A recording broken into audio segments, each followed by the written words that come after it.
Uncle Jacineb, 𝓈𝓔𓏿, life, prosperity, health to you, and welcome. I am just setting up the classroom.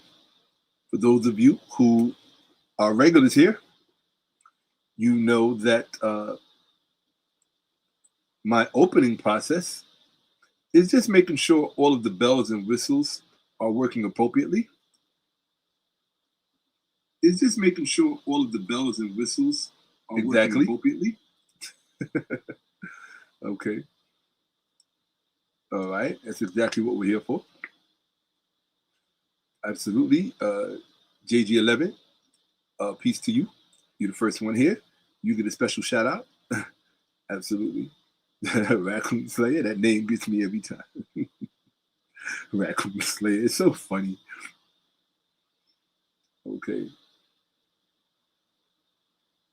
Okay. Let's see here. All right, Raccoon Slayer, it's such a funny name. Okay. We can close that out. All right.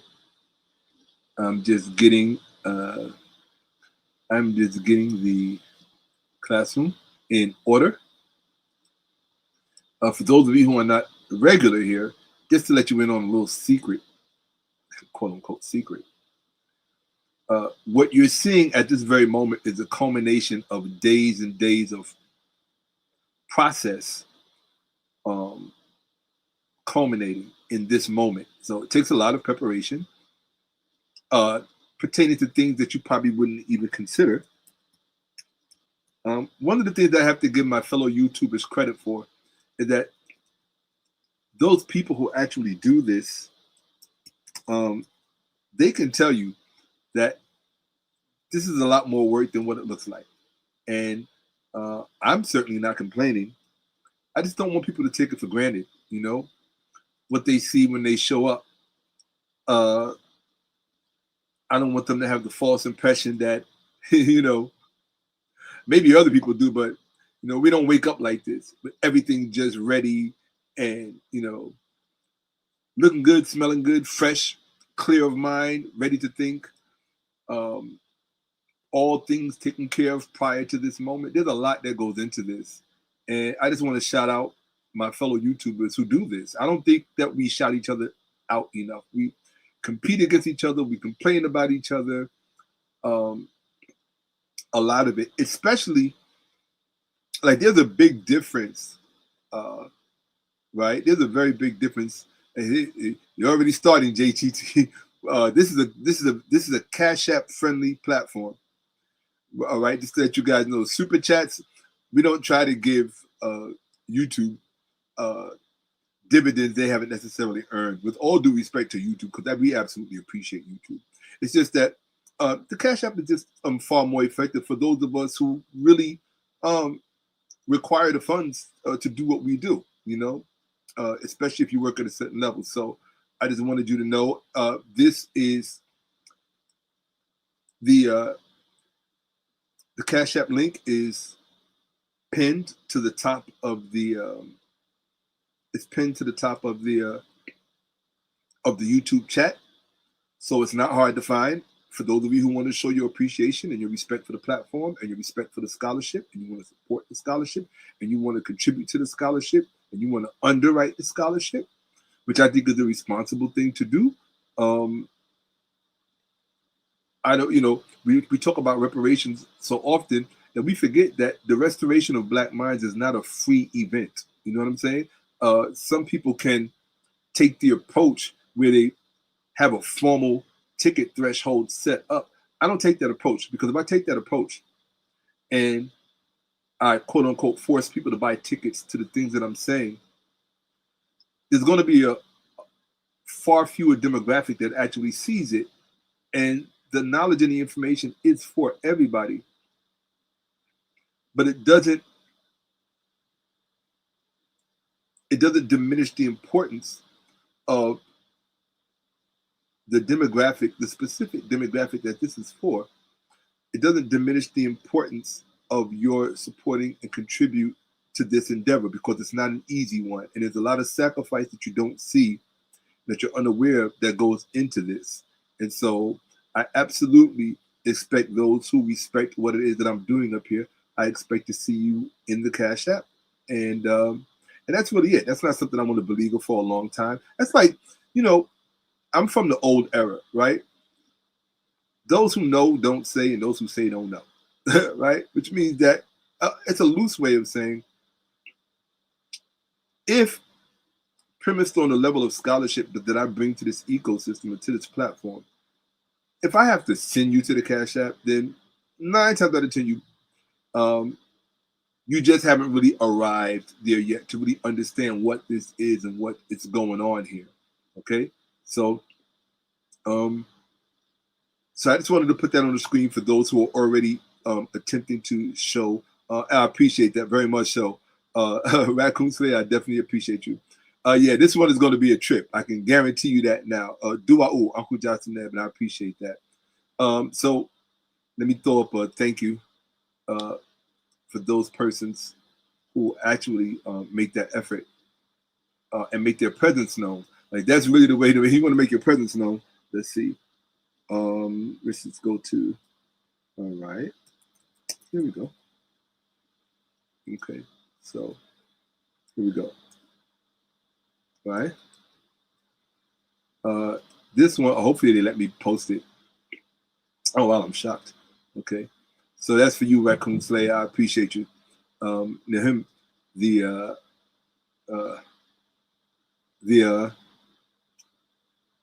oh, that's, I'm like, why is my image in my, what you call it? So that's the YouTube image. Okay.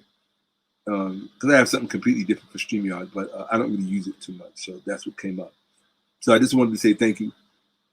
It's a genuine thank you. I appreciate you. Him. In him. Okay. Let's see. Let me just finish checking to make sure everything is appropriate. I genuinely appreciate that. Okay. Yeah, this is going to be a trip. I can tell you that right now. Tonight, this presentation is going to be a trip because, oh,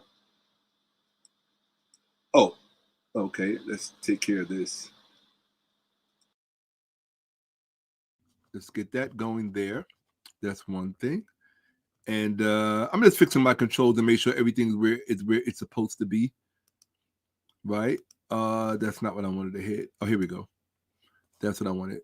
Okay. Yeah. See? Okay. Yes, mirror my camera. We'll do 720. There we go. Okay.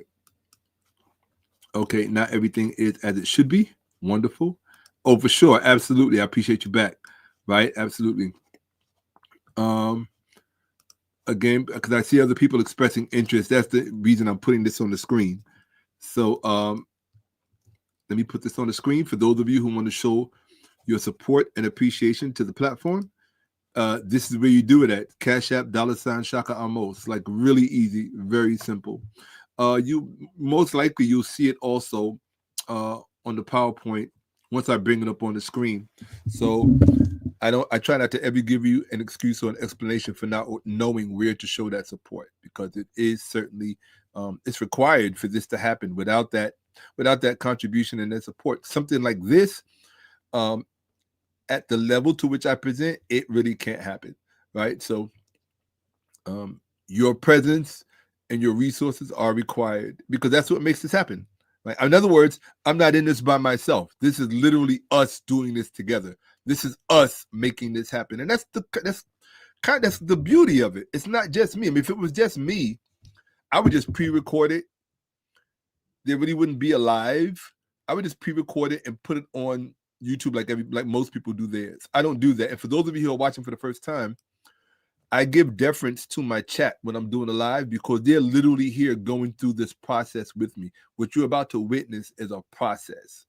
And it's not an easy process, because physically speaking, I have to do it alone. And this requires a lot of physical stamina, much more than you could ever possibly imagine. It's not sitting down just going, oh, I know everything and blah, blah, blah. There's much more to it than that, right? Your health has to be in a certain standard, particularly your stamina. Most people who watch me know I go anywhere from 6 to 10 hours. The last one was a little over 10 hours, and I'm trying to avoid that, right? But that's just the nature of the information? That's a crappy question, because then you're making me choose. Why would you make me choose? I don't like you. G costs 95. Why would you make me choose? That's wrong, man. That's wrong. First of all, let me qualify your question for you. When you ask me who is my favorite pharaoh, I would respond with male or female. Now, I can just say overall, we don't have to pit them against one another, sex, in terms of sex. If it's just an overall absolute question, that would probably be a correct assumption. That would probably be a correct assumption. Yes, that is most likely a correct assumption. But why Ahmose?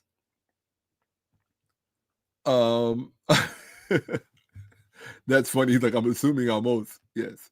Well, let's pronounce his name correctly. Number one, Yames, right? So, let's put his name on the screen. Hold on one second. We could do that. It'll take a quick second. Let's see. Okay. So, is it up here? Oh, I have to go here to put that on the screen. That's no big deal. So, I would just go here. Yes. Okay, and go here. All right. Here we go. Okay, so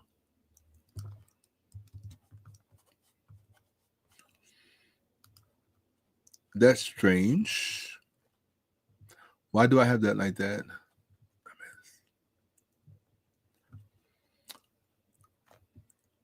I mean, there's different ways to render his name, but let me get an official one. Hold on one second. I'm gonna get an official one. Let me get an official translation. Let me see if I can find one. Shouldn't be too hard. See if they give it up here. No, I wonder why they didn't. That's strange. I know what it means. Oh, well, I think that's silly that they did that. They should have given a transliteration of his name. Okay. No big deal. I know what it means. Duh. I'm not asking you what it means. Hold on. I just wanted the preferred translation, but I'll give you it. Here you go. Here you go. All right. So,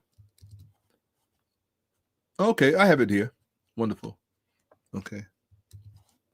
So, let me see. Okay, let me see. I'm going to finish that in a second. Okay, so yes, this is how you spell Ahmose. And I will look at the other one. Let's see. Yes, Yames. This is the correct transliteration, right? So I'll give you the correct translation and transliteration. So here we go. That would be, yep, that, then that. Okay, that should do it. And get rid of that. Cool. All right. So here you go. Okay. Let me see. Oops, my bad. Hold on a second. I'm not even going to put that on the screen. Darn it. I was right there. This thing messed me up. Here you go. So I'll put that one there. Put this here. And put... here we go.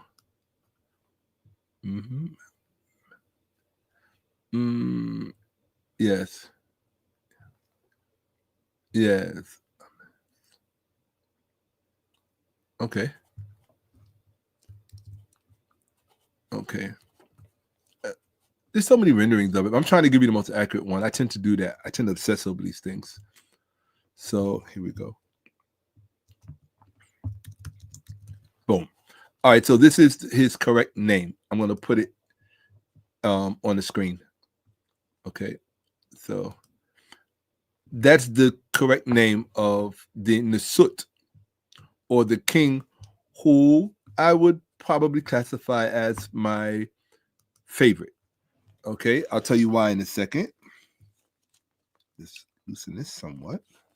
Oops. Okay. Okay. Hopefully that'll do a little something. All right. So, that's his name, 𝓈𝓔𝓄𝓅𝓐, which means born of Yah. Okay, or born child of the moon, lunar child. Okay, born of the moon, born of Yah. Right, and what makes Yah so important in the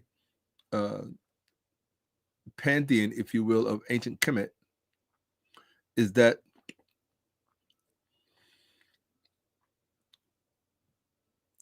it's what his function was, essentially. And he had a very wide, what's the word I'm looking for? Not following, but a very wide retinue, so to speak. So there were different cults dedicated to his following. One of them would have been, I don't know why I'm just blanking right now all of a sudden.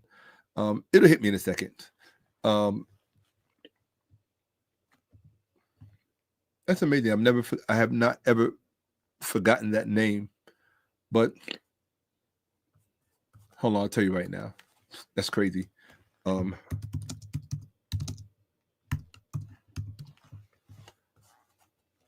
on, I'll tell you right now.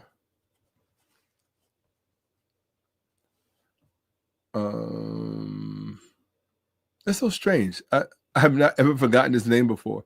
I don't know, maybe because my mind is really someplace else right now and preparing for this presentation. Khonsu, right. So Khonsu would be one of those expressions of those 𝓈𝓔𝓿s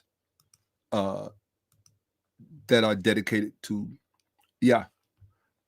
So, because he's a lunar 𝓈𝓔𝓿. In fact, let's confirm that he is. Yes. Let's see. Here we go.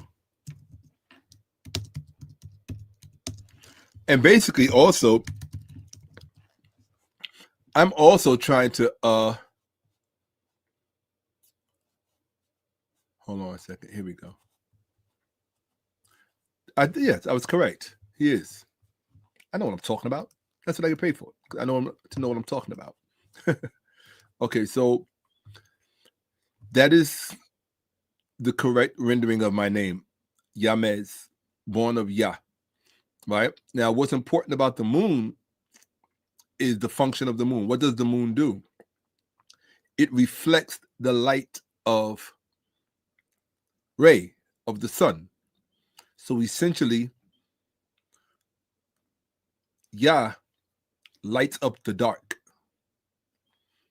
And that is what my namesake means, to light up the dark. And if you apply that to ignorance as darkness, the most effective way to light up the dark is to teach. Preferably by example, more so than word. But the word is just the word has the potential of the example. The potential of the example is always inherent in the word. This is what makes the word so powerful, because the word is pregnant with the example. It's not the example, but it is pregnant with the example. Okay.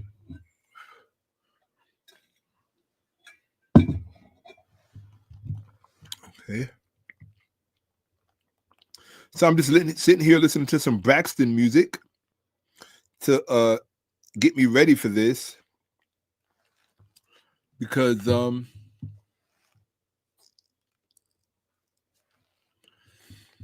this is going to be a real trip this evening.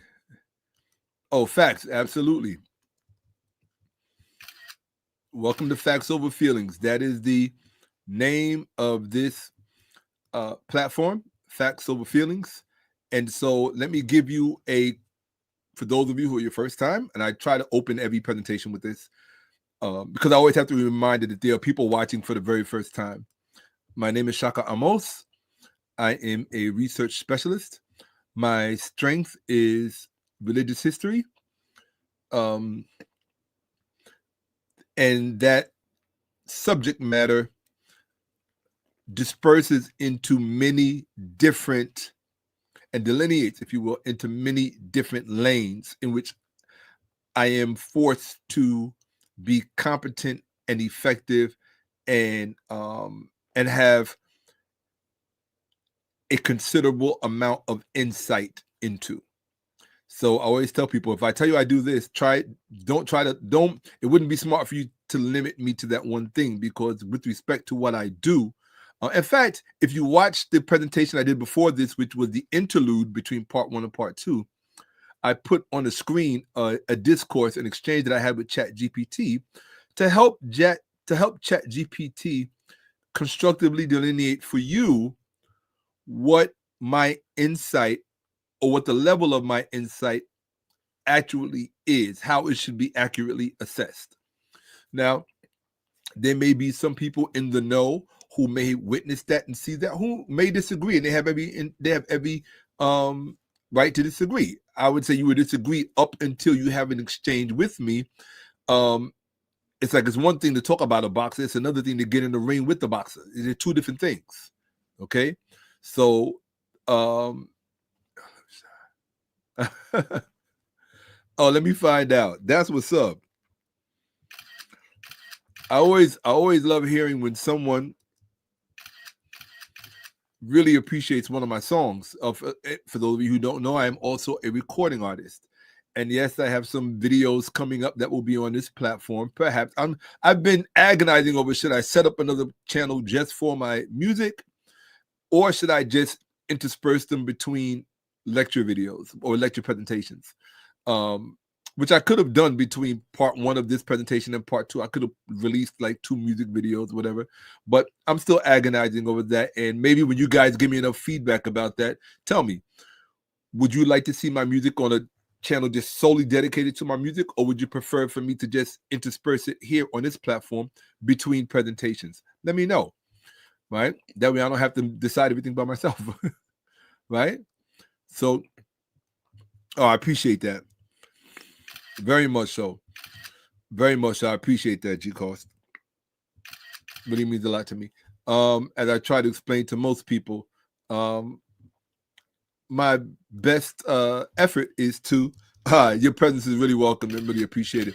That encouragement is what's going to help me get through this ordeal that we're calling a presentation this evening. So absolutely, people, hit the like button as soon as you come in. That really mean a lot to me. Hit that like button so we can let the algorithm know who's here, right? Facts Over Feeling is here. You may not want to recognize us, but you have to recognize us. And to be quite honest, because of the last few presentations that I've done, and perhaps also to my dedication to no longer using profanity on my platform, I've been contacted by a number of sponsors, for which I'm highly grateful and very grateful. I think what they're not looking at the content so much as the viewership. People are really paying attention. I tend to be back in the algorithm once I'm doing this consistently. And being that I already have a worldwide following, which most people may be unaware of, which is really strange, but I do have a worldwide following. So you're going to see people in the chat from all over the world, which is common on YouTube for those people with a fairly large following. I always tell people, don't look at my subscribership or my following numbers to determine how many people actually follow me or are aware of me. I spent many years being featured on other people's platform, which built up their platform. And it took me a while to realize, hey, wait a minute, no one is watching the the 𝓈𝓔�ahmose temple. So, you know, you got to get over there and take care of business. So it took me quite a few years, almost half a decade, to really come to that conclusion. So there are other things that are really affiliated with this platform, such as productions and things that I'm working on that many are aware of. And those things are absolutely under production. And in fact, those things really required me to come back and get this part of the platform in order. So that's why I'm here. Let's see here. All right, so we got Memphis in the building. All right, shout out to my people in Memphis, Tennessee. Appreciate you. Let's see here. Right, I definitely make sure you contact other people in Memphis and tell them to tune in. Send them the link. All right, send them the link to this so they can get in here with us. Right, absolutely. I appreciate that very much. So that means a lot to me. The encouragement that I get coming from you. Oh, absolutely, JG. The encouragement that I get coming from you guys. Oh, I appreciate that. Yeah. White Slaves, Black Masters. That's the name of a course that if you look in the description of this video, everything that you want to know for the most part is in the description of this video. That's Cash App, Zelle, PayPal. That's the link to the short film that I produced, The Last Night of Asar, which I think you should certainly check out and watch. The link is in the description. Also some previews to other related things that I'm working on, as well as the website link, and pretty sure the course, and perhaps my book as well, which you'll find on the website, Shakka-Ahmose.com. So don't worry, I'll be back on Shakka-Ahmose.com curating it shortly. It's just that this thing that we're putting together, or that is being established, the 𝓈𝓔�ahmose, it's a bit larger than you would think. And so when you're laying the groundwork for something like that, it's not something that you do overnight. That's really just the groundwork alone takes years, especially if you want it to be established, if you want its JED to be JED. What is JED? I'll show you what JED is. I tend to teach as I go. So this is JED. Here we go. Let's see. Let's see if we can find it. No, okay, hold on. Here we go. Okay. So this is, I'm going to put it on the screen so you guys don't freak out. Okay. Wow. Thank you to, see, YouTube rejected my comment because they think it's spam. Silly goose. That's all right. I'll just put it in over here.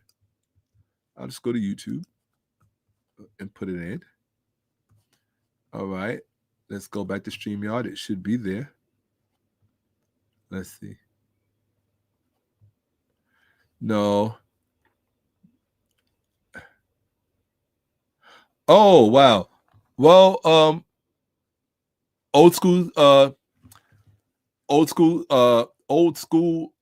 5 to 6. Some people, which is really strange. Let me explain to you, number one, this platform is not for everybody.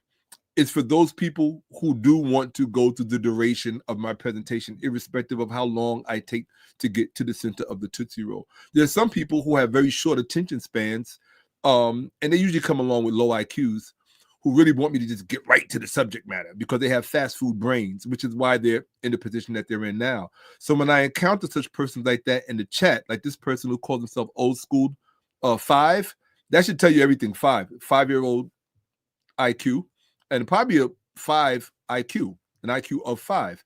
So what you do with persons like that is, rather than allow them to become distractions, you just invite them to find something that they would actually enjoy, right? As I've learned over the years that when I go to a page or I encounter someone who is speaking, you have to listen for a while to determine whether or not if you're their audience, if you're the person they're talking to, right? If you're not my audience and you're not the person that I'm talking to, 9 times out of 10, none of what I do is going to appeal to you. You understand what I'm saying? My appearance, my aesthetics, my perspectives, none of these things are going to appeal to you. The time that I take, whatever. And I said, we're up here. Someone just in the chat who I needed to invite to leave, invited to leave, said, "Oh my God, you know, here we go, 13 hours, blah blah blah blah blah." It's like, number one, you're acting like you're paying for something. You didn't have to pay to come in, right? Rather than be grateful that someone is sharing their time, 13 hours of their time. Not that I'm going to do 13 hours, but even if I was, how many people are giving you 13 hours of knowledge and information?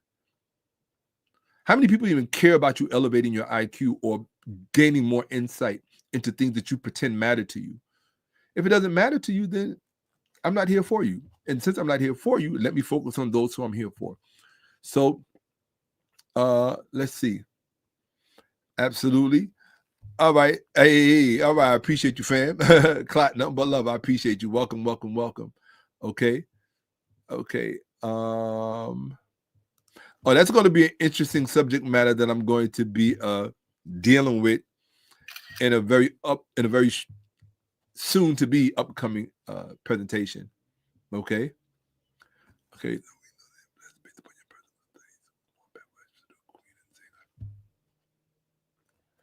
Oh wow, that's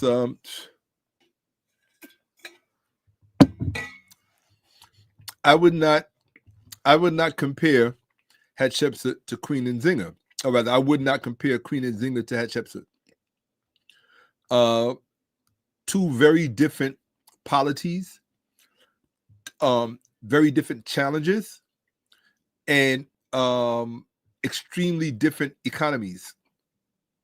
So, and two expansively different time periods, right? You're talking about one in the very distant BCE times, living under very extraordinary circumstances, and then you're talking about one alive and well during the Common Era, dealing with many of the things that still impact us to this day.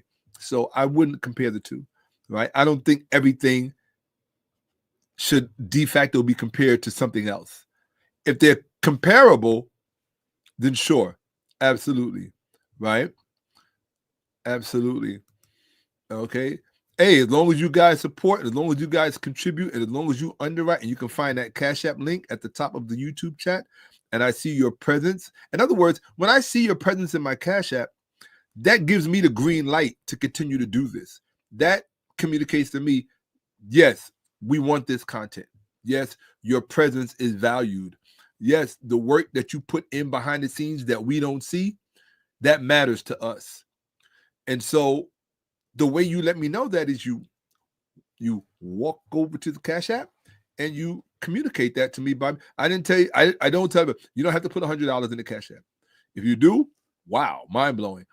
If you want to, if it's $5 is what you have, put $5. If you have $10, you have $20, whatever you have, right? So I'm not a gatekeeper. You understand what I'm saying? I do gatekeep in my own way, but not in the way that you would think. When I gatekeep, because I also debate for a living. When I can find somebody with courage enough to debate me, which has kind of been languishing a little bit lately. Well, people are smart. Nobody wants to be embarrassed. I don't want to be embarrassed, right? So that's a human thing, because most people know my disposition towards debating and towards history in general is that it's an arena like any other violent arena. History is no different. It's just that if I showed you the definition in the last presentation, I showed you the definition of polemic. The definition of polemic, even though it deals with verbiage, it's rooted in the concept of war. So it's war through words and concepts, ideas, ideologies, right? And these things are always present. In fact, these are the things that really, in many respects, facilitate great violence. And I'm not here to tell you that violence is wrong or that violence is right. I'm saying that if violence must be on the right side of it, and it doesn't always have to be expressed in physical violence, right? Physical violence, I personally believe, should always be your last resort. Always. Just always. It should always be your last resort, right? All other options should be exhausted. But when it comes time to engage in that, then I think a person owes it to themselves and to their cause and to their ideology to be quite effective, right? Surgically. And, you know, it's not that it's something you wanted or something you sought to pursue or even would recommend to anyone or advocate for. I'm just saying that this is a part of life. It is a sphere like any other sphere, like food, clothing, and shelter is a part of life. So it's violence. And so I prefer to engage my adversaries in the arena of ideology. And that's usually in terms of polemics. So I just wanted to explain that to you and break it down for you. Teaching is what I'm here to do, and teaching is what I do. Okay, Uncle 𝓈𝓔𝓿𝓏, Mr. Rashad, I appreciate you. Okay.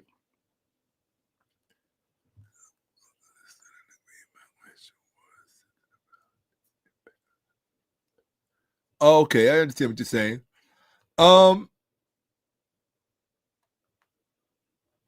It's still okay. So I understand your question, Caldwell. Right?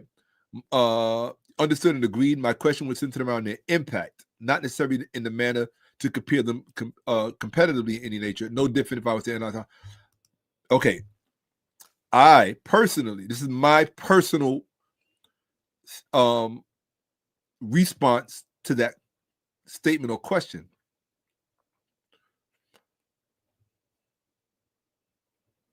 Harvey, if you were to analyze Harvey and MLK Jr.'s impact, I don't know who Harvey is that you're talking about. Steve Harvey? I don't know. Yeah, absolutely. You know, for sure.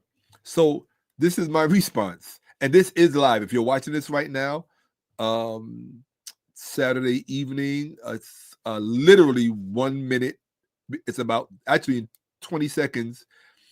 Actually, in about 30 seconds, it's going to be, or less than, about 15 seconds, it's going to be midnight, which will be Sunday morning. So you can start your Sunday with some actual facts about the Bible and Christianity, because that's what we're talking about in this presentation. Most people know I usually take about an hour to commiserate with the people in the chat, because they are the ones, it's their energy and their participation and their contribution that is going to help me get through this. As I said, this is not easy. If it's easy, I would tell you try it yourself.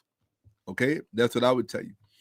All right. So, Garvey, if you were comparing Garvey and MLK and who had the greater impact, well, that's not I wouldn't say that. You can't say that. You can't say that it's the same as if you were comparing Garvey and King, because Garvey and King, in many respects, were dealing with the same forces in the same epoch.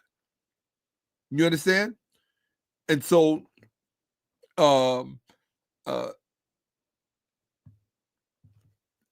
both lived in the modern era, right? They both lived in the so-called common era, dealing literally with the same adversaries. So you can't say that it's the same as if you were comparing 𝓈𝓔𝓿𝓏 to Hatshepsut. It's not the same. That's my whole point. For you to say that tells me that you would have a complete disregard for time and its impact and all of the implications of that. And it would also communicate to me, if I was a teacher in the classroom and you were a student, which is really what this is. When I'm in here, I'm the teacher, you're the student. That would communicate to me as a teacher that you really don't understand the implications of time to the extent that you should. Because if you should, you would not ask such a question, right? And I always teach my students that the answer to a question should be commensurate to the question asked. If you ask a poor question, you deserve a poor answer. If you ask a good question, you deserve a good answer. If you ask a great question, you deserve a great answer. If you ask a divine question, what kind of answer do you deserve? A divine answer. Okay. So with that, okay. Hey. So for those of you who really got love for the platform, I'm just stirring up my cocoa. For those of you who really got love for the platform, I would implore you, help me get the numbers up tonight. Help us get our numbers up by sending somebody a text right now. Send them the link right now and tell them to tune in right now. That would really, really be a big deal for me. Okay?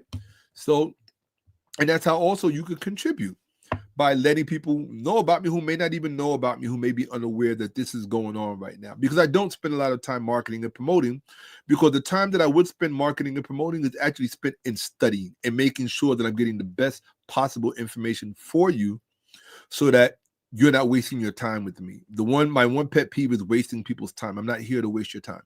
Okay. I'm here to make sure that you learn, and that by the time this is over, I've had a measurable impact on your thinking in terms of restoring you as a human being in general, and as a Black person specifically, in restoring you to what I define and determine to be your right state of mind, okay, or a right state of mind, okay, a historically relevant, a historically accurate state of mind, okay. Let's see here, okay. Oh, that's a fact. Yeah, Black people were on top when Hatshepsut was alive. That's a fact. Absolutely, absolutely, without question. Okay, wonderful. So there aren't too many. There aren't too many. I'm really shocked. There aren't too many comments in the comment section tonight, and that's fine. Let's see, which means we can just get started earlier. We don't have to trip. Okay. Let's see. Let's close this. Let's close that. Let's close that. Let's close that. You know. Of course, I'm always more encouraged that when there are many more people who show up, and it's crazy. Some nights I'll be in here, and usually there's well over 100 people watching, or whatever. And when it's under 100, I'm going to learn to not let that determine on how effective the presentation should be. It really shouldn't matter. It shouldn't matter. I think the proper perspective is it shouldn't matter if there's one person watching. It shouldn't matter if there's 1 million people watching. The reason for that is the lives that you impact, you have no way of knowing what number that is. The person who is watching this evening, who this particular presentation is meant for, that is what gives the inherent value to all the work that I've put into this prior to presenting it. So let me explain this to you about what you're going to see this evening. What you're going to see this evening is part 2, or today, this morning, or this afternoon, depending on where you are. And there are usually people, as I said, watching from all over the world. As we're going in, don't be surprised if you see people in the chat from the UK, if you see people in the chat from Australia, New Zealand, Zimbabwe, Uganda, Sudan, Beijing, I'm presuming, right? Definitely Japan, you know. So, okay, absolutely, Hotep, Uncle Johnson. So in here, we don't use the term sensei. We're going to give you a cultural term. The cultural term is seba. Okay, seba. Let me show you what that means. Weather report, so you can use it in the future. Okay, so that's going to be this. Here we go. No, that's funny. Here we go. Hold on. Here we go. Okay, so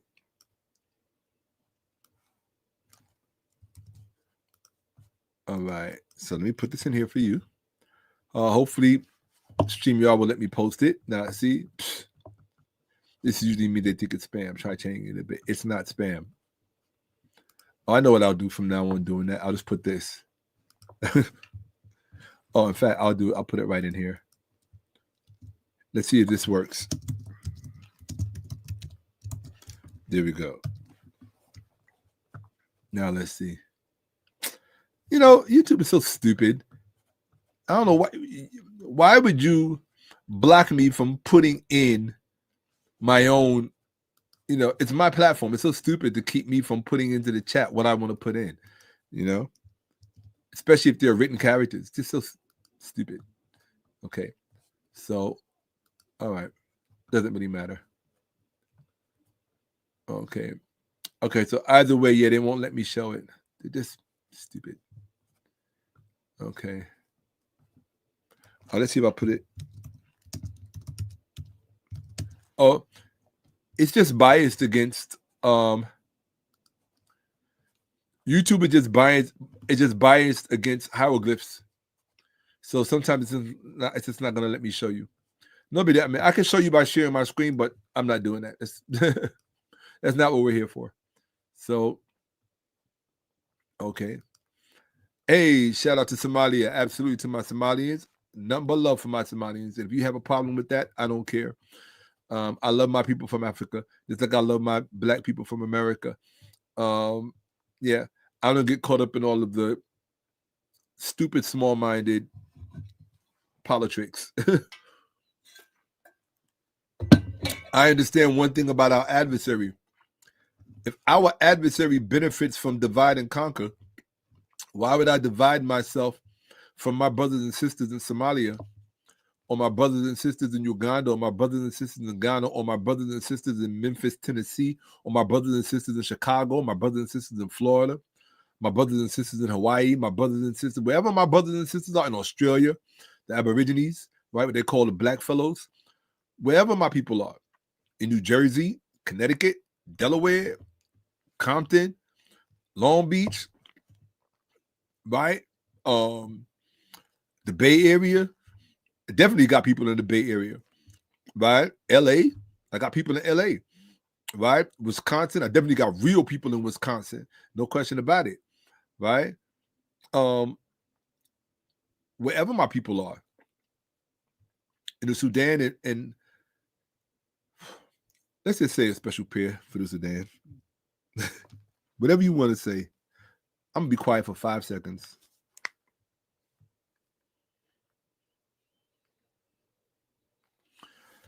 Because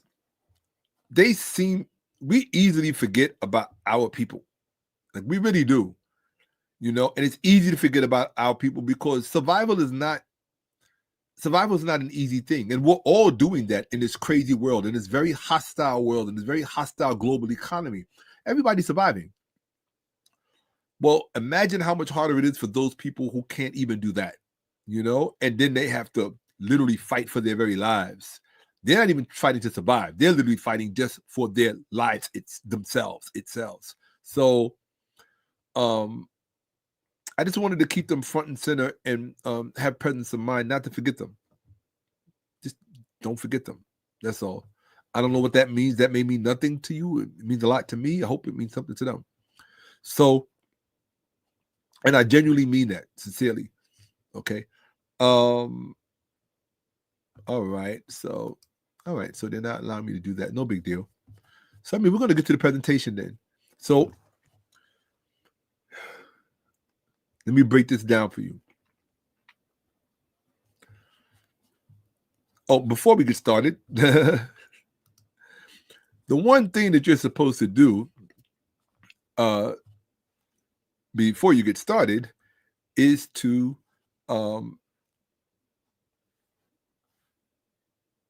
greet people properly. So welcome to Facts Over Feeling. Yeah, we went from the bottom. Now you hear shouts of my people because we were in the 𝓈𝓔𓄿𓅓����𓀢𓀢. Whoa, wow, this is a hero.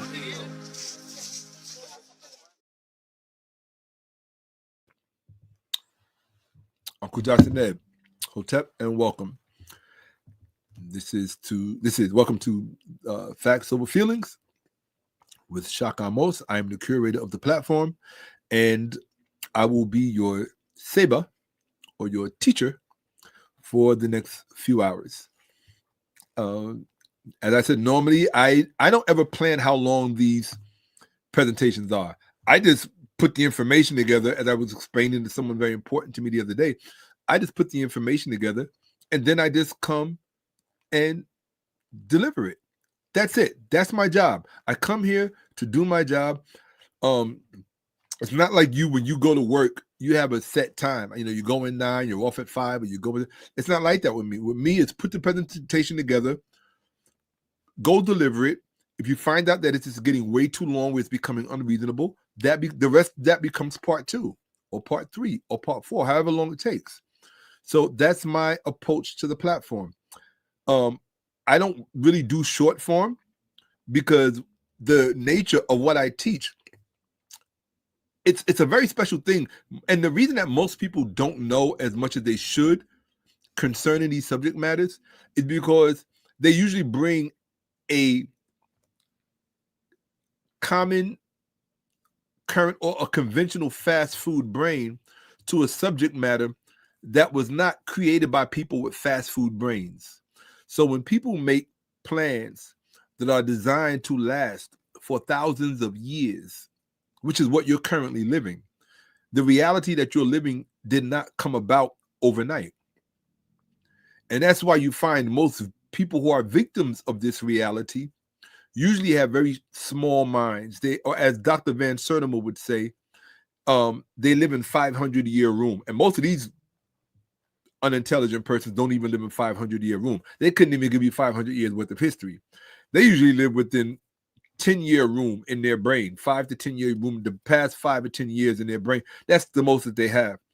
Whereas the subject matter that we are tackling, these things go back thousands of years.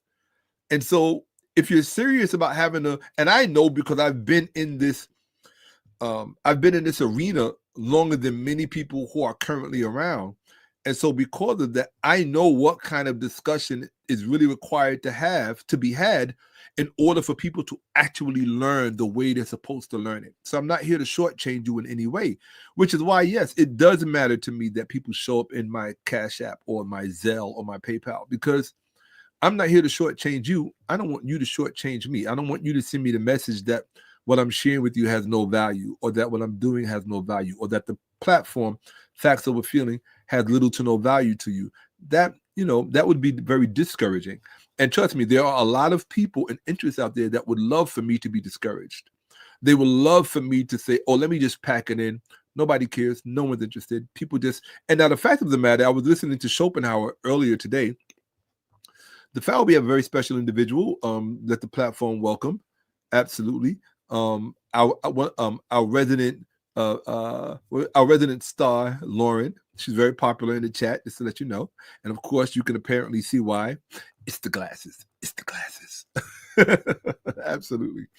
Right? A very special person, very, very dear acquaintance of the platform. Okay. Did you bring anybody with dreadlocks with you? Let's see. All right. Absolutely. Hey, Nkosi, Bayete Nkosi, Wanawezu. I appreciate you. Welcome. Okay. All right. So, yeah, all of that energy, all of that encouragement, it matters. All right, Malachi, always a pleasure. Absolutely. Absolutely. Hotep. And for those of you who don't know what Hotep means, it simply means, it had quite a few meanings. But in vulgar parlance, or in common parlance, it simply means peace. Okay. Yeah. And you can also say Serem, right? Most people only know Hotep, but you can also say Serem. Okay, Serem also means peace. Okay, and it's from Serem that you get the word Selam. Okay, the R is transposed into the L. Okay, so that's cool. Lauren showed up. That's everyone should have a good luck charm, right?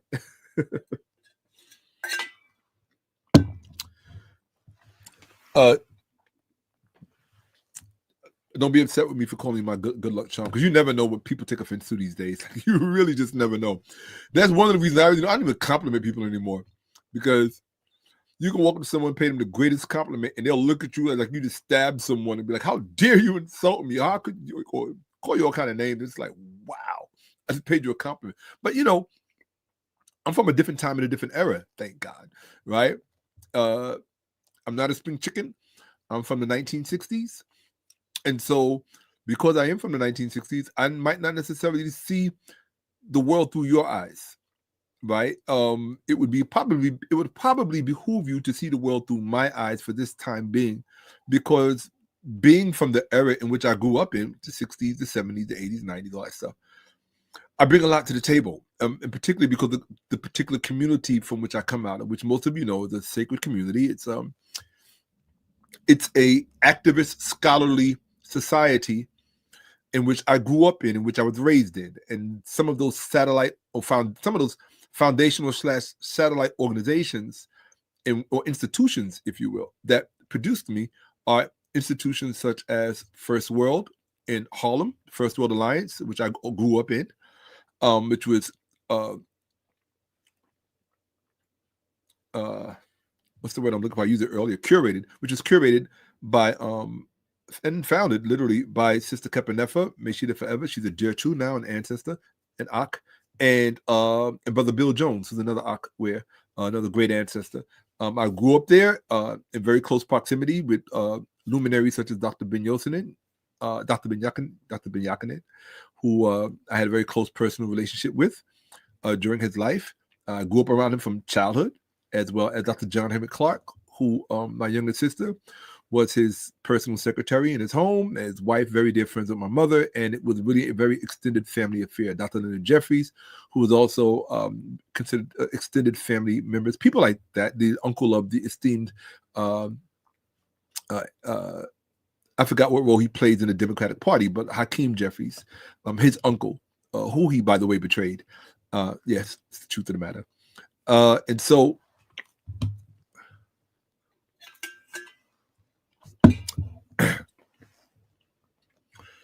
and yes, I also come out of a family with former Black Panther members in the original Black Panther parties and all of that stuff. So yeah, I have a very similar background to other people who you may be aware of and who you may have encountered. Without naming names, I don't think it's necessary to name names. So that's pretty much my pedigree. I mentioned First World Alliance. I didn't mention ASCAC, the Association for the Study of Classical African Civilizations, which I also grew up in, and I failed to mention United African Movement, which I also grew up in. These are societies. This is the sacred society that produced a Shakka-Ahmose. This is why I'm sitting here before you, and they are the reason that I take what I do very seriously, because I saw what sacrifice these people made. These are people with PhDs. Multiple PhDs, multidisciplinarians, people who could have said, to hell with the Black community, I'm going to go over here and live a posh lifestyle. I'm going to be at Martha's Vineyard with the bougie boule, and I'm going to, I'm just going to turn my back on my people for this. And they didn't do that. They could have. That was a very real option for these people. They didn't do that. They didn't do that because they were moved by the truth. They were moved by our unique truth, our unique legacy, our historical birthright. They were moved by these things. And because they were moved by these things, they made great sacrifices with their very lives in order that we would know the truth. And the way that I look at it is, if the truth has no value, then you would have to give me a very comprehensive reason as to why so many have spent so many resources over thousands of years to keep it suppressed and to keep it out of view and to put so many other distractions and obstacles in front of it. What are you hiding? What is so valuable about the truth that you don't want people to know it? What is so valuable? This is the way my mind thinks. It's like when somebody's saying, don't look. Imagine if you walked in your house and somebody said, don't look over here. Just keep walking. You'd be like, don't look over there. Now you want to know what's over there. That's just human psychology.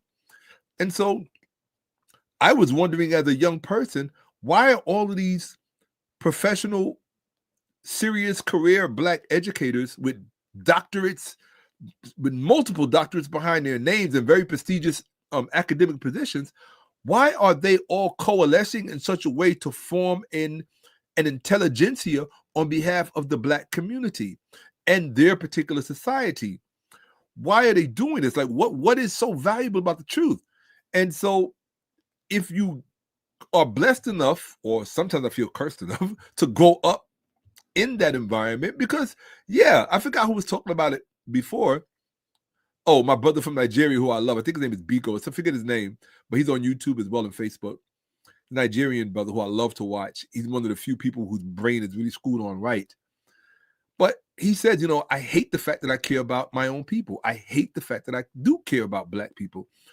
I hate the fact that I do, that is what my life is devoted to, which is restoring their minds and restoring them to themselves. I hate that. Why do I feel like it's a curse? Because when you don't have that burden, you get to kind of fly without the burden of having all of that hanging around your neck. And you know what I'm talking about. You can just think about yourself. You could take the selfish route, which is what many people do. You could take the selfish route, just focus solely 1000% on you, which I don't deride, I don't castigate that. I don't judge you for that. That's my role, and the way that I was raised and brought up was just simply not your reality and your experience. But I'm not going to trade in my reality for yours, because I wouldn't be able to relate to it. I don't have the skill set or the tool set or the filters with which to process life through those filters. I possess the filters that were bestowed upon me, that were instilled in me, and that I also bore witness to, and therefore instinctively imbibed, probably mostly by approximation. In other words, just by being in the midst of it, you get it by osmosis, right? I absorbed it. And for a long time, I didn't realize I was absorbing it. And there were many years where I ran away from it. Trust me when I tell you, in my younger years, it's kind of like the preacher's kid. The preacher's kid becomes the worst kid in the town because they just want to wild out. They don't want to conform. And most young people go through a period where they rebel against their parents. I went through that period where I rebelled against that entire community. You know, I used to give my mother a hard time. Oh, your colleagues, they're all a bunch of racists. All they would talk about is race and Black people and blah, blah, blah. I didn't want to hear any of that because I had to grow up around it. I wanted to fit in with normal people, with the normal crowd. And it wasn't until I got a taste of the real world and I saw power hierarchies and how they really operate, then I began to understand where these people were coming from and who they were, which is very important. Who they were and what they represented. And once I saw the real value in that and understood it on its own merit, I reconciled myself to my obligation, which was to stand for what I know is true. That does not make me a perfect person. I don't try to present myself as a perfect person. I don't try to present myself as someone who's better than anybody else. Maybe perhaps only when it comes to my vocation and what I do. I think if there's a basketball player who's better than other basketball players, he or she has the right to claim that mantle or represent that mantle to the best of their ability if they've earned it earnestly, in earnest, right? And like I often say, you know, if a boxer has the right to knock somebody out and be arrogant about it, if a basketball player hits the jump shot and wins the game, he or she has the right to be arrogant about it, right? If you walk on the moon for the first time, you have the right to be arrogant about it. So, or at least have some very serious pride about it. And so I take pride when it comes to my teaching and academics and my own particular acumen. And for those people who are familiar with me, yes, the word legend is quite often bestowed upon me. And it's not something I take lightly. Once you have that word, a term like legend bestowed upon you, it's not something that you take lightly, because what it communicates to you is that you, like it or not, you're having an impact. You're making an impact on someone's life. And so I think that if that means something to you, if having an impact on someone's life means something to you, then I think at the very least, you should take it seriously, especially if they took the time to make you aware of that. And so at some point, you have to get past the whole imposter syndrome, and which all people, I think, deal with at some point. At some point, you have to get past the imposter syndrome and just reconcile yourself to this is what it is. Or as we would say in 𝓈𝓔𓄿𓅓𓏭𓀢𓀢, the facts. This is what it is. 𝓈𝓔𝓄𝓅𝓏. This is what it is. This is it. Okay? So, Uncle Johnson,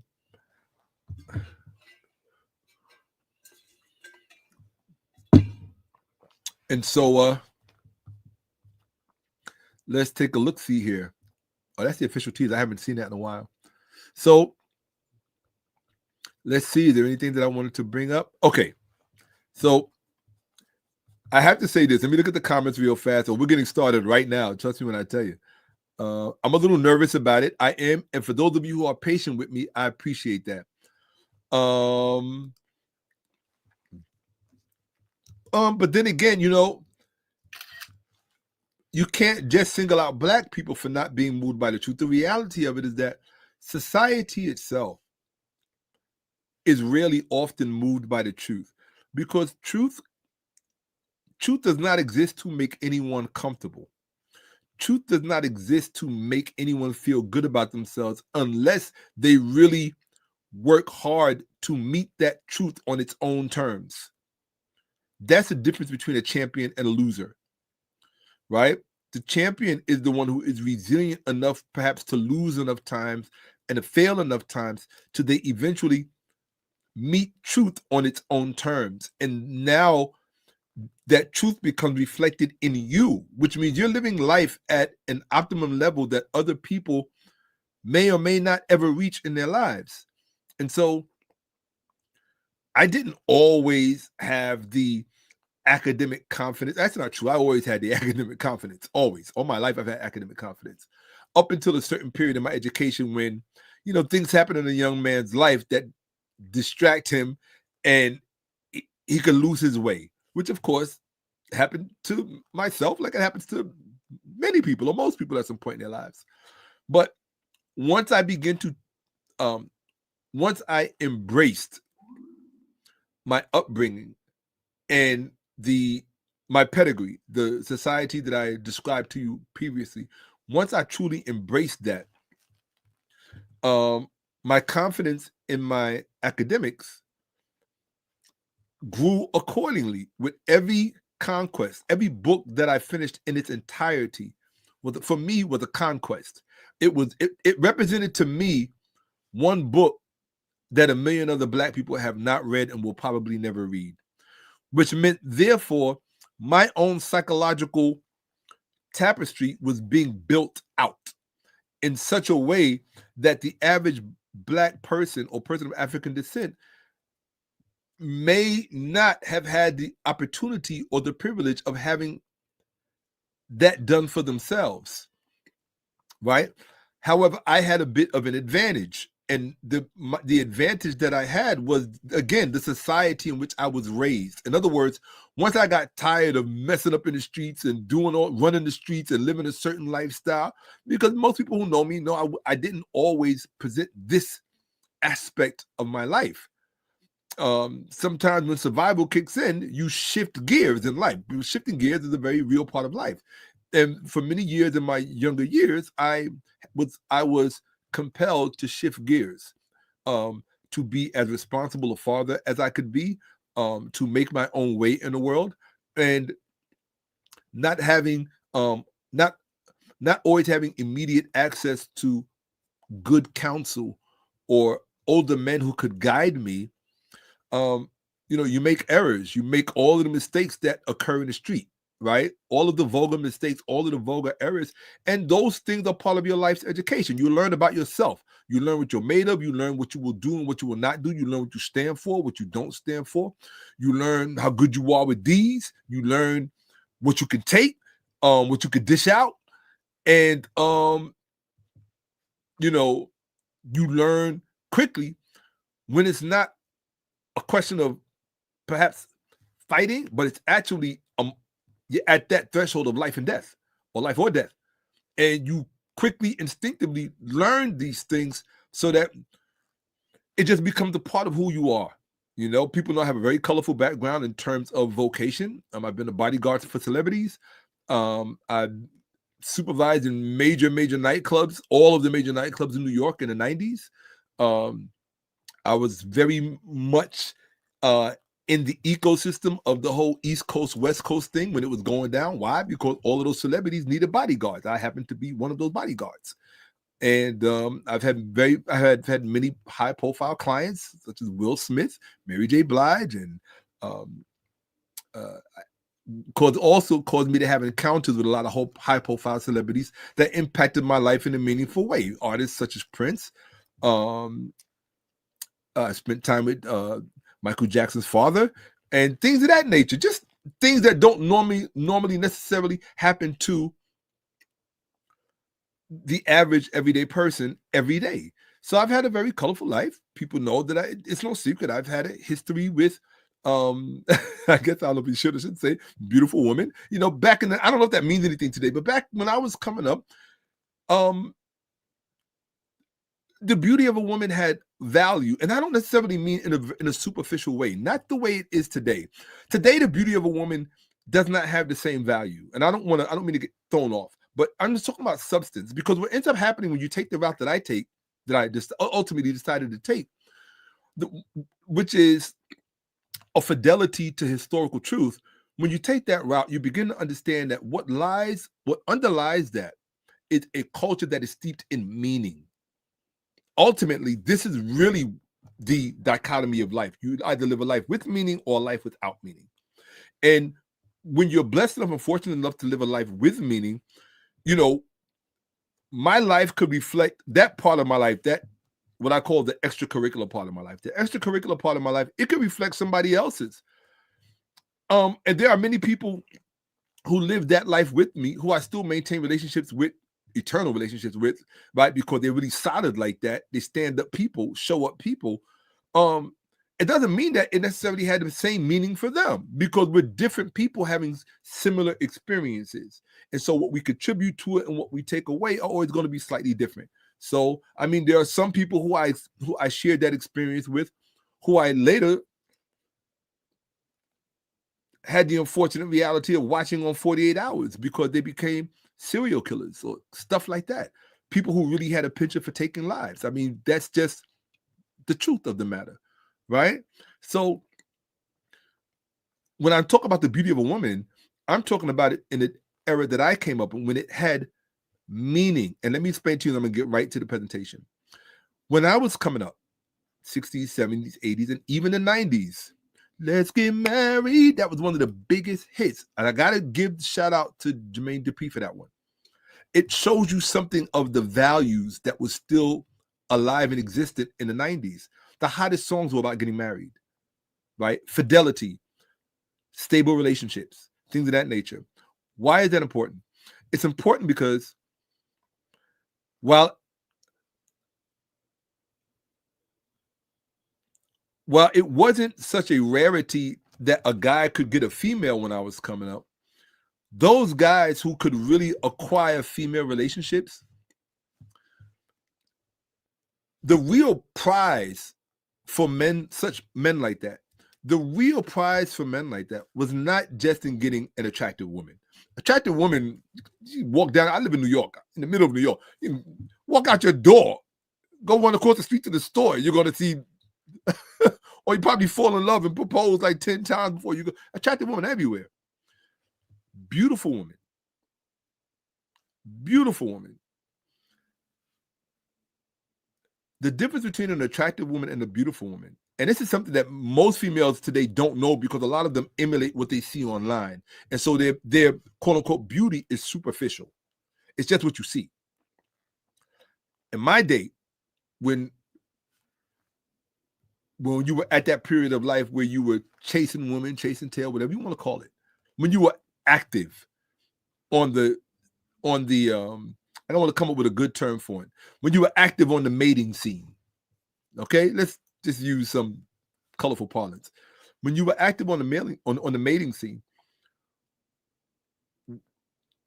the real prize, or what made the juice, here it is, what made the juice worth the squeeze, pay attention, what made the juice worth the squeeze was that it wasn't just that she was beautiful outside.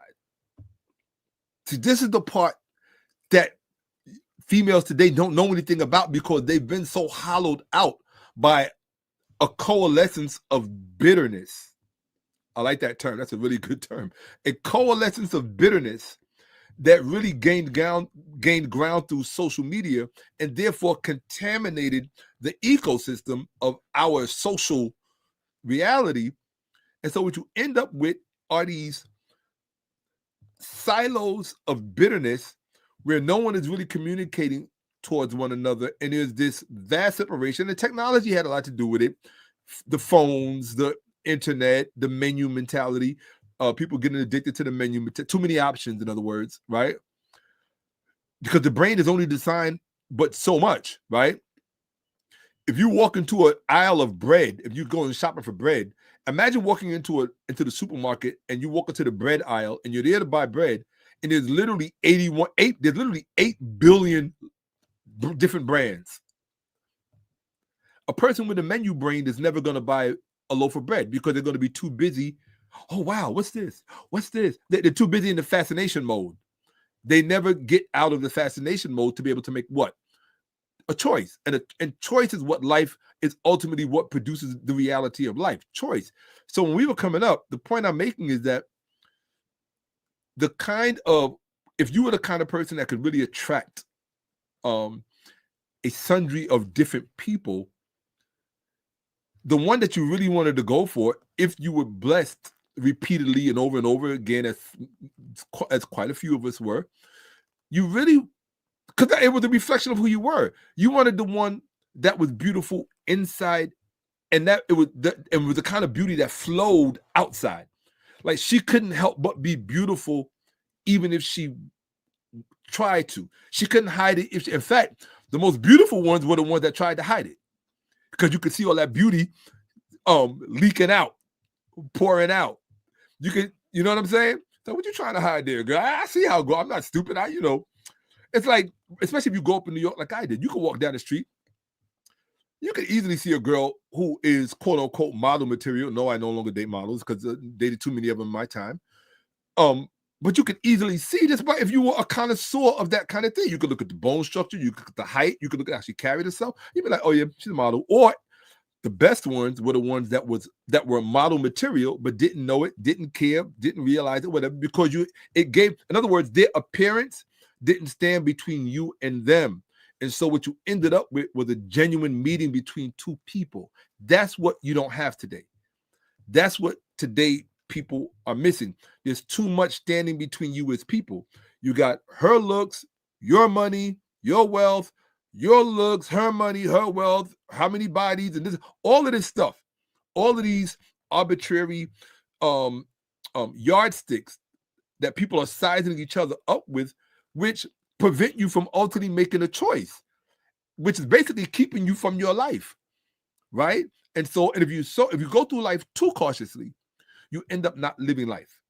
That's just it. So you have people who refrain from engaging with people because they are afraid of the bad outcome that could. Bad outcomes are supposed to happen in life. Without bad outcomes, you don't grow, you don't experience, you don't learn, you don't stretch, you don't learn how to hurt and therefore heal. Imagine if you had a body that didn't know how to heal. Just think about that. You know what that's called? That's called an immune deficiency. If you have a body that doesn't know how to heal, that means it's not strong. It's not resilient. So you shouldn't run away. I strongly would recommend, if my son or anyone else, don't run away from a potential relationship because you smell something unfortunate in the long run on the outcome, or this is not going to work out. So what? Why would you preclude yourself from an experience just because it's not going to work out? That means whoever raised you didn't teach you something about getting the real juice out of life. That's just it. Because what happens if you mess around and it does last? And what if it turns out to be everything you thought it was, or even more? Right? Or maybe you come together, you go apart, it didn't work out, and then boom, all of a sudden you come back together and it just does work. So that life, you don't know what life holds. Right? Good, bad, and ugly. So just be prepared for all of it. But in order to do that, you got to be willing to risk. So I just wanted to share that. That's all. I don't know why. I was just overcome. I just wanted to share that part of myself with you. So let me see what you guys are saying. And then I'm going to get started. Oh, facts. Yeah. Europeans do have Kemetville on lock. And why would they spend? Look, I can get a little even deeper than that because I can show you a message I received this week through email. It's a conference that a European university is having on Egyptology. And I said to myself, Black people really don't get it. The greatest travesty and the greatest damage, the greatest brain damage that Black people suffered in their encounter or by being colonized by whites the greatest brain damage incurred by Black people as an advent of being colonized by whites was they became bereft of understanding the true value of time. And so Black people are chronologically bereft. Black people are chronologically bereft. They don't understand time as a spatial field, or we don't understand time as a spatial field in the way that whites do. What do I mean by that? Well, they're the reason why white people have conferences. My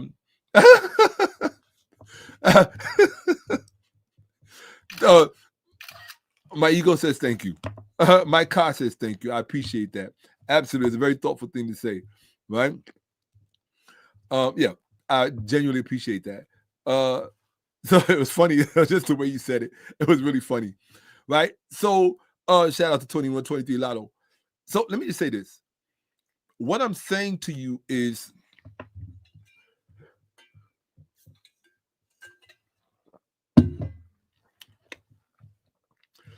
on that note, being that he was kind enough to make that assessment, I would tell people, make sure your liver doesn't age, make sure your spleen doesn't age, make sure your heart doesn't age, your lungs, things that, in other words, your visceral organs. Those are the things that keep you youthful. Keep them youthful, and they're there to work with you. And not only that, as they age constructively, which means you get better. You should want to get better with time. You shouldn't want to diminish with time. Why? If it's not necessary. And the culture that I represent is one of perennialism, or one of renewalism.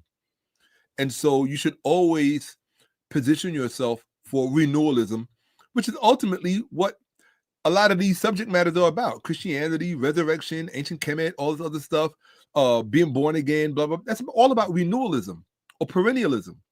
So I try to use terms that help people increase their vocabulary, because part of the other problem, part of Black people's dysfunctional relationship to time is they were stripped of a vocabulary that cemented their relationship to time, or that cemented our relationship to time.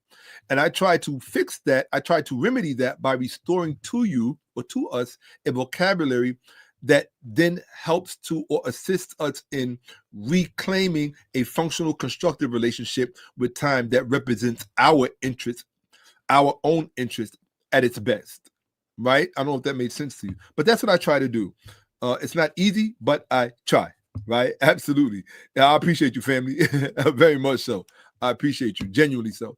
So, there's a good term right there, priceless. See that? Priceless. Priceless is that which you cannot put a price on. And remember I said Black people have had their relationship to understanding time and assessing time accurately, meaning we don't understand its spatial components, right? It's territorial. We don't understand time in terms of territory. And a lot of that has to do with breaking our relationship to power. And so when your relationship to power is broken, you don't understand things in terms of territory.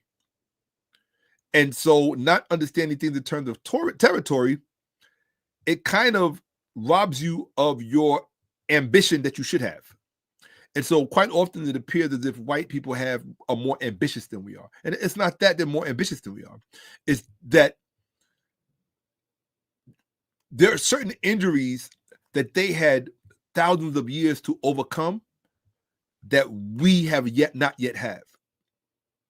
Because you have to understand, white people had to overcome their injuries in terms of their relationship to power. They had very early injuries early on. In other words, they were the last people to enter the arena called civilization. Most of, if not all of civilization had already been created before white people entered into civilization, because civilization was not created by them. They are the last inheritors of it, unfortunately also the greatest abusers of it, right? And that's probably because civilization was not something that white people created. they created a lot of faux pas and missteps and are still doing so that could have easily been avoided had they not created their own stumbling blocks, right? And it's kind of like eating food, or some people have had the experience of eating an uncooked chicken or eating any type of uncooked pheasant, eating something before it has time to have fully cooked through. And so the way white people came to civilization, because they did not create it, they found themselves in possession of things that they themselves did not have to go through the maturity themselves to evolve or to produce or to contribute to the world on their own volition. They didn't have to go through that. What whites primarily did was they innovated. They contributed innovation, right? And they were not the first people to innovate, but they had their opportunity. And what we are still experiencing is the fallout of their turn at being in the driver's seat of civilization. It would be nice if there were enough of them that were psychologically and spiritually mature enough to begin to operate in everyone's best interest, so that this whole experiment called civilization does not turn out to have been a complete waste of time. You understand? Yeah, that's all I have to say about that. So, I can go on and on and on. I'm glad you could catch it as well. Absolutely. Zeo, absolutely, Zeo. Glad to have you here. Yum, for sure. Okay. All right. Okay, so get ready, because here we go. So this particular presentation started with a video that I saw online. And the video was Tamar Jackson, Toni Braxton's sister, Tamar. They were having a phone conversation, and Tamar was on the phone. You could see Tamar. Apparently, her sister Toni, the great, incomparable singer Toni Braxton, whose music I absolutely love and adore. I love and adore her too. She's what you call a classic, right? They were having a conversation on the phone, and they were discussing, I think, reality shows or just gossip, typical gossip that sisters share with one another. And Tamar needed to end the conversation because she had to go to Bible study. And she said, "All right, sis, I got to go because I have Bible study." Toni Braxton accordingly responded, "Why are you having Bible study?" Tamar then responded, "What do you mean, why am I having Bible study? How else are we supposed to battle against all of this witchcraft and all these demons and witchcraft out here? How else are we supposed to do it? What else are we supposed to do?" And Toni Braxton responded with, "Well, there are other books that you can read to show yourself approved." At which point Tamar began to resist, and she began to assert her, what I call Bible psychosis. They throw up these defenses because it's part of their indoctrination. And then Toni ultimately said, the Bible, she said that book was written by a racist white man. And Tamar abruptly ended the discussion and said, "I got to call you back." And that was it. Okay? Now, what I didn't realize was that when I did part one of the presentation, which was focused on Ethiopia, because what happened was that when I read the comments, some of which I showed you in part one and other ones that you're going to see this evening, when I looked in the comments, I was really kind of blown away by the attack the robust and dynamic attack from particularly Black women throughout the diaspora who attacked Toni Braxton and called her everything but a child of God, talked about how stupid she was and how unlearned she was and how all of this other stuff and how she didn't know history. And they all started to repeat what I call Black Bible fallacies. In other words, untruths, things that are not true about the Bible. And their first go-to, which got started by the Black Christian apologetics community, which I'm going to be highlighting on this platform significantly, one of the fallacies or falsehoods that the Black Christian apologist community perpetuates. In other words, one of the bits of misinformation and miseducation that they contaminate the Black community with at large are things like saying the original Bible is the Ethiopian Bible, or the Ethiopian Bible was the first Bible, or the oldest Christian church is in Ethiopia, or the first Christian church was Ethiopian, or the Ethiopian church is older than the Roman Catholic Church. All of these things that were just not true, or they go to particular facts or particular passages within the Bible, within their scripture, particularly Acts 8, which talks about, I think it was 8, but one of the books of Acts, I forget. If you go back to the last part 1 of this that I did, I specifically focused on this part where they talk about the so-called Ethiopian eunuch. So they try to rely on these anecdotes, which are historically baseless and ahistorical in and of themselves, and have no historical, are not tethered to historical reality. And so you find that most of the people that repeat these things are historically illiterate. They don't know anything about history. They've never studied history. They don't even know how to go and fact check the Bible just to see if the person who wrote this themselves was historically illiterate. You automatically, and see, that's part of the problem with starting with a lie as a presumption of truth. If you presume that this is the word of God, and the danger is that when you say that this is the word of God, you're essentially calling God a liar, or you're saying that God is historically illiterate. Because if there are historical inaccuracies in the book, and you can't say that this is biblical theology, because the whole thing about biblical Christianity is the number one tenet about biblical Christianity, that the Bible is the inerrant word of God. Well, if the Bible is the inerrant word of God, you should be able to open the book and find no errors. The problem with the Bible is that there are demonstrably provable errors, which shows you that many of the people, or the majority of the contributors to this book, were either historically illiterate, or even worse, they were historically dishonest, or both. That's the worst one. When they are historically dishonest and historically illiterate, meaning that they don't really know history. So, and you'll find that all of these elements are absolutely present in the Bible, which should tell you, okay, I have to step away from biblical Christianity, because biblical Christianity is a lie on its face. It's premised on a demonstrable lie, right? So you don't follow a doctrine that is literally proven and shown and demonstrated to be a lie on its face. That would be like somebody trying to tell you 2 + 2 is 7, and then I come and I take 2 coconuts and I add 2 more coconuts, and I show you that 2 + 2 = 4 coconuts.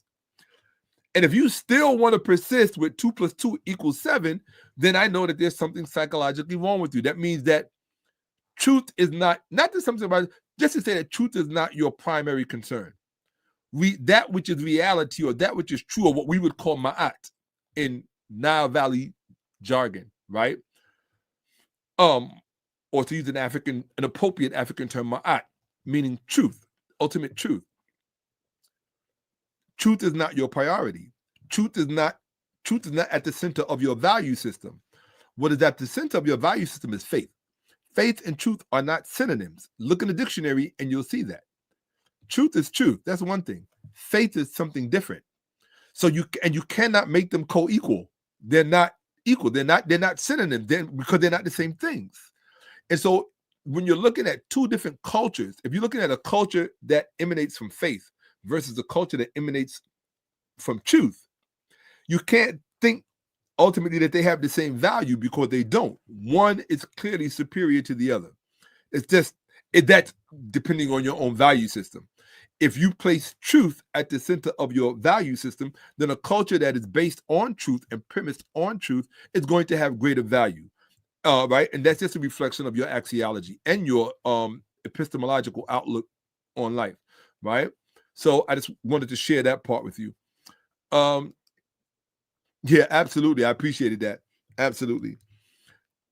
Absolutely. Yeah, the breakdown of the eunuch is that the Greeks absolutely saw Cushites as lesser men, which is why they chose a eunuch as the archetype to receive Ethiopia, because receiving is all a eunuch can do. And a eunuch cannot impose. He's been castrated. His manhood has been cut off. And that's why they chose that archetype to be the one to introduce Christianity to Africa. He came from a culture in which a woman was in rule, a kantaka, or what they call a Candace, queen. So it's not a historical story. It's trying to communicate something to you. It's communicating their values, and they are imposing their values on you. But you, as the unsuspecting reader, you don't understand the literary device because you're literarily illiterate. See, Black people are not just historically illiterate.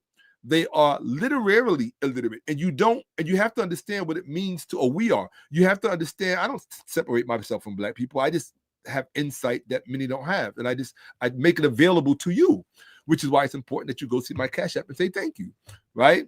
Or I could follow my mother's advice and keep it to myself, right? Because she doesn't want me to be a target, and I understand that, and I appreciate that. But all we have is each other at the end of the day. Tapping in from New Orleans, all right? My father's from Baton Rouge. So this always means a lot to me when my Louisiana people get with me. Absolutely, family. I appreciate you being here. To my Creole cousins, I got plenty of those. And being that part of my family is from the Bible Belt, they automatically think something's wrong with me, right?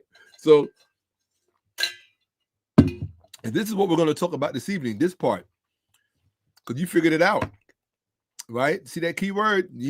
That's what we're going to talk about this evening, because it's very real, right? What's going on is very real. What plagues Black people is very real. And you have to forgive the discoloration of my teeth, because I'm sipping on very rich dark cocoa with a whole lot of different things in it. Black seed oil, bee pollen, blackstrap molasses, all kind of things that would darken your pearlies. So look, but what it does to my brain, it helps me think at this capacity without fatiguing, without getting tired too quickly. So that's why I drink it. And before I do every episode, one day I actually wanted to come up here and do a live without that and just be solely just me, just to see how well I do. What my own stamina is actually like. So that's what we're going to be looking at. Okay, so let's get started. So let's see here. All right, Tony, let me put you on here, and I'm going to take you off of one. Repeat. Okay, I'm just going to let the whole thing play. Let it go. Okay. So what ended up happening was, anytime I'm doing a presentation like this, I try to get into the people that I'm talking about. I get really deep into the subject matter. And because it was Toni Braxton and her sister Tamar that was at the heart of this discussion, I was like, I wanted to reacquaint myself with Toni's music. And man, what a difference it made. So I listened to it through the entire time I was putting this entire presentation together. That includes part 1 and this part, which is part 2. So I really rediscovered Toni Braxton's music. Prior to that, my favorite recording artist was probably, among many, my favorite female recording artist was probably Brandy, who I had the opportunity of walking arm in arm with on one occasion. It was during her birthday once in New York City at a nightclub. And that was a big deal to me because it was Brandy. And how many guys can say that they walked arm in arm with Brandy, right? I can say that, okay? I can also tell you a Janet Jackson story, which I've probably told before, but I'm not going to tell. Anyway, one that I live to regret and always will. Speaking of Janet Jackson, shout out to my boy Joe, who runs her record label. Joe Harris, I didn't forget you, bro. Actually, he's one of my former backup singers. one of my fellow recording artists. He's on a number of songs on my song that you're going to hear that you haven't heard before. And that's 𝓈𝓔𝓄𓅔, which I'm going to be bringing back to the platform. But he's singing backgrounds on quite a few songs. And he actually runs Janet Jackson's label. You could see him on Instagram. Just go to Joe Harris or Joseph Harris. And he's a deep brother. He has his master's degree in music business from NYU. And in fact, that's when he was singing for me when he was in school here in New York getting his degree. Very awesome brother, could dance, can sing. His mother's awesome. She has her own marketing agency with celebrities and all sorts of stuff. But just a really wonderful brother. So when I found out he was managing Janet Jackson's record label, I was just, and I actually went and saw all the images and whatnot of them together. But yes, I also had a meaningful personal encounter with Janet, which I will always kick myself in the butt for. But whatever, let's keep it moving without distraction. So, oh yeah, absolutely. Yeah, absolutely, without question. You said a mouthful there. I don't even have to speak on it. You really said a lot there. In fact, that's a whole sociology study in and of itself. So, see what I mean about people from all over the world? Good morning to everyone, right? Absolutely. Good morning to you, Bob. So let's look at it.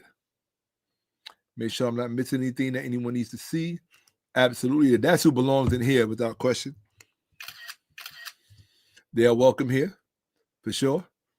Okay. All right. Yeah, absolutely. Let me get another shot of that. Real worth it. Wonderful. Yeah, I'm always taking screenshots for different things because you never know how I could use something for marketing, whatever, right? So, oh man, I really appreciate that. That means a lot to me. It really does. Absolutely. Shout out to Detroit. That really means a lot to me. It really does. And just the encouragement, it's going to help me get through this because when you see what I'm going to show you tonight, it took a lot of courage for me to present this one.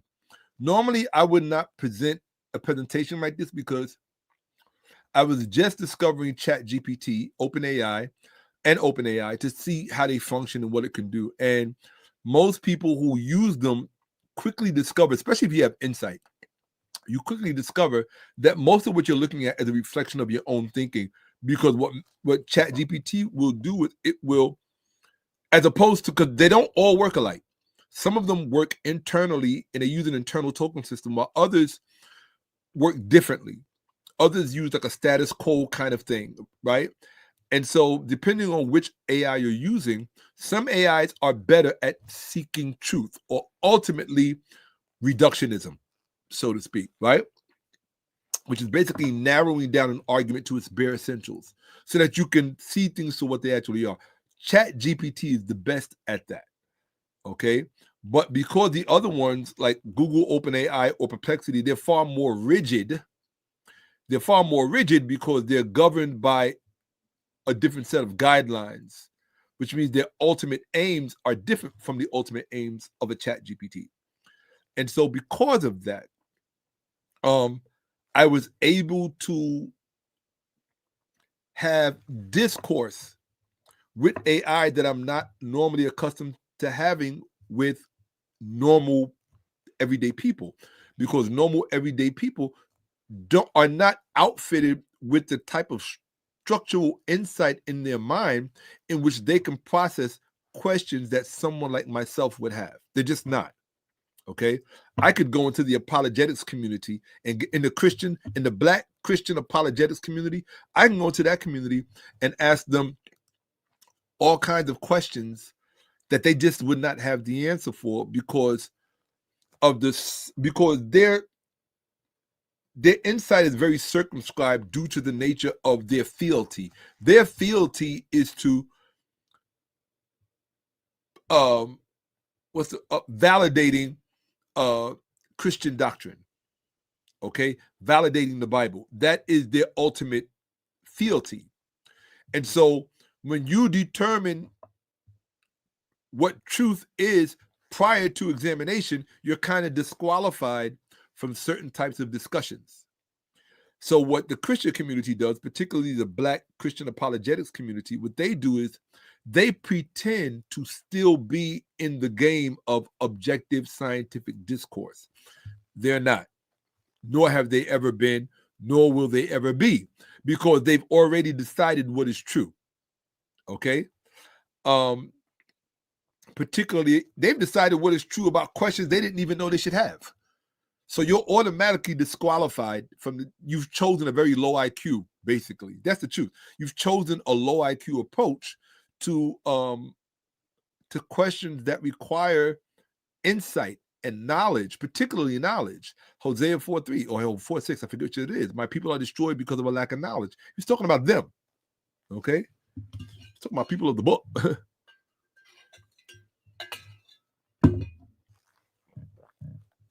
You don't hear scientists saying my people are destroyed because of lack of knowledge.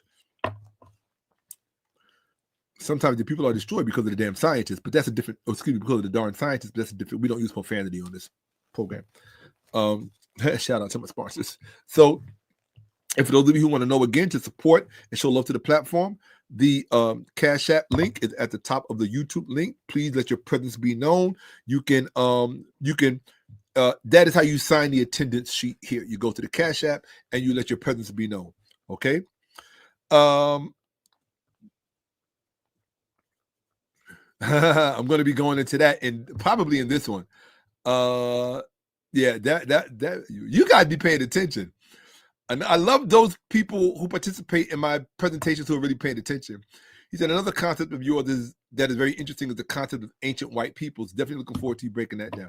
Yeah, because a lot of people who are very short-sighted and historically illiterate, they don't understand how defining works. They believe that how you define something in the 21st century is the same way that it was defined in antiquity.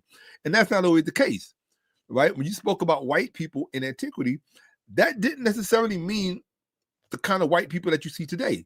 Because the kind of white people that you see today, for the most part, they weren't even really present in terms of centers of civilization. Therefore, when the term or the concept or the idea of white people was being used in antiquity, this would more or less apply to people that just may have been towards the lighter end of the color spectrum. They would, and also in terms of combine that or compound that with the foreign values that they brought into proximity of older cultures, that would have given them the designation of white people, right? So a lot of people are unaware of that. Sure, absolutely, okay? Or euphemisms for what today we would call white people, right? It's like in China.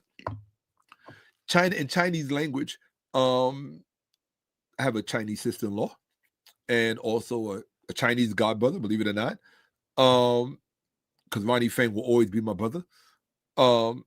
When a Chinese family allows you to live with them in Chinatown in New York, and you're in this room with mother, sister, and the son who's your best friend, who's more of a brother than anything else, that stays with you forever.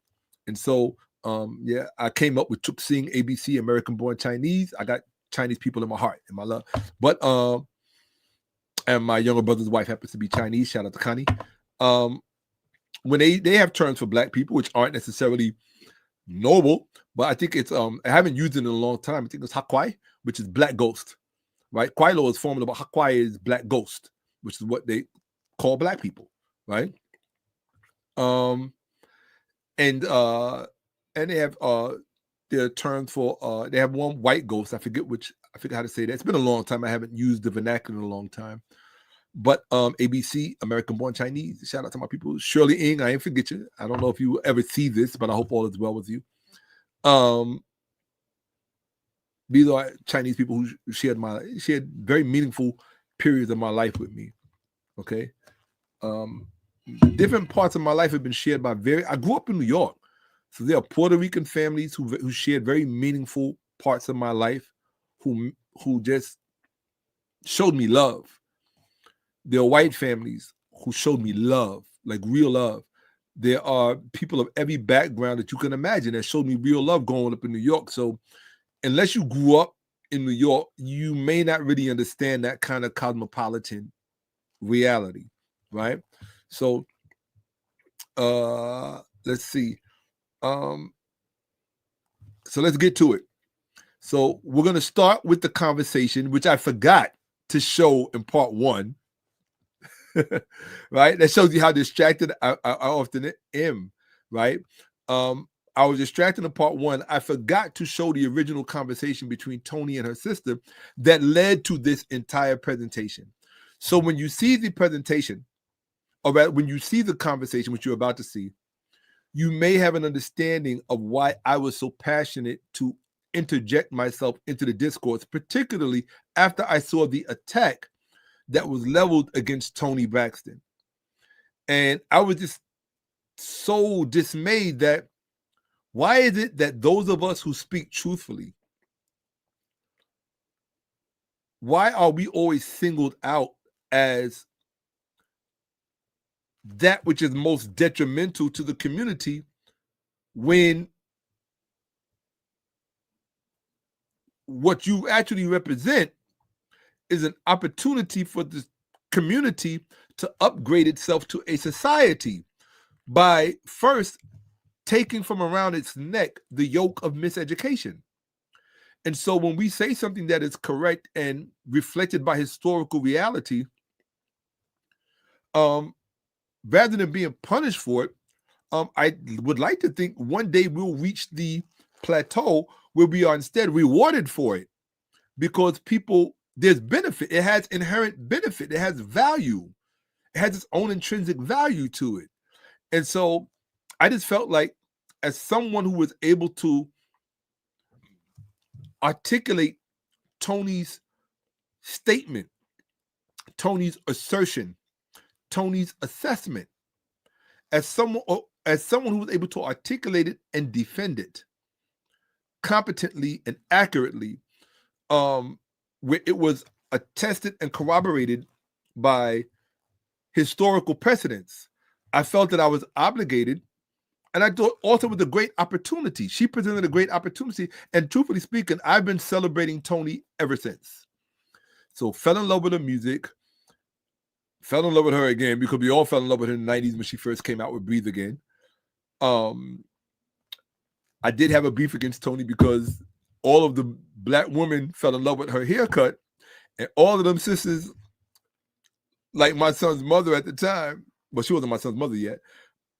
My son's mother had hair down past her butt, and I love hair, right? Doesn't have to be like that, but I had never seen a Black woman with hair like that. I came home one day from work, and all of her hair was cut closely cropped to her head, like Toni Braxton was in Breathe Again. I never forgave Toni Braxton for that, but actually, I never forgave her for that. But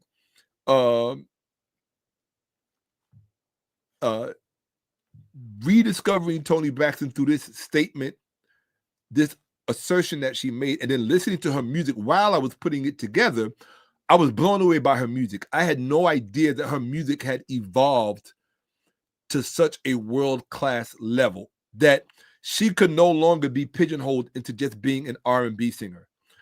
I was listening to stuff in terms of her songs and her music that was really, really world-class stuff. And so I was just shocked. And so yes, she did bump Brandy out of the top position as far as my favorite singers go. So it goes Toni Braxton, then Brandy, and I like Monica, especially when she's with Brandy, or even Monica on her own. But I'm from an older period. I do like Zendaya though. She has one song that I like, "Bottled Up," I think, something like that. Anyway, I like all kinds of people, but as far as favorites, people I can listen to all day and every day, Toni Braxton. Her music actually puts me right in my comfort zone. And so I appreciate that. I was unaware that music even existed. So right now I'm listening to a song called, one of my favorites called It's You. And I love that song. I absolutely love that song. Like, I am crazy about that song. It's You, Save Me, Rewind, there's so many different songs. Saturday Night. Oh, one of my favorite ones, Pulse. I love Pulse. And I discovered one by Tamar, which I really love. Something called Home, or what's the name of it? Let me see. It's on here. I'm going to put it in the, in the description when all of this is done, so you can listen to the music that I was listening to when I was putting all of this together. Because I think it would just help you appreciate it that much more, right? Where is she? Oh, well, you might have to wait for the Tamar one because I don't feel like looking for it right now. Tail melts. It should be right here. Here it is, All the Way Home. Yeah, by Tamar. So I have to include Tamar because she was also, I don't want to give all of the credit to Toni. Toni gets 99% of the credit. But if it wasn't for Tamar putting her level of miseducation on Front Street by talking about I'm going to Bible study. Now, truthfully speaking, I have more respect for somebody who's going to Bible study than somebody who doesn't want to study at all. So that needs to be said. Hold on one second, because that deserves to be emphasized. I have more respect for someone going to Bible study than somebody who just doesn't want to study at all.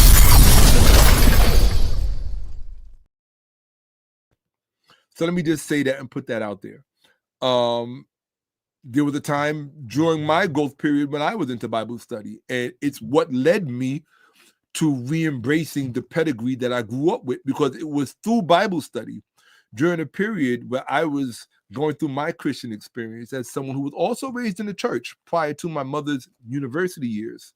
We started out in the church, Sunday school, the Bible Belt type, because my mother's from South Carolina, my father's from Louisiana, and in New York, that migrated with us. So I grew up in a purely Baptist, soulful, Southern, and Christian environment. I grew up with all of the trappings of that, right? The large funerals, the large weddings, all of the food, the chitlins, the food at church. I grew up with all of that. In fact, being inundated with the females in church, because in the 1970s, boy, you want to see some beautiful women in church, beautiful females and girls. Go to church in the 1970s. Boy, if I could put you inside of my eyes and see what I saw, you would be going to church every Sunday. I don't know if church is still like that anymore. I don't think it is. I just don't think females have that kind of grace anymore, because it's been such a blending of genders. But back then, when the genders were very, very distinct, oh man, it was a very dizzying experience. But that was the one thing I loved about church and missed about church. But I definitely wanted to say that I have more respect for someone at least trying to understand the Bible. And that's why I don't look. Let me explain something to you about me. And this is where a lot of people in the Kemetic community or in the conscious community, whatever you want to call it, a lot of them get uptight with me because I don't believe in throwing Christianity out with the bathwater. I don't believe that. Okay. And the reason why I don't believe that is because I personally don't think that Christianity is the problem. What I think is people's lack of education about Christianity is the real problem. That's the problem. And most people who consider themselves champions of Christianity and champions of Jesus are in fact the most miseducated and uneducated people about Christianity, its true nature, and what it was really meant for to begin with. Okay. And so I wish that some of the people who I call ideological adversaries, like a Pastor Eric Mason, who I will always mention because I got some presentations coming up to deal with people who tried to attack the so-called Kemetic community or the conscious community. They made a series of videos and statements miseducating young Black people about the truth about the relationship of Christianity to so-called ancient Egypt, which is a colonial term. We don't use ancient Egypt. We use the term Kemet, which means the Black realm. Okay. And they tried to come out and say that we were crazy. We didn't know what we were talking about. It was all they literally said, Pastor Jerome Gay Jr. literally said, they're getting all of this from Zeitgeist. For you to say that tells me that you don't know anything about, you're historically illiterate. As if you never ask yourself, where did Zeitgeist get it from? Right? And then ask the next question. How much did Zeitgeist get right versus how much did they get wrong? Because they didn't get everything wrong. And what they did was they took the things that Zeitgeist got wrong, they made that the whole thing and tried to make it seem as if they won some type of debate and they debunked things. No, you didn't debunk anything. And most people especially most short-sighted, low IQ people don't know the difference between, or they don't make the necessary distinction between debunking something and refuting something. Scholars don't debunk. we refute. Refute requires documentation. Okay? Not just expressing opinions and verbiage and cheerleading and all of this other stuff that doesn't require any intellectual metal. Okay? So, let's see here. Let me just look at the comments. I always try to continue to hey, that's very true. All right, alive and well in Israel. That one cracks me. I'm telling you, some of these people have the funniest avatars. Absolutely. Oh, well, you're drunk. I don't. Hold on, you're drunk. I don't know how you're going to take this one, but I think someone's going to trip you out. Let me see. Okay, so let me stop running my mouth and let's get to it. So, without further ado, ladies and gentlemen,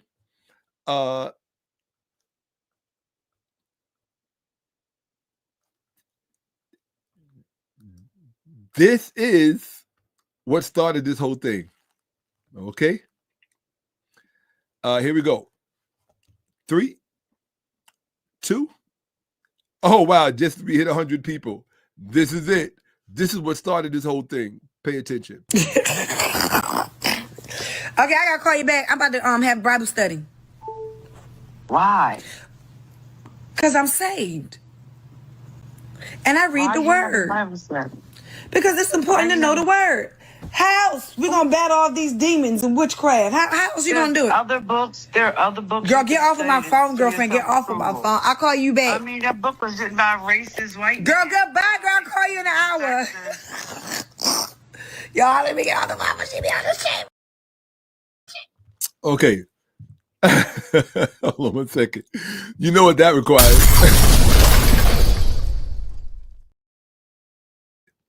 Now, for those of you who didn't get it, you know I'm going to play that one more time. Okay, I got to call you back. I'm about to have Bible study. Why? Because I'm saved. And I read the word. Because it's important to know the word.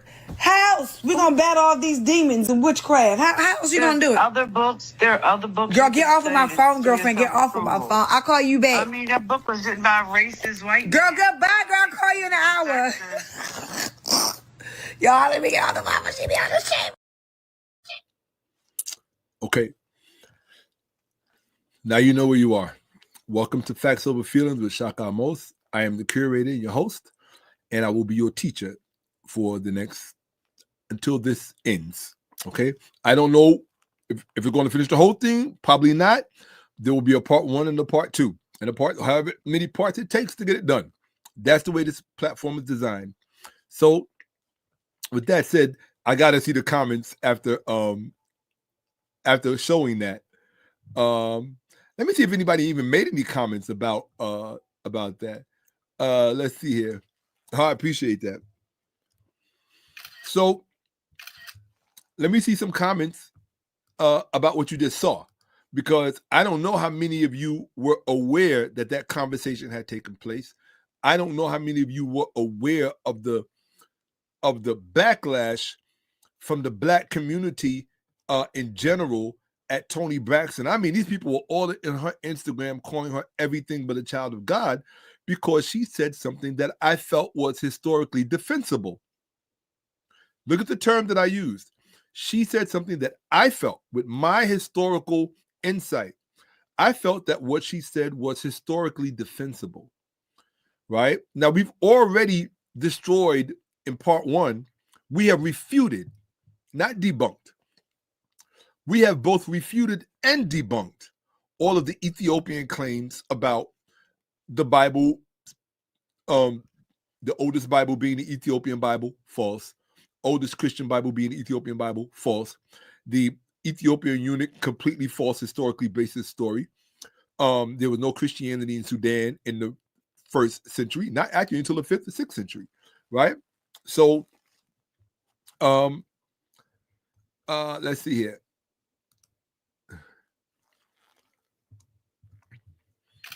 Okay, all right. So, right, okay, she was speaking facts. All right. My issue was, all right. My issue was, I would tell people, and I always tell this, don't be in my chat trying to teach. See, this is being in my chat trying to teach, right? I cannot the two they stole their concepts from. Don't do that. You don't know enough about the subject matter to make a statement like that. Okay. And then also that means you're trying to teach me. One of the rules in the chat, if you are talking to someone specifically, put the word at in front of their name, put their name and direct the comment to them. Because if you don't, I'm going to think you're talking to myself.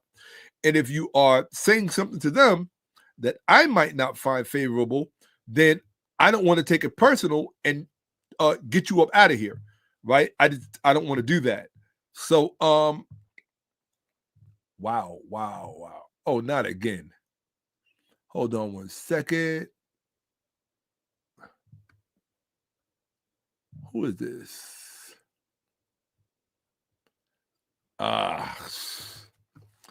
Okay. Let me see.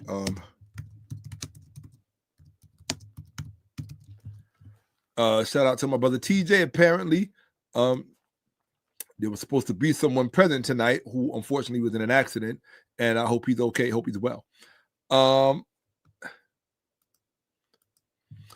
I know why she went through it. I know she went through it from fans and family after that. I hope she understands she's not alone. Well, let me tell you what would mean a lot to me. And this is really going to tell me who my people are, who really ride with me.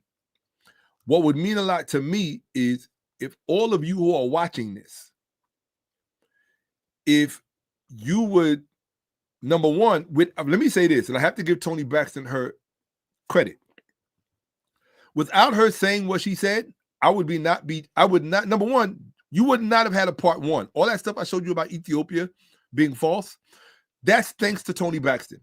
So give Toni Braxton, give her flowers. We don't give people their flowers enough while they're still around. So give Toni Braxton her flowers.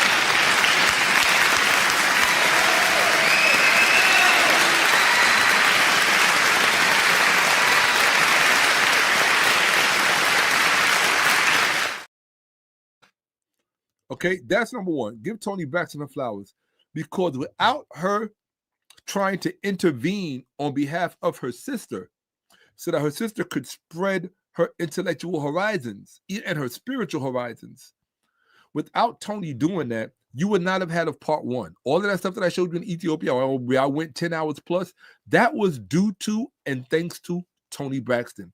So please go to her Instagram and just say thank you.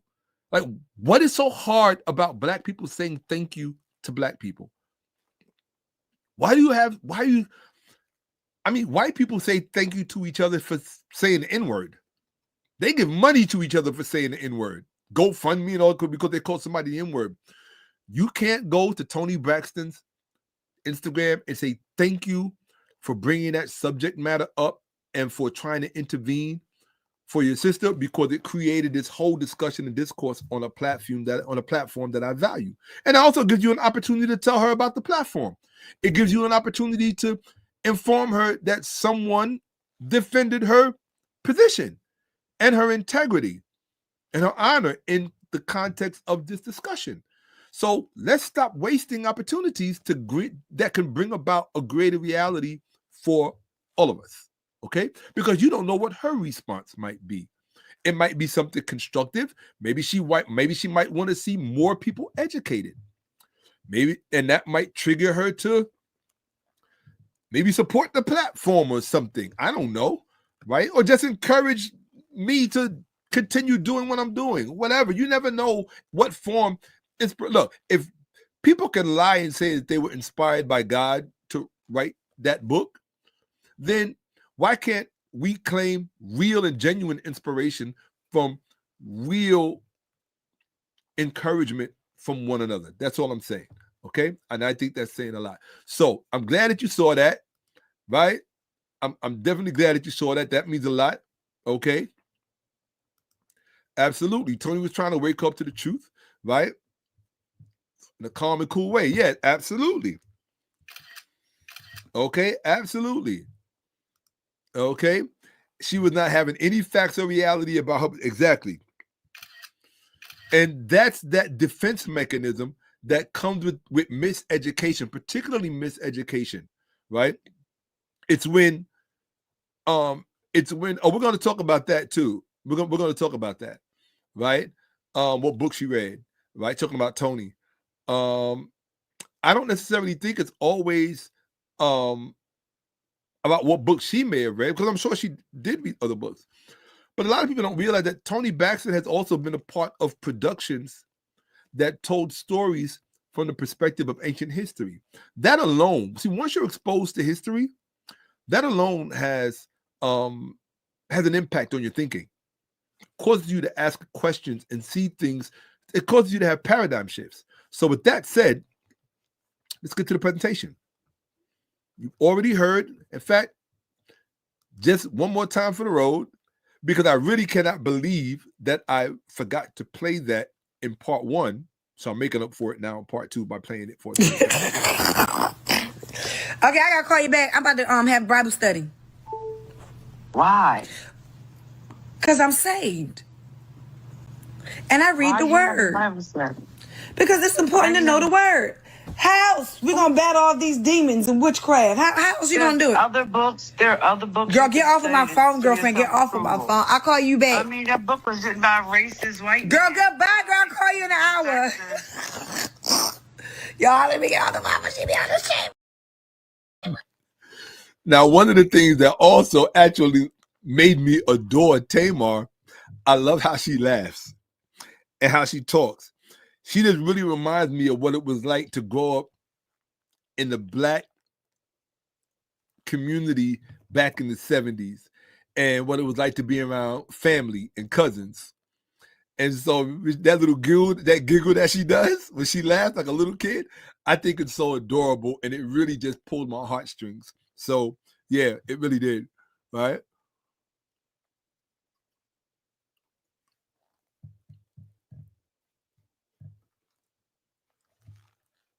You know I can't deal with no dry lips. If I want to deal with your dry lips, I damn sure don't want to deal with my own. Right? So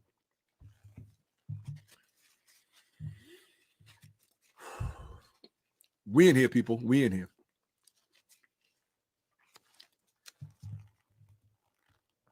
So what are we looking at? Let's look at the presentation. Here we go. All right, hold on one second. I need to. All right.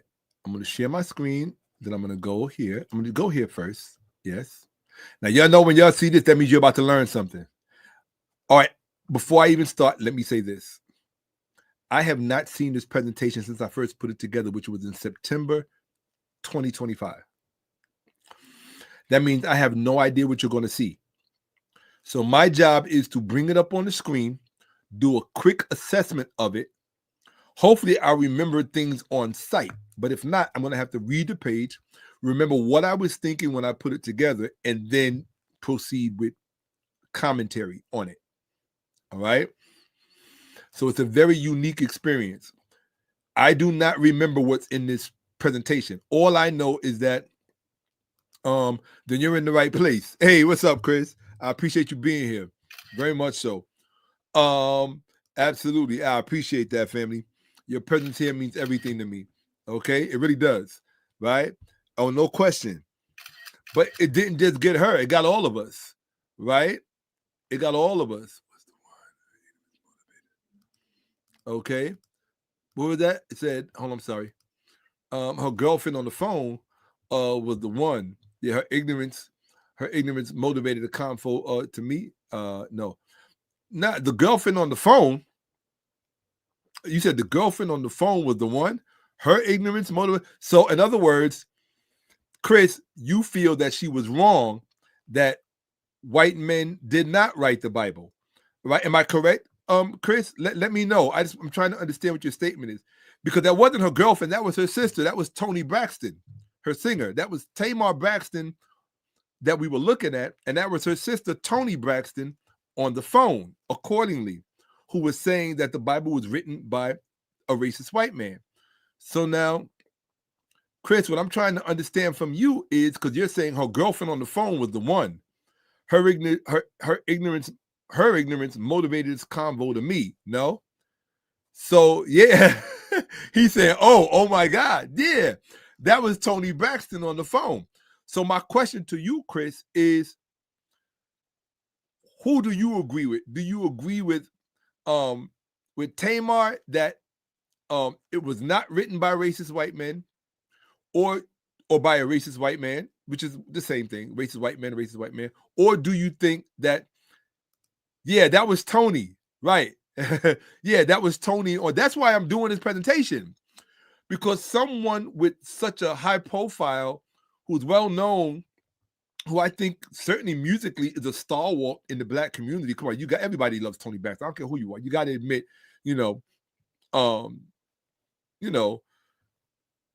I've always okay. So you agree with Tamar that it wasn't.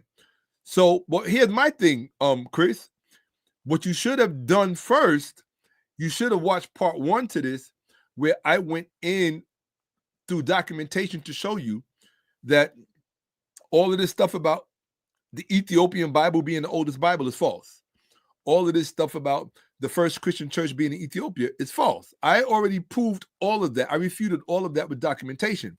So you're going to have to come up with a better explanation for who it was that actually wrote the Bible. And that's why I'm doing this, right? It's really important, all right? I don't want and Christians, I welcome Christians to be here with us. I'm going to learn. Forgive me.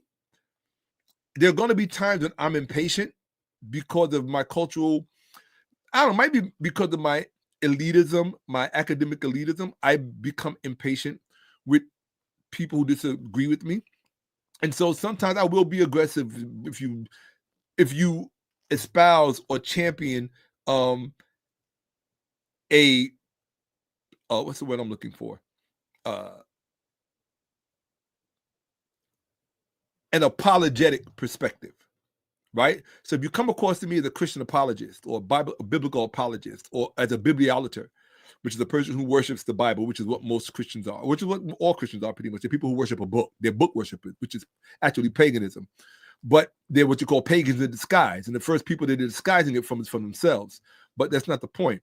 The point is, oh no, that's quite all right. You're welcome. You're welcome to be here. Your perspective is welcome to be here. I don't want anybody to feel like just because your current level of education informs you and instructs you a certain way, that therefore means that,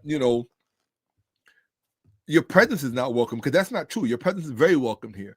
I always say this, if you only speak to people that agree with you, you won't ever learn. Someone else also said, if you're the smartest person in the room, you're in the wrong room, because you're not going to learn anything. Okay. So, because I do have a fidelity to other people who are here to learn from me as well, unfortunately, I'm not going to always be able to entertain to any appreciable extent the perspective of someone else. But it doesn't mean that sometimes something that someone says or disagrees with won't catch my attention, and I may or may not address it, right? So, and if I think they take a stupid approach to disagreeing, I'm going to let them know. I'm very forthright, direct, and honest. What you get from me is how you come. It's that simple, right? It's how you come. So, what does it say? Sounds like they had that conversation before. Tamar tried to code switch because of camera. Some people believe that Tamar was setting Toni up because Toni didn't know she was being recorded. So if you're in competition with your sister and you want, I don't know, right? Maybe you steal her Bible-believing followers. I don't know. Who knows? You know how sibling rivals are real. I can tell you about it coming from my family. It's very real, right? Okay. This is what I would say to that. You're almost correct. Some people say, I believe they changed the book. That part is not really important. What they changed were the original intentions and the original motives of the movement. That's what they changed. The very first initial books that were written about it was how they changed it. Why do I say that? Because you cannot be under the impression that those people who were originally involved in the movement, right? Now, listen to what I'm telling you. I call this, and I want you to get a new vocabulary, I call this an as-if movement. And I refer to Jesus as an as-if deity. Why? Because I'm speaking about them as if they actually existed. So I have to say that as a precursor, if you will, or as a caveat. I have to say that as a caveat that I'm speaking about them as if they existed so that the rest of the conversation can be intelligible and make sense. And there will be times when I will speak about them as if, and listen to this. You have to understand how nuanced this conversation is. Even when I say as if they existed, just because I make the presumption that they existed does not mean I'm saying that I believe they existed corporeally, because there is more than one way to exist when you're talking about the historical record. You can exist in the historical record without actually existing in reality, without actually being corporeal. You can be what's called an incarnation, a literary incarnation. This person exists only as a literary, and which is what you will usually find in terms of the kind of specific literature that we are speaking about today, which is the Bible.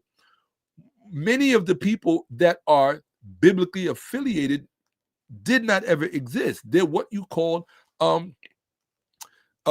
it's what makes the literature what's called pseudepigrapha. All right. And this is now you're dealing with epigraphy, which is a subject matter that I am well versed in, right? I am competent in, at least, right? Relatively speaking, I'm competent in epigraphy.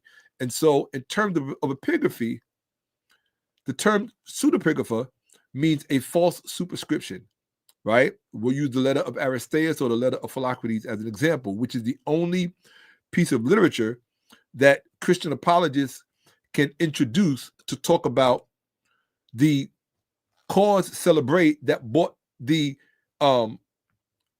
Greek iteration of the Bible into existence, which is the Septuagint. Okay.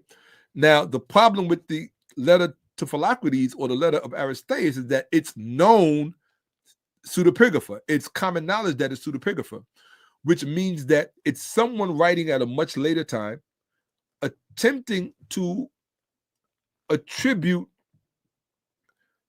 that very writing itself to someone who supposedly or purportedly existed at a much earlier time. It's a way of time manipulation through literature. These are literary devices that the average person, black, white, blue, or green, doesn't know anything about. When I'm talking about these things, however, because my specific market happens to be the community in which I grew up in, but that's the community who I'm seeking to restore, right? And so because of that, my primary concern is with their dearth of knowledge concerning these matters. And so that's who I'm speaking to primarily.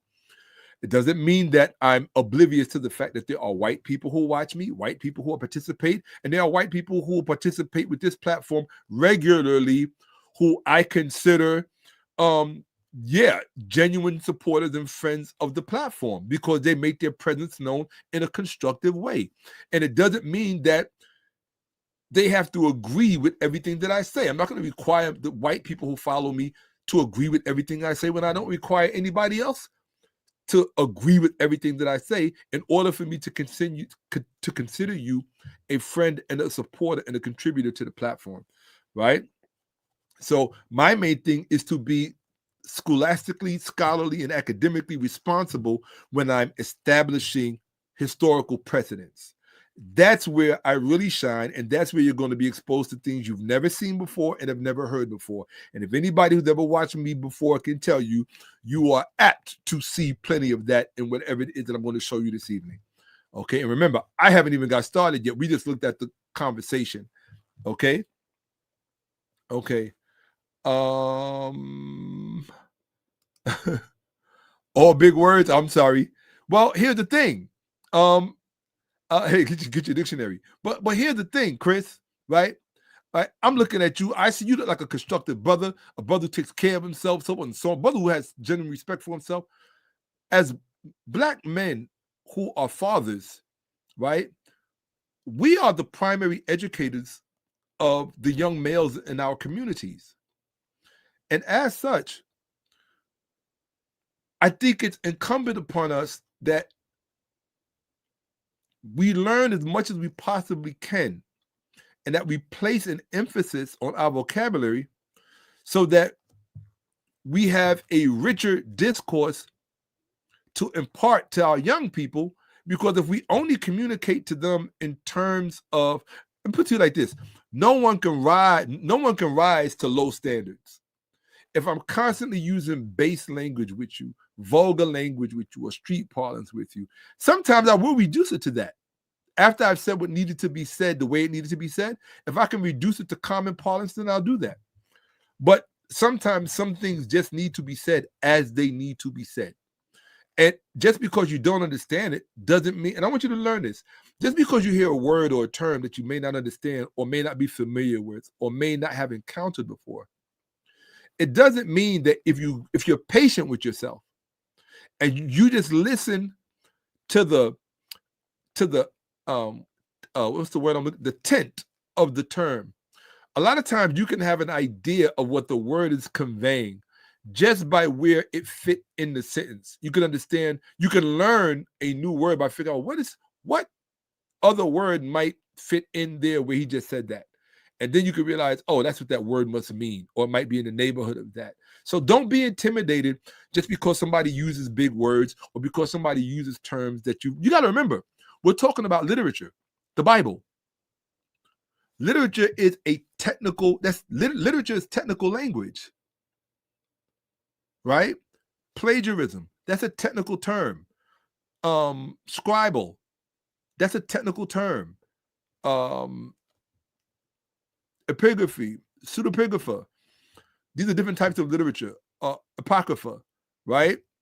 Extracurricular or marginalized literature, right? What else? There's all different kind of technical terms. Papyrology, which is another one that I use often because it's one of the fields of studies that I'm immersed in. And so, which is the study of ancient papyri, right? Ancient literature. And so there's all kind of technical terms. Don't be intimidated by them. It's an opportunity to increase your own verbiage, because here's the beauty of it. You can always go and rewind and come back to this point and say, you know what? In other words, you should always be increasing your own vocabulary list. Have a little personal list where you're like, you know what? Let me just put that down and go back and get the definition later. That's how I raised my son in reading. I tell him, don't ever go past a word that you don't understand, because then the passage won't make sense. Stop reading, go get the definition, then come back. That's how you increase your own vocabulary. And Black men quite often are not taught the importance of increasing their vocabulary, because here's why.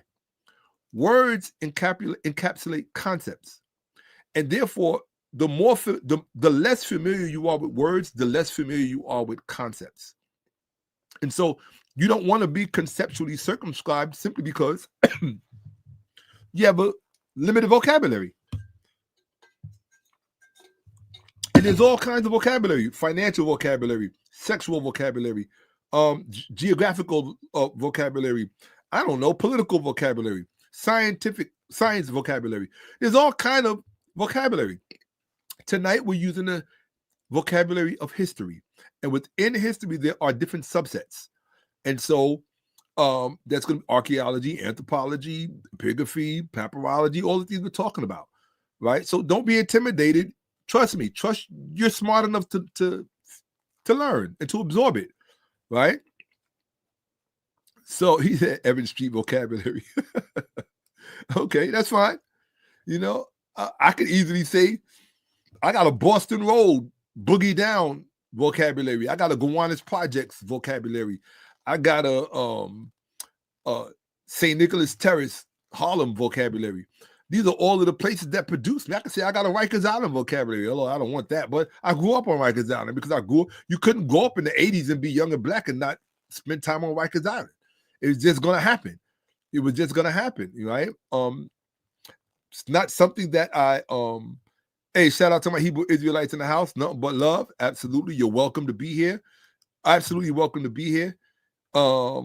And look, and if you have any questions as I'm teaching and going forward, maybe I may say something that you've never heard before, Water Blue. Anybody who's Christian or Hebrew Israelite or who is biblically invested, like, I don't want you to think that you're not welcome here. In fact, this is really for you. I'm trying to give you what pastors and rabbis and imams and people of the light, they can't give you the kind of knowledge that I have, because their path just does not lead out that far. It just doesn't, right? To teach the kind of things that I teach, you gotta know some people. You gotta go some places and know some people. You gotta spend a lot of time and invest a lot of time in learning, right? And most people don't have that kind of time. So I made that kind of time for myself so I would have something of value to give my people in the process of restoring themselves. So let's get to the presentation. All right, here I am at 2 hours and 30 minutes and the presentation just getting started. Jeez, I can't stand myself sometimes. That's when I have to start ignoring the chat because I'll constantly be responding to them. So let's do this, people. I'm nervous, like I said, because I don't remember what's in this platform. I just know that it's going to be wild. That's all I know. It's going to be really wild. I'm going to be sharing stuff with people that I've not ever shared before with anybody, because a lot of it I was learning. A lot of it was coming to me as I was going. Because for the very first time, I could think on a different level because I had the scaffolding of AI to assist me with my own thinking in a way that the average human being cannot. Because the average human being does not have recourse to the kind of literature that I am aware of and that I have insight of. So therefore, you cannot. And let me give you an example of what I mean. So I don't want you to think I'm crazy, right? Hold on one second. Allow, stop sharing, right? So if I say to you, you know, do you think that a palimpsest can automatically be, can have the term autographed ascribed to it, right? Let's just use the Sinai, I think it's the Sinai palimpsest. Is it the Yemen palimpsest? I think it's the Sinai one, right? Let's look at the Sinai palimpsest. Now, if I ask you about the Sinai palimpsest, and I ask you, do you think the Sinai palimpsest should be considered an autograph just by virtue of the fact that it's a palimpsest, right? If you are not technically acquainted with this terminology, then you can't really assist me in my own thinking, because you can't answer questions about things that you don't know exist. So I'm going to give you a perfect example of what a palimpsest is, and let's go to AI and we'll ask AI that question. Okay, so I'm going to show you what I'm talking about. These are the kind of conversations I can have with AI that I can't have with you, because you can't teach me about these kind of things. Sorry, you can't. Okay, watch. If you could, trust me, I'd be in your class instead. So let me show you what I'm talking about. That's the one thing I love about this whole setup, is that you could really teach in real time. All right, let me show you what I mean. Okay, so I'm going to go to Google and I'm going to ask that question to Google. All right. First, let's look at the Sinai palimpsest, right? Or is it the Yemen palimpsest? I think it's the. Hold on a second. Oops, here we go. Let's see. All right, the Sinai palimpsest. Okay, so that's what I was looking for. The Sinai palimpsest. All right, now let's look at it for a second. All right. Okay. I'm going to come here. All right. Boom. Just type it in. All right. So, I'm going to ask that question. Can the Sinai palimpsest be, this is the kind of question I would ask if we were in person, be attributed the status of an autograph by virtue of its being a palimpsest alone. Now, that's a legitimate question, right? Especially if you're maybe a second year student, or, you know, and you're really still getting your wheels under you. So let's see what the AI has to say. Okay. Okay, answer my question though. Hold on. Okay, 1 second. Answer. It just giving me all this information I didn't ask for. Answer my question, please. Yes or no? So the answer is no. I already knew the answer was no. Okay. The 𝓈𝓔𓄿𓅓𓏭𓀢𓀁 is a manuscript, not a question. It is an ancient Quranic document featuring 2 layers of text. Would you like to know more about its historical? Okay. Is it an autograph? No, the 𝓈𝓔𝓄𝓅𝓁 is not an autograph. All right. So, all right, those are the kind of questions you would ask if you were dealing with early forms of literature. Okay. I would ask something like that because my whole life is just early forms of literature, like sun up to sundown, day in, day week, year in, year out. So that's really all I know. I'm not really good at much else. Other than I can sing a little bit, I can rap a little bit. But my main thing is early literature. That's where I'm proficient at, right? Antiquity, history, like the real sinews, the levers of the ancient world, the things that made things happen, right? That's where I'm very proficient at. And so because of that, I try to help people make, I appreciate that. Thank you. Thank you for making me feel like I didn't waste my time. Very much important, right? I think it helps people to know where they are when, oh, absolutely. You're more than welcome to be here. You're more than welcome to be here. 𝓈𝓔𝓐, right? So, and I really appreciate that from you, Z, right? Zelle. I really appreciate that, Zelle. You saying that the pre-build is important. See, that's what I like about being around intelligent people. They get it. That really matters. I'm taking a shot to remind me in the future.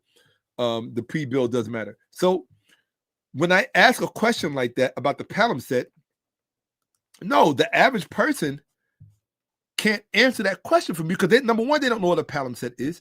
Number two, they don't know what meets the criteria of an autograph. And then number three, they don't know what the distinction is between the two. Which one has greater value and why? Which one is telling you what? And what can you glean from either one? These things matter. If you're in the debate arena, that's why I don't worry about people debating me because I know most people don't really study. They don't really know anything about this world. Right? Their ego likes to convince them that, oh, because I'm black and because I watched a few videos, I know something about this. No, I didn't learn this stuff from YouTube. I had to read. I have a very real library, a voluminous library, both digital and hard copy. I have a very real library. And most of my library is stuck between my ears. Okay? I've been studying for well over 30 years. So you don't get to wake up and just know the kind of things that I know. And so quite often the kind of things that I know, you usually have to pay a lot of money to learn. Because most people don't think black people are really worth teaching at that level. I tell you the truth right now. That's why, in fact, what I was going to do, I'm going to do this right now. I wasn't going to do this, but I'm going to do this right now. I'm going to show you why I do what I do. Watch this. I'm going to get rid of that for a second. I'm going to share my screen and I'm going to show you something. Okay, hold on 1 second. I'm going to show you why I do this. Okay, pay attention. Share your screen. Allow. Now, this is what happens when you go to YouTube, right? I'm just going to go to YouTube, right? And I want to show you the psychological diet that most black people are confronted with. Now, I know everybody's feed is different based on what they look at. So this might reflect some of the things that come across my past. But I want to show you the kind of things that black people are talking about in terms of black people, right? Now, I like her stuff. Ches, right? Black woman destroys swirl of fantasy. White women won't share their best men. Musicians are panicking about this new AI. Do wealthy white men marry black women, right? These are the kind of things that black women are talking about, right? Jaguar Wright on Beyonce and Blue Ivy. Nothing to elevate your intellect. Darlene Ortiz claps back on Corey Holcomb's Taking L's. Right? 50 Cent responds to Cat Williams' joke about his head. This is the type of intellectual stuff. It's not even intellectual, right? Men should have stopped explaining themselves, and men have stopped explaining themselves, and that should scare you. Okay, right? If we don't listen to blacks, we will perish, right? That part is true. You better believe it. That is true. That's a smart man that said that. Why? Because you're going to repeat mistakes that we already made. Right? Stop sticking around in relationships that ain't serving you. Right? This AI woman, right? She's talking to black men. I ain't got no problem with that. She got knocked out on her feet. It's like all of the stuff that people are discussing. Black immigrants undermine reparations. Like, how does this help us restore ourselves? Hunting season for Negroes. Women admit they're wrong and beg men to date them. And, the death of the music and woman over 40 exposed. Kevin Samuel was right. Well, he was right about a lot of stuff, but that's not the point. Women confused by millions of men are going. It's just, or beef. Somebody's beef. Corey Holcomb is, and shout out to Corey Holcomb, because I know some of my people really love him. Right? I'd never work with a rat. T.I. disrespects 50 Cent. Another rat beef. Like we need another rat beef. Right? These are all of the things begging for our attention. Or what sports team got busted with steroids? Or, there's another thing they want to show you. The new way to make money, right? Invest over here. Do this AI investment. I got the crypto thing for you. I got the trading, day trader thing for you. Because money is going to solve all your problems. Now, money does answer everything. Even the Bible tells you that.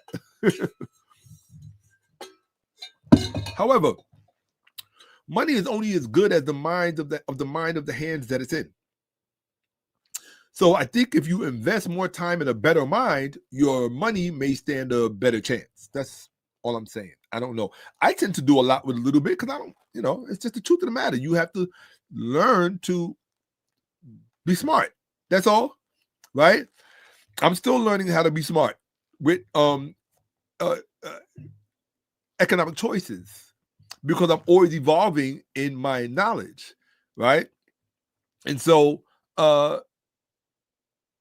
some people get a head up and a stand up, right? Yeah, it's verbal junk food, right? It serves absolutely no purpose. But what I'm saying is that nobody's bending over backwards to really bring the black community any real intellectual sustenance through which they can really chew on and thereby develop an appetite for more and have their own thinking sparked. Because there are more intellectuals in the black community than have been given the opportunity to evolve as intellectuals. That's all I'm saying. I'm not saying all of us have to be intellectuals, but what I'm saying is that a community that has enough intellectuals serving it can really benefit from the wisdom and knowledge of that particular community. That's why ancient societies cultivated that demographic, so that the rest of the society could benefit from their knowledge and wisdom. That's all. And it doesn't make other kind of knowledge and other types of wisdom devalued or diminished, because not all knowledge and wisdom is quote unquote intellectually based, because intellectualism is one form of processing information and data. There are other forms as well, and we'll get to that at some point in time, okay? But right now, we're dealing with the intellectual and psychological aspect of all of this, because especially when you're talking about spirit, right? The word spirit initially comes from espiri, which is breathing, but the word, we're talking about the soul, and the soul comes from the term psyche, which is Greek, right? Okay, let's all, anytime you make a claim, always no.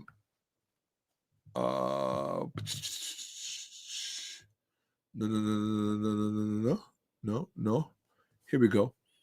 Yes, psyche. The human soul, mind, or spirit. So it's a catch-all phrase, and it comes from, it's a Greek term. All right. So I'll show you. So that's why I use the term psychological. This is more of a psychological pursuit that we're engaged in currently. Oh, let me do that. 1 second. Let's close these. I'm going to close text edit. Thank you very much. Oh, shit. Please don't tell me I was sharing my screen. I don't think I was. Oh, good. Because I hate when I share my screen and that thing is open. I don't like to have sensitive information open when I'm sharing my screen. So it can be dangerous. Anybody knows that. So let's do this, people. Let's jump in. So let's go and take a look at what this is all about. This conversation between Toni Braxton and her baby sister, Tamar. I presume that's her baby sister. With that laugh, that giggle. I love that giggle that Tamar has. It just takes me back to simpler days, simpler times. So let's look at this. Oops, here we go. Come on. All right. There will definitely be a part 2 to this. I'm not going to make it all the way through. So the title of this is Shakka-Ahmose, Toni Braxton, She Was Right. Racist white men wrote the Bible. Shakka-Ahmose, Facts Over Feelings. Now, if you're new to this channel, again, the title of this platform is Facts Over Feelings, which means that here we place priority on the facts, not your feelings. If you are emotionally invested in your religion and your religious beliefs, you most likely will get your feelings hurt. You will be truth hurt. You will be fact hurt. How they like to use the term truth. I mean, they like the term church hurt, which I think is hilarious, because the only thing a church exists for is to hurt the truth. So let's get on with it. I call this section the Great Apology, owed by historically illiterate Black Christians to Toni Braxton. Why? Because they came after her because of what she said in this conversation. And I thought it was a great opportunity to use it to dive into this subject matter, right? So we can start getting rid of, this is the conversation which we already heard. Okay, I'm going to have to call you back. I'm about to have Bible study. Toni Braxton, why? Tamar, because I'm saved and I read the word. Why are you going to Bible study? Why are you having Bible study? Tamar, because it's important to know the word. How else are we going to battle all these demons and witchcraft, and how else are you going to do it? Toni, there are other books that you can read to show yourself approved. Tamar, get off my phone, girlfriend. Get off my phone. I'll call you back. Toni, and this is what we're addressing. But she said, I mean, that book was written by a racist white man. Now, either she was wrong or she was right. And my whole thing is I'm tired of Black people living in a fantasy world about this question. This is really what I'm tired of personally. And if Toni would not have said it, you would not be seeing the things that you are going to see in this presentation. So again, shout out to Toni Braxton for raising it, for having the courage to say it, and the respect for her own self and for her sister to just speak truthfully, okay? At least from her perspective. So the question is, can Toni Braxton's perspective, assessment, assertion, and statement, can her position be defended as historically tenable? That's what we are here to find out. Either she was wrong or she was right. Okay? That's what we're here to find out. Now, Toni Braxton, I mean, that book was written by a racist white man. If correct, the question should be, was the Bible written by a racist white man or men? If incorrect, the question then should be, then who wrote the Bible? Specific versus ambiguous. Okay? I don't know why I wrote that. I have not seen this presentation since it was put together back in September 2025. But that's the way my life is. Because I have so many presentations, I don't know when I'll be able to get to it. I could do I got presentations I did 10 years ago I haven't been able to get to yet that are still relevant because Black people are still confused about things. For some reason, they just cannot seem to get past confusion about certain things. And that's what I'm here to do, to help you with that. So that after this presentation, certain things you no longer have to be confused about. Okay? These are Ahmoseisms. I hope I'm saying that right. Ahmoseism, meaning that words or these are psychological terms that I defined from my observation of studying Black people's church mentality. And I look at some of the mental situations some of the psychological circumstances that we suffer from. And so these are the terms that I use. These are Ahmoseisms. That's the correct pronunciation. Ahmoseisms. These are Ahmoseisms, or terms inspired by BCMI, Black Christian Mental Illness, PSTD, Black Social Transmitted Disease. Oh, I'm sorry. Black Christian Mental Illness, which is a psychosocial transmitted disease, is PSTD. Everybody always talks about a PTSD. You need to talk about PSTD, a psychosocial transmitted disease, which is a Black community pandemic, a BCP. So we're going to talk about BCMI, which is a PSTD, which itself is a BCP. All right, it's a Black Christian mental illness, which is a psychosocial transmitted disease, which is a Black community pandemic. And we're going to name them. The main one is AHS, right? Black people suffer from AHS, Alexandrian Hellenism Syndrome. Most Black people suffer from this. People who are on the wrong side of Christianity suffer from this. People who are on the right side of Christianity, which are very few, you could probably count them on one hand, they don't suffer from this. In fact, they themselves fight against this. Okay? Christianity is far more complex than you can ever imagine. For me, it's the ultimate brain teaser because I know who all of the parties are that are involved in putting this thing together. So you have to understand Christianity at different stages in order to understand what it is and why there's so much confusion about it. All right? Because it does not mean the same thing at every stage. Okay? BCA. This is the worst one. This is the one that you're going to be confronted with by ignorant Black people. It's Black Christian Aragnorance. What is Black Christian Aragnorance? I covered this in part 1, right? It's called Black Christian Aragnorance or Black Christian Aragnorant. What is that?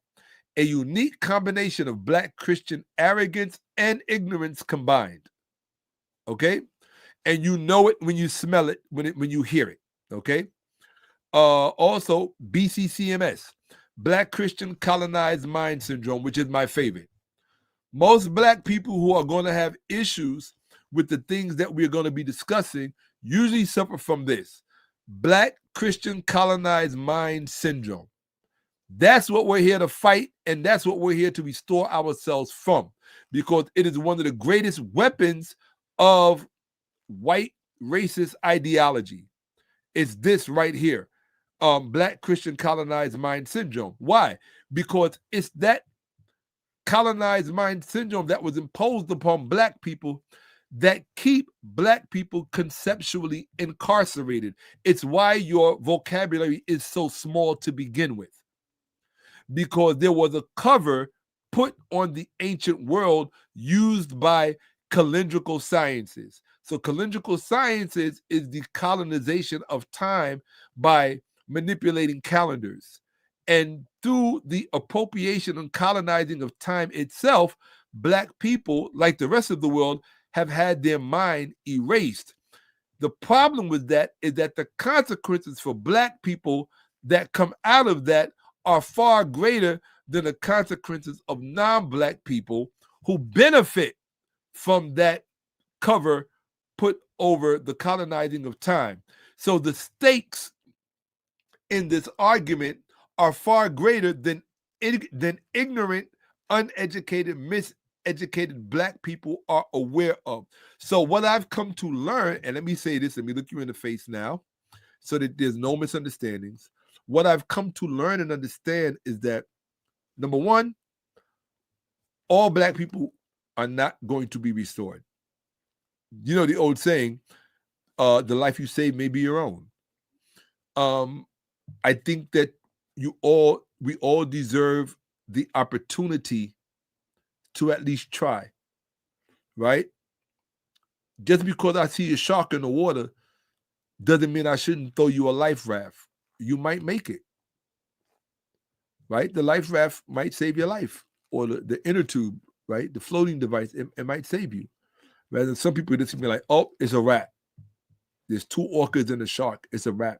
He's through, right? Still want to try, right? So, oh, that's what's up, Silicon Roots. I appreciate that. It means a lot to me. So all Black people, I'm comfortable with that. In the kind of war that we are involved in, which is an ideological war, which deals a lot with education. Education is at the center of it. The denial of education to one group and the maximizing of education to other groups puts Black people at an unusual disadvantage that they still are not aware of. Therefore, instinctively, they are going to resist the medicine, which is actual education. So I don't expect all Black people to be friendly towards me. And yes, we have well over 100 people watching. Certainly over 100 people watching who are with us. I don't expect all Black people to be friendly towards me or friendly towards the information, any of that. There is going to be collateral damage. That's it. It's a part of the fact. Just try not to be a part of it. That's all. Try not to be a victim of it, of the collateral damage. And I think one of the ways of doing it is by creating as healthy an ecosystem as possible so that you don't invite unhealthy scrutiny, right? Scrutiny that doesn't mean you any good, or scrutiny that doesn't seek to serve your best interest or the best interest of society at large, period. Okay? So let's get back to it. So I'm describing you all that last one, that what's it called? Black Christian colonized mind syndrome. That's the one. This is they talk about spiritual wickedness in high places. Well, spiritual wickedness in high places has things working on its behalf. And one of the agencies that spiritual wickedness in high places has working on its behalf is Black Christian colonized mind syndrome. That's just one of many, right? And don't get me wrong, just because I'm singling out Christianity, this does not in any way ameliorate the damage done by Islam or the damage done by Judaism. It's all part of the same damage.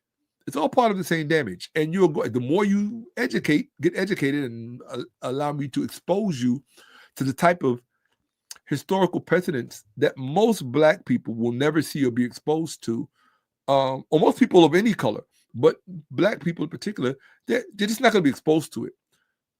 That's what we're here to do, so that we can move the needle forward, right? Because the one thing that you all have in common is that you're all part of households. And there may be something that I show you that may trigger your thinking, or that may lift a burden off of your thinking, or that will open up, that will widen the conceptual framework and territory so that your own mind can begin to navigate in a proactive, offensive way. Okay? Because part of acting offensively is protecting yourself in the process of doing. Right? In the process of achieving something, you must also, it's like boxers learn. Just because I'm about to knock you out doesn't mean that this ain't supposed to be protected. Because if it's not, I could get knocked out. You understand? That's simple. So I'm just trying to have a constructive, positive impact on your thinking by removing fallacious obstacles out of the way so you could see clearer. And I think that is a valuable service. That's why you should go visit my Cash App, which is at the top of the YouTube chat. Okay? All right. So, and I told you the UK is going to be in here. Milwaukee's in here. Memphis, Tennessee is in here. The UK is in here. Detroit is in here. There are going to be others, probably some people that I miss from other countries that are definitely in here with us. Okay. I'm sure Texas is in here. Alive in Israel, alive and well as Israel is in here. He's probably in Israel. Who knows, right? So let's do this. I'm looking for my teaching window. This is my favorite teaching window because I can get back to teaching. This is my favorite window, not the one when I'm up close and personal. Because when I'm in this window, work is being done. Okay? So let's get back to it. This one is a very serious one. Bible encephaloparasitis, right? This is very, I skipped one.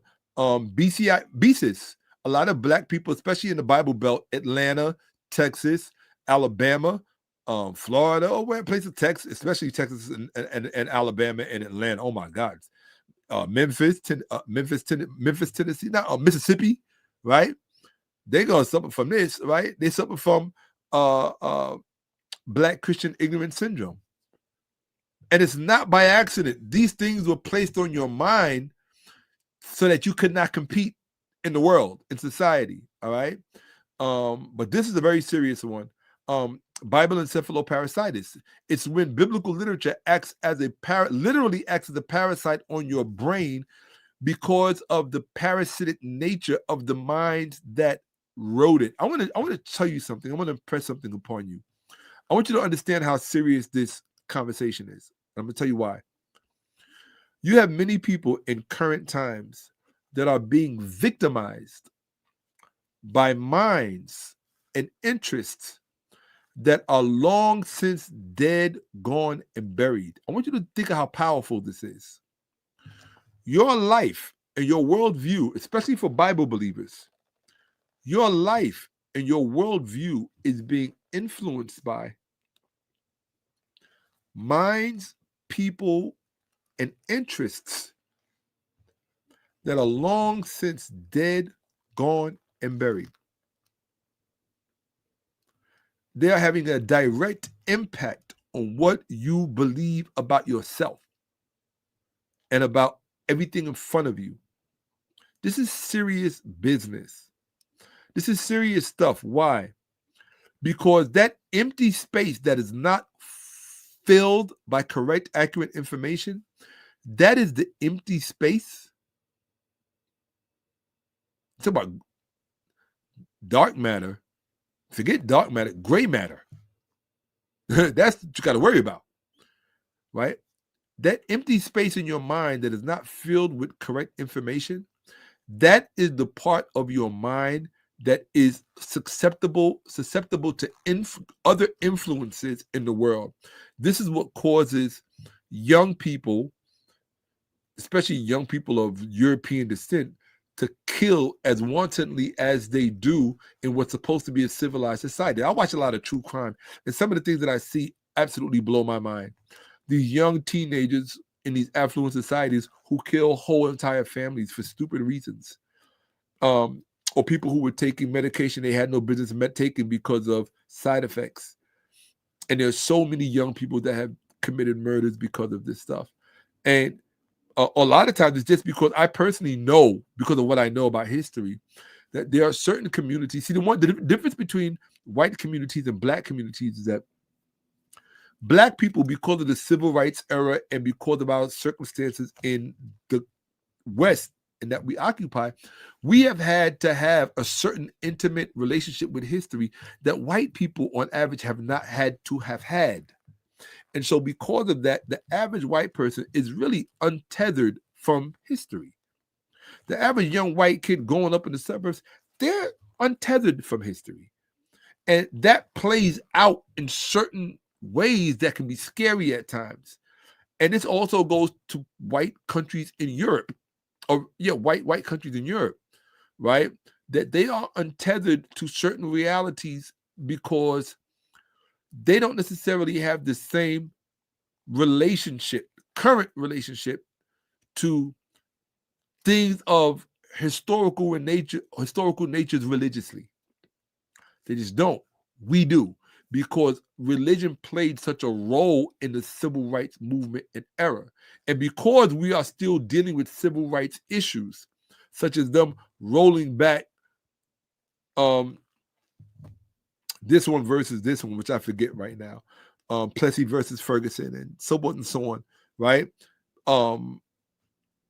DEI and affirmative action, and all these other things. You have to remember, religion played a very, very significant role in these things. And so these things are not untethered, long ago historical issues for us. They're very current. They're very current. And so I just said that to say that I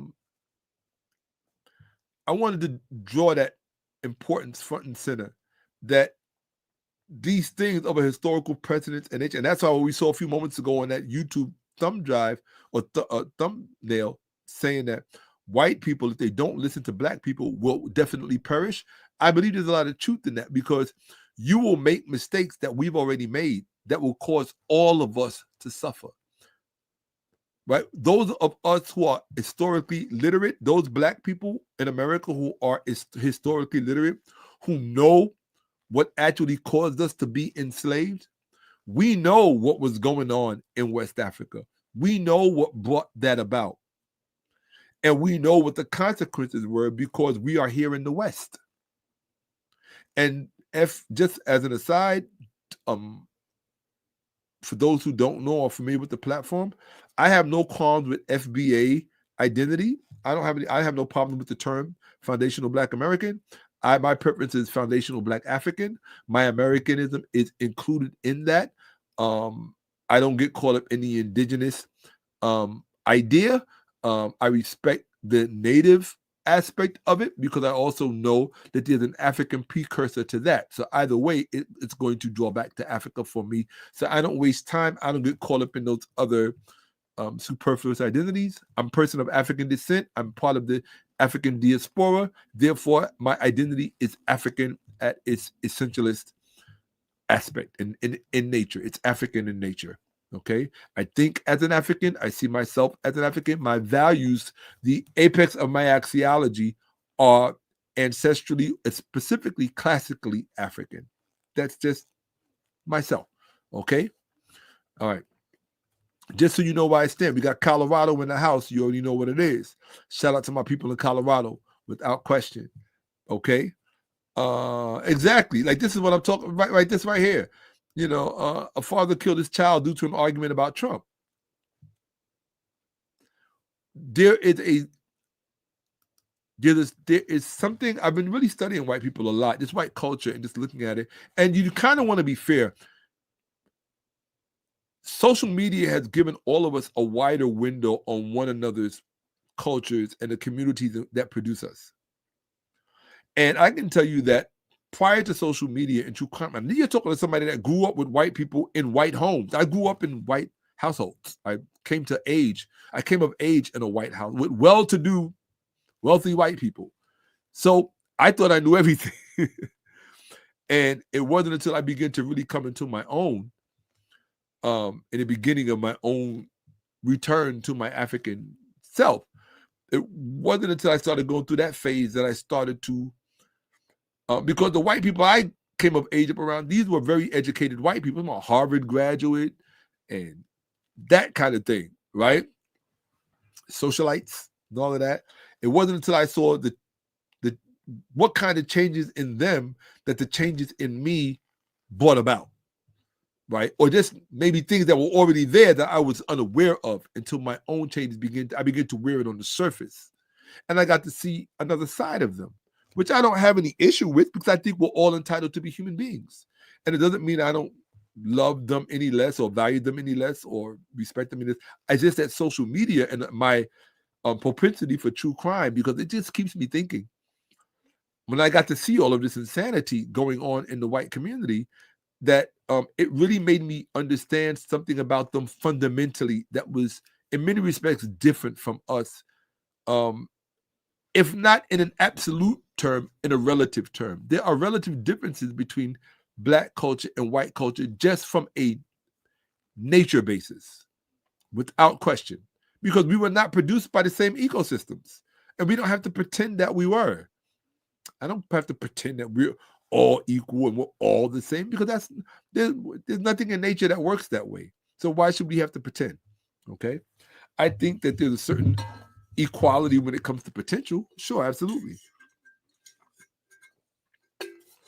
Just like believe the data shows there are certain propensities for certain outcomes based on our distinctive truths and perspectives. So let me get back to the presentation before I run my mouth. Okay. Here we go. All right. I'm interested to see how far I get. I already know I'm not going to get too far in this. There's no way. I get as far as I get. Okay. Something the Black community definitely suffers from, right?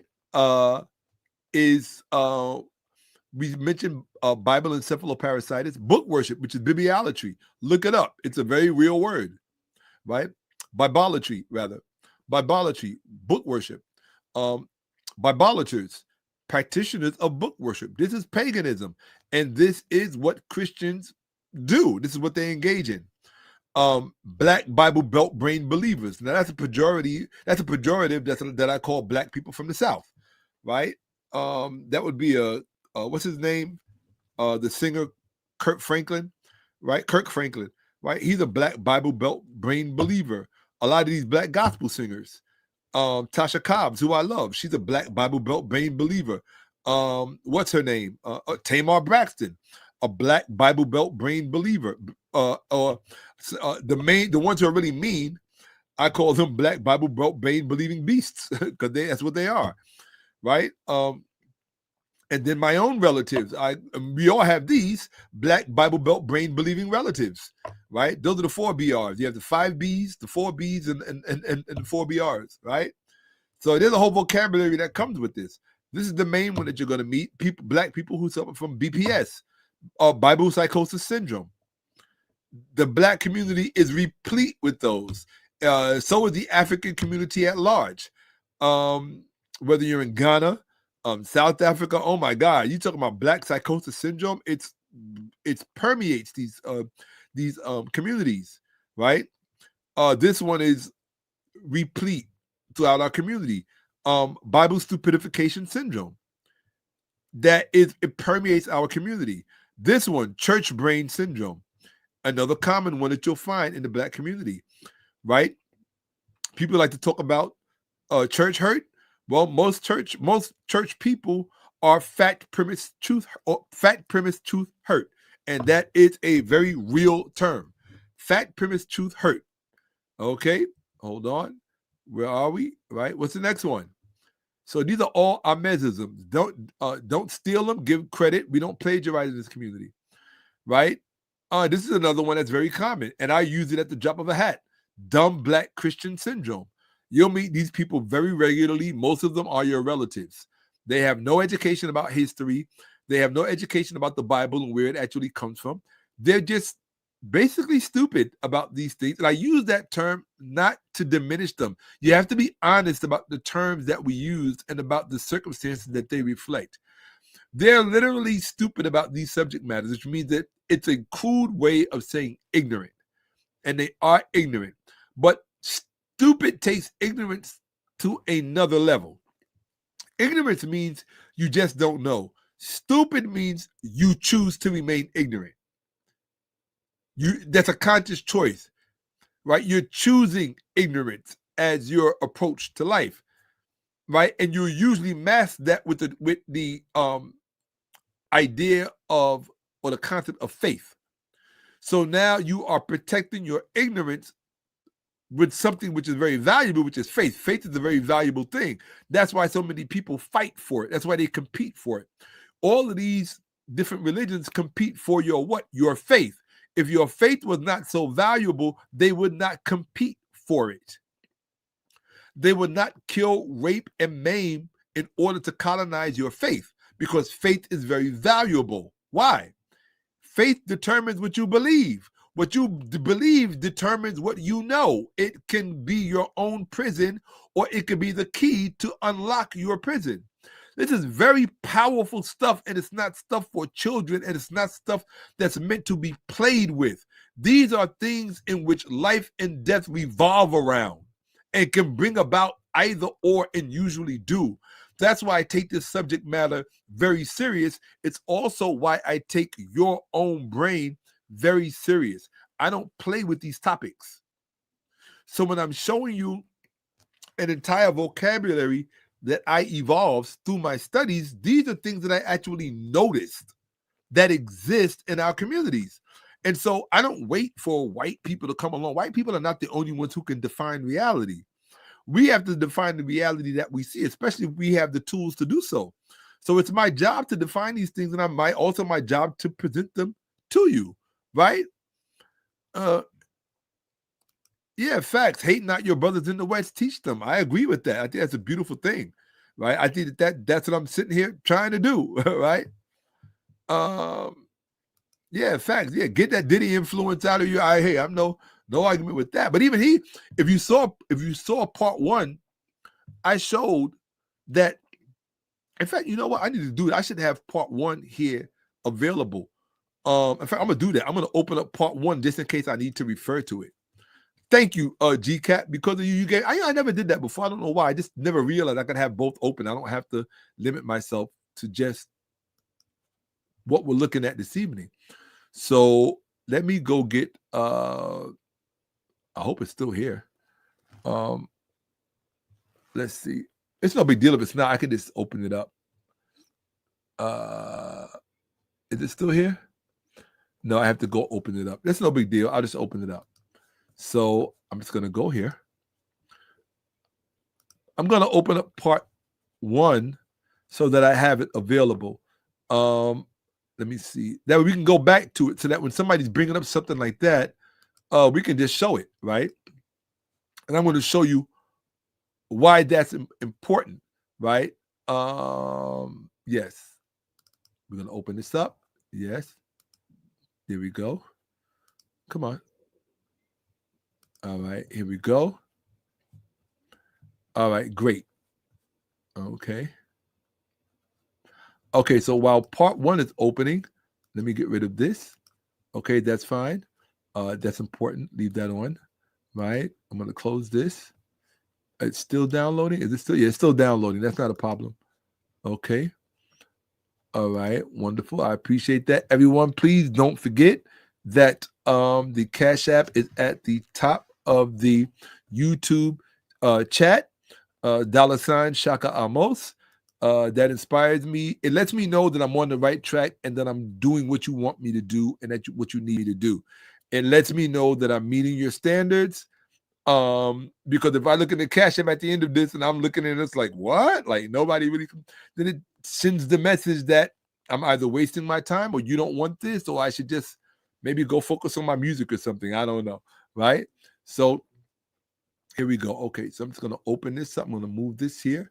Great. So now we have part 1 and part 2 open side by side so that we can address what needs to be addressed. So GCAP said, my friends, get Diddy influence out of your neighborhoods, be saved. Now I'm going to show you the problem, at least for me, right? I'm going to show you the problem with that statement, right? So the problem with that statement would put me at, let's say, let's see, 45. Let's see what opens up, right?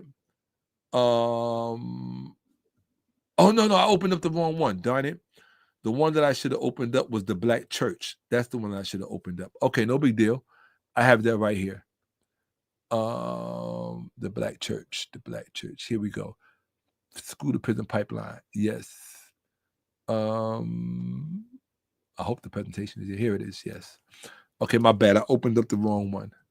In fact, let's make sure I got the right one. Oh, no big deal. I just opened it up in the PowerPoint on my desktop. Okay, let me move this out of the way. Here we go.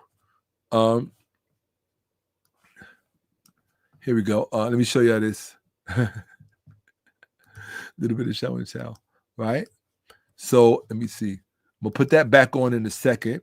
I'm just gonna show you this, something I took recently. Occasionally I have to do different visual things for different reasons. So let me see. Do I have it here? So this is what I look at when I remind myself to get focused and to stay focused. And if you look to the sides, these are the actual walls in the temples of Kemet in Medina Habul that showed the wrestling movements that the Greeks later learned, that the Greeks learned from us, and what they later called Greco wrestling. Greco wrestling actually came from this. It came from wrestling with rules that took place in Kemet, something we were very proficient at. And when we fought and when we did engage in our physical wrestling matches, instead of in arenas, our matches took place in temples, in temple courtyards. And so when I think about what I do in terms of debate and polemics and it being ideological warfare, that's what this image represents to me. And it's just a reminder, every day I make this choice every day to remind myself, I choose teaching because I could certainly, choose other things, right? So let me come back. Okay, cool, we're back. So stop sharing. I just wanted to share that with you. While this thing was unfolding.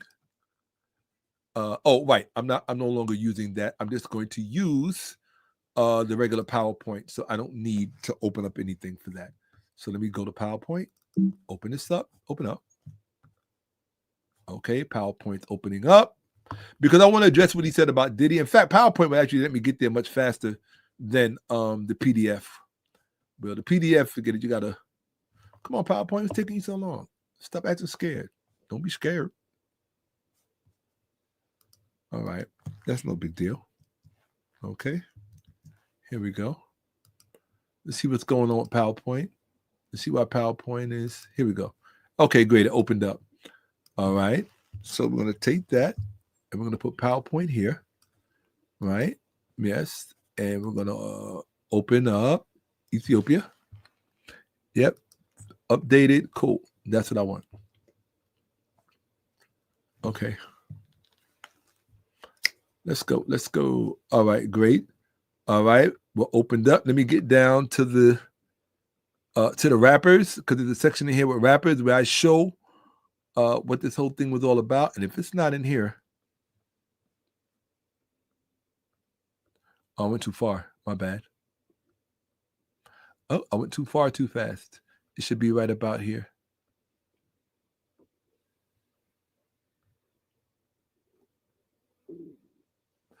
Darn it. I opened up the wrong one again. I meant Black Church. Yes, here we go. Black Church School Pipeline, Black Church School Pipeline.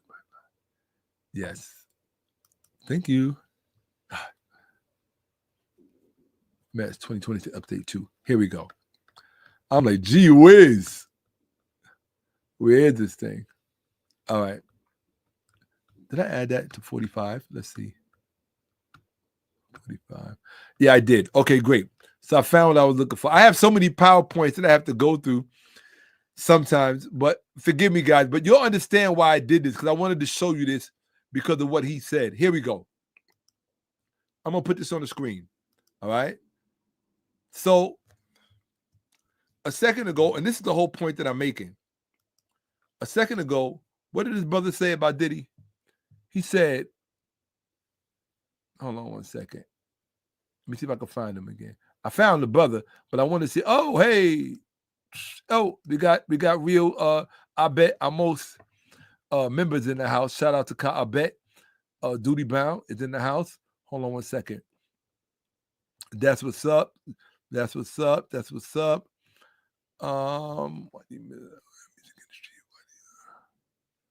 Here we go.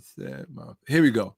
So right here where he said, my friends, get Diddy influence out of your neighborhoods, right? Be safe. Now, keep that on the screen, but then you have to remember this when you say that, okay? Let's come here, right? If you go to my presentation I gave last month, which was the Black church to school to prison pipeline, I clearly showed the role that Christianity plays in the Black church in terms of stuff like this. This is Diddy. This is Diddy's tattoo on his back. Mary and Jesus. A Black Mary, a Black Jesus. Right? So then you have to ask, well, if that's what he believes, and he's not the only rapper. They try to present King Von of Old Block with a crown of thorns as Jesus. The Game. right? Presenting Jesus as this whole thing, Tupac up on the cross, this whole thing, or Sexy Red wearing Chief Keef's Jesus piece, the whole Jesus piece thing, right? It shows you, look, Biggie with the Jesus piece, Rick Ross with the Jesus piece, this one, come on, man, I forget his name, right? But you know who I'm talking about, right? I forget the brother's name, it escapes me all of a sudden, right? But that's the point I'm making. The point I'm making, we talk about these influences, but we don't really see and understand we don't understand how the misapplication of these ideas turn out monsters in our community. They turn out people who do far more harm than good to our communities that the rest of us have to contend with, compete with, and live with. Right? The misapplication of these concepts and ideas become our obstacles. And you don't think that we don't have a responsibility to check that? I don't know. Maybe you don't care about the welfare and well-being of your community. I do. My curse. Go forgive me. So I'm going to set it straight for a minute just because I think I would benefit from it. That feels better. So that said, right? I appreciate you. Yeah, for those of you who actually are front and center, who make your presence known and make your attendance known through the Cash App, I genuinely, hold on one second. When we say thank you on here, I forgot they won't let me say it. Nahem, thank you. I appreciate you very much so. I wonder if my Nahem is in here earlier. Probably not, but that's okay. I'm going to get back to it so I can give you the value of what you're here for. Okay? So let's get back to this conversation between Toni and her sister, because that's what we're here to break down. Okay? And right now, we're still in the vocabulary section. So just to give you an idea, like, these are literally just the opening notes, but I wanted you to see these are really the psychological things that we have to contend with our community, our school teachers. Come on, folks. Did you forget this part already? Hold on one second. Where did that? Matter of fact, don't tell me that y'all forgot this part. As somebody that taught high school and basically educating our new young adults, every last one of us should be scared. These kids cannot read. They cannot write. There is no type of comprehension skills, no type of critical thinking. They cannot do anything on their own. They expect everything to be given to them. So in my class, we did this thing where I made them write once a week. They would have some type of assignment where they would have to write at least a paragraph, meaning 5 sentences. 5 sentences. The amount of assignments that I got in with 1 sentence, 2 sentences, the amount of complaints I got with the whole 5 sentences, that's too much. Can we do 3? Isn't 3 considered a paragraph? Oh, baby. We are in for a wild ride, y'all. Every assignment that I get. Hey, if you didn't know before, now you know. That's what's going on. Our future is being flushed down the toilet simply because we have a 1-billion-foot wall in the Black community that has worked overtime to keep Black people at large from real education. That's a problem. We can't win when our own team members are playing against us. It's not going to happen.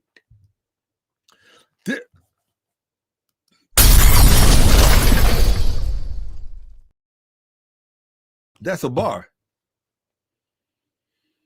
That's a bar. Shout out to my sister, Danica Marie. I love my little big sister, Danica Marie. Well, she's one of my favorite people. She's one of those sisters that make me feel like I'm at home around my people that I grew up with, right? Because she goes hard to try to get sisters to think. People call her pick me and all this other stuff. It's pick me's that get picked. It's that simple, right? But shout out to her. But I love when she says bars. And when you listen to her, she be having some bars. And I could tell they be coming straight out of her mind because she be in flow. And when you're in flow, that's when them bars come. So that was a bar when I said we can't win if our own team members are playing against us.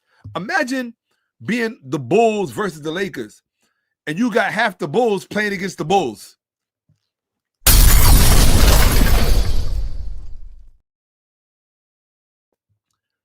Right? If you have half the Bulls playing against the Bulls, that's a dream come true for the Lakers. In fact, the Lakers might be mad because they didn't even get to have to play hard. They didn't get to even show off. Because you defeated yourselves. They didn't even beat you. You defeated yourself. Well, that's the black community. Because of the black church, because of the Bible, because of Christian apologists, because of Christianity in the black community, the black community is literally a team that is, wait for it, that is set up. You heard the term I used, right? The black community is literally a team that is set up to play against itself.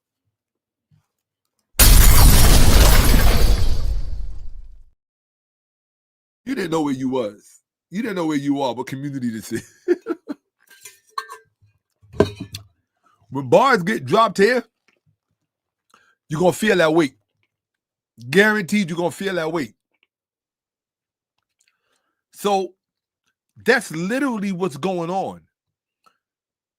That's what's going on. The black community has been set up to play against itself. So you got one team that's called themselves the Church of Christ, biblical Christianity, all this other, these, basically what it really is I'm explaining it to you and listen. I want you to listen. Christianity for them is a brand. That's it. That's where it begins. That's where it ends. They feel a fealty to protect that brand. That's why you even have one of their pastors who I tend to focus on, who I'll be focusing on for a while until I'm done with him, Pastor Eric Mason, my brother out of Philadelphia. And he is my brother. Not my brother in Christ, but he's my brother. He often talks about, the church has to rebrand itself. If the church is what you say it is, why are you rebranding it? The only thing that brands is business. So then you're saying that the church is really a business. And I don't have any problems with that, but at least you're admitting it. The church is a business and the congregation is your market. So in terms of the church being a business and the congregation being your market, then truth is not your number one priority. Business is. Selling what? Selling your ideology so that it allows you to do what? To sell products, right? What did you sell, Pastor Mason? A book. You have a book called, I think, Rebranding the Black Church or something like that, right? Something like that. I'll promote your book on here one day for people who might want to read it. My dream come true would be to sit in a room with an Eric Mason and a Vince Mantle and have them help me work out and work through the things that I know. That would be like boom to me. That's my Christmas morning.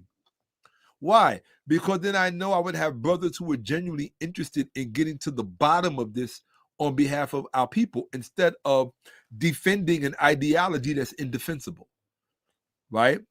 And bending over backwards with pseudoscience to try to rationalize things that are not true, okay? When you got people sitting around talking about biblical anthropology and using pseudoscientific terms like that, you have a problem, especially when these people want to present themselves as responsible people in the black community, as parents, and so on. To me, you become a psychological predator at that point. Once you're using terms like biblical anthropology, yes, you become a psychological predator because what you're trying to do is you are trying to diminish and relax a person's thinking apparatus and psychological filters in order for you to prey on their thinking. Yes, it is a form of predator of preying. Okay, so preying on people, it absolutely is. Okay, and the church has a documented history of preying on people from the 1st century on up, or actually from the 4th century, 5th, 6th century on up. So let's deal with it. We're not here to be shy. Man, I didn't realize it would take this long to get to this part, but we're going to go through it, and we're going to go through it together. You guys are going to get me through this, all right? I have every reason to believe you're going to get me through this. So where are we? We're at, oh yeah, and you're going to encounter this a lot, and I make no apologies for this one. DBCWs, you're going to meet a lot of those, dumb black Christian women. Why? Because if you go back to part one, if you go back to, not even part one, if you go back to the Black Church to School to Prison Pipeline, which I highly recommend that you watch, I document for you the role that the black female plays in this Christian black church formula, and how, and her direct relationship to the minds of her male children, her male offspring, and how her religious fealty creates damage on the thinking faculties of her young male children. And so she herself has been dumbed down due to her relationship with Christianity, which began on the slave plantation. And it was basically her seeking protection from the sexual overtures of the slave master. She found solace and refuge in the church community, where the slave master had to at least put on the act of being civilized and not harmful.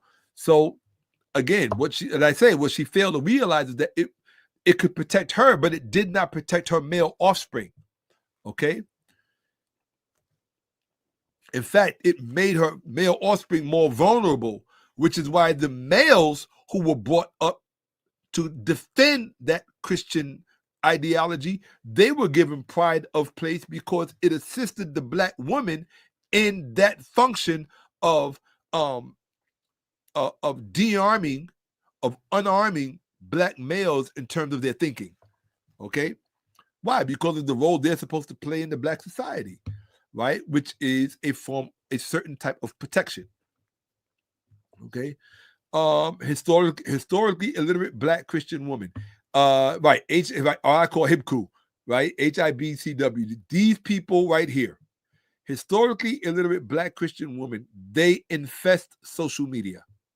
I'm sorry, they are everywhere, and you're going to see that this evening or this morning. This one is a big one in the black community. Right, it's called LOES, or LOES, lack of education syndrome. Big one. Big one. Right? You're going to talk to these people quite often on social media. SSEs, especially in the conservative community, right? Sunday school educated black people. That's really the extent of their education concerning history, things of that nature, right? Historically related subject matter.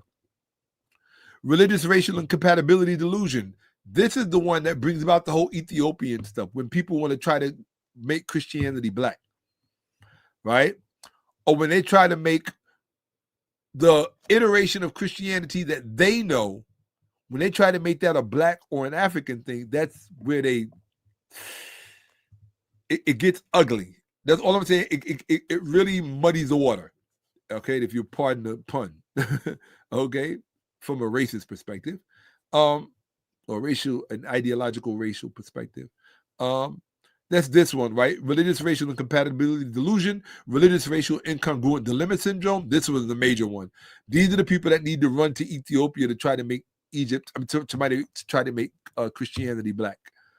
Truth hurt, which is an acute church condition. Okay. Double RID or RID, which is religious, racial, incompatibility delusion. Okay. Oh, that's up there. I've mentioned that twice, maybe because it's that strong. But right? Then you have religious, racial, incongruent dilemma syndrome. Okay. These are black people who encounter cognitive dissonance when they become racially invested and they need to make their religious beliefs congruent with their racial identity. Okay. And what I say is that you can do that with Christianity. Let me say this. Let me say this very clearly, because I have to remind myself of this sometimes.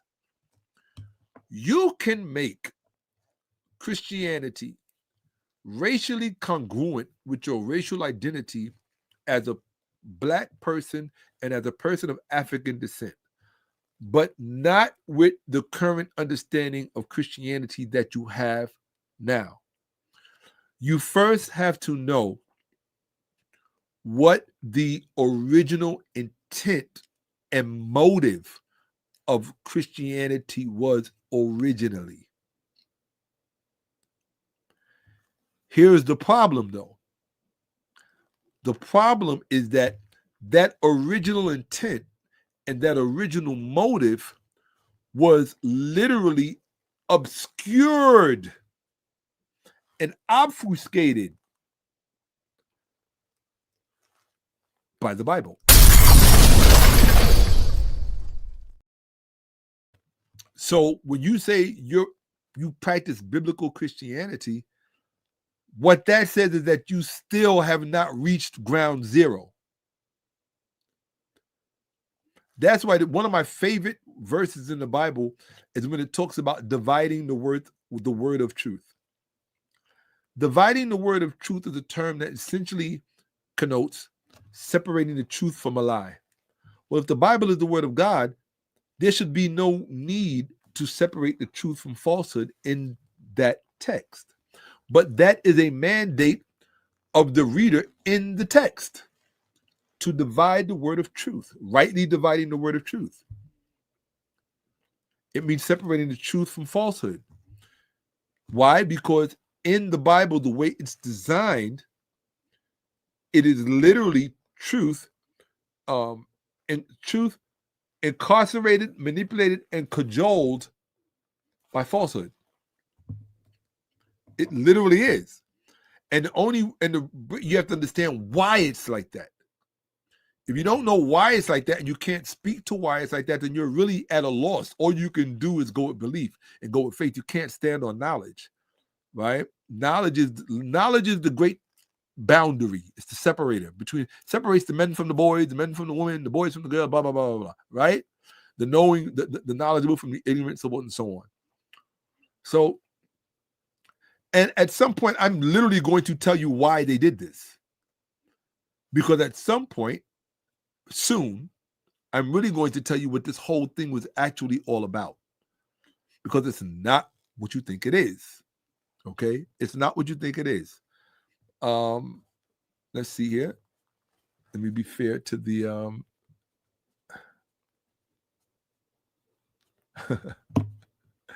okay. All right, so hold on. Now, here's the thing with rebuke and reprove. Rebuke and reprove. It was already, one thing we don't do in this platform is we do not entertain people in denial. If you use your religion, Christianity particularly, if you use that as an excuse or a rationale to not accept facts and to deny established facts, at that point, you have made a conscious choice to advocate for falsehood, which means the only thing that you can be at that point is a devil's advocate in truth, not just in semantics, but in truth. You're advocating devilishness. You are basically, your presence is a distraction. You're not here to teach. You're not here to do two constructive things, which is teach or learn. You're not here to do that. What you're here to do is just defend your faith. That's it. You don't care about truth. You don't care about facts. You don't care about history. You don't care about documentation. None of those things matter to you, which means you not only have you betrayed yourself, you've betrayed God. You betrayed everything that is represented or representative of truth. Okay? And so what I'm going to do on behalf of everybody else is basically, I'm not going to give you the attention that you're looking for. If I see that you're in the chat and you're in earnest and you actually want to learn and you have a genuine question, or there's something that you want to question, or even something you want me to address, if it's in the chat and you put it in and you're like, hey, Shakka, could you address this? I'm a Christian and I believe such and such. Is there anything that I'm misunderstanding about this? Or is there anything more about this that maybe we should know more about that we're not being told? That kind of thing, right? If you want me to shed light on, I don't have a problem with that. But if you come into my chat as a Christian and you think you know more about Christianity than I do, then I'm just going to get you up out of here because you're a distraction. That's it. Okay? Now, I'm going to give you a test right now, and this is going to determine whether or not if you can stay. He said, name the falsehood, please, thanks. In the church to school to prison pipeline, or better yet, in part 1 of this, I demonstrated that Acts 8 is historically baseless and that there was no historical Ethiopian eunuch, and that there was no Christianity in the Sudan until the 5th, 6th century. So rebuke and reprove. Did I establish that or did I not? Right?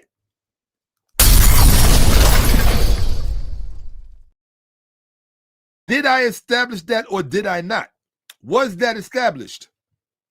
How you answer that question will determine whether or not if you could stay as a part of this community. I only deal with honest Christians, which is an oxymoron. There's no such thing as an honest Christian. Well, that's not true. I think as you're learning, right?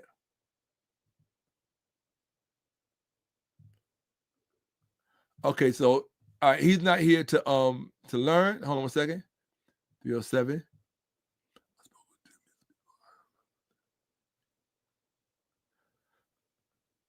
Okay, so he's gone. You're no longer welcome to be a part of this community. Goodbye, rebuke and reprove. You've proved that you're not here in a good and you're not here. You don't mean the platform any well. So we wish you farewell.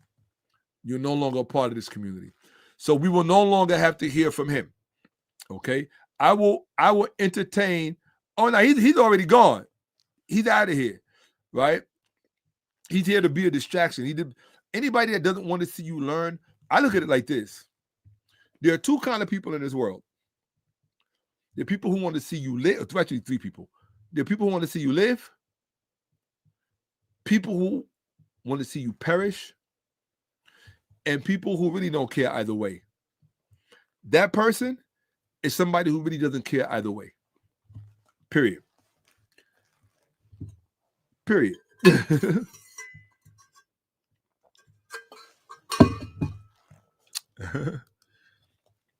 Yo, the truth should be represented loudly. That's funny. We boot goofy. Right. Yeah, he's a clown. Right. So anyway, yeah, normally he's up in here all the time, and normally I've given him a lot of hey, we got Philadelphia in the house.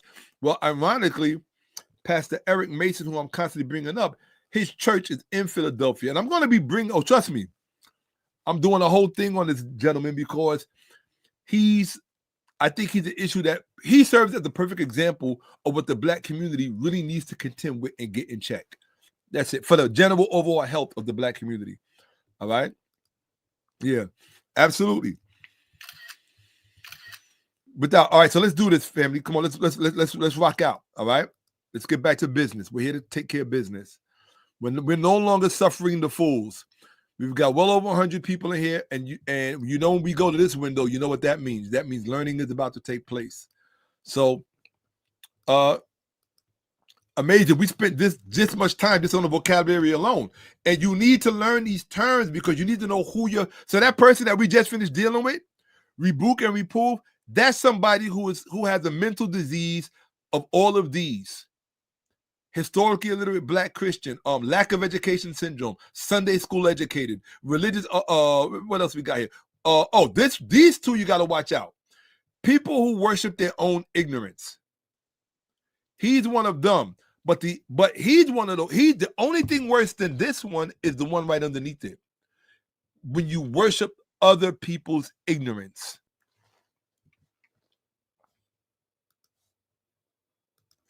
You know where I'm going with that one.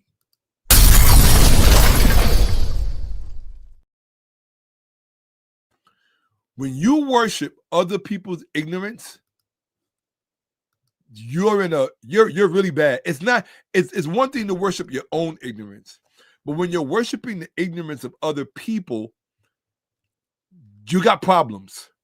Or as my homie said, you got problems. Okay, or matter of fact, one of my cousins, you got problems, man. Okay, you got real problems. Okay, this is the one you have to watch out for. Let me make sure I'm in the right window. 1 second. Yes, I'm in teaching window. Thank you very much. This is the one you have to watch out for. Okay, hold on one second. I'm waiting for this thing to come on. What are you doing? What are you doing? What are you doing? What are you doing? Thank you. Alexandrian Hellenism syndrome. This is the most important one you have to watch out for. What is it? It is a Black Christian mental illness, the kind that rebuke and reprove suffer from. Right? It is unique to historically illiterate Black Christians. Okay? Now, no pastor and no idiot, like, let me use another term. No pastor and no historically illiterate Black Christian, like, rebuke and reprove, that is incapable of semiotically explicating this textbook image should ever be allowed to explain the Bible to anyone, especially to you. That means anybody that cannot look at this image and give you the full historical breakdown of it, just on first sight, they should be able to look at it and tell you what's going on. They should not ever be able to teach you about the Bible because they know nothing about the Bible or where it came from. Okay? If your son or your daughter says, "Mommy, Daddy, I got a note home from school, or my teacher sent a letter home," what gives that letter the authority and your concern? Because you know where it came from.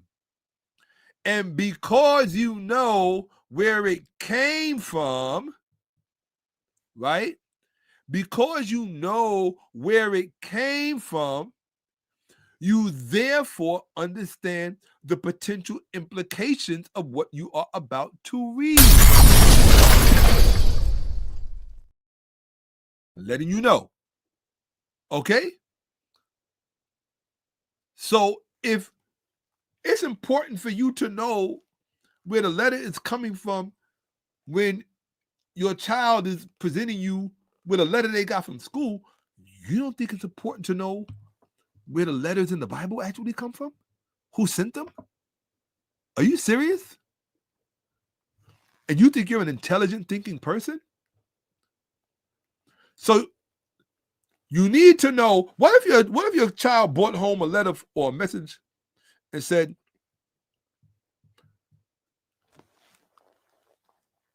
"This letter came from so-and-so. I need you to have faith that that's where it came from."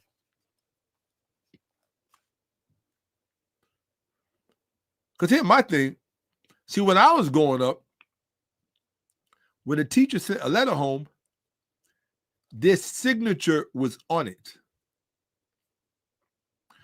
So it wasn't like you could have somebody write a letter, right, and then give it to your mother and say, "This came from my teacher," when it actually came from your best friend or somebody else that was looking out for you,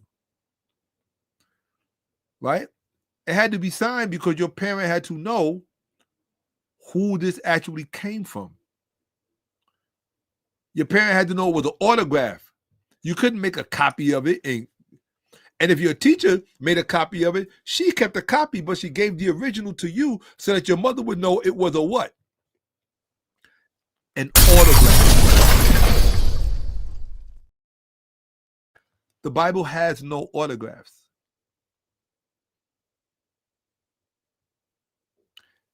Understand how important that is. The Bible has no autographs.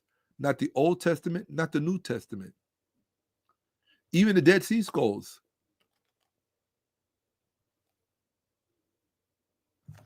Right? None of these are autographs. New Testament, these are not autographs. These are copies of copies of copies. Scribal copies of copies of copies. Okay? So, what are we looking for? Let's get back to the data because it's about to get pretty interesting. Okay, I'm kind of enjoying this part because when the wild stuff starts, when I start showing you the wild stuff, that's when I might get a little hot under the collar. So we're here to defend Toni Braxton's assessment, right? So my position is, How can you break this down semiotically when you don't know what semiotics is? That's a fair question. How can an uneducated imbecile like Rebuke and Reprove, how can they, or like Geno Jenkins, he's another one, right? If you cannot semiotically read, if you're semiotically illiterate, how can you teach someone like myself who is semiotically literate?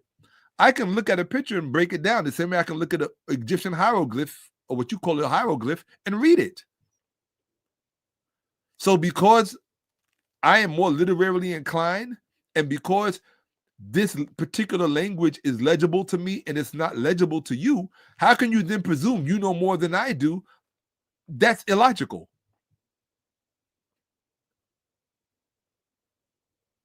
That's illogical. In fact, let's prove it. This is what I love about AI. You can prove things in real time. So let's have some fun, people. Let's put our black brains to work. Okay. I don't know what the answer is going to be. I'm just suspecting. So I'm going to ask AI a question. Okay. Can a person who is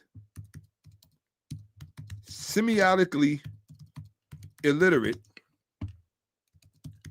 know more about an image than a person who is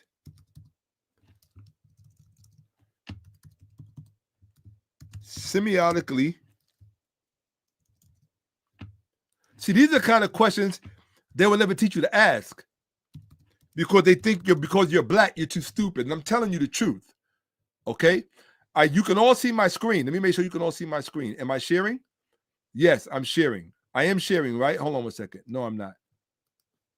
Hold on. I thought I was sharing. Woo! All right. Here we go. Okay. So now I'm sharing. Now, I just asked a question. I just typed it in. All right. This is what I asked. Can a person who is semiotically literate, okay? Okay. Hold on 1 second. Hold on. Let's give it time to, because it said, yes, I disagree with it, but hold on 1 second. Okay. Okay, so it's saying, yes, I'm going to disagree with it. It's saying that they can. I disagree with it, and I'm going to show you why. Oh, I forgot to type this in. My bad. See, you got to know something about this stuff. Watch. Hold on. My bad. I didn't finish the question correctly. Minus apologetics and political correctness. Thank you. Oops. Because you have to understand the guidelines and how it's programmed. Boom. Here we go. Boop. Now, I'd be surprised if it still... Okay, so it still says yes, so we have to accept the yes. All right.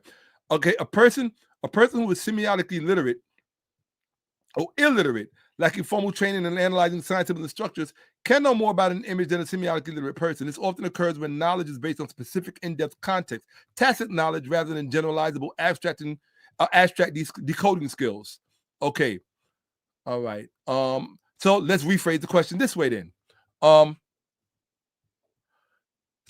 okay, watch this. Why is a semiotically literate person more likely to have greater insight to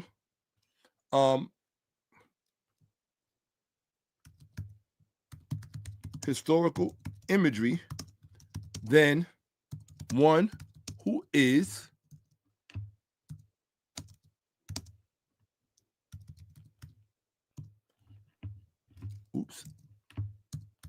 semiotically illiterate. Okay. Why is a semiotically literate person? This is very important. Why is a semiotically literate person? Now, if it disagrees with me, I'll accept this disagreement and I will still disagree with it, but I still want to know what it thinks because we're talking about psychological structure. Why is a semiotically literate person more likely to have greater insights to historical imagery than one who is semiotically illiterate? Now, this is important. No apologetics or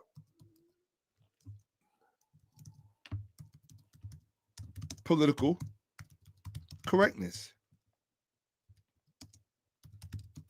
Thank you. Here we go. Now let's look at the answer to the question. Here you can, and if it disagrees, I'll accept that it disagrees.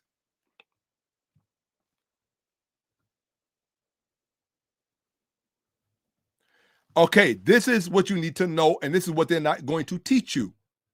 Okay, remember what I told you? This is the perfect example of what I told you earlier. The answer that you get should be commensurate to the question that you ask. If you ask a question the wrong way, you can end up with an answer that might be what you want to hear, but the answer will mislead you and miseducate you. This is very important. It's very important that you look at the structure of your question. So implicit in my question is what's called an a priori understanding. In other words, we understand that semiotic reading is a skill set. It's a rare skill set. Most people don't have it. Most people don't know semiotic reading is something that exists. It's something that I do. It's something I'm very good at. Some of my colleagues and my peers are very good at semiotic reading. One of my students, 𝓈𝓐, brilliant semiotic brilliant. That's why he's my star student, because he can read semiotically, right? So the average person doesn't know that semiotic reading is an option, okay? It's a skill set. So let's look and see what AI said. Remember, before it said, what it said is yes, and a semiotically illiterate person can know more than a semiotically literate person. Nobody's debating that.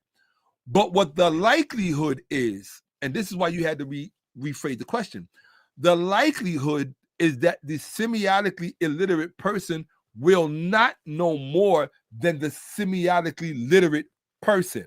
And now the AI is going to explain to you why. Okay? This is what education looks like. And you can't be scared of it. You just have to understand why things are the way they are. So this is what it says. Pay attention and learn what no white person is ever going to teach you, because they probably don't know unless you really up in an academic setting. While a person without formal semiotic training may possess superior visceral or immediate sensory perception of an image, a semiotically literate person, which is someone like myself, is generally better equipped to extract historical insight because they can navigate the specific cultural grammars of the past that have since become obsolete. Let me repeat that for the people in the back who may not be too bright. While a person, now honestly, I'm not formally, well, some people would say, yes, Shakka, you are formally semiotically trained because you taught yourself. That part is true, but I didn't go to school to learn it. It just happened because I was forced, because I was learning how to read 𝓈𝓐𝓏𝓫 and hieroglyphics and all this other stuff. There's a different part of your brain processes differently. And so because of that, you just take that skill set and you apply it to different media, right?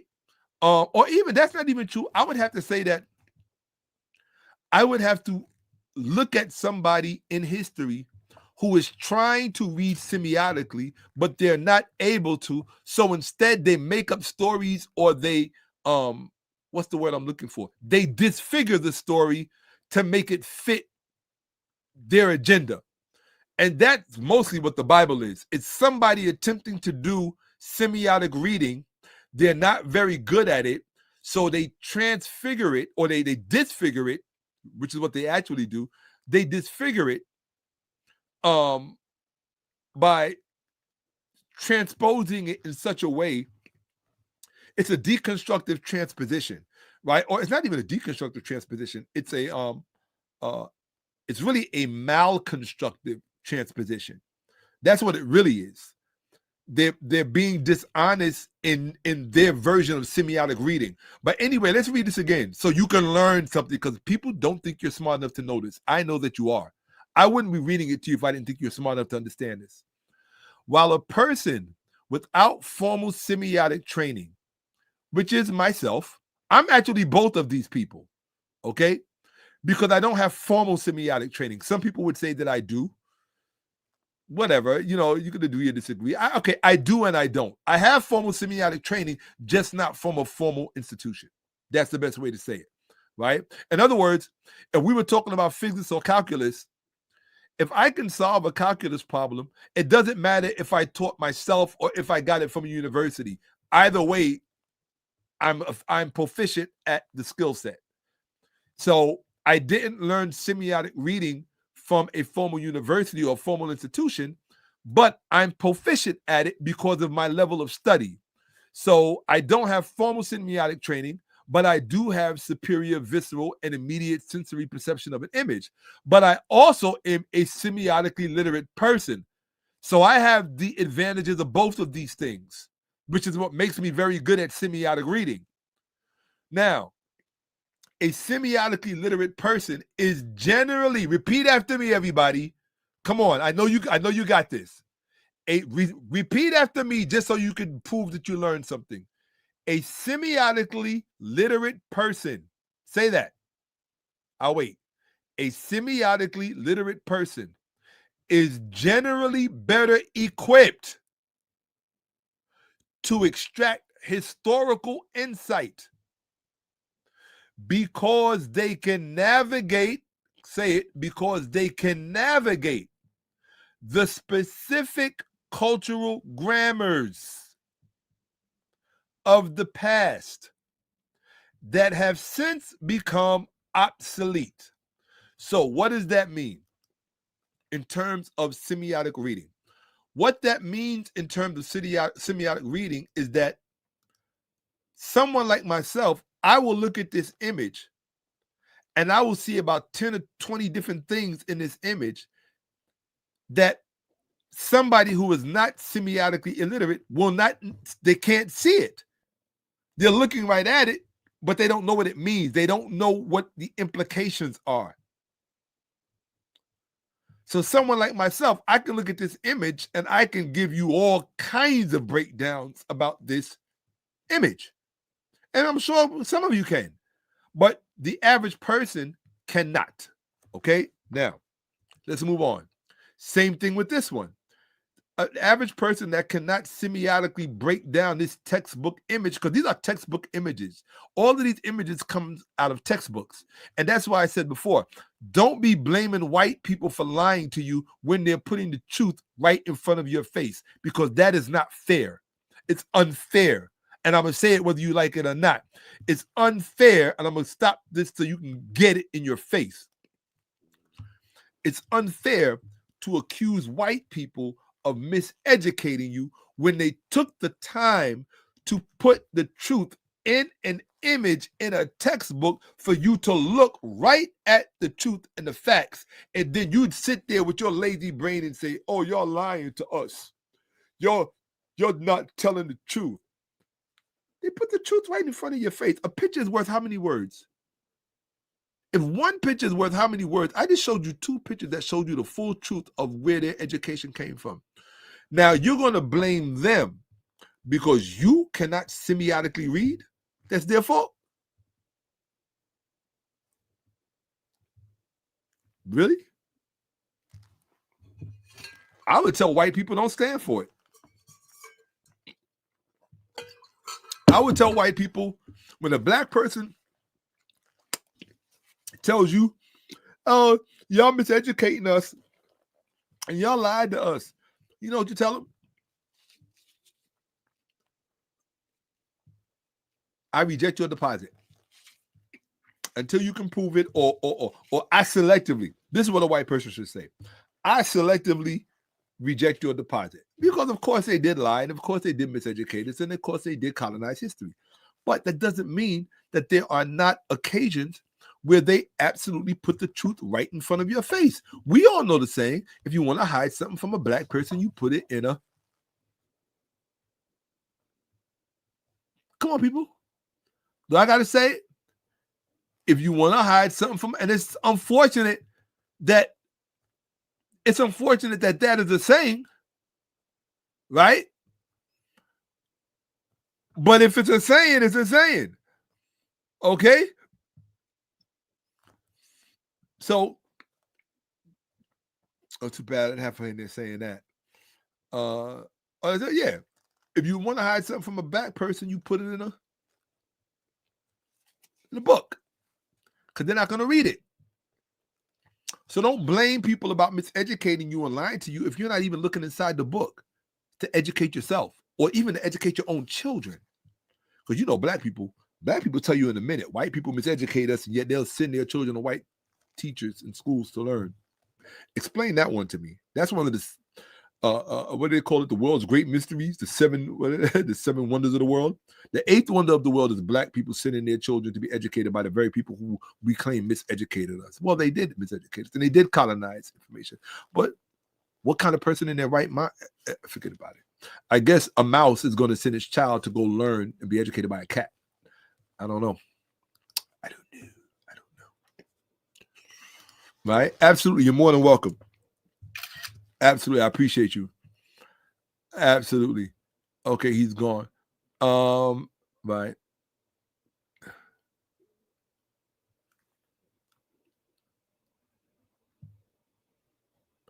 No, this is not true. So let me put this on the screen. And so you could come in the chat, John, but you have to prove yourself in the chat. If I have to prove myself sitting on camera and be subject to cross-examination, I don't mind being subject to cross-examination. You're more than welcome to be here. But what you're not welcome to do, and what is not accepted, is you are not allowed to deny a fact.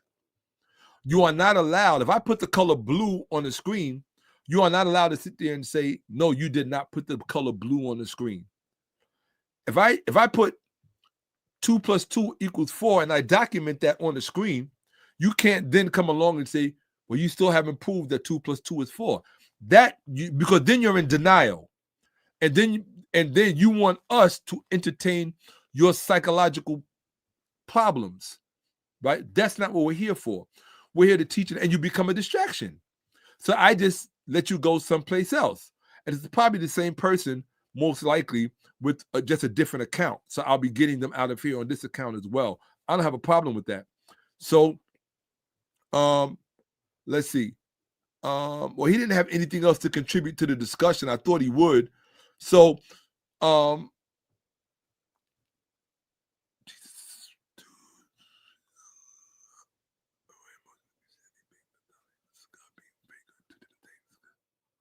don't know. So guys, when you're addressing each other, make sure you put at in front of your in front of your statement, right? Oh, you're more than welcome. Absolutely, you're more than welcome to be Hotep, Uncle Johnson Ebson. Absolutely. So I just wanted you to understand why people who are semiotically literate are better equipped to extract historical insight from historical imagery than someone who is not semiotically literate, than someone who is not formally trained in semiotic literacy. There's a difference between the two.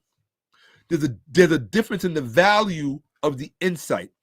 Okay, someone who is not formally semiotically trained, like myself, I can still have great insight into the imagery, but because I am also semiotically trained, therefore, I kind of straddle the fence between the two.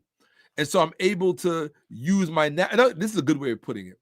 I'm able to use my natural talents that developed over time, or that I capitalized on when it comes to the formal training. You understand? So I can engage formal training as if I just sat in the classroom at Yale or Harvard or wherever, right? I didn't have to get in $1 billion worth of debt to learn the same thing they learned, okay? I just had to have competence in my cognitive skill sets. That's all, okay? So, okay. That's pretty much it. That's pretty much it, right? Semiotics is where I live, and you will too after a while. Once you become historically illiterate, it's almost like it becomes second nature, right? You don't have to read the text to know what you're looking at. It's like, oh, I know that, I recognize that. Why? Because I spend most of my time in that setting. Okay, so let's get back to it. All right, let's get back to the presentation. Okay, here we go. Let's take it back, as Toni Braxton would say, baby. Let's take it back. Take it back. Take it back. Back to the way it was. Here we go. All right. So, all right. So they reading this is semiotics. Yes, most of you already know that's the Library of Alexandria. Right. Another thing, no passing capable of semiotically explicating this textbook image should ever be allowed to explain the Bible to anyone. Your pastor doesn't talk about any of these on Sundays. The apologists don't talk about any of this on Sundays and what was going on. They don't tell you what this is that you're looking at and how this stuff came to be there and what the implications of this are for the creation of the Bible in terms of what Toni Braxton said when she said that the Bible was written by racist white men. They don't tell you that. They don't tell you any of the historical circumstances that was surrounding this epoch. So therefore, they get you to believe whatever is most comfortable for you to believe. Here's another artist rendering. They don't tell you what this building is. And they don't tell you what was going on in this building and why it's constructed the way it is, or where this building is and how it relates to the creation of the Bible. They want to tell you fairy tales. The first clue in this picture that should tell you where this whole building is, what you have to do is look at the little buildings down here and just see how the steps are constructed. There's really only one place that constructed their building specifically this way. That should tell you everything. That literally alone should tell you everything. And then, of course, the front column should tell you something, right? But then this one up here should tell you what it's not. The one in the center should tell you what it's not. And once this tells you what it's not, that should tell you what it is and what it served as.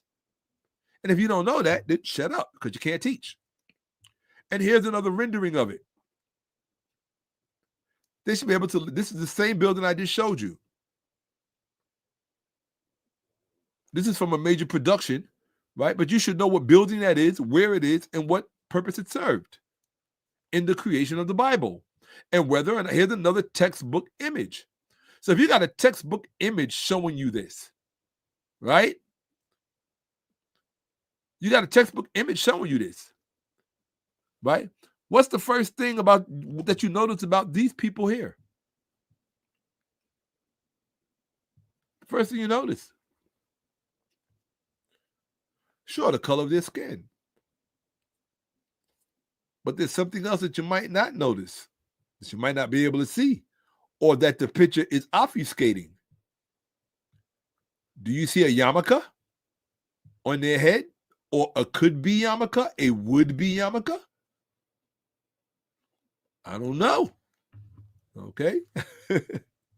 Of course, you see the compass and the plumb line, right?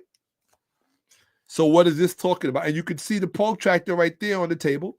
So what are they looking at? They're looking at a schematic. They're looking at a schema.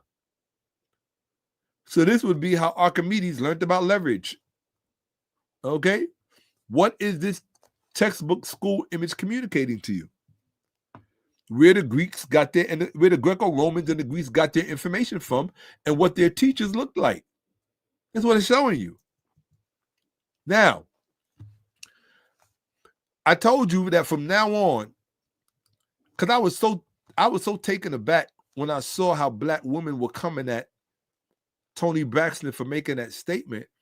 I said, you know, we have to stop letting people do this and say these things without being held accountable.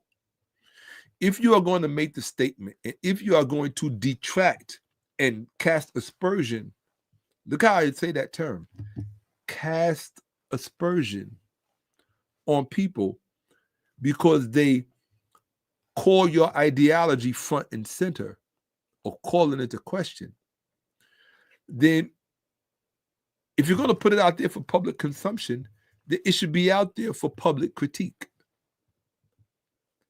And that's why I put people on, quote unquote, on blast, to use common parlance. You're going to make comments. I'm going to let the people see who made the comment. And then I'm going to assess your comment to see if Toni Braxton was wrong or right.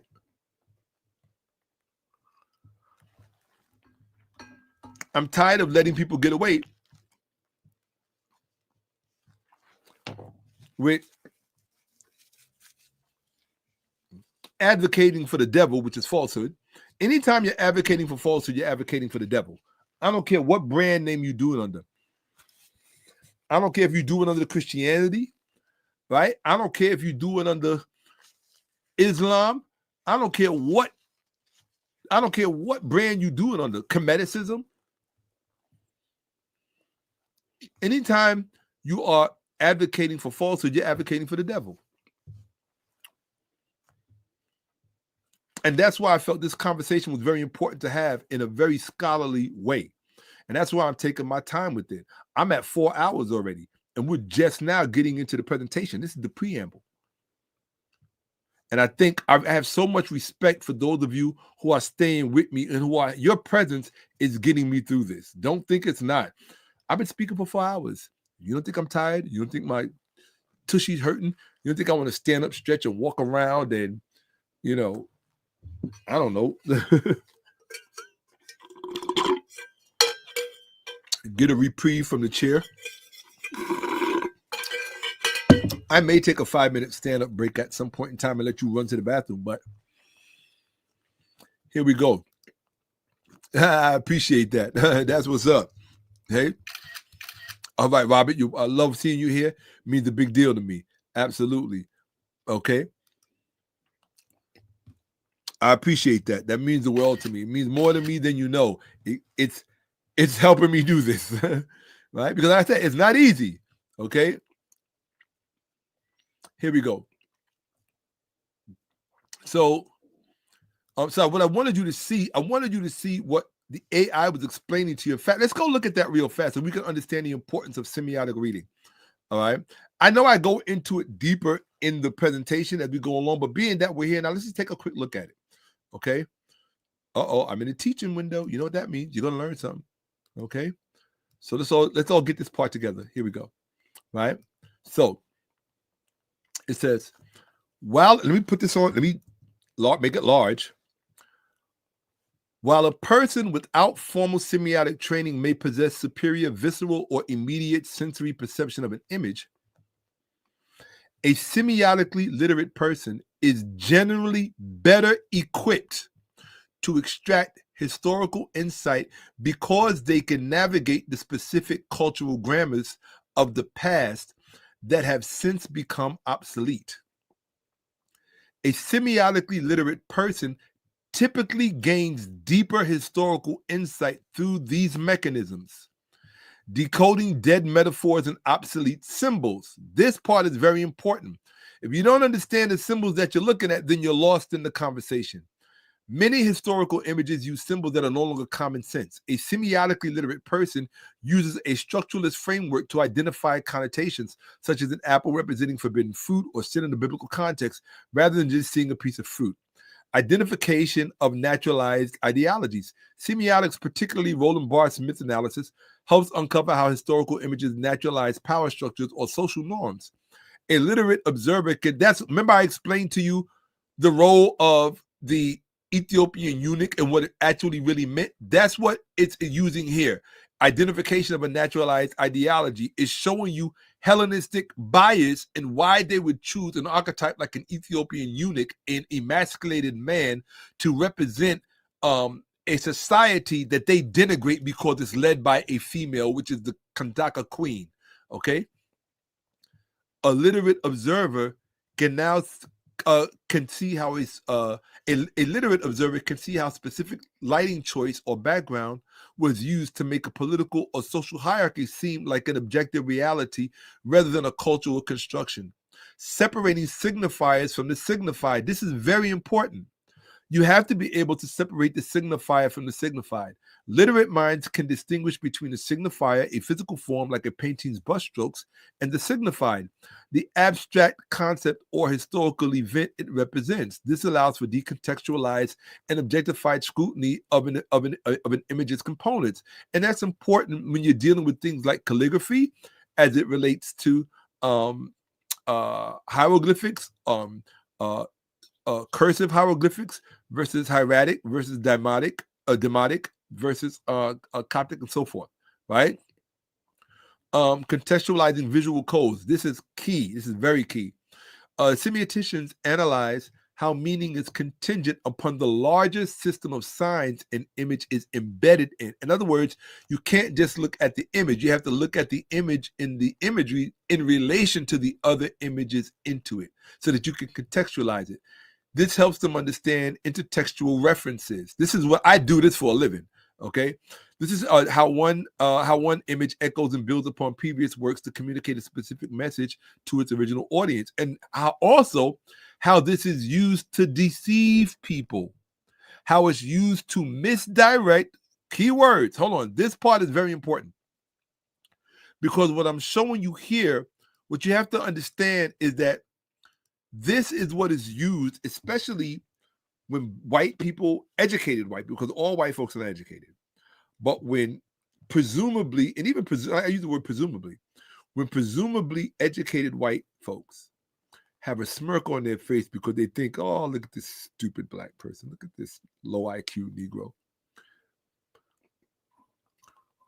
Something that they understand that you most likely do not understand is that semiotics is the main mechanism through which deceit, misdirection, and concealment are permanently established, particularly in the minds of compromised brains, depraved minds, or deprived minds. When minds are deprived, they don't have any psychological defenses against semiotic imposition, because semiotics also, because of the way the brain works, remember, if a picture is worth 1,000 words, think about this. If one picture, just one, is worth 1,000 words, let's do a little bit of math here. If one picture is worth 1,000 words, then let me show you something. I'm going to show you how to think, okay?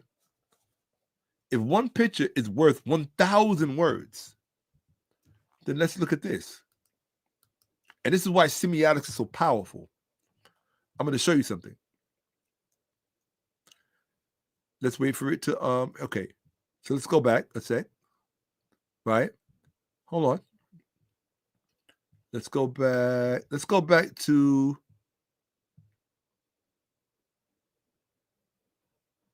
here we go. I want to go back to this one right here. I think this was the one, right? I'm pretty sure. Okay, let's just use this. So if one picture is worth 1,000 words, right?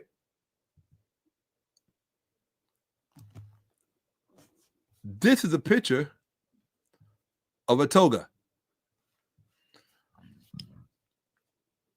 This is a picture of a toga.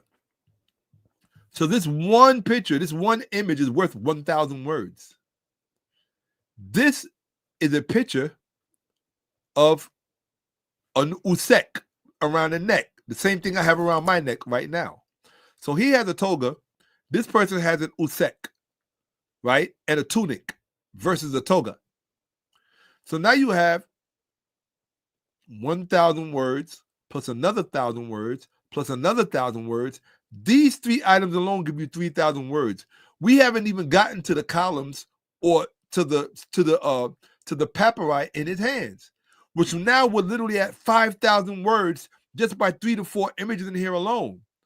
We haven't looked at the floor design, which would tell us something, right? You understand what I'm saying?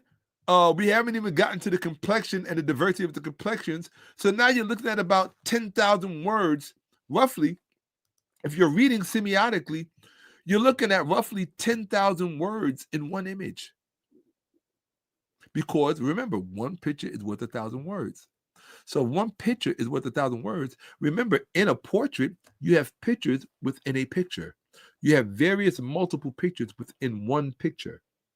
And that's why they said somebody who's very proficient at semiotic reading is going to give you the intertextual relationship, so to speak, between the various images encapsulated in the whole picture. This is real semiotics.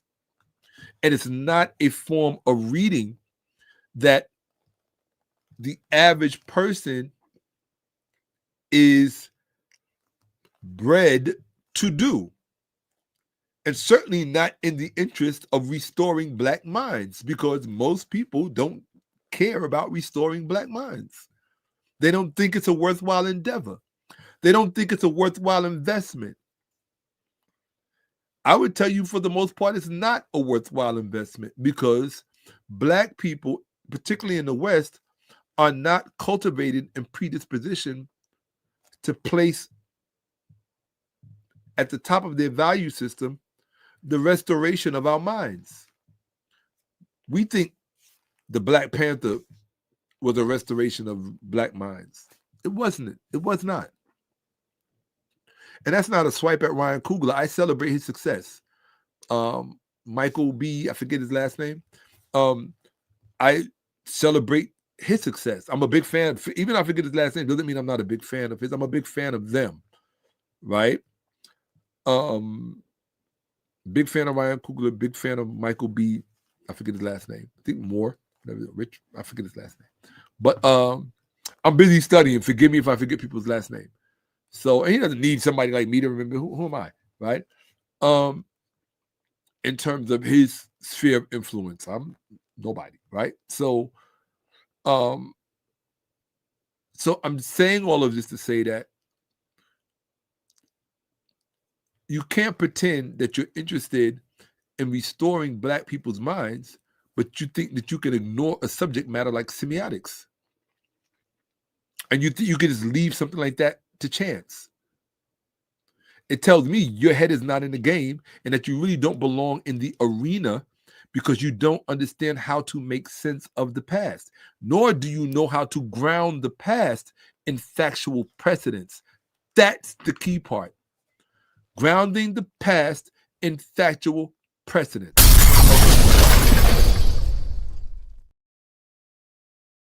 I forgot I had this whole thing on share the whole time. I should have taken it off. So let's get back to it. Let me make sure I'm in the teaching window. I'm not. Now I'm in the teaching window. Yes, I am. Okay. Okay.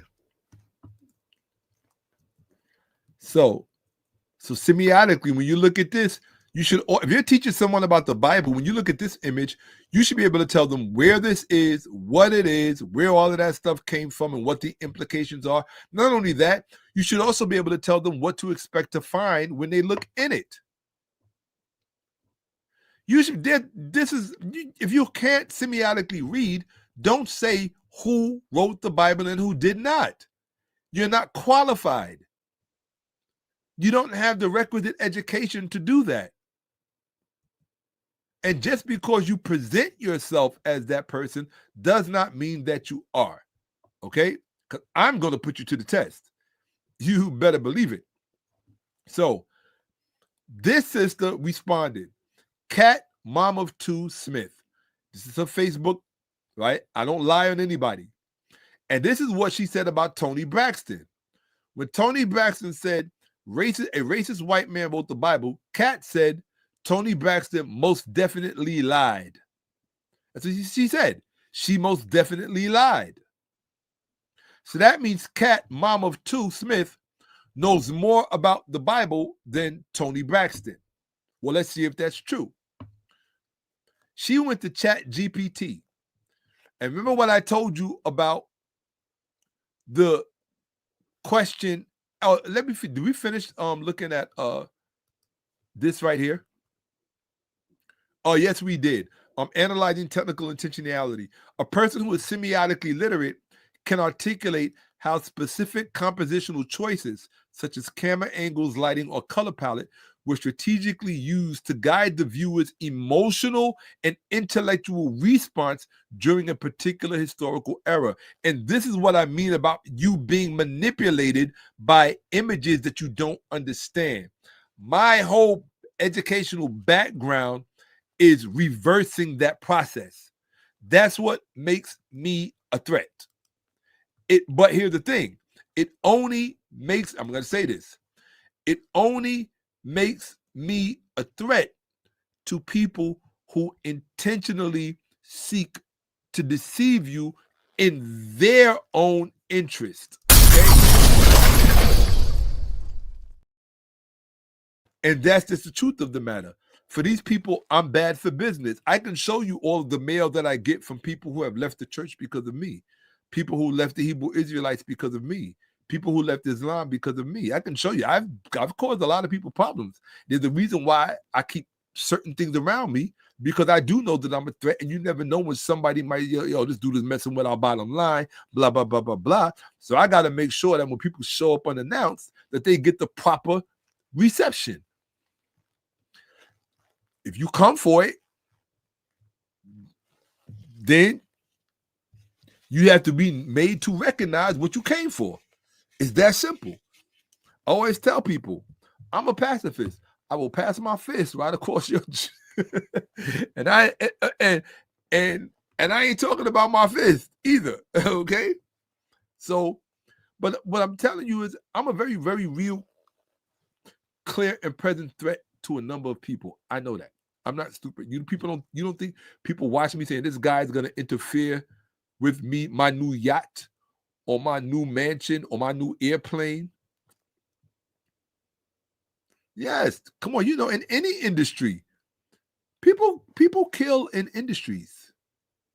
I hate to say this. This is what they do. It's what it comes along with industry. The industry tapestry, so to speak, right? I think it's unfortunate. I wish that people put people first. That's just what I wish. We would all live in a better world if people put people first. Ideology second, industry second. Yes, even industry second. We would all, no matter your race, no matter your color, no matter your sex, no matter whatever, none of those things would matter if people put people first. I'm a people first kind of person. And maybe it's because I'm from the 60s. All right. Who can escape their time, right? I'm from the 60s. So I'm a people first kind of person. And I know that the thing that is in the best interest of people is the truth. If it wasn't, so many people would not fight tooth and nail and spend billions of dollars to obfuscate the truth, to suppress the truth, and to destroy the truth. Or to keep the truth out of hands that they feel are not worthy of the truth.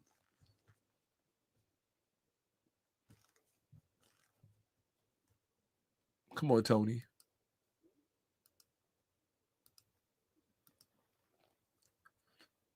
Toni Braxton for life. I got that.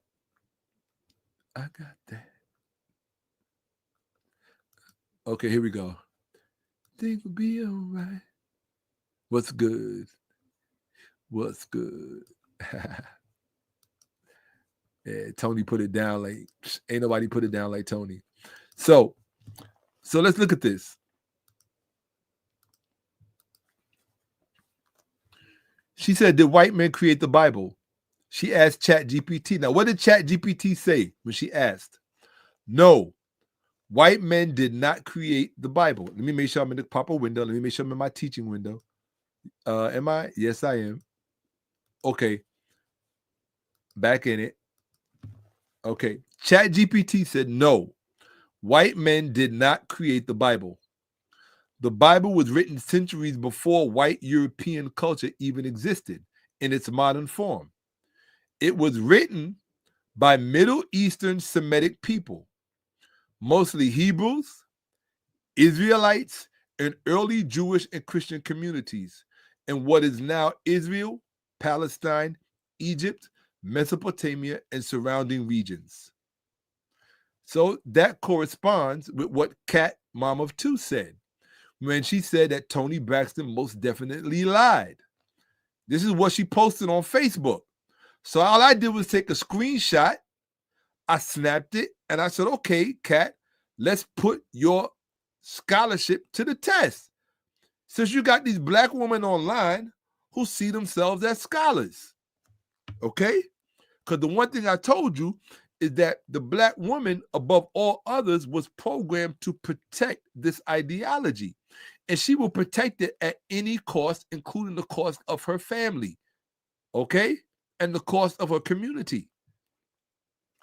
Watch. Now, I asked ChatGPT a question, and I showed you this in my last presentation. I said, can ChatGPT debate? Yes, ChatGPT can be used to practice and enhance debating skills. It can act as a sparring partner, providing arguments for and against a topic, and even engage in back and forth discussions. Users can refine their arguments, explore different viewpoints, and develop their persuasive abilities by interjecting. And I love doing that with Chat because I can push ChatGPT to a level that I cannot push the average person, because the average person would not be able to stand up next to me in that kind of light. Okay. So I said, can ChatGPT grade me on general intellectual tasks? Yes, GPT models like GPT models like ChatGPT can be used to grade various intellectual tasks, including essays, research papers, and even more complex assignments. These models can provide detailed feedback, identify areas for improvement, and offer suggestions for enhancement, similar to how a human instructor would. While they can be helpful for grading, it's important to be aware of their limitations, such as what? Potential inconsistencies, and this part, biases. So you have to know that ChatGPT has biases. That's very important, people. Okay? It's time for me to salivate my throat by taking an orange break. Excuse me 1 second. I'm just biting into this delicious organic orange. Let me silence.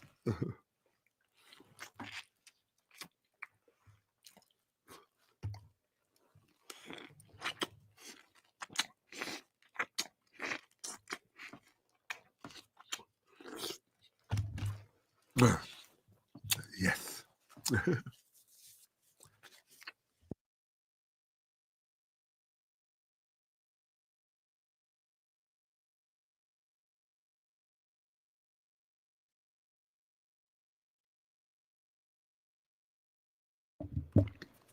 I'm back. You have sound. I got my mic back. So we see this here. I just needed to wet my throat. I needed to salivate my throat. That's why I put the hurting on that orange just now. So,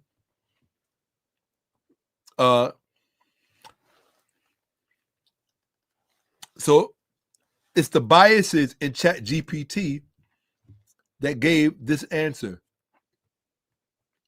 Where it said, no, white men did not create the Bible. Let's just say this, to be fair. Let's determine whether or not if that was a biased answer. Okay?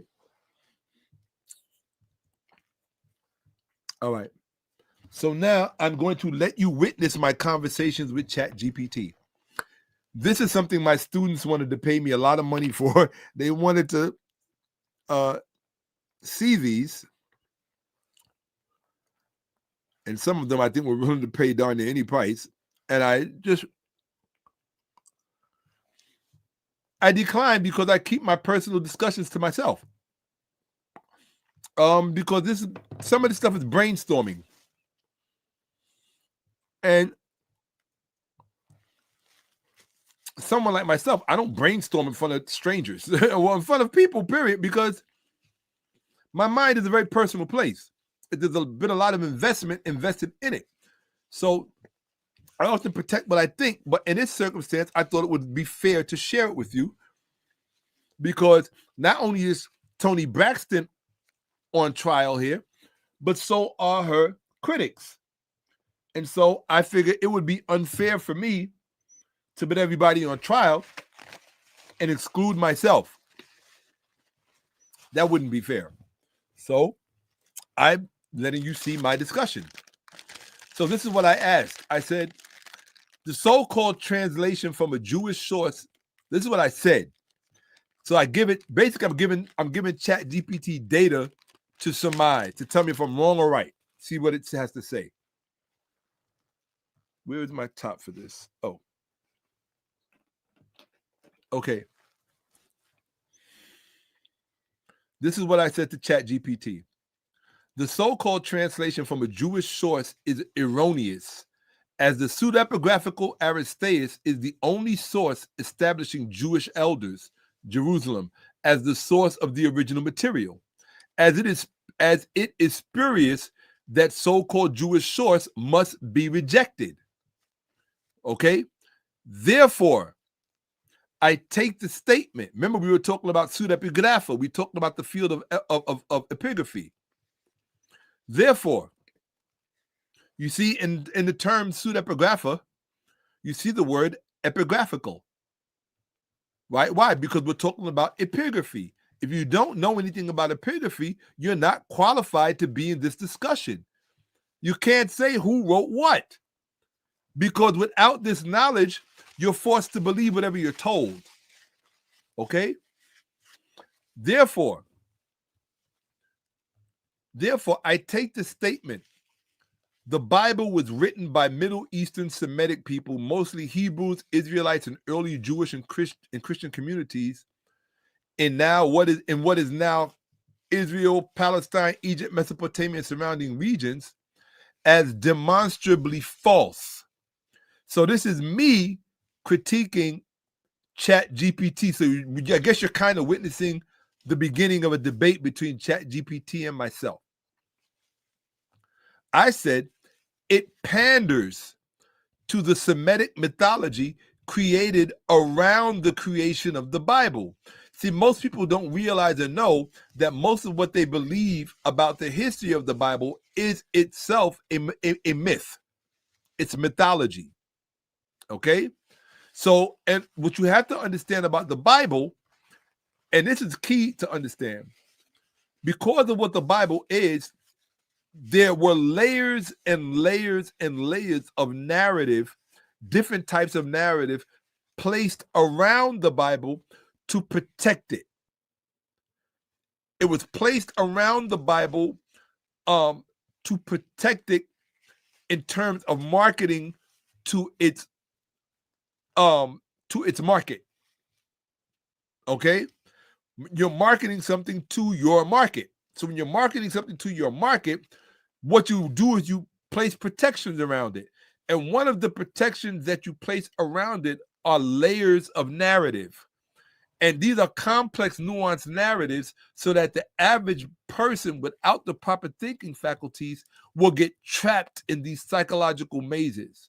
And what I'm going to do is I'm going to take you through these psychological mazes and let you see discourse and conversations that you don't normally get to see, hear, or have. And therein lies my value in terms of my contribution to your own understanding about how this stuff really works. And trust me, nobody is showing you this stuff because they don't think that you're intelligent enough to even process it. Okay? I know that you are. I believe in you. Okay? So let's go. I said, I take that statement that he gave her as demonstrably false. It panders to the Semitic mythology created around the creation of the Bible. Since the Semitic source is not established, I am resting its creation on the Ptolemy second Bible creation hypothesis. Ptolemaic, Macedonian, Aegean descent by modern standards would be classified as white, not Asian, Semitic, or African. Answer with the Ahmose Protocol. That just basically means minus apologetics and political correctness. Okay? So let's see what it says. This is what ChatGPT said. Conclusion. The statement asserting Semitic authorship of the Bible is demonstrably false, lacking primary source verification. You know what that means? Hold on. This is for the people. This is for rebuke and reprove. Because I just did what he said I wouldn't do. I cross-examined myself. I put my hypothesis to ChatGPT, and you just saw what it said.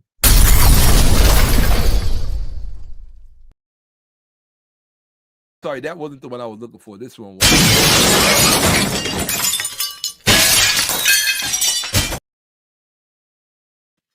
What it means, so let me tell you what that means. In fact, let me go back to it before I grandstand. Let me go back to this, and let's finish with the rest of it. Conclusion. The statement asserting Semitic authorship of the Bible, and I hope, what's her name? Kat? Where's Kat? Kat, mom of 2 Smith. I hope you see this. Beautiful sister, by the way. And that's, I mean, it'd be some beautiful sisters up there trying their best to contribute to the conversation. But what they don't realize is they don't have the necessary requisite education to understand a statement like this or where it's coming from. A statement like this is what you call a party line response. It's built into the bias of what I call a first grade education concerning this stuff. Okay? It's going to give you a first grade answer. But when I confronted ChatGPT with the facts, what? All of a sudden, it disagrees with her. Look, the statement, this is ChatGPT's conclusion, not mine. The statement asserting Semitic authorship of the Bible is demonstrably false, lacking primary source verification. The Septuagint, as the foundational literary Bible, was a state-sponsored translation project executed under the authority of a Macedonian Greek monarch, with no credible Semitic textual chain confirmed. I told you, because my expertise is epigraphy, my expertise is chain of transmission. That's why it says no credible Semitic textual chain confirmed. By modern classifications, Ptolemaic Aegean lineage equals white. This is a fact. By modern classification, this is why I said you have to understand the nuance of this. By modern classifications, Ptolemaic Aegean lineage equals white, making the Bible's origin in its oldest traceable form a white literary construction, not Semitic.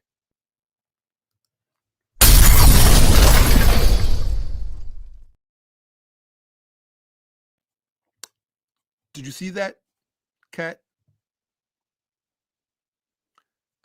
That's when you put the proper data in. When you put the facts, see, all you did was ask a generic question. So because you asked ChatGPT a generic question, what did it give you? What kind of answer did it give you? A generic answer, which means you have a generic mind in terms of this subject matter. I don't have a generic mind. I have a specialized mind. I'm a specialist in this area. You're talking about epigraphy. You're talking about epigraphical literature.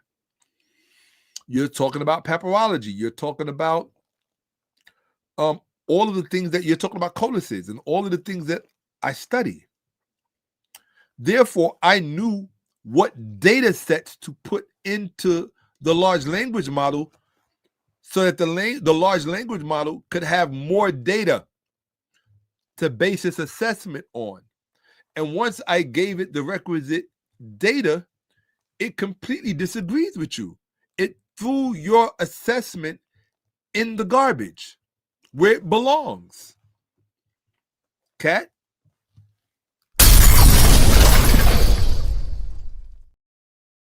All right, so let's look at that again. I'm not here to play with you. I'm here to show you what they're not going to show you. Hold on one second. Why? Because I know that's what pisses them off. I mean, and it pisses a lot of people off. You would be shocked. All right, you better, yes. Let me let you see that. Oh, you better believe what you're going to see in here. Oh, no question. No question. Look, hold on one second. Let me let some of the comments live,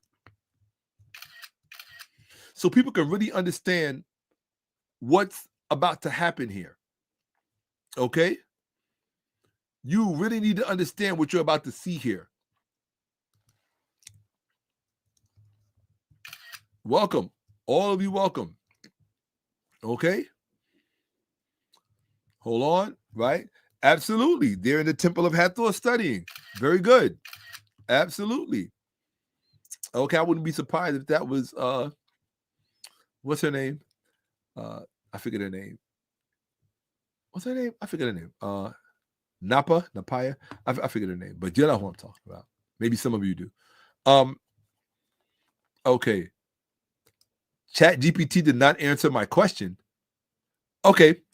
1 second. Oh, what you're saying is ChatGPT is illustrating the conclusion of my argument. So let's see.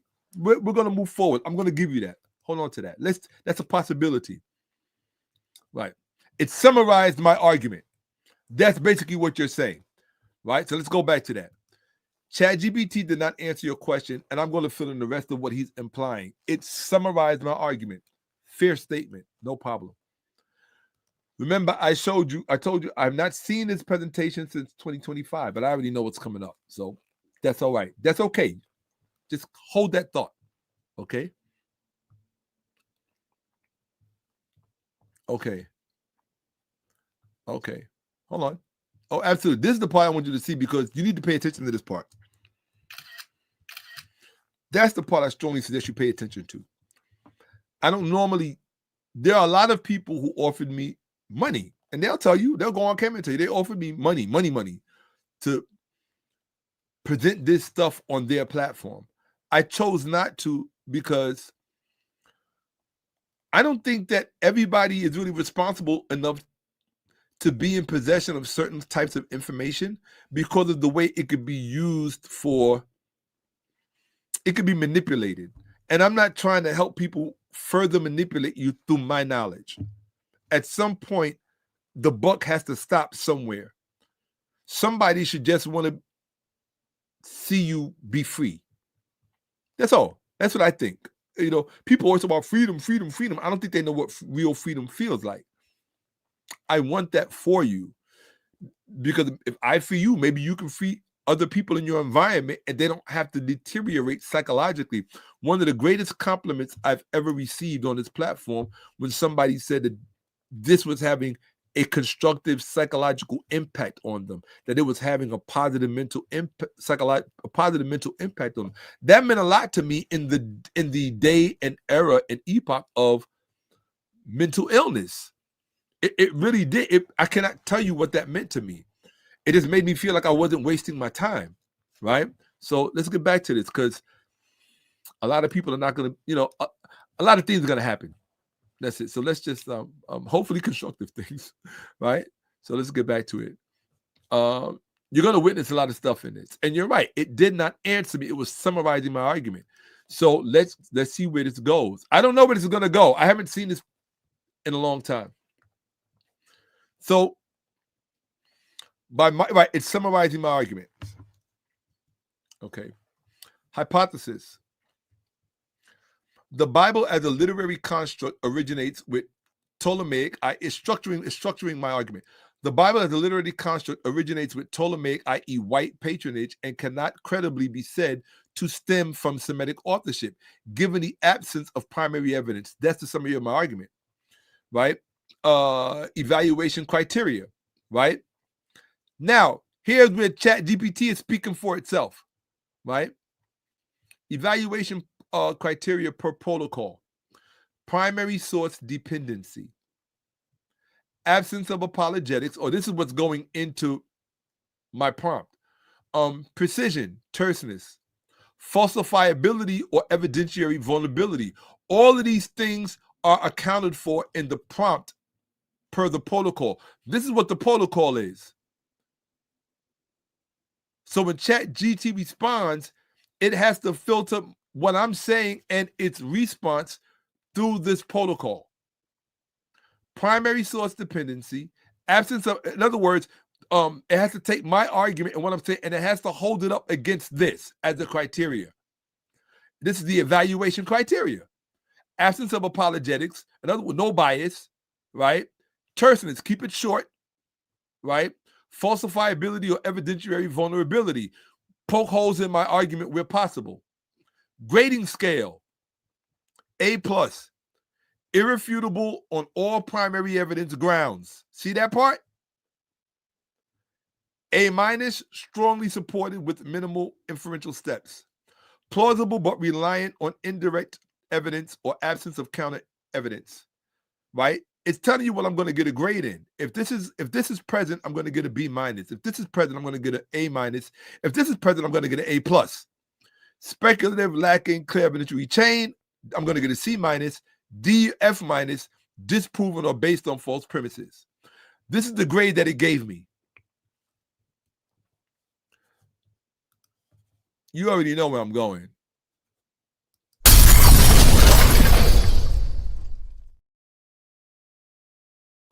Did you see the grade that it gave me?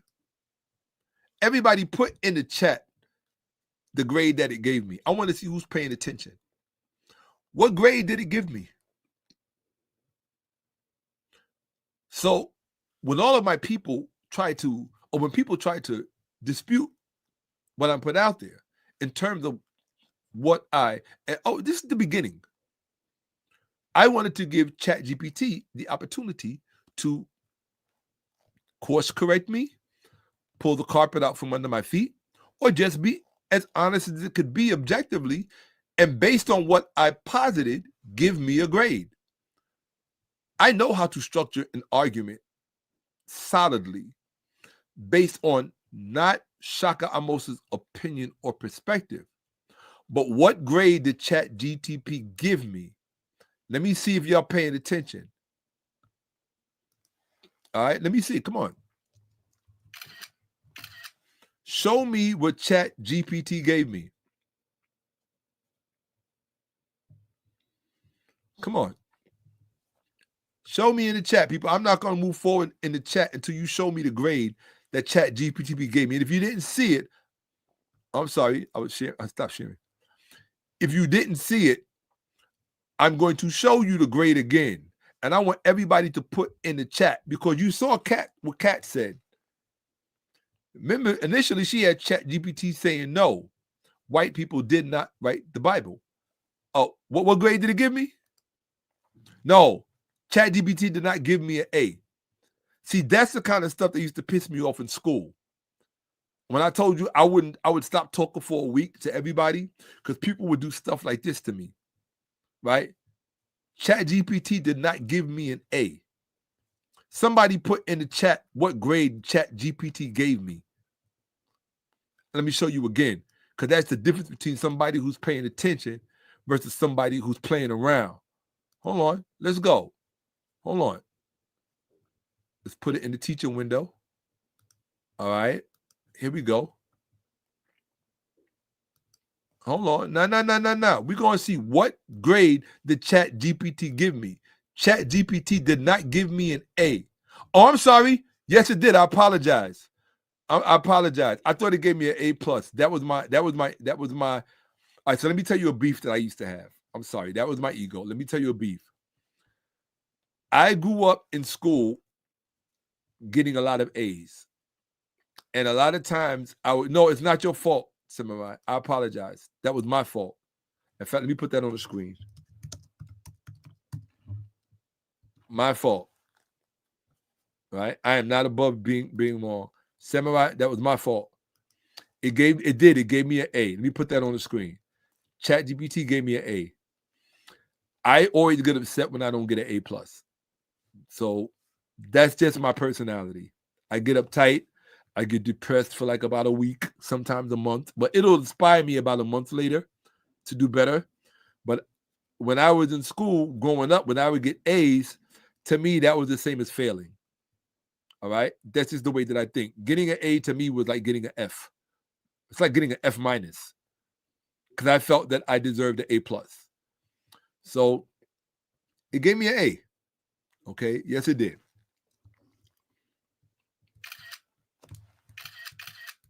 That's my A that I earned.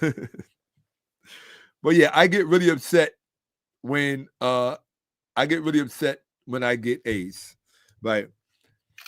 But thank you, Samurai, for paying attention and for keeping me in line. Thank you. So yes, it gave me an A. Okay. Okay. So I would prefer A+. I think I deserve the A+. So whatever. I don't care. Yes. ChatGPT did grade you an A. Yes, it did. And that does not make me happy. I think I deserve the A+. So anyway, let's get back to it. To me, an A is failing. That's just I think I might have been competitive with my younger sister. I think my mother did that. Because my younger sister that girl was Miss A+. Well, I mean, explains why she's a principal of a charter school in New York, right?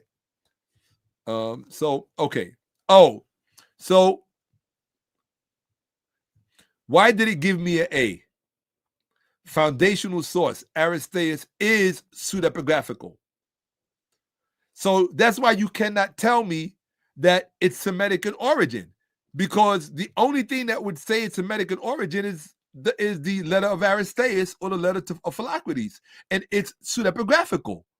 But Kat, mom of two, where's she at? Right? Where's she at? Oh, let's go get her. And this is what I mean when I say black women are running across social media with basically a Sunday school education, thinking that they know something about the Bible, and they don't. They're biblically illiterate, and they don't like you to tell her. Right? Talking about our sister Toni Braxton lied. No, she did not lie. The A grade that ChatGPT gave me, which threw all of this in the garbage, you asked a first, second grade question. Did white men create the Bible? Right? You didn't premise anything. You didn't ground anything. You just asked a generic question. It gave you a generic answer. Right? But if you were correct, then why did I get an A on my grade? Why? Here's the justification. Foundational course, Aristeas, is pseudepigraphical. Earliest substantial Bible is what? Greek, under royal commission, not Hebrew. Duh. Earliest substantiated Bible. Stop sharing. Earliest substantiated Bible is Greek, not Hebrew. So why are you, as a grown black woman, saying that Toni Braxton was wrong and that she lied? And that's the worst part. You say she lied when she literally told the truth. Earliest substantial Bible is Greek, not Hebrew. Booyah.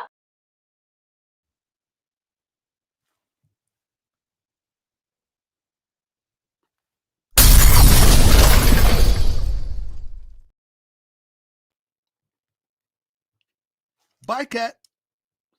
You got to go sit in the corner. You didn't come here with an A grade. Okay? I'm not using any profanity. This is scholarship, not scholars. Okay? You know what that is? We don't use profanity on this platform. So let's get back to it. Okay. I guess for a Shakka-Ahmose presentation, I'm doing good on time. I'm only at 5 hours, huh? How embarrassing, right? Most people don't realize how embarrassed I am that I go as long as I do, but I got a job to do. I know what my job is. Dr. Ben told me what it was. Dr. Ben showed me what it was. Dr. Hilliard showed me what it was. Dr. Clark showed me what it was. Dr. Carruthers showed me what it was, right? All of these great men, Anthony Browder, Dr. Browder, showed me what my job is, and I won't ever leave him out, even though he's never given the decency of responding to any of my overtures and messages. But I'm used to that. Most people don't respond to me anyway. Most people think I'm beneath them, and they're probably right. I don't care. But as long as you learn, that's really all I care about, right?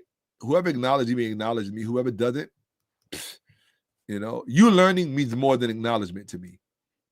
That's really all I care about, right? So why did it give me an A? Because no pre-Septuagint Semitic textual tradition with authenticated provenance. That's not Shakka-Ahmose. That's ChatGPT, right? Ethnicity of Ptolemaic initiators, traceable and modern classifiable, which means these things correspond with present documented data points. So when Toni Braxton said that the Bible was written by racist white men based on premise on this criteria, she was 100%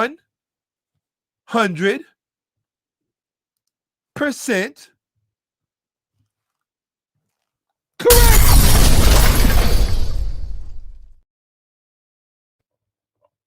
Sorry.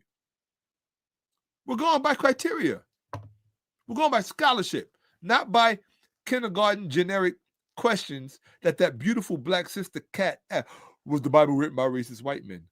Well, if you don't qualify your question, it's not going to give you a qualified answer. It's going to give you a generic answer. I qualified all of my statements with historical precedents and reference to primary evidence. Therefore, I'm letting the evidence establish my argument, not my opinion. My opinion is irrelevant in all of this stuff. My opinion is worth nothing in this argument. And that's what Christians don't understand. This is what uneducated black women on Facebook, religiously miseducated and religiously uneducated black females on Facebook don't understand this part. And on YouTube and on, how many black females, I'm a Christian. And they would defend the Bible to the end with no education. Dumb as the day is long. And then you brag about being the most educated demographic. How are you the most educated demographic? Okay, give it to you. You're the most educated demographic where it doesn't count and where it doesn't move the needle of the black community. So then what's the point? Because to me, I'm all about moving the needle. How do we move the needle? If I have to lift a 7 million pound, or if I have to lift a 2,000 year pound weight by myself to move the needle in the black community, then I'm willing to do that. Because at the end of the day, there's really only one question. There's really only one question to ask. Does the black community genuinely matter to you? It's either yes or no. It's yes or no. I'm really not interested in the in-between. You don't get points for the in-between. Are there things understood between the interstices of that question? Of course. What are those things in between? The things in between are they matter, but not to the extent of my own expense in any appreciable way.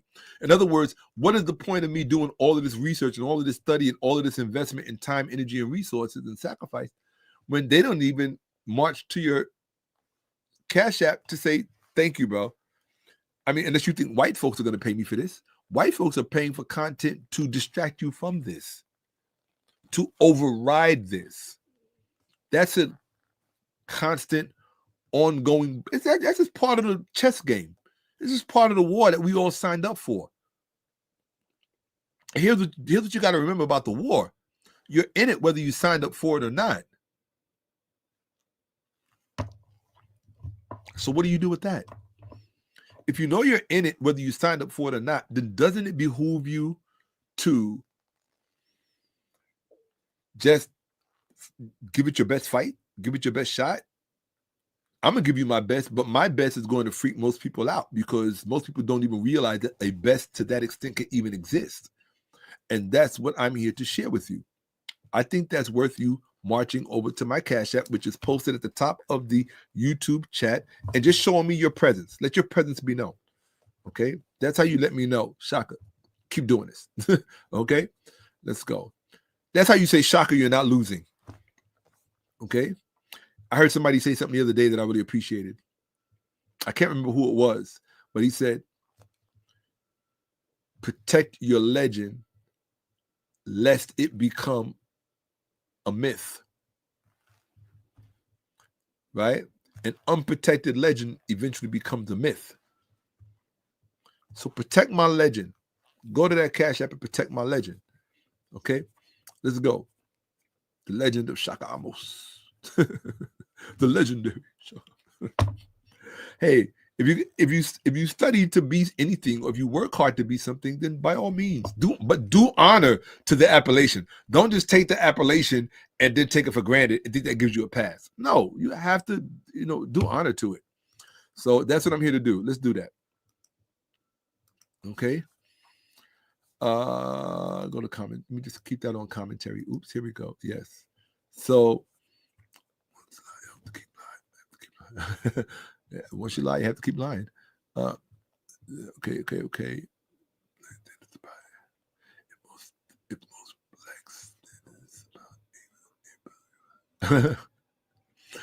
If most black standards about A versus A plus, we would not need quotas for affirmative action. I like that. I'm going to take that. Hold on, I need a picture of that one. All I need to do, hold on 1 second. Let me just put that there. All right. Because I like that. Okay. Yeah, absolutely. Okay. So, absolutely. So, small window. So we're teaching now and hit full screen. Here we go. Let's get back to business. So ChatGPT gave me an A. Okay. I think I deserved the A plus, but it gave me an A, but then it justified it. Okay. And this is the other reason why it gave me an A. Why it justified it. Pay attention, Cat.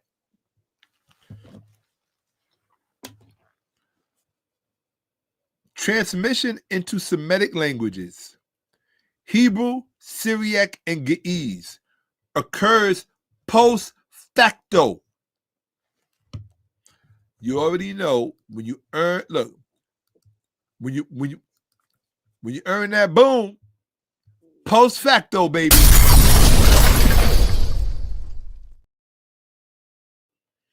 That means all of those languages, when you talk about Hebrew and the Syriac and the Ge'ez, which the Syriac is just the third level of Aramaic, the third stage of Aramaic. When you would think somebody like myself that knows it's the third stage and not the second stage, and that it is related to the Nabatean script. Anybody that knows something like that, you really want to debate somebody that well versed in language and script? Because I'm not just well versed in language and linguistics, but also in scriptura, in script, right? Epigraphica, early script. This is where I'm most comfortable. I'm far more comfortable with this than I am with changing a tire. I'll probably stop some girl and say, "Sweetie, can you change my tire for me?"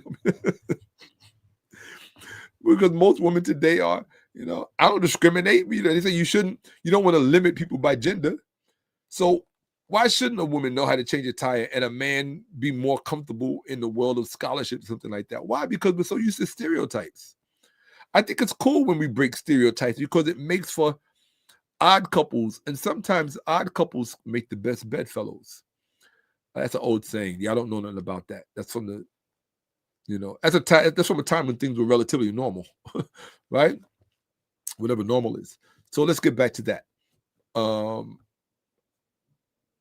Here we go. So yeah, all of those languages, the Bible was translated into Semitic languages post facto, meaning after the fact. After the fact of what? After the Greek iteration.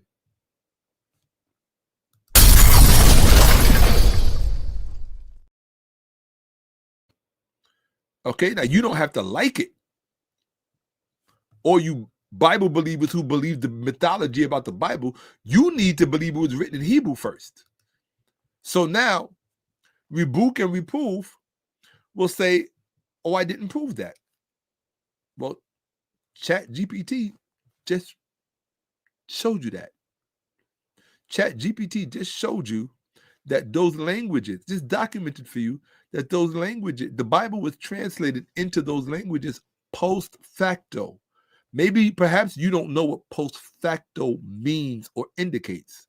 Again, it means after the fact. Then it was translated into English. Into Hebrew. Then it was translated into Ge'ez. Then it was translated into Syriac. Not necessarily in that order, because the Hebrew and the Hebrew and the Ge'ez, the Hebrew and the Syriac predate the Ge'ez. The Ge'ez isn't until like 5th, 6th century. Okay, it's maybe some late 4th, but mostly 5th, 6th century. Okay, so I'm just saying, this is where all the guys should look away. Just look away, guys. Just look to your left or your right.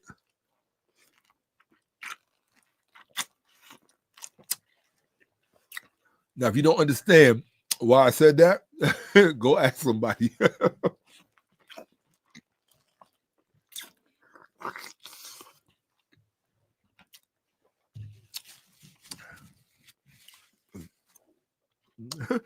That was me auditioning.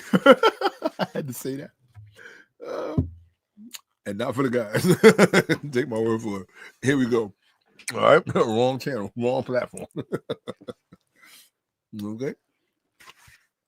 I have a sense of humor. We gotta lighten it up a little bit. You know what I mean? Okay. All right, so let's do this. Post facto. That's what ChatGPT is telling you. That's why it gave me an A. Okay? And that's why Cat was wrong. Okay? It was not the Bible was not originally written in Hebrew and all, because you believe all of the stories. You don't understand. Let me explain to you what has happened in the world. All religions have two things in common. They have a historical beginning and they have a mythological beginning. Okay? For state purposes, all religions, and that includes Kemet, all religions historicize their mythology. Why?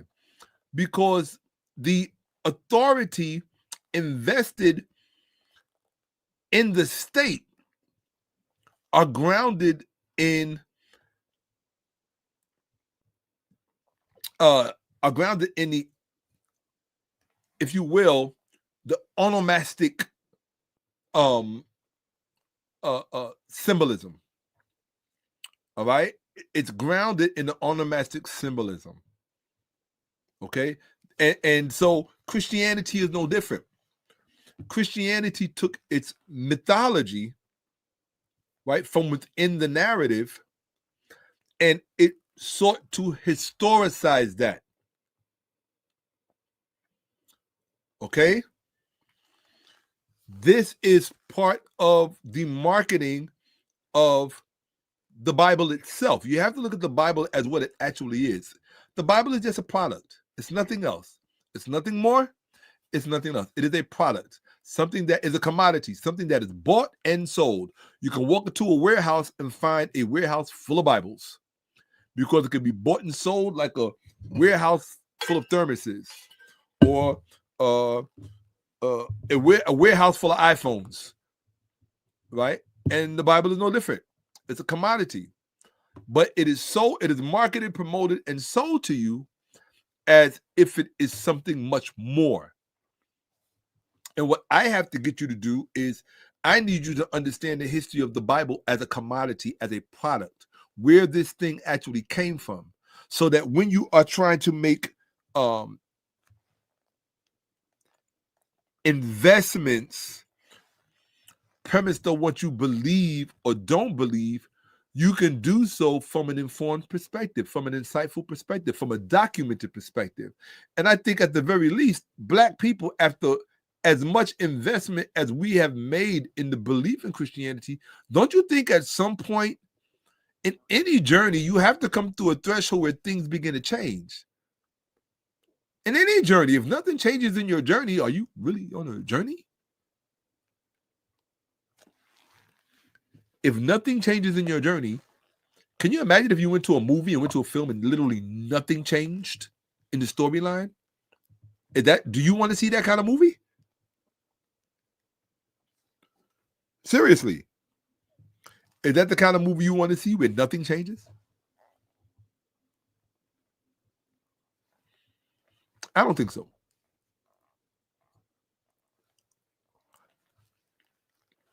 I mean, I'm sure we'd all like and appreciate if some things didn't ever change in our lives. All of us want our mother to always live, our father to always live, our siblings to always live. In fact, for us ourselves to always live. Who doesn't want that? Don't get me wrong. Some people do get spiritually tired. They're like, let me out of here. I get that and I understand that too. I've had my moments. But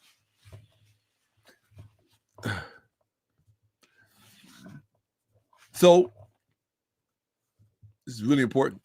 That one. So it's true. So let's get back to it. I don't want to keep running my mouth unnecessarily. Post facto, baby. Don't you ever forget it. Right? I'm sitting here thinking ChatGPT gave me an A+. I'm arguing for my A+ and only gave me an A. Right? Transmission into Semitic languages. Hebrew, Syriac, and Ge'ez occurs post facto. That's not Shakka-Ahmose. That's ChatGPT. So why didn't Kat get what the heck?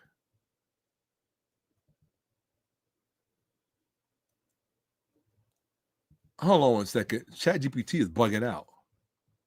I'm moving up and this thing is going down. Hold on a second. I'm sorry, people.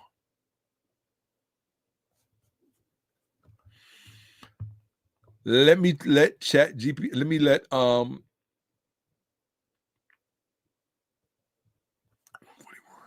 Oh, come on. That's all right.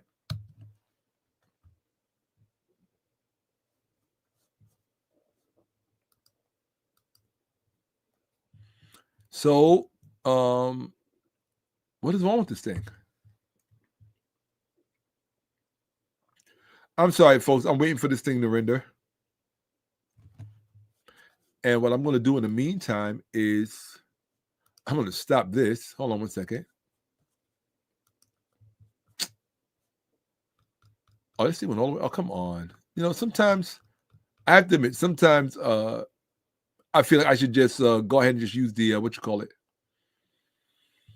I might just do that. I'm not going to use the PDF form because it's the same thing on the what the heck? Oh, this thing seems to be tripping. Sorry, guys. I had to refresh the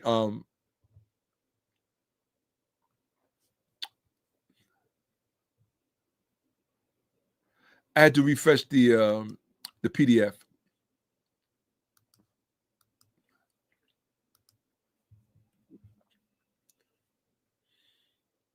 Okay, dummy. All right, let's see this again. Let's see what page I'm on.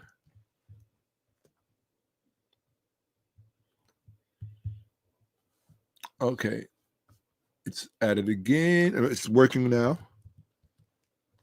Okay. Okay, great. All right. Let's get it to about, I think we're at, let's see, 18. Here we go. All right. All right. The next time it does that, I'm just going to shift over to PowerPoint. It's the same presentation. Just I won't be interrupted by this thing having to load up. Right. What's the term? I don't even use the term that much. Here we go. So let's go here. I'm in small window. I'm in teaching window. Yes. Share screen. Let the black people get taught because they deserve it. Can't go through your hope from the cradle to the grave just stupid forever. Like it's not fair, you know. So there's my final grade. Okay. Now, what else does ChatGPT say? Final grade A. Justification, so it repeats itself. Foundational source, Aristeas is pseudepigraphical. Earliest substantial Greek Bible is Greek. It showed right here. Ethnicity of Ptolemaic initiators traceable to modern classifiable. No Septuagint Semitic textual tradition with authenticated provenance. Right? See, and here's where a pastor is going to look stupid. They can't argue with any of this. Why? Because they don't study epigraphy or papyrology, and they really don't care. What they care about is the money you put in the collection plate and the power and the authority that they get in terms of their community. Okay? Transmission into Semitic languages, Hebrew, Syrian, and Ge'ez occurs post facto. Why didn't Vince Bantu tell you this? He got hit too many times in the ring, in the head. Okay. Now, this is what it says. The only gap preventing an A+ is the absence of an explicit ancient record stating Ptolemy invented the Bible. However, given the primary source trail and literary dynamics, this hypothesis is currently the most evidentially supported one in contrast to Semitic authorship claims. Okay? So because there was no explicit ancient record saying and stating Ptolemy did this, that had to be extrapolated from all of the extenuating evidence. So when people study history, they put the facts together and they say, okay, so because this was the practice, Ptolemy was the one that ultimately paid for this thing to come into being. Now I ask the question, which is superior, the white hypothesis or the Semitic authorship claims? Answer objectively with no bias, succinct, terse, and direct. I didn't ask it to agree with me. I asked it to assert its own thinking based on the data, available data. It said the white hypothesis is superior. You already know where I'm going. Let's just stop it and let's just admit it. The white hypothesis is superior. Shout out to Toni Braxton.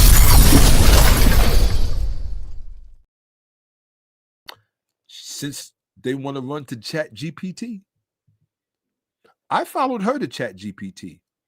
She went to ChatGPT and it said, no, the white people did not write the Bible. But now it's saying the white hypothesis is the superior hypothesis to the Semitic hypothesis. I did not ask it to agree with me. I said, no bias, be objective. I showed you the prompt. I'm not hiding anything from you. This is what full transparency looks like. Where's Pastor Jamal Bryant with his fake, falsified self? Yes, brother. You're not going to invite me onto your platform and have an honest discussion about your beliefs and about your books. Kurt Franklin is not going to invite me onto his. All of these people commiserate with one another because everybody knows what to say and they know what not to say. Even T.I., who was speaking truthfully about his perspective about the black church being a business, even he can only take that conversation but so far. especially sitting there in front of Kurt Franklin on Kurt Franklin's show. Me, I don't have any filters when this comes to this stuff. I'm gonna say what the truth is, and then let you respond. And then I'm gonna respond, and we're gonna have an honest discussion. See, pastors are not honest people because they don't invite people onto their platforms that can have honest discussions with them. They don't, especially black pastors. I mean, you already know white pastors ain't gonna do it. They're too smart. They protecting this. But you would think that a black pastor who is genuine, what black pastors will do is what Geno Jenkins does. He will invite other believers on who have apologetic or intertextual disagreements, right? So they have straw man disagreements, fake disagreements that don't amount to anything. They have disagreements that don't threaten the foundation of what it is that they're saying.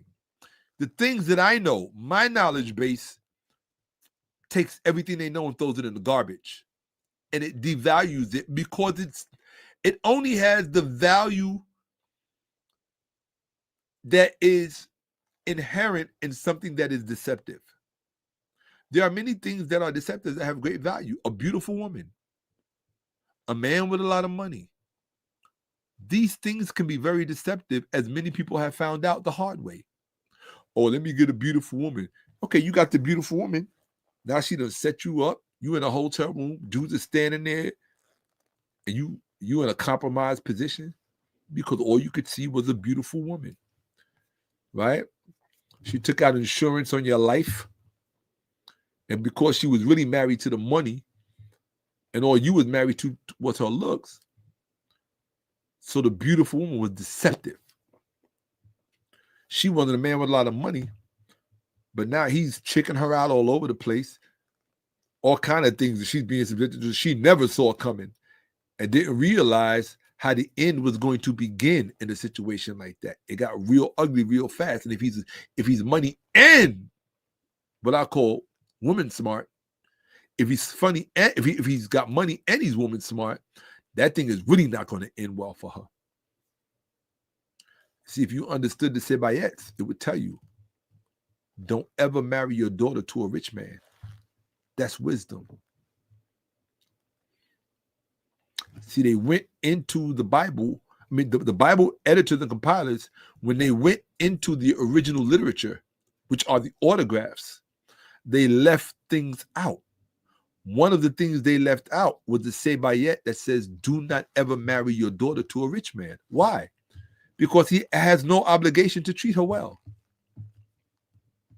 He has options. He has options that you, as a average man, are not beholden to or would respect. Because an average man, you place value on a monogamous marriage and relationship because it's what you can afford. It's in your economic reality. And therefore, it squares and is congruent with your value system. A wealthy man who has options, especially with today's value system, it's incongruent. The only asset you have literally is the beauty of your daughter. Other than the beauty of your daughter, he wouldn't know that you exist. He would not care. But that's why it says, do not ever marry your daughter to a rich man. Now, a daughter with a good and wise father would be subject to that.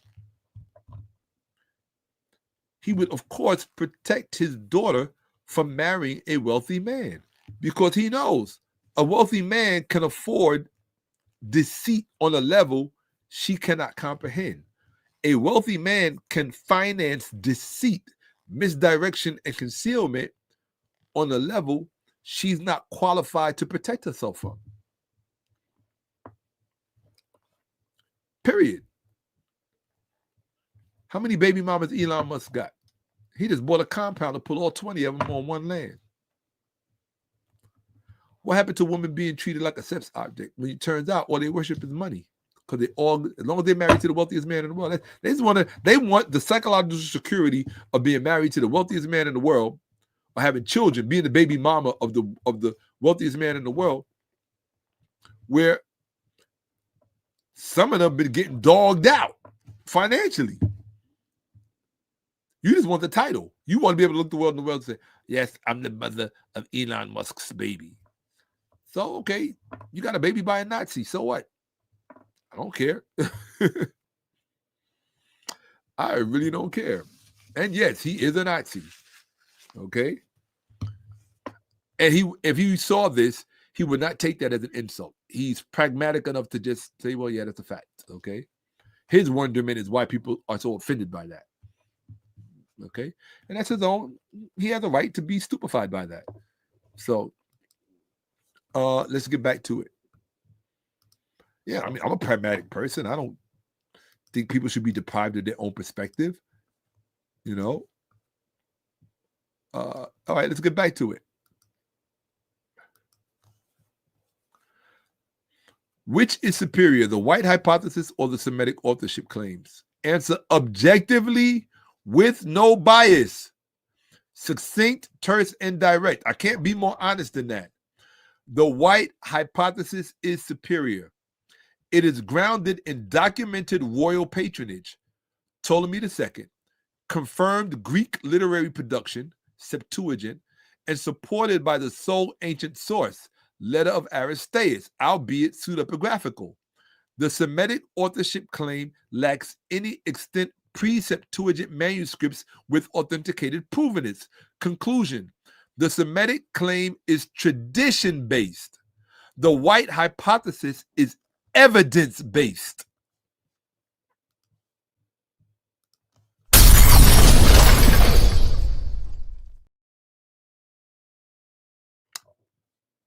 Did you hear that?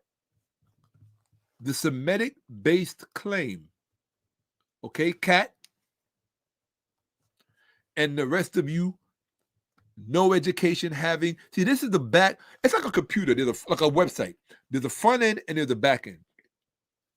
The black clergy will not ever show you the back end because most of them don't know the back end. They're not going to tell you that. They're going to watch me, as many of them do.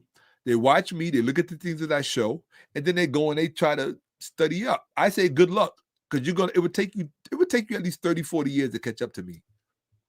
Think about this. I was 30 years in front of you before the advent of AI. Do you know how far I've been able to go because of AI? I can ask questions to AI that you don't even know exist. And sometimes, quite often, I stump the AI.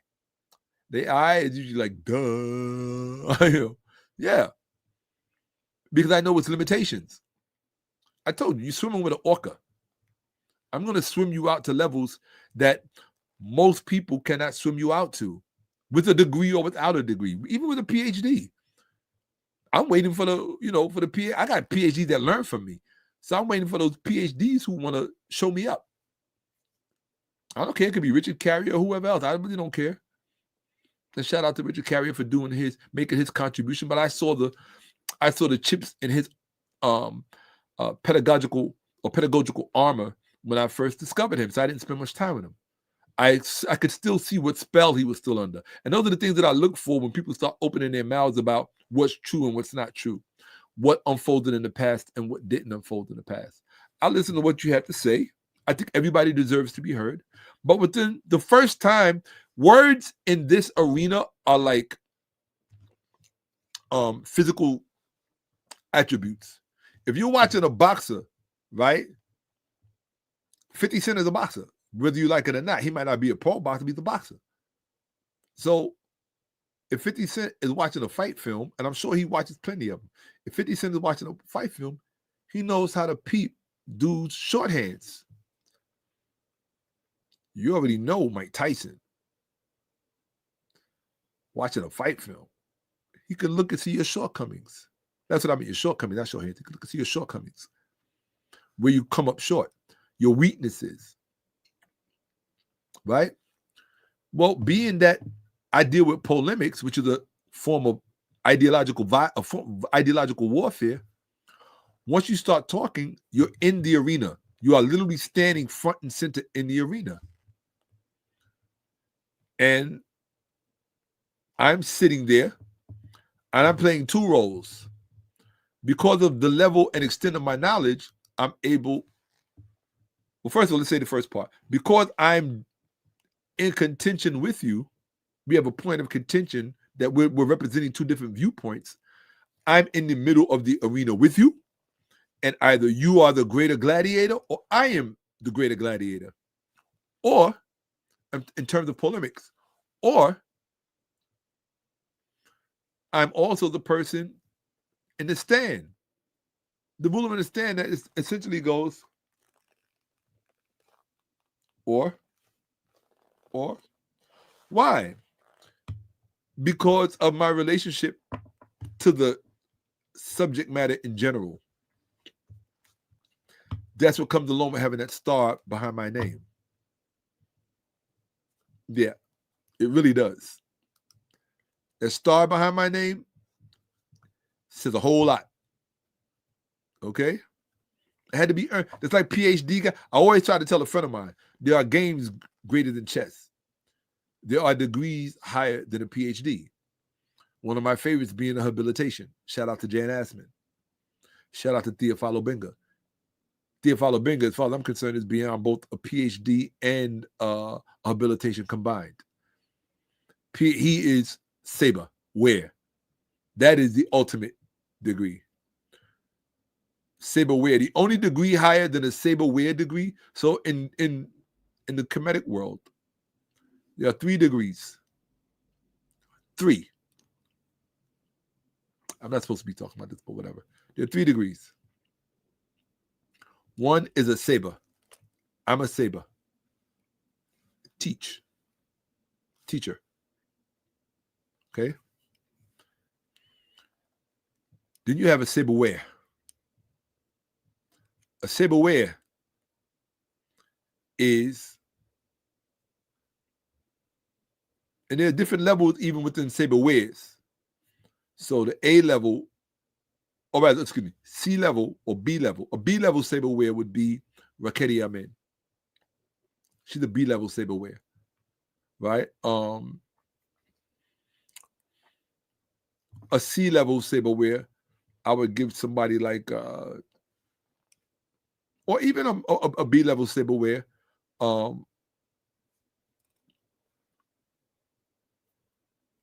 Mario Beatty, Dr. Mario Beatty. He's a saber wear, no question about it. Who else? There are others out there, right? Smash, Jonathan Owens, definitely. He's at that threshold, I think, between a saber and a saber wear, right? So I would definitely put him even above myself in terms of that. I mean, maybe some people would disagree. That's a matter of preference. It all depends on what we're talking about, right? But I have a great amount of respect for him. Saber Reggie, of course. Saber Reggie's insane with it. I would give Saber Reggie saber wear. Yeah, because of my interaction with him, definitely saber wear status. But then there's a level above saber wear. All right. Now, saber wear level A is 𝓈𝓿𝓏𝓏𝓏. Without question. He's saber wear level A. And honestly, I really I wouldn't put anybody else in the same category with him. I'm not stupid. I wouldn't do that. He's alone in that category. And so as such, to me, he is the only saber wear level A living. 𝓈𝓿𝓏𝓏𝓏.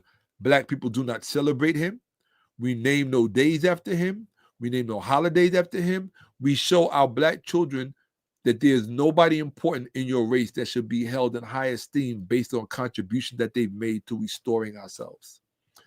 To me, that makes you an unworthy people. 𝓈𝓿𝓏𝓏𝓏 should be a household name in every Black household throughout this world, particularly in America. 𝓈𝓿𝓏𝓏𝓏. Look him up. Okay? And if you don't own his book, African Philosophy, I think that you don't want to know what I think if you don't own that book. Okay? and you raised in a black family, and you don't own that book, African Philosophy by 𝓈𝓿𝓏𓏫, and you and me can't even have a conversation. We can't even have you can't know. No. Oh, facts. I forgot about Brother Trust. Thank you. Who's that?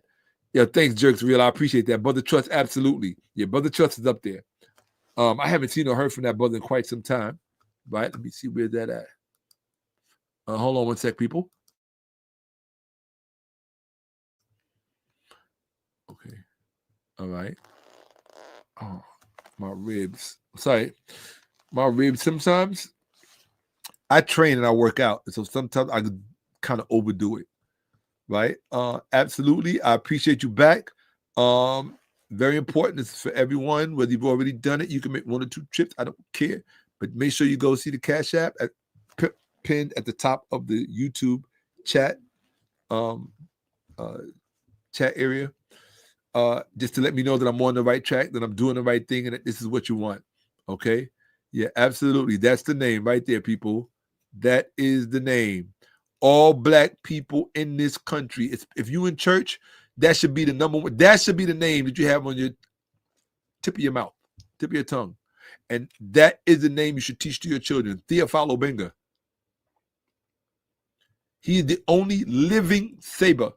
Imagine people who knew Jesus when he was alive and they waited as if, I'm talking about the as if Jesus, as if he existed. Imagine if you lived during his time and you didn't even know that that's who he was, or you didn't care because nobody was making a big deal about him. And then after he died, I was next to that guy in the supermarket and da, da, da, da, da, da. If only you had known, right? Well, I'm telling you now, that's the name that you need to know. 𝓈𝓿𝓏𝓏𝓫. And in a perfect world, all black households would have his book, African Philosophy, in their home. I wouldn't care if you put it on top of your Bible or under your Bible. It should be on top of your Bible. In fact, you should throw the Bible in the garbage and just keep his book. You'll be better. I hate to tell you that. You'll be better off. But keep them both. I don't mind. I think the Bible is worth having, right? Yes. I was going to mention Mboli, but we all have our preference. And I'm not too well acquainted with his work. So, but I know Mboli's worth it. So, yeah, I think it's Charles Mboli is his name, I think. I forget, right? But there you go. Yeah, Mboli's also. Yeah, absolutely. Jerks Real, who are you, Jerks Real? That you know them names. It's probably got to be somebody, Jerks Real, like Israel. Oh, that's funny. Okay, so let's go. Where are we? Hold on one second. Okay, so okay, here we go. All right, let's get back to it. So, yes, the white, what is it? Oops. Hold on. No. Yeah, here we go. So, here we go. Hold on. Oh, okay. The white hypothesis is superior. It is grounded in, it's all right here, conclusion. The Semitic claim is tradition-based. The white hypothesis is evidence-based. So the first thing you have to learn as a black person, pay attention. The first thing that you have to learn, I thought I was sharing. I don't know if I'm sharing or not. What the heck? No, I wasn't. All right, so I wasn't sharing. No big deal. Hold on one second. Let me straighten this little mess out. Allow, and then just stop. So the first thing you have to, black people, I need you to learn the difference between tradition versus history. Tradition and history are not the same thing. Tradition is just something that people pass along. It's just it's something that people celebrate as something that people celebrate as truth, as their particular truth or their worldview. It doesn't mean that it's true. It doesn't mean that it's congruent with the evidence. The evidence will tell a completely different story. Okay? It doesn't mean that it's facts. It just means that this is how we celebrate whatever, right? It's an agreed upon fiction. Okay? So, I see screen now showing that's not a problem. Okay? Here we go. So, let's get to it. So, remember, the Semitic hypothesis is tradition-based. The white hypothesis is evidence-based. There you go. It's that simple. Okay? That's not Shakka-Ahmose's opinion. That's ChatGPT. Conclusion. The Semitic claim is tradition-based. The white hypothesis is evidence-based. What does that mean? That means Toni Braxton wins that argument. Okay? Shout out to Toni Braxton. So what means this? We got to throw this in the garbage. What did ChatGPT say? The white hypothesis is superior. It is grounded in documented royal patronage, Ptolemy II, confirmed Greek literary production, Septuagint, and supported by the sole ancient source, letter of Aristeas, albeit pseudepigraphical. The Semitic authorship claim lacks any extent pre-Septuagint manuscripts with authenticated provenance. Conclusion: the Semitic claim, because if it did, ChatGPT would have stopped it in that lane, right? The Semitic claim is tradition-based. The white hypothesis is evidence-based. ChatGPT would have stopped it because ChatGPT has access to that data repository. Okay, so my final grade, it gave me an A. This gets canceled out. This is historical math. When you say the math is not mathing, so this right here, the math is not mathing. Goodbye, cat, with your beautiful self. Okay? All right. So what we're going to do is we're going to focus less on the booty pics and focus more on the brain pics. Get your brain right. Okay? Here we go. What did she say? I mean, that book was written by a racist white man under AP mode, 𝓈𝓔𓏏🏫, which means no bias, no biasness, just be objective, no political correctness. Here is a source-documented summary of ancient claims regarding the perceived intellectual inferiority of early Christians, based strictly on attested Greco-Roman sources and modern peer-reviewed scholarship. Sort of peer-reviewed for you peer-reviewed busters. The focus is on how Christians were perceived. Now, these are the facts and how Christians were perceived. And this is what you are indoctrinating your children into. And this is why I bumped the dumb ones out of the chat, because they just want to contaminate everybody else with their dumbness. Greco-Roman elites widely viewed Christians as intellectually substandard. Celsus ridicules Christians as intellectually inferior, accusing them of deliberately recruiting the uneducated, women, and children. He frames Christianity as a religion of the unintelligent. From origin, contra celsum. And this is the Christian telling you this. And this is cited in Joseph Hoffman Celsus on the True Doctrine, Oxford University Press, 87, gives you the pages. For Celsus, the early Christians' rejection of philosophy and embrace of blind faith was evidence of their stupidity. But here's to me, I think that's giving early Christians a pass. Why? Because here you're saying that, hold on one second.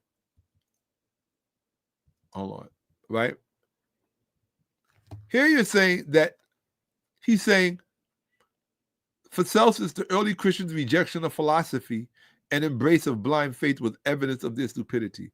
Here's the problem that I have with that. And you should too. And this is the kind of duplicity that you're going to have to learn to navigate to understand all of this stuff.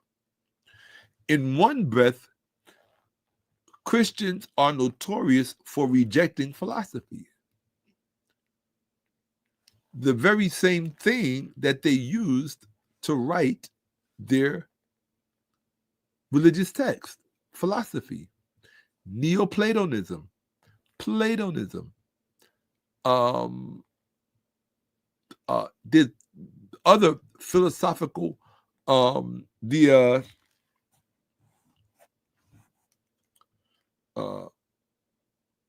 they call that group? The therapeutics, right? All of the other different philosophy, primarily Neoplatonism, which really, really permeates the New Testament, right? Plato's stuff permeates the Old Testament. The Neoplatonism permeates the New Testament. So what they did was they made an outward showing, and this is, so to me, it's deeper than saying it's stupidity. It's not stupidity. It's deceptiveness, right? It's deceptiveness.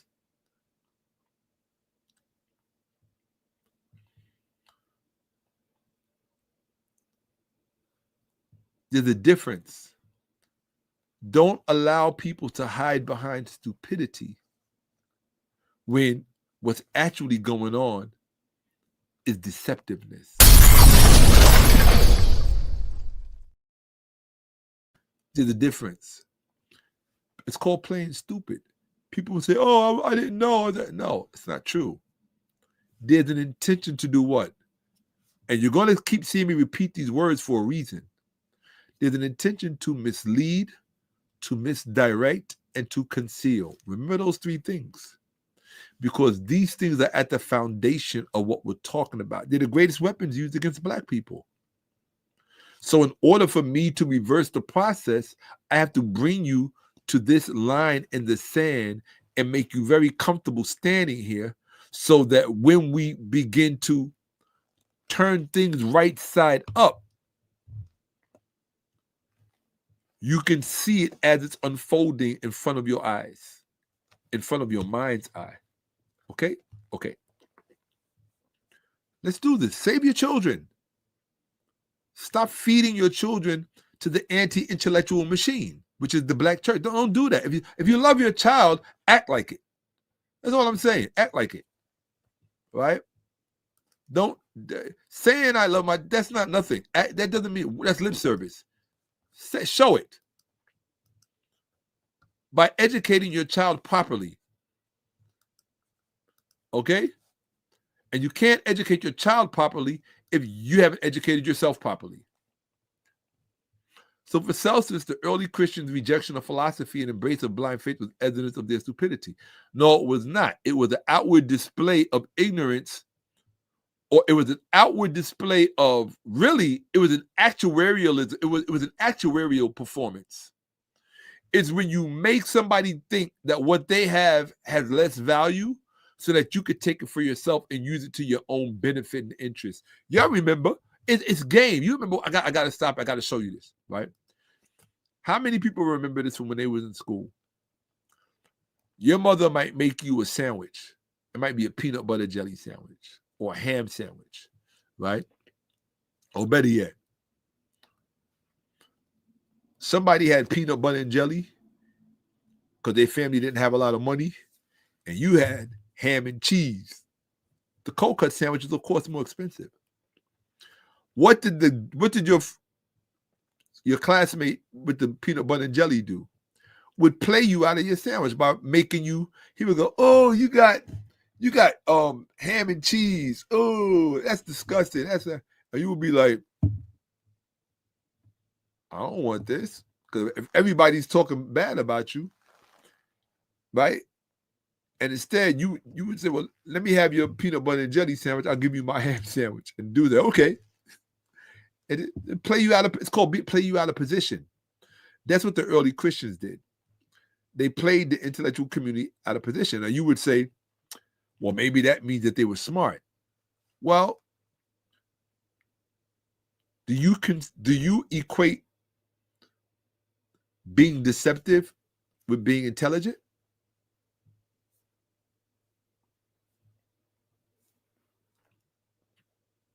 You have to ask yourself that question. if the early Christians were deceptive, does that mean that they were intelligent enough to be deceptive? Think about what you're asking yourself, because that's a very serious implication. It's a very serious implication. Okay? Think about that for a while.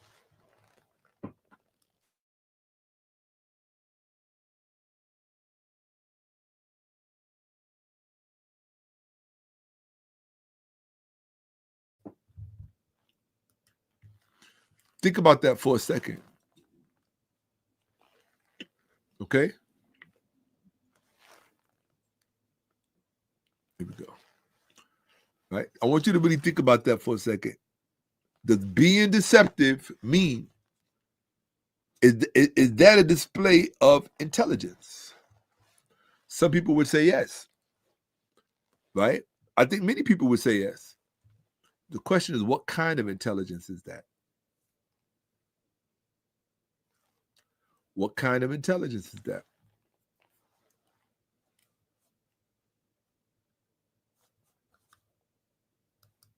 See, there's some things that people haven't really discussed yet. And until you start getting to the nitty-gritty, you can't have certain discussions that you should be having with your children, because these are the areas where you're really supposed to be teaching your children about truth, honesty, and how these kind of things work. How you expecting your child to be honest with you when you haven't been honest with yourself about the things that you think are true?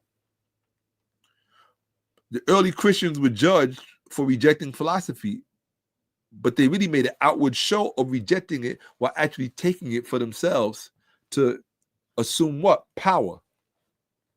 So was that intelligent? It was intelligent, it was dishonest, it was deceptive, it was misleading, and it dealt with concealment.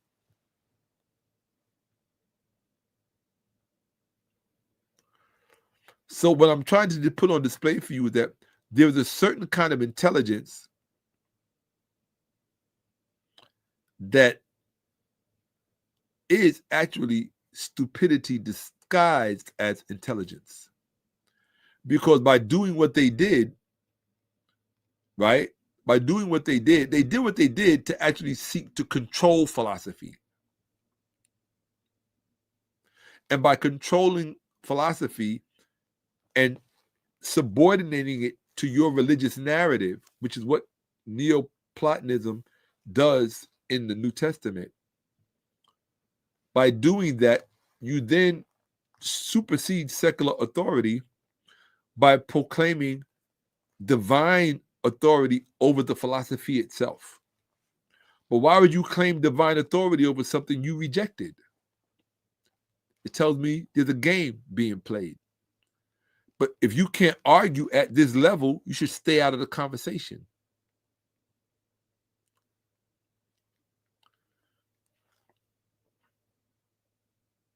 This is real game. When you start studying this stuff, you're going to be introduced to real game. Game didn't start when you was born. It didn't start when your mama was born and your daddy was born. Game been around for a long time. I'm trying to help you peep game. Because if you could peep game here, you could peep it here, there, everywhere. And most importantly, you can peep it here. So when you playing yourself, we all are good at playing ourselves. You understand what I'm saying? Yeah, that's nasty work for real, for real. Outwardly making a display of rejecting something while secretly appropriating it for yourself to assume authority over it. This is what actually occurred. There's a lot of nasty work involved with the Christian worldview that you've been given. Because what it actually did was it took something that started out as, I think, and this is the as-if perspective, right? Because we're talking about within the confines of the narrative. Within the confines of the narrative, Christianity started out as something absolutely worthy, something that was worthy of being defended. But when people sought to take control, it's like Black Lives Matter. Black Lives Matter started because of Michael Brown in, I think it was Philadelphia. It's Philly or Delaware, one of those places, I think it was, or St. Louis, right? When Michael Brown was executed by that officer. Black lives started because of that. But when people appropriated it and misappropriated it for themselves and took control of it, they got mansions out of it. They got businesses out of it. They got all kind of things out of it. Shout out to Freddie Gray and Michael Brown. The same thing. You don't think the same thing? Just use Michael Brown as a Jesus example. If you need it as if Jesus existed. Right? So I don't equate what happened post Michael Brown with the original Black Lives Matter. The original Black Lives Matter started with people saying, we want an explanation. We're not going to settle for what you're giving us. And, Black Lives Matter, we're going to force you to confront this truth and reality. Then when you had people with their own agendas hijack it, Black Lives Matter became something that most real Black people don't even want to be affiliated with it. Not if you are,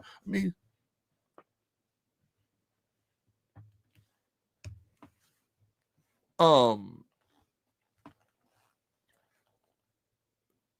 don't necessarily share all the values of these people who are the arbiters of Black Lives Matter.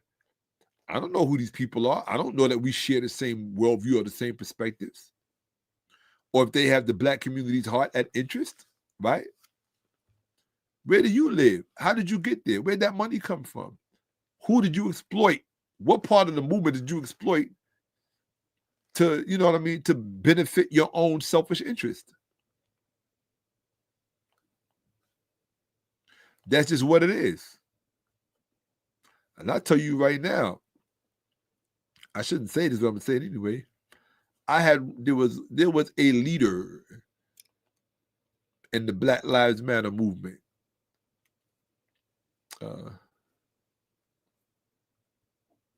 I'm not going to go there. Let's just say that while I appreciated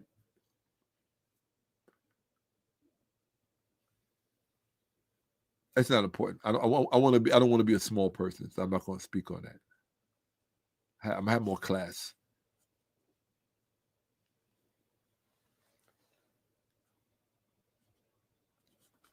Let's get back with it.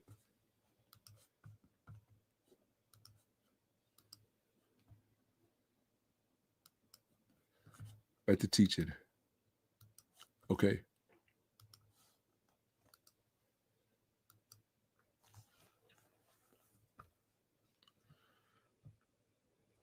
All right. And the source here is Edmund Gibbon, The History and Decline and Fall of the Roman Empire. Ancient Roman critics accused Christians of promoting anti-intellectualism. Lucian of Samosata described Christians as credulous fools, easily duped by charlatans. I showed this in my last presentation in the Black Church, the School to Prison Pipeline. His satire, The Passing of Peregrinus, presents Christian believers as laughably ignorant. So this is an ancient reputation of low IQism, okay? Christianity was associated with a rejection of elite education. It has not changed. Christianity in its early centuries was predominantly a movement of the non-literate and disenfranchised. This led educated critics to dismiss it as anti-rational. That's from Christianizing the Roman Empire. Yale University, it's from Yale University. Yale University Press, 1984, pages, whatever. Right? To educated Romans, Christianity's suspicion of classical learning was tantamount to willful ignorance. So the Christians in the beginning had an education of being a coalescence of stupid, ignorant, uneducated people that were more interested in power than they were in actual learning and education. Okay? Why? Because there's power in numbers. Christian apologists themselves acknowledge and respond to charges of stupidity. Tertullian confronts the charge of irrationality by affirming faith in contradiction. 𝓈𝓐𝓭𝓀_𝓫_absurdum, right? Let's read that again. 𝓈𝓔𓄿𓅅𓏭𓀢𓀁𓏫. Right? This is the rationale they believe they would promote. And you know the Christian stupidity they like to say. I believe because it is absurd. It became emblematic of Christian rejection of reason. So when you would tell a Christian that what you believe does not make sense, the Christian would say, that's why I believe it, because it does not make sense. Okay, so it's stark denial of what makes sense. The reason it didn't make sense to them was because they themselves did not understand the eschatological formula that they were buying into. And so because they didn't understand it, they could not explain it. And so because they could not explain it, they would just assert their embracing of that which does not make sense because it does not make sense. That's how I know it's divine. That's how I know it's of God, because it does not make sense. This is what I call a power grab of the ignorant. Okay? Let's continue. Scholarly synthesis affirms that Christianity's early reputation was marked by perceived mental inferiority, or low IQism. Christianity's association with the uneducated poor led to its derision as a superstition of dullards and women. Peter Brown, The Rise of Western Christendom, 2003. From Celsus to Julian, Greco-Roman critiques framed Christianity as a religion of fools, not philosophers. That's from Averill Cameron, Christianity and the Rhetoric of Empire, University of California Press, 91, pages 65 to 67. So what I'm telling you is that Christianity, and what I'm showing you is that Christianity has a documented history of a documented reputation of being the property of idiots and stupid, uneducated people. It is what it is. You have to accept this, that this is the lineage you have bought into. And I'm sure if you're a stupid, uneducated person or with no real formal education that can steep you in antiquity, in other words, if you're historically illiterate, I expect you to embrace what you embrace without any proper explanation. So let's look at what this girl said on TikTok. Because I started going to TikTok. This is what she said about Toni Braxton. She said, I want you to pay attention. She said, Toni is too old to be that ignorant. Let me make sure that I'm teaching from the proper window. Hold on one second. I am in the proper window. My mic and my camera are on. Great. Let's get back to the teaching window. Okay.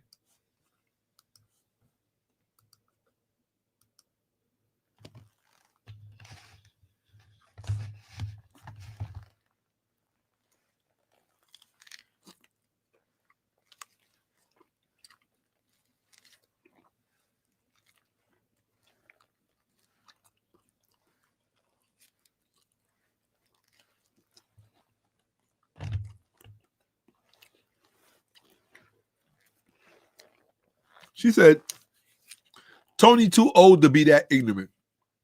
That proves even more that growing up in church and studying the word are two different things.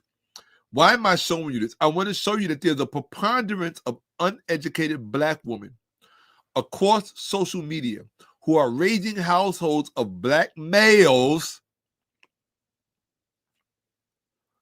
If you are miseducated, all you can do is miseducate your son. That's it, to put it in plain English. If you are miseducated, all you can do is miseducate your daughter. So Dishi is miseducated. And she's accusing Toni Braxton of being what? Ignorant. I said what Toni said was true. So I guess that makes you the ignorant one. I'm just saying, if we're going to juxtapose. You study the so-called word, but still don't know enough to know what Toni apparently does. That's what I said to her. And she said to me in response, no, what Toni said was wrong. Now, ChatGPT has already said that Toni was right and that the Semitic hypothesis was inferior. But this ignorant, uneducated Black female, whom I have all the love and respect for, said that Toni was wrong. And she said that makes me even more ignorant for believing the ignorant. This is why they called early Christianity the movement of fools and idiots. She said, you can elaborate and I will knock you and your beliefs down with the very word you oppose. So she's going to use the Bible to dismiss facts and truth. That's a person who worships a book. Toni is a worldly woman and knows nothing about the Bible. She's going off of what someone else said, and I'll bet you she can't back up anything she assumes. This is Dashika Dillon. I call her Dashika the dummy Dillon. Why? What is an author? A writer of a book, but that is not the only definition of an author, because who writes the book? The author. So we are going to determine who wrote this book, who authored it. Another criteria for author is the originator or creator or something, especially a plan or idea. All right, so you could be the author of the book if the idea was yours. Somebody else could sit down and write it, which means they share authorship with you, but they're not the sole author. Right? To be the originator of, to create something, be the author of a book or piece of writing. Origin, Middle English, in the sense a person who invents or causes something, right? For write or compose. It is widespread and well established, though especially in North America, and has been in use since the end of the 16th century. In the sense of, let's read this, perhaps became established under the influence of authentic. Author of, authentic, in the sense of be the author of. The verb author is objected by some traditionalists who regard it as an awkward or potential substitute for write or compose. All right, whatever. So let's go. Author. So now we are in the thesaurus because we're looking for a synonym. Writer, right? But let's go to the second one. Originator and the creator. Founder, father, or architect. Father of, founder of, creator of, originator of, architect. All of these qualify you as the author. Okay? Pay attention to this one. Informal scribe. Okay? Reflections. Okay, let's look at what he says here. Author comes from Latin auctor, originally from a verb augere, to make, grow, originate. Actor, like somebody who is an actor, had the same origin. It comes from this word. Where is it? Augere, right? Both words arrived in English in the 14th century, and their similar spellings, auctor and actor, caused them to be often confused. This may have been the reason why an H was added to the former, which became author. We find auctor and then author to help distinguish the two. Author then took off and generated a whole family of derivatives. In the 16th century, we find authorer, meaning an originator of something. Authorage, we say authorship today. Authorcraft, authorical, for modern authorial, and authority, to attribute to an author, right? It's a pity that some of these have gone. What do we celebrate? Blah, blah, blah, blah, blah, blah. Okay, that's not important. Let's continue. I'm showing you this for a reason. Written. What does written mean? It's the past participle written, a write. Compose, a text or work. We're trying to find this. She said, that book was what? Written by a racist white man. So we got to get this word down. Black people are not taught to critically think. We're going to do that. If you don't want to do this, we're leaving the uncritical black people behind. This is not for you. This is for black people with the capacity for critical thinking. Follow. Compose a text or work. This is important. to write someone into or out of, to add or remove a character to or from a long-running story or series. What does that mean? That means that long after the so-called autographs of the Bible, all of those people who were writing people into the Bible and out of the Bibles are also considered the authors of the Bible. It's not just who you believe in your mythology is the author, unless you don't know what the definition of, writing, right? Who the writer is, right? The people who wrote someone in or out of a long-running story or series is considered a writer. Okay, describe in writing. Okay, to write. So they are the writers. Because about who wrote it. So all of the people who wrote people in and out of the Bible, talking about different books removed, different books added, right? These are all considered the writers of the Bible. And the people who did this, who wrote people in and out of these stories, are not just the people who you consider to be the authors of the Bible. So Toni Braxton could be accurate in this term without referring to the authors, even if she's only talking about the people who did this, the people who added or removed characters to or from the long-running story or series, which you call the Bible. So if she's only referring to them in the narrow sense, she is still correct.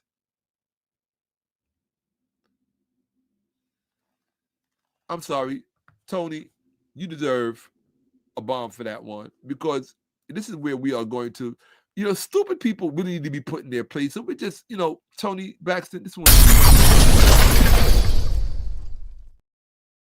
Even if only she was referring to the people who participated in the editorial process of writing people in and out of the story.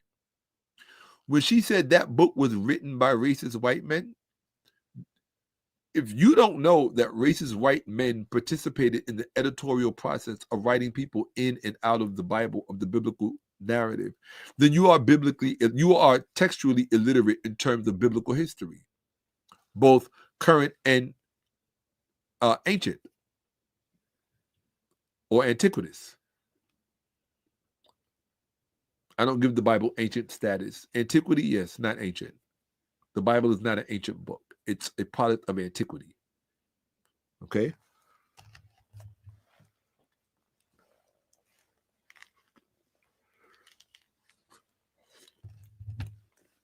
Okay? Okay. Just to be certain. Let us continue. Here we go. Where am I? Right here. All right? Let's do this, my brothers and sisters, my sisters and brothers, my intelligent people whom I love and adore. This is for you. Where are we at? I was looking at the time. Okay. Why did I show me? Hold on one second, people. All right, I'm at 6 hours and change. Let's go. Let's make headway. We do this for the love, but we also support what we love. So see me in the Cash App, people. Show up, report for duty in the Cash App, report for duty in the Cash App. Okay. Here we go. Written. Don't forget this. This part right here, Toni Braxton already won the debate. Let me make sure I'm in the correct window. Sorry. Sometimes I forget. And okay, I'm in the correct window and I'm sharing my screen. Let's go. So, to write, compose, draft, think up, formulate, compile. So if racist white men did any one of these, composed it, if they drafted it, if they thought it up, if they formulated it, if they compiled it, if they produced it, if they did any one of these in terms of the verb, Toni Braxton is literally correct. But we first have to do that they did any of these. Okay? What is all of this? This is describe. I want to show you something. What is the root word in describe? The word scribe. In descriptive, script. Scribes plus scripts equal plus produced equals who the Bible was written by. Whoever the scribes were, whoever produced the scripts, whoever produced it. This is the $1 million question or answer. Who the Bible was written by. This is what we're here to establish. And black people don't ever get to the center of the Tootsie Pop. We call everybody else intellectually this, that, and the third. But when it comes to our turn to be at bat, why don't we go all the way? Why don't we utterly demolish the bullseye?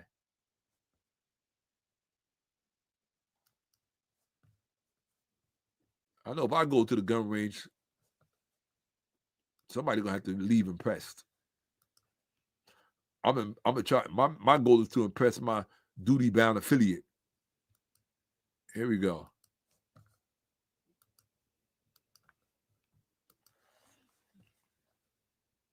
Here we go. Let's do it. Make sure I'm in the right window. I'm in the right window. See, the problem is you got people arguing about things that they haven't taken the time to determine what's being said because they take for granted that they're educated, and they're not. I'll tell you in a minute, black people are the least educated people you ever want to meet in the world. Here we go. Can editors, and I'm asking ChatGPT a question. Pay attention, people. Can editors, publishers, translators, and underwriters and commissioners of a translated, edited, revised, underwritten, commissioned version of the Bible, such as the American Standard Version, also have the title of authors loosely conferred upon them, and therefore be referred to as having written it? Let me repeat that for the stupid black people, especially the black females on social media who are, I'm dumping on you because you are responsible for too much ignorance in our midst and you stink of it. And I, for one, am tired of it. I am tired of having to pretend that you're so great. The black woman is God. And you're all this, that, and the third, the most educated demographic in the black community. But yet, when one of your queens and princesses stand up and speak truthfully, you all attack her and verbally beat her down. Or better, worse yet, those of you who say you're not like that, you did not come to her defense in a demonstrable way.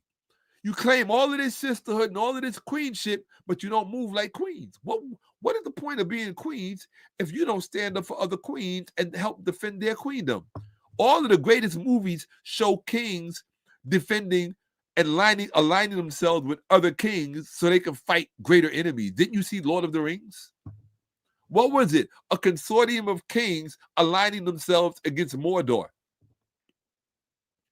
You don't pay attention to history. You want greatness, but you're too scared to get up close to it because you might get a real image of yourself, meaning you're not that great. You are a form of what they call a false shadow of yourself. But I'm going to show you because I love you and I want you to grow and actually be educated. So look at my question and how I formulated it. I'm going to read that part again.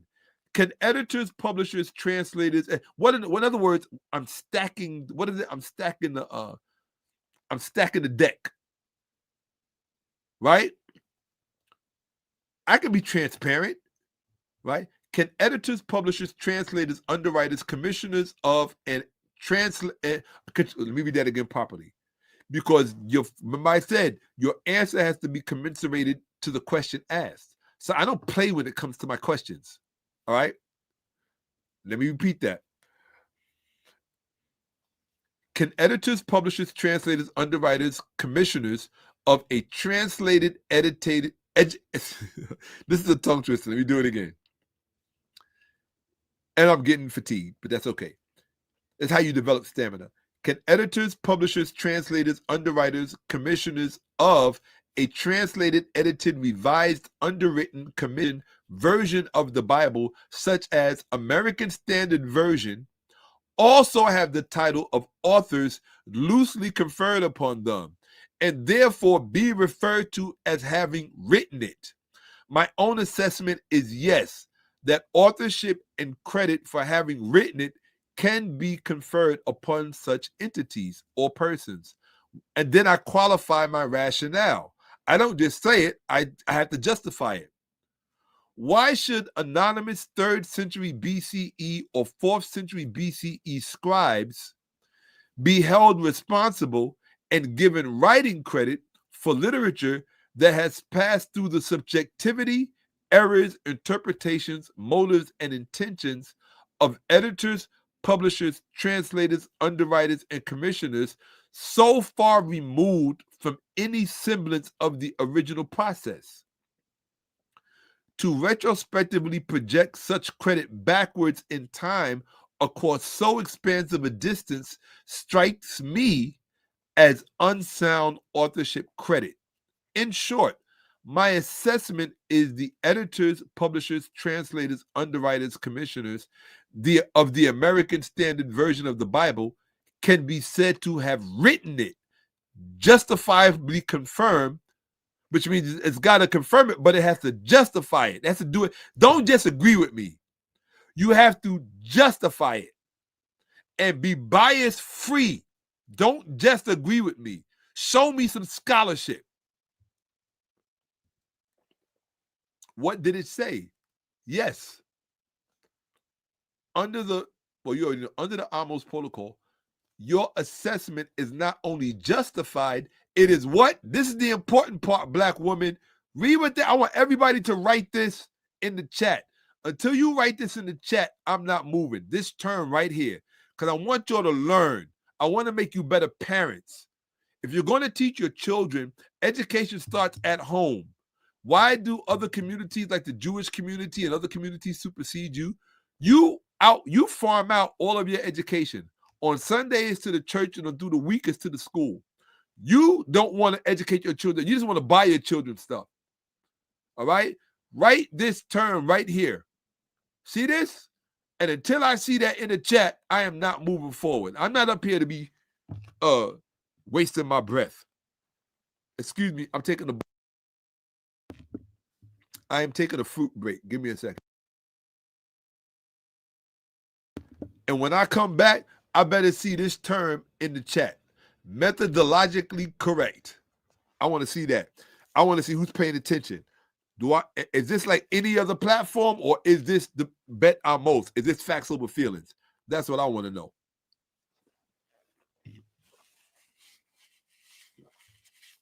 Oh my God.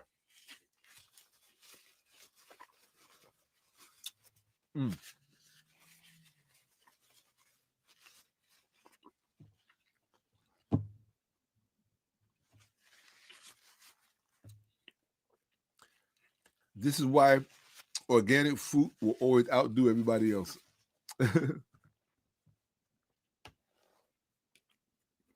So, I took my fruit break. Let me check the chat. Let me see who's paying attention. Let me see. See that? Methodologically correct. Do you see that? Methodologically correct. What that means is that when Toni Braxton said racist white men wrote the Bible, you have to first see who can be looped into that rubric of written. And if you cannot exclude racist white men from within that rubric, you owe Toni Braxton, guess what you owe her? The one thing a Black woman hates to give more than anything else: an apology.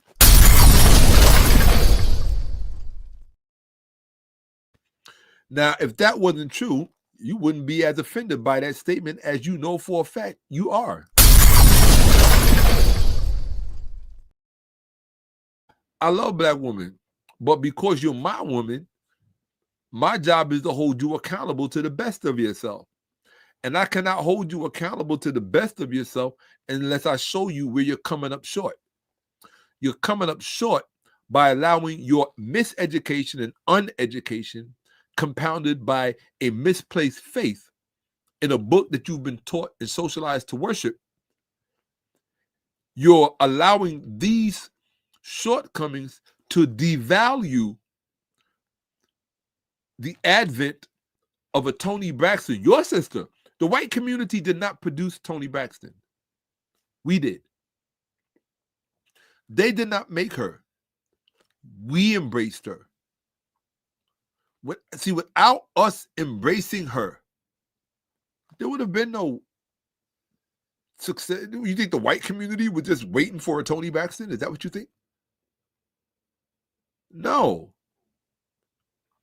So what I'm saying is, you don't take someone who worked so hard to become what they became. You think that you go through those kind of trials and tribulations in life and stay stuck in, you're constantly in stupid mode?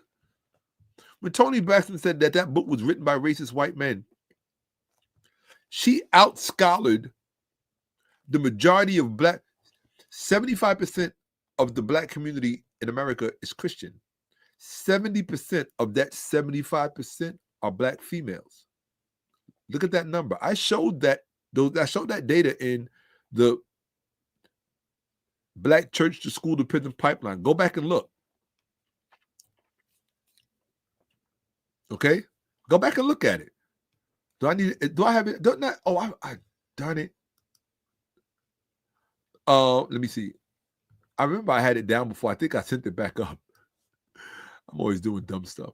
Hold on a second. Let me bring that back down. And let me make sure I'm not sharing. Okay, cool. I had people all up in my personal. All right. I got to stop doing this. No. We're going to go to Drive. Yes. And let me stop closing that. That needs to be open throughout the entire time. Oh, that's right. We're not doing it. We're using the what you call it for that. All right, no problem. It's already open. We're using the actual PowerPoint for that. All right, so cool. So what was I just looking at? We're talking about written. Oh, we're talking about the percentages. That's what we're talking about. Here we go. So let's do this. Let's go to the top. Here we go. Let's bring it up. Hold on. Here we go. Hold on. All right. Oh, we rounded off to 70%. Hold on one second. No.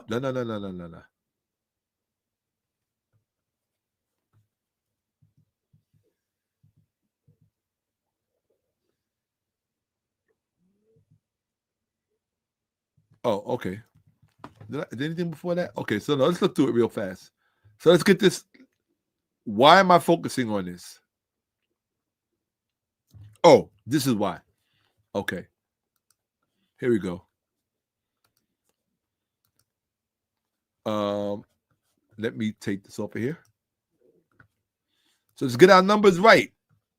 So we can see, why is this important? Let's see here. You'd be surprised how much of this current data that I'm sharing with you and showing with you was inspired by Toni Braxton's statement. And that's why it will really mean a lot to me when all of you show up in her Instagram and just thank her for having the gumption to say what she said, what needed to be said. Because you'd be surprised at how many people don't. And then she had it blasted on social media. And who knows whether or not if she knew she was live. I don't know if she knew she was live. But let's look at this. Here we go. Right? AI overview.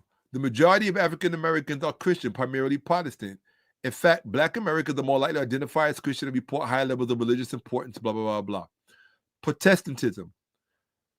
has long dominated the Black American religious landscape, with about 2/3, 66% of Black Americans identifying as Protestant. Catholicism, 6%, right? That puts us at 72%, and 3%, which puts us at 75%, with other Christian faiths. So 66% plus 6% plus 3% puts us at 75%. For those of you who cannot count, okay? 75%. Approximately 64%, we rounded that to 70, right, of African American Christians are female, right? Based on studies indicating women are generally more or less in the U.S., the gender gap are particularly wide in historically Black Protestant churches, where women make up 64% of the membership. So so we rounded 64% to 70% because we were rounding. Why? Because as we said earlier in this presentation, rounding is what shows you the more accurate stat as opposed to the specific number or the specific percentage. We rounded in this direction because all of the other extant numbers were leading in that direction. So to go to 60% would have made it an anomaly. So we went to the greater number, right? 70% was where we rounded. And then we went to the rest of the stats. 70% of African-American children live in single-parent homes. The vast majority of these, right? The vast majority of that 70%, which puts us at 65%, roughly 60%, we rounded off to 70, right? Are single-parent households, which are single mother families. 70% of Black children are raised in households which are 70% or 65% single mother families. 70 you bet these numbers are serious. Okay, we showed all of this in part. Go back and watch. What was that? The hold on one second. Right?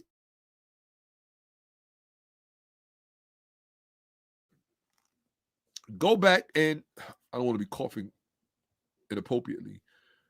So I'm showing you how high the numbers are.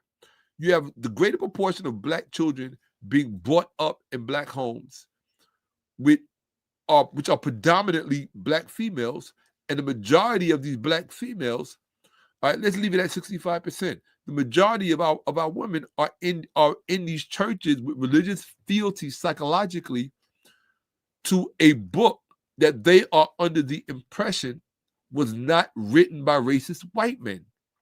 So when Toni comes forward and says this book is written by racist white men, those who have the capacity to historically defend what she's saying have an obligation to do so. But that's only if you genuinely care about what Black people know and can prove and definitively establish beyond a reasonable doubt. But we don't have to argue it and debate it. Too many of our platforms are spent arguing and debating on things that we should have been passed a long time ago. That should have been decided once and for all.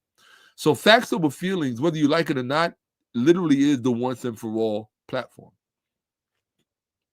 It's going to bother a lot of people the longer this platform is here. It is the once and for all platform. Okay. So I designed it like that.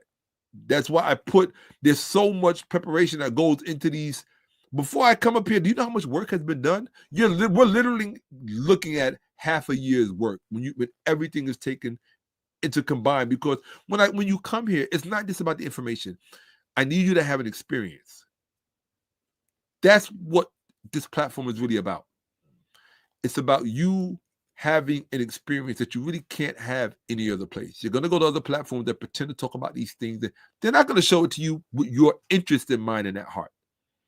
Like one of my favorite shows that I actually liked, that I had actual respect for, was a platform called, I don't know if it's still going, it's called Myth Vision, right? And I liked the guy who ran it. It reminded me a lot of myself when I was coming up, young white guy. But what I didn't like about the platform was that, and it wasn't really his responsibility, they talk about these things in a very nebulous kind of way. as if there's only a general interest in all of this, not understanding or appreciating that Black people and people of African descent have a specific dog in this race that applies solely to us. It's one that I think that white people should be interested in from that perspective, because it will add to their own, to the metal of their own scholarship. But that would take a very special white scholar, one who can completely divorce himself from, oh, you're more than welcome. This is for you. There's no question about it. Absolutely. All of the preparation that goes into this is for you. It's all for you, because you matter.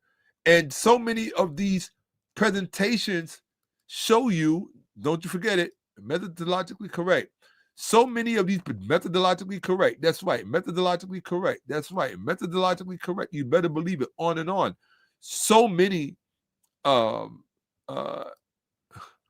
an English and communications double major. This is correct. We will hoodwink, bamboozle, and I always knew, but nobody would ever listen. Wow. There's no question, right? We keep the erudite in our midst. This is not. I'm not going to say that this is not for. I do. It's called Bet Amos. It's the House of Amos.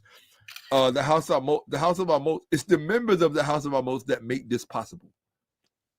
All right, it's those people whose name you see in the credits when it's going off. Without Jeffrey Harris, without Raymond Hardson, without I don't know if I should be saying these names out loud, because some people might want to be. If you want to be anonymous, you got to communicate that to me. Other than that, I'm gonna let people know. I'm gonna sing your praises, right? Joe Isla, Hillary, Molly. Right, there's and Leah, Molly, right? Hilly and Leah, my family, my Abet Mer, right? My sacred family. All of these are people, and quite a few other people. Ka'abet, Undulugani, or Jed Ankh, right? These are all people who make this possible. T.C. Atkinson, right? I prefer her Kemetic name, right? Sinet Sachat, right? Really, 𝓈𝓿𝓏𝓿𝓿 it's a real handle, right? She is Sat 𝓈𝓿𝓏𝓿𝓿 or 𝓈𝓿𝓿 Sat. No question about it. No question about it. T.C. Atkinson is 𝓈𝓿𝓿 Sat, right? At her heart, that is her true name, 𝓈𝓿𝓿 Sat. Without Doc Eleanor Harvey, right? Without Dr. Eleanor, this wouldn't be possible, right? There's just people who really come to my aid, and I don't ever have to ask. I don't ever have to send out a request. I don't have to do any of that. All I have to do is do my job. And as long as they can bear witness to me doing my job, they've already made that declaration that, I'm not going to be doing this on an empty tank. I'm not going to have to be scratching and saving and scrounging for pennies to try to put some rickety thing together for Black people, because they believe like me. We are first-class people. We gave all of this stuff to the world. The world betrayed us, but we can't blame the world for betraying us if we betrayed ourselves. How hard is that to understand? How hard is that to understand?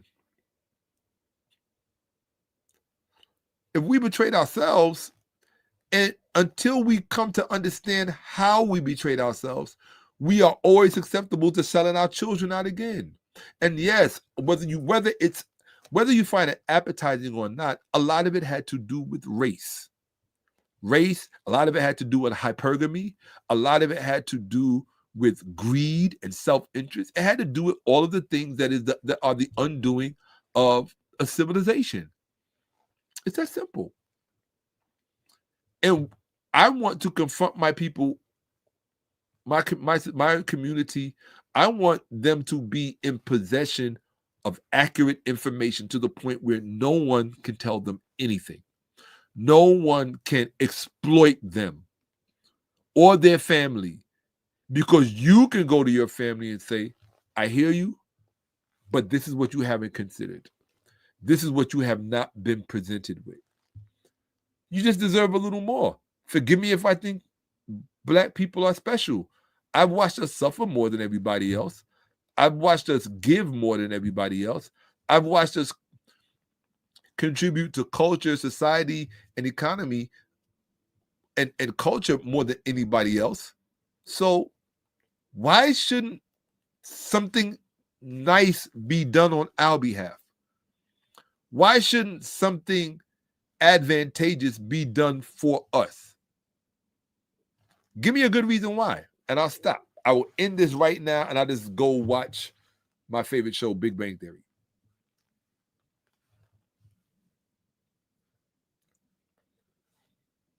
Give me a reason. If you could give me a legitimate reason why Black people shouldn't have something nice done for them, right? Just here, this is for you, right? Because of the skin that you're wrapped in, and you got to remember something. Let me give you something that's very real. I appreciate that, man. It's very thoughtful. It really is. Right? I always screenshot those comments that have a great value to me, because I need all the encouragement I can get. I'm going to filibuster. I'm going to just, let me get back to the presentation. Let the presentation speak for itself. All I'm saying is, I think Black people deserve to have something nice, because so many of our platforms are all of this drama and it's distractions and it's detracting because everybody's unsatisfied. Why are they unsatisfied? They're unsatisfied because they don't understand Hotep. They don't understand what Hotep means, what it's about, where it comes from, and why it matters. Hotep means satisfaction, a deep, abiding satisfaction.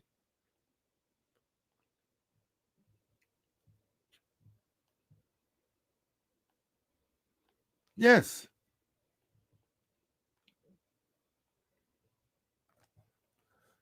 Satisfaction. Wouldn't you see? Y'all don't know what it's like to grow up in the middle of a satisfied community. You know where I'm going.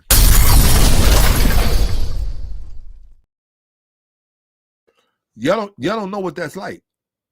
You don't know what it's like to wake up Monday, Tuesday, Wednesday, Thursday, Friday, Saturday, Sunday, and know that you belong to a deeply satisfied community. The only way that can happen is you got to fill in the blanks, buddy. You have to fill in that lacustrine landscape where there's just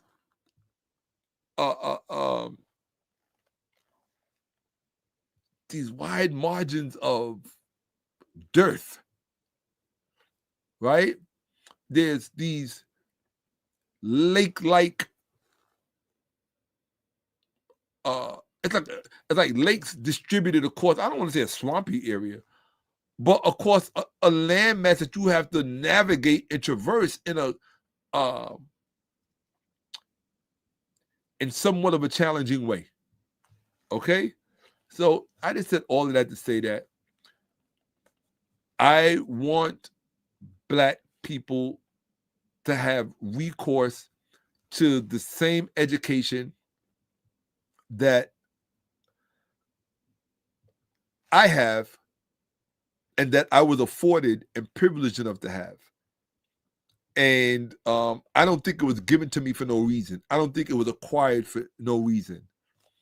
And so the light is only as valuable as the darkness attempts to overtake or permeate. And trust me, we live in a world where darkness is always seeking to overtake and appropriate in service of exploitation, which means that there is great value in the light, that this little light of mine, come on, y'all. I'm gonna let it shine. Come on, my voice is gone because I've been talking. Let's do it. Come on, everybody, you ready? This little light of mine, I'm gonna let it shine in this little light of mine. I'm gonna let it shine, let it shine, let it shine. I'm gonna let it shine. Remember that? I have no voice and I try. But I mean, right now my voice is hoarse, so you have to show me some love, right? So come on, everybody. This little light of mine, I'm gonna let it shine. You know what it is. So sing it with me. Everybody, this little light of mine. But that's what it is. Okay? This little light of mine, I'm gonna let it shine. A little drummer boy. I played my best for him. Boom, boom, boom, boom. I played my drum for him. Boom, boom, boom, boom. Oh, what is it? I have no gifts to bring. Boom, boom, boom, boom. That's fit to give a king. Therefore, I played my best for him. I played my drum for him. Right? So you give your best. So that's what you deserve the best. I was raised to think that black people deserve the best. So that's what I'm here to give. I hate to tell you that. I appreciate you. I really do. Right? I genuinely do. So let's do this. Methodologically correct. That's right. Methodologically correct. Thanks for getting me back on track. Let's get back to the presentation. All right. You deserve this. This is what it is. Toni Braxton deserves her flowers. Not way, way, way down the line. We have to stop being selfish. You can look at your clock and you say, you know what? Let me take 15 minutes to log on to Instagram, go into Toni Braxton's DM and say, your statement was proven valid and substantiated by real scholarship on facts over feelings with the host Shakka-Ahmose. This was done in honor of you. So go ahead and do that. It's not going to bother you. Right? It's not going to hurt you. It's very little to it's you know, it doesn't cost much to say thank you. That's all I'm saying. Without Toni Braxton putting herself on the line by just reacting to that the way an older sister is supposed to protect her younger sister, we wouldn't be having this conversation right now. I mean, maybe we would, knowing me we would, but under other circumstances, it wouldn't be specifically like this because what she said opened up a can of worms, or white worms. What she said opened up a can of white worms that a lot of black people want to keep under wraps, under Jesus wraps. Let me say that again. Hold on a second. You know what that is, people. Hold on. You know what that was. Oh, man. He dogging me out, man. He dogging me out, man. I got to say that again. Real talk, right? What did I say? How did I say that? Because that was dope. That was absolutely dope. I said, a lot of black people, well, I forgot how I said it. I have to go back because it was said very well, but it deserved this.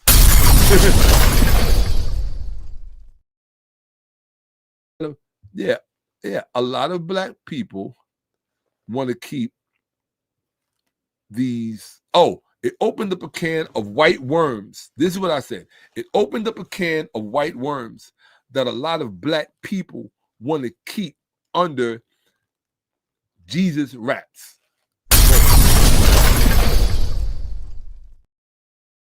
That's why we should give Toni Braxton, and if it would have been anybody else, if it would have been Beyonce, I would say give Beyonce her flowers. If it would have been Monique, because I'm also going to do one on Monique because they came at her for some stuff. I wouldn't care if it was Tyler Perry. I wouldn't care who it was. I wouldn't care if it was Geno Jennings or TDJ, whoever it was. But whoever said it, give them their flowers.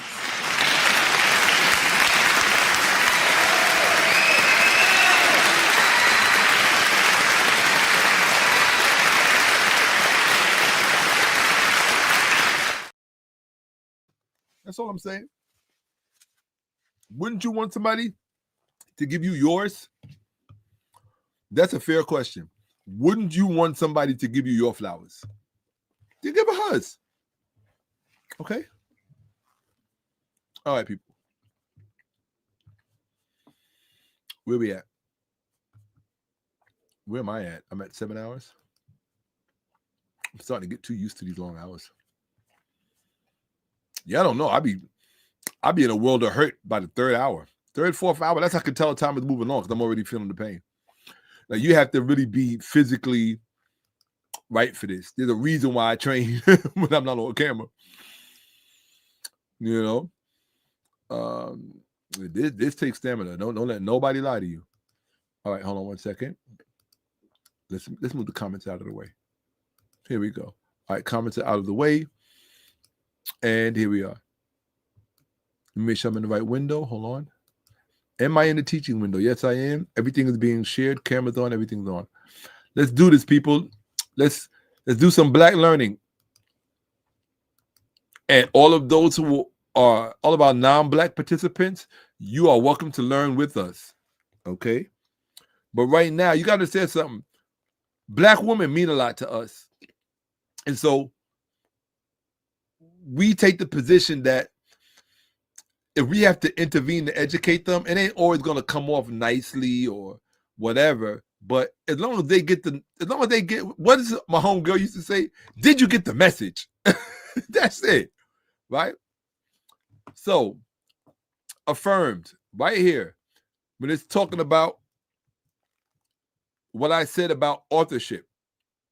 All of this stuff right here. When I said, does all of this qualify as written? Because that's what determined. She said, I mean, that book was written by a racist white man. So here we are determining is what's her statement qualified as correct? Can it be established? Okay. And ChatGPT said, affirmed, yes.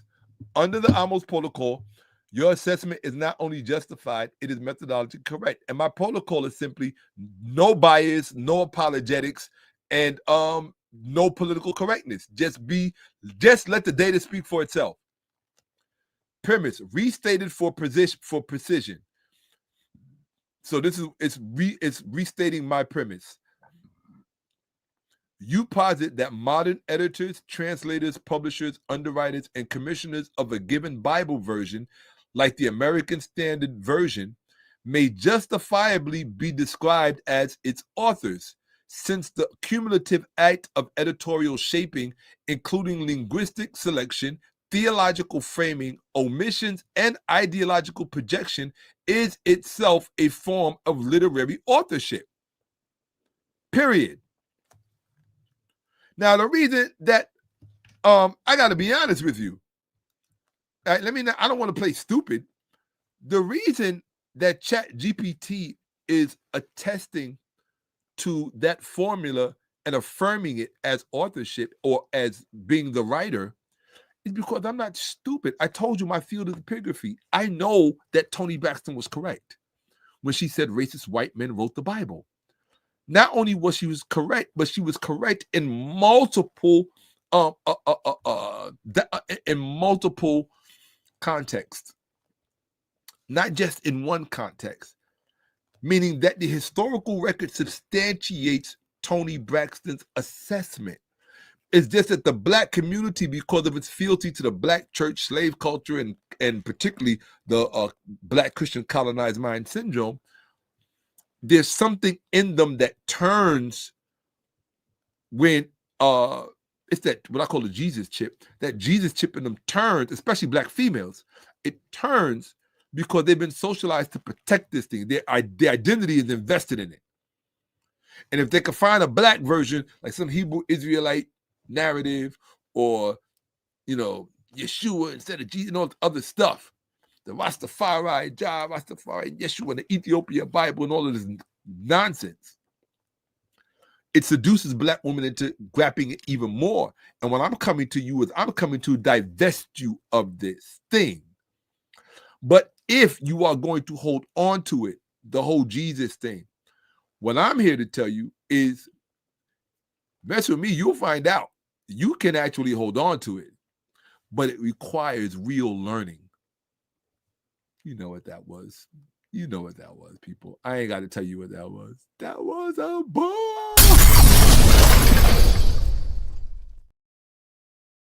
Look, I do not. It requires real learning. Once you get some real learning under your belt, you will be able to defend Christianity, but not in a way that you've ever been taught to. Why? Because the version of Christianity that you've been taught to defend is the appropriated version. It's the colonized version. Okay? That's because that's what you find in the Bible. That's what's in the Bible. All right? In order for you to get to the original motives and intentions of Christianity, you're going to have to do what? And this is going to help you understand certain things. You're going to have to go against the traditional preceding text, which is the Hebrew Bible. For you to really understand what was at the heart of the Christian movement, and a lot of you are not going to understand this, a lot of it had to do with sex. Okay? Hold on one second.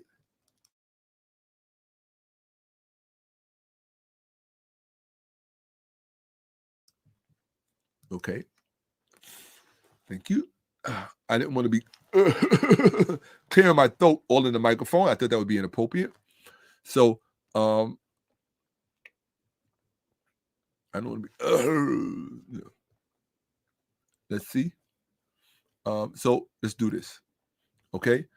You can learn about the truth about Christianity, and it's not going to be what you think it is. But when you hear it, you're going to be like, that makes sense. That is borne out by the evidence. And the churches, and once you see Christianity for what it was supposed to be, the part that's going to hurt you the most is the role of betrayal that the black church played and still plays with the black female as its principal agent. That's going to be the hurtful part. If you are alive inside, you don't want that stigma. You got to live that down. But what I say is, you can't fix anything until you accept it. An alcoholic in denial is going to remain an alcoholic. A drug addict in denial, a sexaholic in denial, all of these people are going to remain sick because of what's the number one obstacle? Denial. Christianity is no different. Everybody don't want to be free. Who are you to tell somebody they should? Everybody doesn't want to be free. It was like that during slavery in this country. They didn't want to be free. What did Harriet say, the illustrious ancestor? I freed thousands of slaves, I would have freed thousands more. Or I freed hundreds of slaves, I would have freed hundreds more if only they knew that they were slaves. Most of these black women, these Christian black women, especially on social media, who these 70% that are raising black families and this, that, and the third, they're historically illiterate. They don't understand this stuff. And Toni Braxton deserved to be defended in this context. And we are going to do that successfully. Why? Because we have the educational and academic pedigree to do it. This is nothing for us. We are the children that gave this to the world. We are the world. We are the children, right? Yeah, we gave this to the world. What makes you think anyone can deconstruct this better than us? To understand this stuff, it's like you're walking around in our living room and you're trying to describe it to us. That doesn't even make any sense. Black people need to grow some cojones, grow some breastises, take responsibility for what you gave to the world and start explaining it correctly. But you can't do that when you think you're already in the possession of accurate information when you haven't paid dues to really understand this stuff. It's real scholarship. And that's why I speak to people the way I do, because I know most people are intimidated by real scholarship. And I know that. And that's why I talk down to people, it's particularly black women. I talk down to you when it comes to this stuff to impress upon you that you haven't done your homework to the extent that you should have in terms of the role that you play. If you're going to be 70% of the households, if you're going to be the one calling the shots, if you're going to be the one determining, the strong black woman, the CEO, the boss, BITC, you know what I'm saying? All of that stuff. If you're going to be that person, give a darn enough about the community that you're leading to be in possession of correct information. And you might think that this information is not essential or relative to anything. Well, you probably won't start understanding it until it translates to this. And when you start seeing the dearth, you should. I already showed you in my last presentation I showed you the economic status this has you in. The median income racially, we are at the bottom.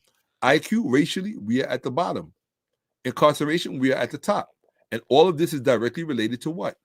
Your understanding of the Bible and Christianity and the Black church. I don't make the facts. My job is to go in and show you the facts, not to create facts out of whole cloth and thin air. That's why I chose ChatGPT. I chose to give you some insight into a discussion between ChatGPT and myself, right? So I'm here to earn my grade and to earn your trust and respect. I'm not asking you to just believe me. I'm here to earn your respect by exposing you to what no one else is going to expose you to. It's really literally that simple. Okay. So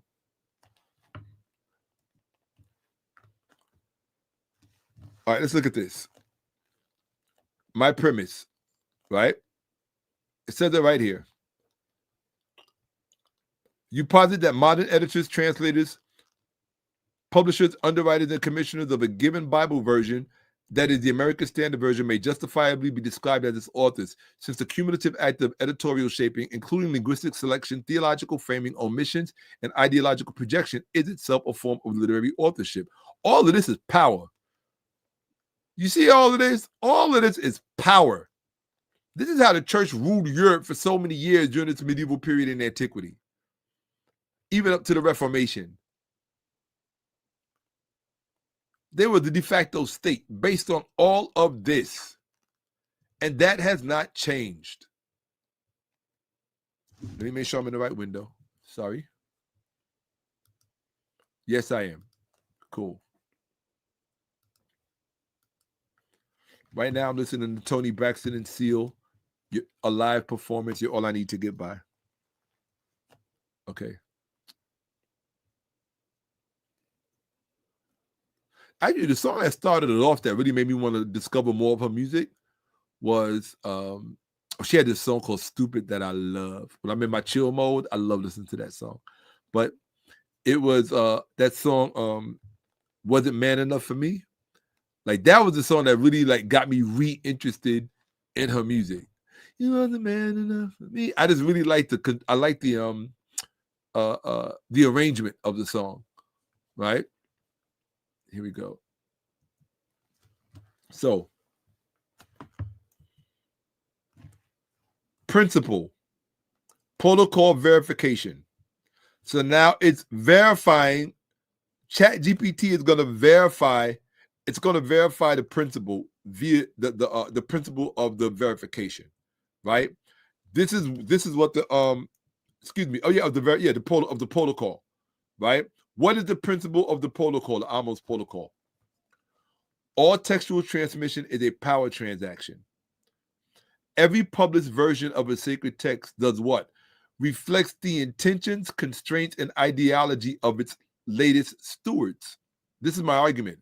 Therefore, authorship is not static. It migrates with control. Thus, to retrodirect authorship back to anonymous scribes while ignoring modern mediators is a theological fiction designed to preserve the illusion of scriptural continuity and divine immutability, and that this is false. This is my argument, right? Now it's giving you literary precedent and philosophical parallel. So now it is justifying this perspective.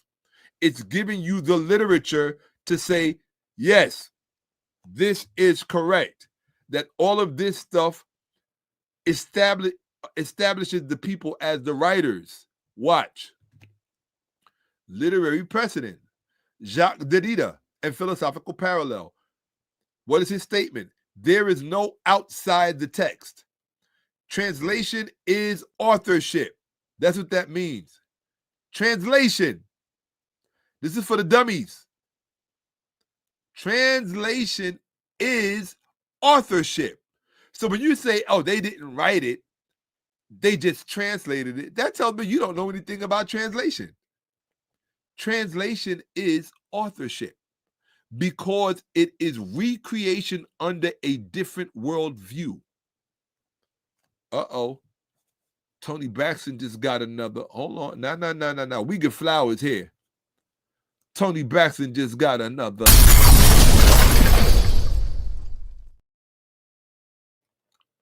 Because you all like to come up with these stupid arguments that you don't even know what you're saying. You don't know what you're saying because you don't study this stuff. You don't study this stuff because, well, you have a short-term brain. You are more focused with everything else. They got you running on a hamster wheel in terms of monetary survival that you can't slow down enough to think. If you can't slow down enough to think, don't be somebody's parent, please. My son can say a lot of things about me, but what he cannot say is that I did not equip him with a good mind and a good brain. And I think that that's the first order of responsibility that a parent has toward the child. Equip them with a good mind where they can think for themselves, they can process better than the average person, right? There are people who don't like me for whatever reason, but they tell you in a minute his son is brilliant. His son is smart. Now, I don't know what he's going to do with that brilliance. I don't know what he's going to do with that smart. I hope he does something redemptive, something that makes a difference in people's lives, especially his own, but certainly in the lives of other people. And that, you know, he progresses. He's at that period of life where he's really set out on his own, becoming himself. And I support that 1,000%. But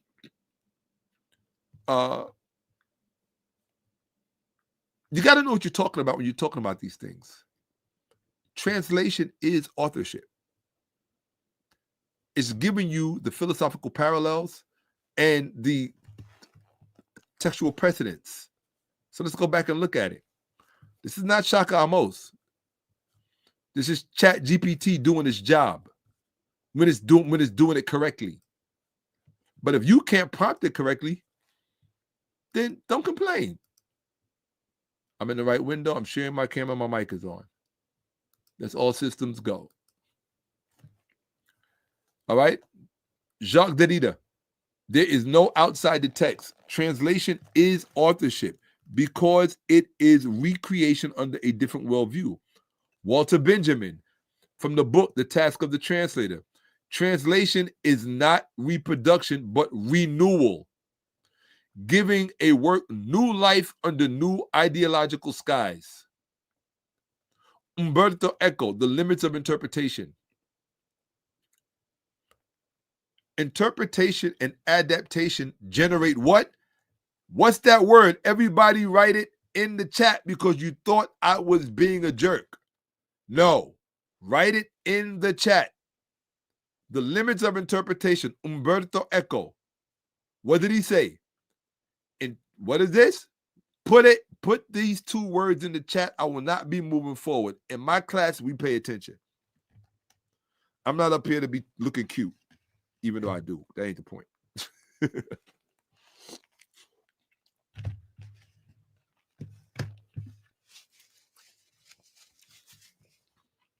Go ahead, Tony. Now I'm listening to Breathe.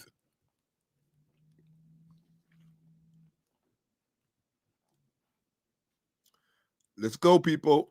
Oops. Get it in the chat. I want to see these two words. See what I'm circling right here?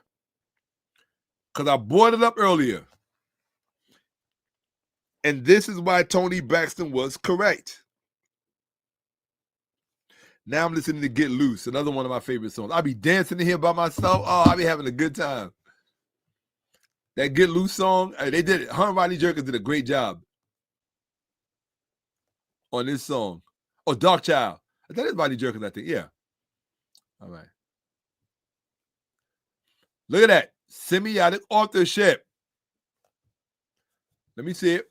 I'm going to come to the chat. Let me see if it's in the chat, who's paying attention. Because if it ain't there, I'm not moving forward. I'm not talking to myself. Here we go. Boom.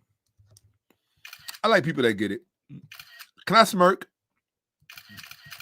Here we go. Okay, there we go. Semiotic authorship. See, these black women who I love, don't get me wrong, I say it every episode. There's nothing more beautiful and more divine and more incredible and more lovely and more sexy in this whole universe than a black woman. I stand by that. I live by that. I always will. Always, right? Always. Thank you. I appreciate that. What I want you to understand, though, is like I said before, physical beauty is not enough. Real beauty comes when truth abides in you. When truth abides in you,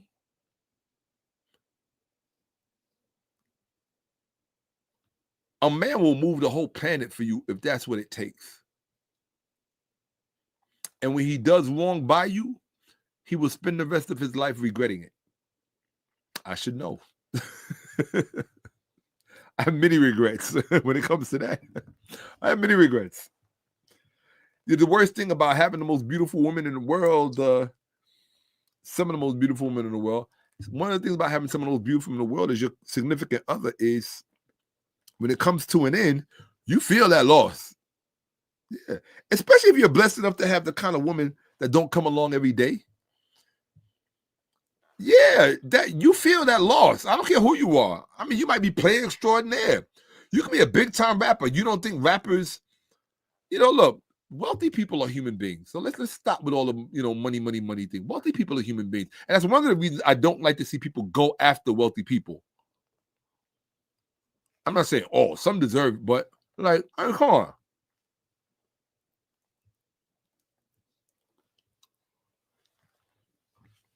I always say this. Let me give you a certain example. Really think about this. I always wondered about this, and if black people even paid attention. What did Will Smith ever do to the black community to deserve the way people turned their backs on him? What? Do you know when that started? I'm going to tell you when it started, because this is important. Black people don't understand how the world works. When Jaden Smith began starring in films and started getting a significant amount of attention, a lot of people don't realize that the Hollywood machine was set against him. Yeah. He paid the price of being Will Smith's son. Who is this young black upstart to be getting these kind of opportunities? Nobody said anything when it was Michael Douglas getting it because his father was Kirk Douglas. Nobody said anything. You know what that is, right?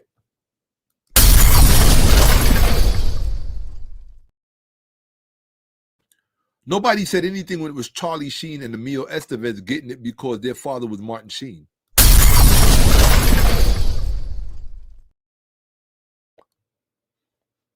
Nobody said anything. Nobody said anything.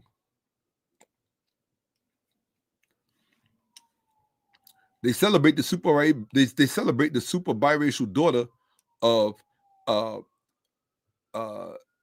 Lisa Bonet, right? Don't they? They celebrate her. I forget her name, right? I'm a fan of her. She was in Batman and Hunger Games and all that other stuff. I'm not gonna lie, I'm a fan of her because I grew up as a fan of Lisa Bonet's, right? Lisa Bonet took off where Janet Jackson left off. For those of us who were growing up during these periods and times, but as far as sex symbols and this, that, and the third, so.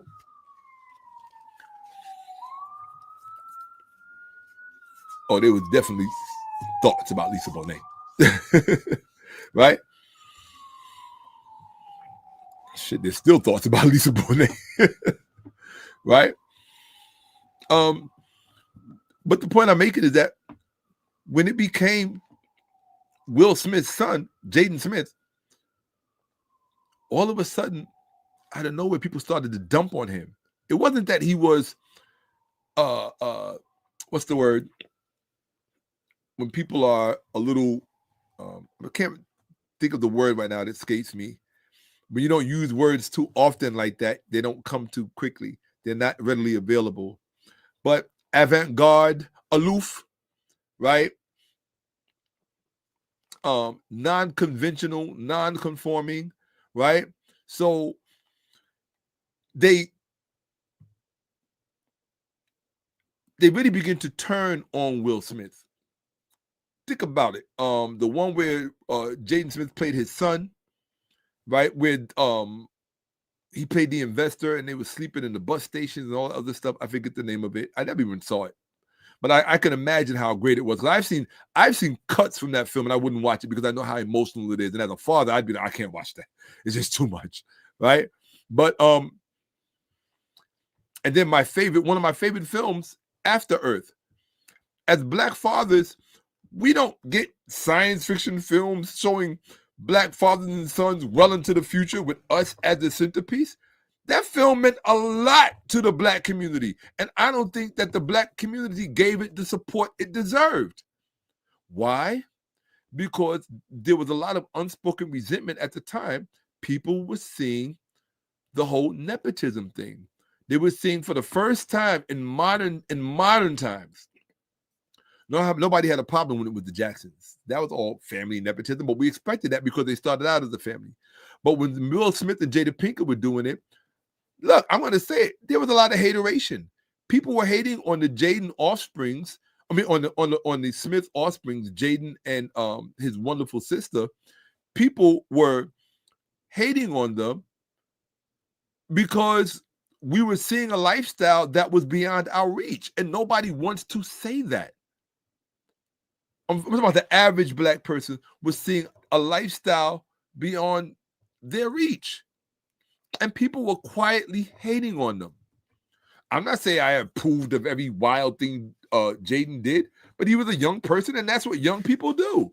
They explore, they do things that they might be embarrassed about years later on, or maybe they're not. But that doesn't take away the fact that After Earth was a great film, and Jaden acted his ass off in that film. And Black people, it amazed me that Black people don't stand up for Black people. I don't get it. I never saw him in Karate Kid because I was going through my hating period with that. I was kind of getting tired of Jaden. I'm like, this guy's getting every role, right? The Day That Earth Stood Still. I think that's the name of it. He was in that one too with Keanu Reeves. But so what? He should have been supported by all of us. And what did he do? He followed in the footsteps of John Bon Jovi and opened up a restaurant where people could eat for free. Shout out to Jaden Smith, a dope human being and a dope individual. Sorry if you don't like him. I don't care.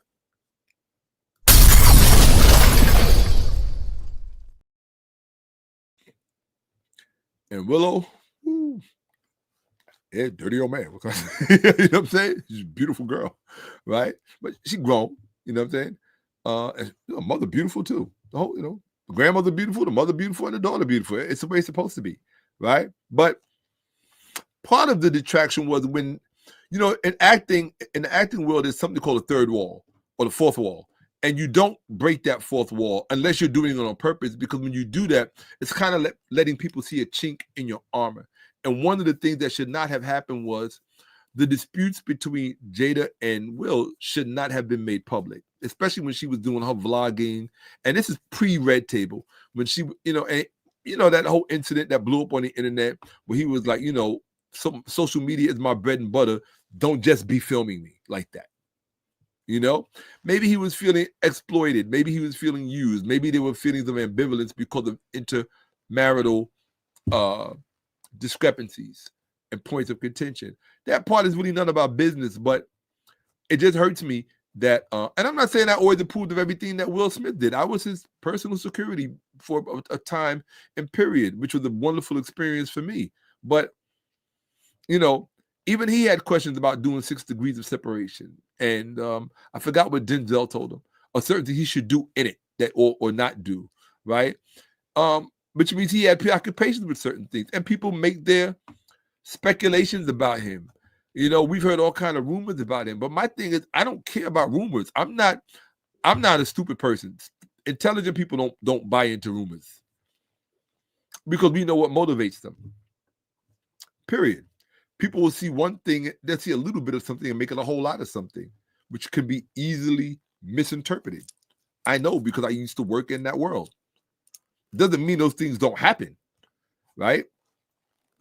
And if they do, right, I'm not saying I approve of that lifestyle, but there are too many people that are open in that world, and you don't beat them up for living that lifestyle. So why pick on Will if that is his MO? That has nothing to do with the talent. Because I can tell you this much: that film that he played in, I forgot the name of it, the last slave film that he did. Forgive me, forget it, because I just watched it and I recommended it to everybody to see it. But what's the name of that last film he did? Somebody put it in the chat. What's the name of that? What's the name of that? I like this. This is a great question. Let me show you a great question. Semiotic of how we as the people are still in the dark about being in the dark. That's really good. Yeah. And no question about it. Oh, I keep telling you this stuff. And think about this. This presentation has been done since September 2025. We were just sitting there because I didn't have a Pursuit of Happiness was the other one. Right. Emancipation. Thank you. Thank you very much, bro. That film, Emancipation, I watched it because I had to do a presentation on the film Alice. And once I watched that, I was like, well, since I watched a slave film, let me just get it all out of my system and just watch them all. Because I don't normally like them or watch them. So I watched all of them all in one spate. Birth of a Nation, 12 Years a Slave. I watched them all. I even watched Abraham Lincoln, Vampire Killer, which is one of my favorite films. I watched all of the slave films. And then I watched Emancipation. And of course, Alice and the other one. I forget the name of the other one. I recommended quite a few of them. But Emancipation, that film deserved, if you're being honest and objective, if you're just going strictly by the merits of what warrants an Academy Award film, if Emancipation was not an Academy Award film, there is no such thing as an Academy Award film.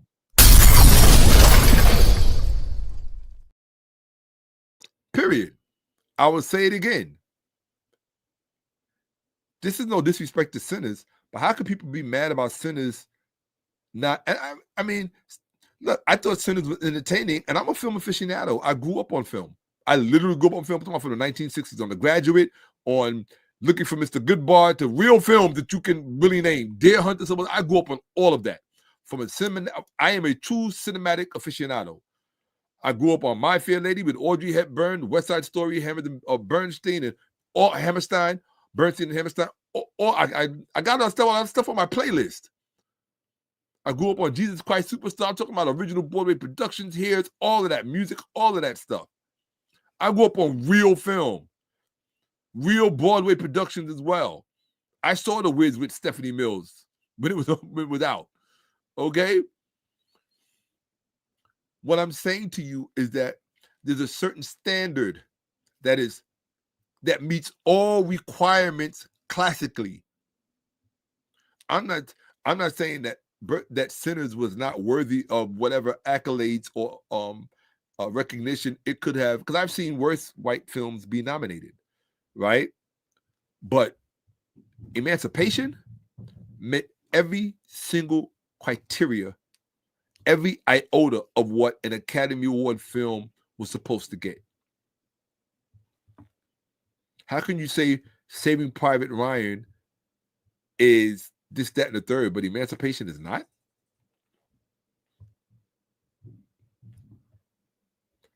I think that certain white actors should have protested that. That's where they're good. Tom Hanks should have protested Emancipation not getting all of the Academy Awards in every department you could think of.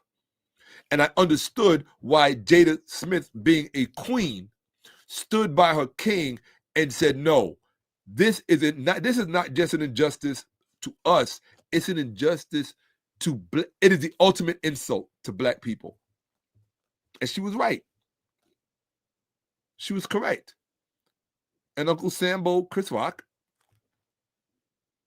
thought it was prudent of him and his Stacey Dash protege to make jokes about Black history and make jokes about them not being invited.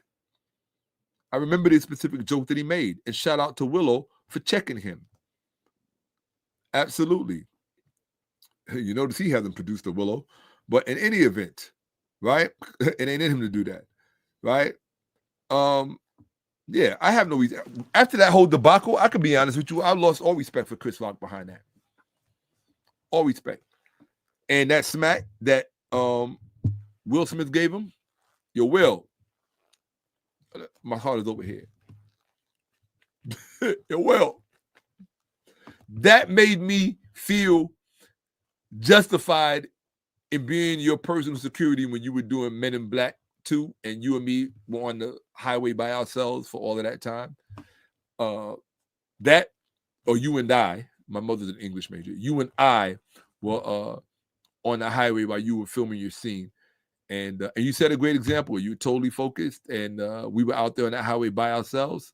And that smack that you leveled, that check that you leveled to Chris Rock, bro, you get a complete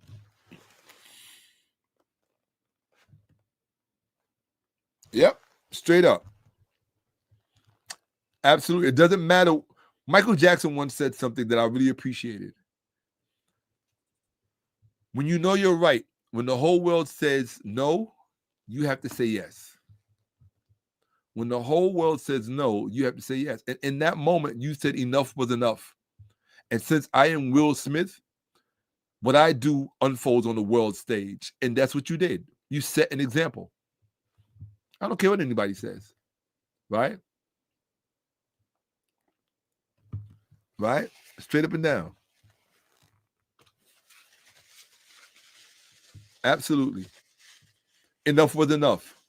You already ridiculed us when we weren't here, and now you're going to make us the butt of your jokes, detracting from my queen with her situation while we're here and present.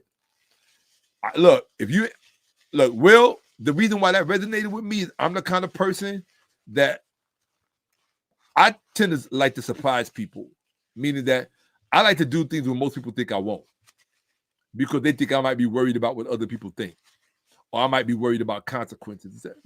I'm going to shock you because you had enough courage to do and say what you did. And so that is where I come from. I come from the show me era.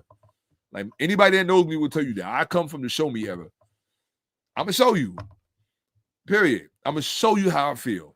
And that's what Will did, and I respected that. So let me get back on the topic. I'm sorry, I didn't mean to go off on that tangent, but that always bothered me that people fell for the okie doke. The whole Black community should have been behind the Smith family, holding them up and supporting them. The whole Black community. How many families do we really got out there that are intact and doing things like that? And we let them become disintegrated through gossip, extracurricular activities. So they're not entitled to be human beings. August this and all. So what? And it's called indiscretions. So what?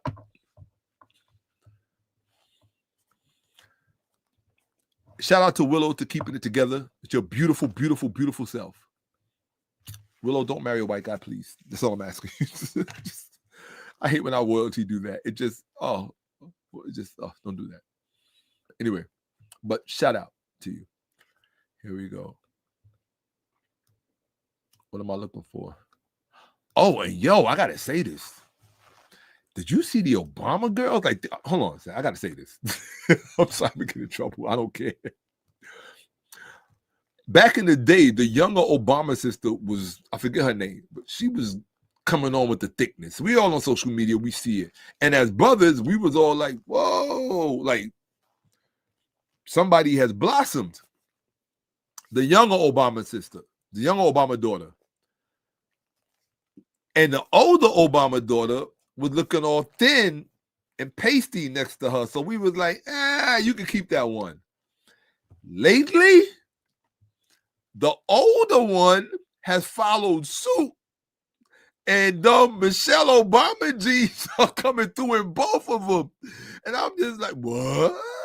I just put that out there. Just me being a man. You know, I celebrate our high-profile Black people, especially those who have not gone out of their way to disgrace us. That's all. I would just hope that we don't forget the real luminaries. Let's not forget the Mandela family and the things that like Winnie, the daughters, right? Malcolm's daughters, Ilyasa, and all the stuff that they went through, King's family, all of the sacrifices that these people made. Like we're not very good and adept at showing our appreciation and gratitude. Like when do we become proficient at that? When do we set an example in front of the world that shows that we place the highest value on those who have made the greatest sacrifices for us? Like when do we do something concrete? Put our money where our mouth is. Snoop Dogg and 50 Cent and Michael Jordan and who's the other basketball player that everybody loves now? Who they're always comparing to Michael Jordan? I forget his name, but yeah, I forget people's names, right?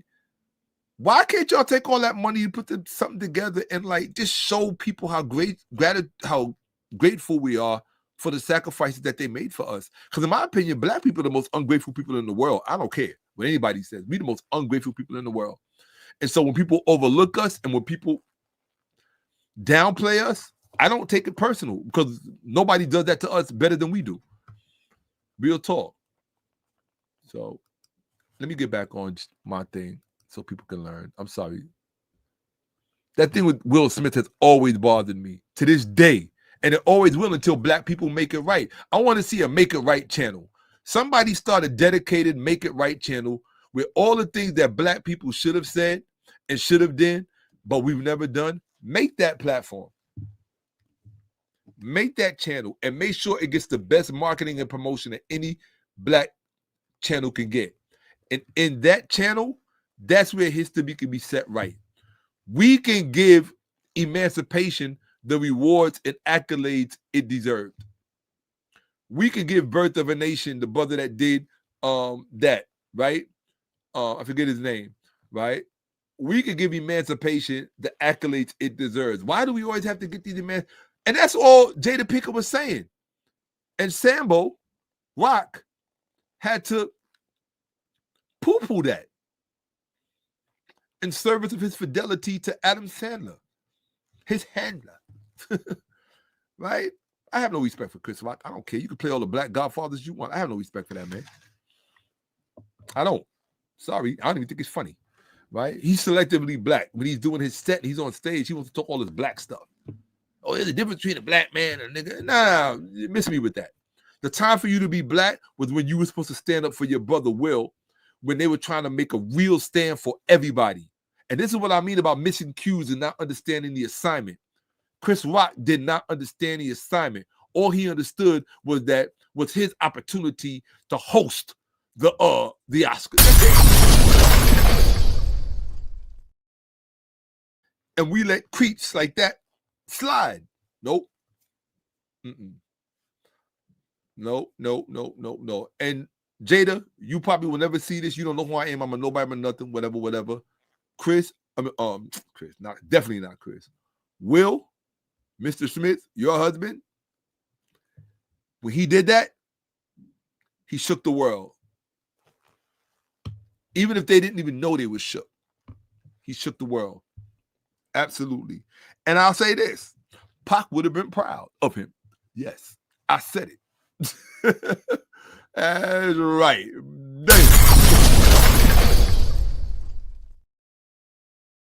Yes, Pac would have been proud of him. No question about it. I was proud of him. I was like, do it again. Use the other hand.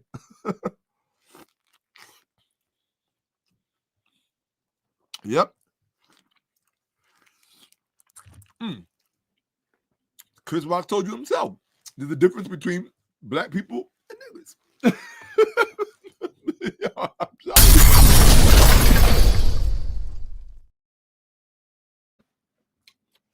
Chris Rock told you himself. There's a difference between Black people and niggas. He told you that himself. So you can't get mad at Will Smith for substantiating what he said. What do you call that? Foreshadowing, foretelling, prophesying. Well, that's what Sambo Rock did. Absolutely. And then Will even had the class to apologize to everybody else. But that was a moment that had to happen.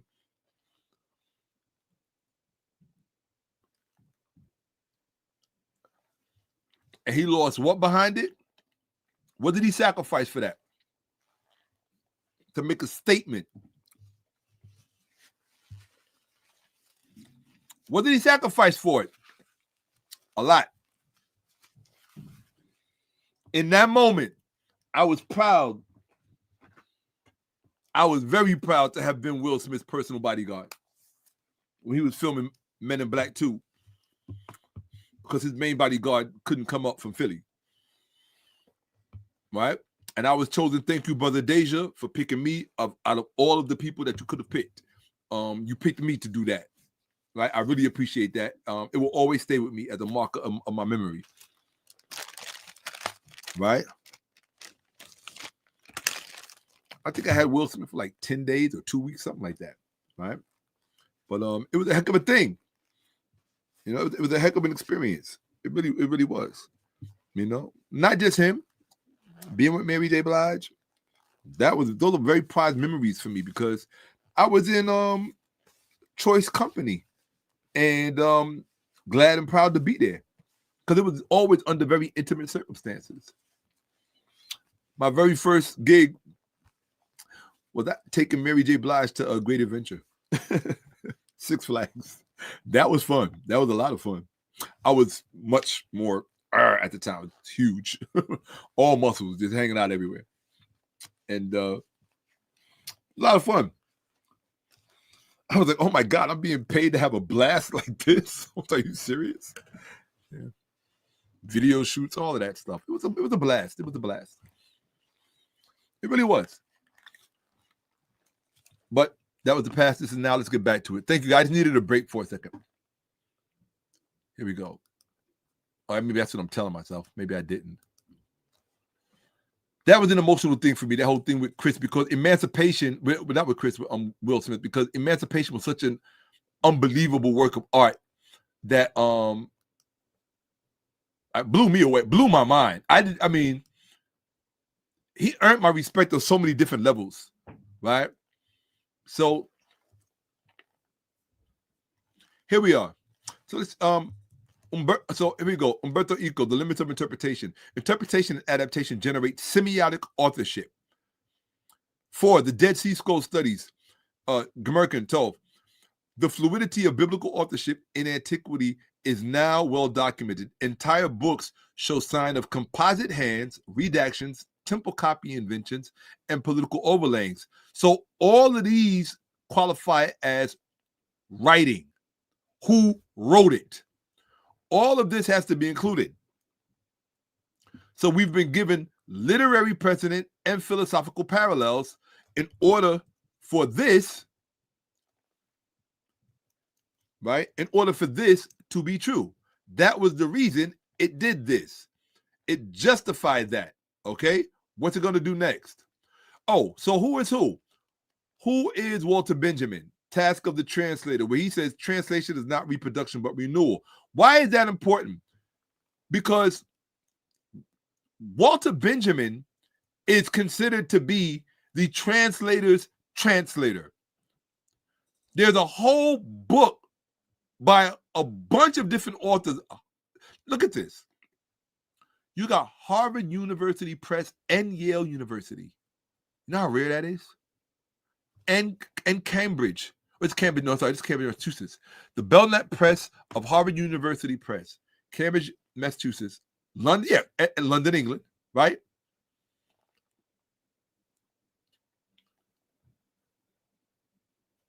They put together an anthology, if you will, dedicated to Walter Benjamin.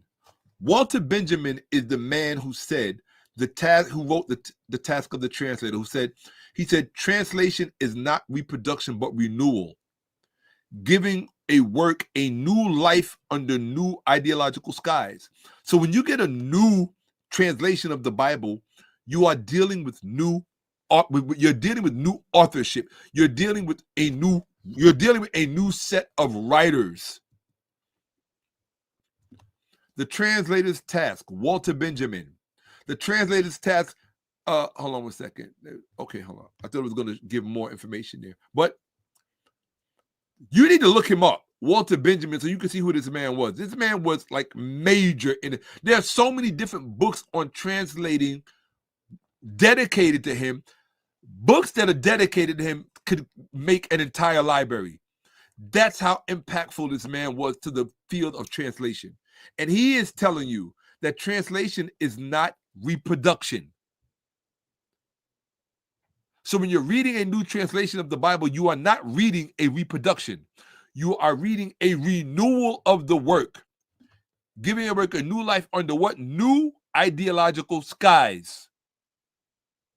So don't say that the King James Version is the same as the Tyndale Version or the Bishop's Bible, or that the Bishop's Bible is the same as the Masoretic text or whatever. These are all written by different people. And if you think they're not, so publishing versus authorship of the Bible. Confirmed. The act, this is ChatGPT, the act of translating, editing, underwriting, and standardizing is a form of authorship. Uh-oh. What does that mean? The act of translation, editing, underwriting, and standardizing is a form of authorship. I don't know how many times Toni Braxton has already been proven to be correct when she said, I mean, that book was written by a racist white man. Example, the American Standard Version translators, working centuries after the original text, shaped the Bible's content for modern readers. Thus, credit can be confirmed on them as authors in practical and ideological terms. What does that mean? Black Christian females who have bitten into the poison Bible apple love to tell this lie and this fairy tale. They like to say, oh, what did that dummy say? Hold on a second. Let me go back in here and see if I still have that here. Hey, call them what they are. In fact, that's in here. So I should have, oh my God, I need to have a few of them open then. All right, let me have this open and let me get this one of Toni Braxton. Let me open it up. No. Braxton, here we go. Right? Here we go. Yeah, because I can't stand, I'm tired of stupid people getting away with being stupid. I'm just tired of that. Maybe you guys are not. I am. I'm very tired of it. I am really tired of stupid people getting away with being stupid. Right? Hold on. What did she say? Hold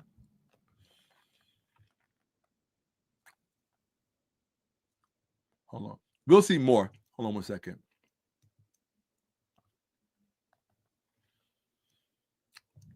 Because she didn't say much. But when this girl said, no, Toni, what Toni said was wrong, and blah, blah, blah, blah, blah. No, what Toni said was not wrong. What Toni said is absolutely attested by the language and the methodology behind which all of this stuff is supposed to be assessed by educated persons. You understand?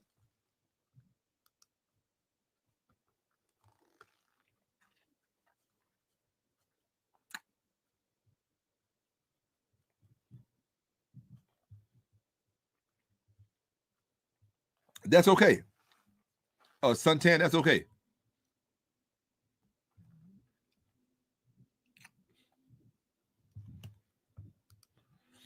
Oh, Fal, I appreciate that, fam. Absolutely. No question about it. Nah. What he does, no, somebody said he should have checked his queen. What he does with his queen behind closed doors is none of your business. And for him to check her publicly would have been inappropriate. There's all kinds of things that you do to preserve your integrity as a king. Right? Checking your woman publicly is not one of them. You don't give that to your enemies. You don't give that to your... See, some things really require seasoning. And too many black people don't have seasoning. They ain't been around long enough to know the actual protocol of the way things are supposed to go. Right? Most people are swayed by popular opinion and what other people think. And it's like, nah, partner. My only beef with Will Smith is that he didn't double up with the other hand. That's it. I mean, most people don't even give him credit that he left his hand open. He didn't clock him with fists.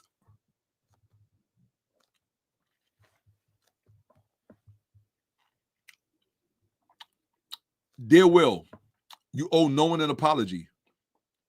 I know how many times you have apologized. Now, all of the Samboism that Chris Rock was doing prior to that, he signed his name on that. That was earmarked for him. And the ancestors chose you to be the vehicle through which that came. Nothing you could do about it, Will. Real talk.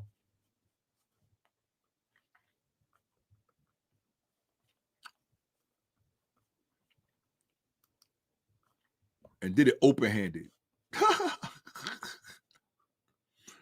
Here we go. Real talk. So let's rock out. Yeah, for those of people who know my past, they know it's no secret that I have a street side, right? I sit on it, and I tell people all the time, violence is bad. If violence is not your business, then violence is bad for business. And I stand on that. But that, to me, was not really about violence. That was more of being violated. And that was Will saying, you have gone a step and you will go no further.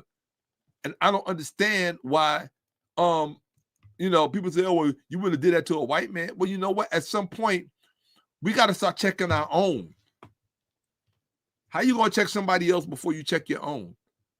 I don't know. I don't get that. Anyway, credit can be conferred on them as the authors in practical and ideological terms.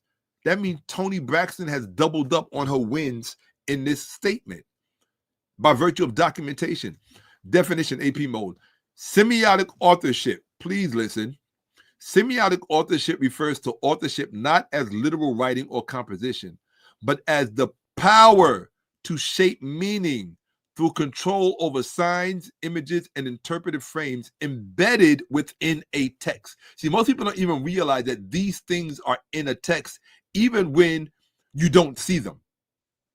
If your eyes are not trained to detect these things in a text, you'll be reading right over it, thinking you're just reading the story, not realizing you just encountered a sign, you just encountered a symbol, and you just encountered interpretive frames. Or a sign, you just encountered a sign embedded in a symbol wrapped in an interpretive frame that is embedded within the text. You don't even realize you've encountered all of that because your eyes are not trained, so you don't understand what you're reading. You don't have real reading comprehension. You think that because you can pronounce the words that you therefore understand what's in front of you. No, you have a kindergarten brain and a low IQ in terms of all of this, but nobody's supposed to tell you that, and I'm wrong to tell you that. All right, so the term emerges from semiotics, the study of signs and how meaning is constructed, not merely from who penned the words, but from who determines how they are read. Hold up. See, none of these Black educated women really understand this level of reading. I know because I talk to them. I know because I follow them on Facebook. And that includes the intellectuals. Chat GPT, please. Not your husband. Cash App, please. Super chats don't get a lot of points around here. We're really big on the Cash App. You could step up to Cash App and you can show your attendance. You can make your presence be known in that fashion. Just to put that out there, because I don't want to see too many people going into the super chat mode, which basically is almost like a throwaway. No offense to YouTube, but come on, you know, super chats. The Cash App is what inspires us and myself to do this. The Cash App is what makes me say, show up, give them what they need. It lets me know I'm on. It's my report card. The Cash App is my report card. Either I did a good job or I wasted my time, and I didn't do it. You know, I didn't perform as I should have. So there it is. Well, Kim, how you doing? Good morning. 𝓈𝓿𓏏𓀢𓀁𓏫, blessings of the day. Absolutely. Right? So, yeah, I appreciate you all. Oh, Uncle Johnson, blessings of the day to you. Absolutely. Glad that you are here. Okay. So let's get back to it. Let's show where Toni Braxton was correct. And let's do this. Okay. Here we go. Hold on.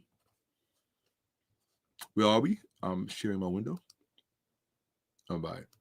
Yeah, I'm sharing my window. Oh, that's what I'm in the wrong window. Here we go. Let's go to teaching window. Here we go. Okay, you know when I'm in this window, it means you're ready to learn something. Let's go. Thinking caps on. We're not here for the short of brains. Okay. Here we go. So Toni Braxton has won this week again and again and again. So this is what semiotic authorship is. This part is very important. The term semiotics or semiotic authorship emerges from the term semiotics, the study of signs and how meaning is constructed, not merely from who penned the words, but from who determines how they are read. In this framework, the true author is not necessarily the scribe or translator. And this is what you have to remember. It's not the person who sat down with the pen who is writing the book. It is not the person who is translating. In this context, oh, come on. Why did it do that? I don't know why it did that. I must have hit something. Sorry, guys. Here we go. Right? Let's get back to it. Hold on. Oh, come on. I don't need this in my life. Here we go. All right. So, am I in PowerPoint or am I in the PDF? Yes, I'm in the PDF. All right, here we go. So, read this. No white person has ever showed you this, taught you this. Your brother is here giving it to you. Okay? In this framework. So when people say things, you don't have to be a stupid person. Don't you want to not be the stupid person in the room when people talking about stuff and you could speak authoritatively about what you know and can bear witness to and attest to? That's all I'm saying, right? In this framework, the true author is not necessarily, and do you know why author is in quotation marks here? It's not because they don't really mean the word author. It's because this is taking authorship to such a level that it supersedes. Listen to what I'm telling you. It supersedes the role that even the so-called standard author plays. The semiotic author is the true author of what you're reading. So when Toni says, I mean that book was written by racist white men, you have to know who played this role. What was the institution that governed what the signs signify? So when Eusebius is giving you, see, this is where it's going to get a little deep. I never even used this part, right? So, and we could do a live search on this real fast. So when Eusebius in the 4th century CE, who's the official church historian, when he's giving you this literary tradition on the apostolic fathers, from when you get biblical Christianity, all this silliness, right? When he's giving you the apostolic fathers, it is Eusebius that is determining what the signage and the symbolism in the text is actually saying, right? And He's historicized. He's using these to historicize. He's using these to historicize the narrative, whereas the narrative prior to him was strictly in the literary and mythological realm and cultic realm. It was not in the historical realm. That's why you don't see these early people like Celsus and Lucian of Samosata. You don't see them referencing a Jesus.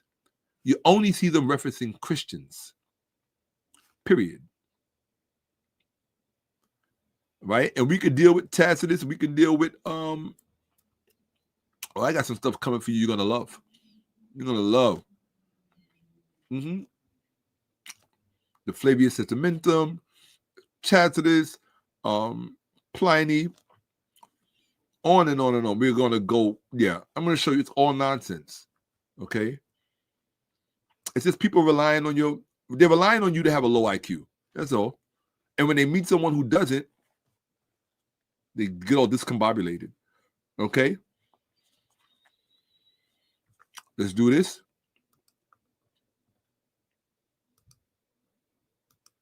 We're dealing with semiotic authorship now.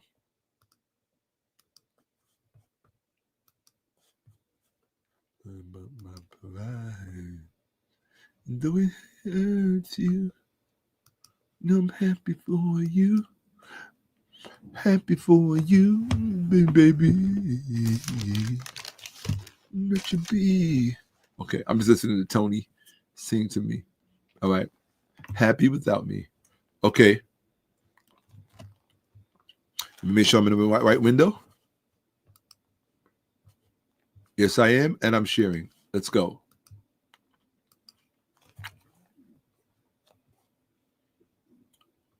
All right. Core components of semiotic authorship. Please learn, Black people, because I have to raise everybody's reading level to a level that none of you even knew existed. So let's do this, please. I'm not in here to play with you. Core components of semiotic authorship. Control of signification. The semiotic author dictates how terms, phrases, or narratives are to be understood, interpreted, or encoded ideologically. So this is when you get into things like they so-called exegesis, hermeneutics, all this other stuff that they pretend to even, they really don't know anything about. They don't understand what's really going on. But the reason that they are there is that what they are doing is they themselves are actually kind of embossing themselves, if you will, with authoritative credibility by engaging in those subject matters. I'm talking about the Christian apologetics community, the Black Christian apologetic community. They use these levers, if you will, things like hermeneutics and exegesis and all this other stuff, right? They use these, I just call them performative endeavors to emboss themselves with some type of share and to have the authority of the authorship conferred upon to them by virtue of speaking on it, or authoritative verbiage, right? Authoritative utterance, what we in Kemet call who, okay? H-U, who. So framing, pay attention. Semiotic authorship also deals with framing and gatekeeping. Selection of what is included or excluded from a canon, what is footnoted, cross-referenced, or given primacy in interpretation. Now, this is the key part because you've never been given the lens or the paradigms with which to understand this stuff. This is the key one. That's why I have it highlighted. So all of these Black women, Christians, running across social media saying, oh, Toni Braxton was wrong. Didn't know racist white. They don't know anything about this being the most educated demographic in the Black. They can't teach you a iota of anything about this because they don't know anything about it. How do I know? Go find me one video on YouTube with a Black woman teaching you about this. I'll send you $100 through Cash App. Just send it to me, and I want to see the date on it. Show me one Black woman with a book on this or with a video teaching on it. Since they are the most educated demographic, Black men fail by comparison into what they know, right? What is monstrosity that that the media portrayed for them they bought into, right? Teach me about semiotic authorship. Where's your book? Where's your text? Where's your textbook on it? Since you occupy all of the, the upper echelon of higher academia, of the hallowed halls of higher academia, since you're in these places, my dear sisters, you should be able to confront someone like myself and furnish me with some of this verbose scholarship that you have made available to us so we could consume it and become smart like you. But you can't, because this is way beyond your capacity. And I know that bothers you. I know it because I've been digging in this field for many years. And I know your presence is absolutely 100% absent.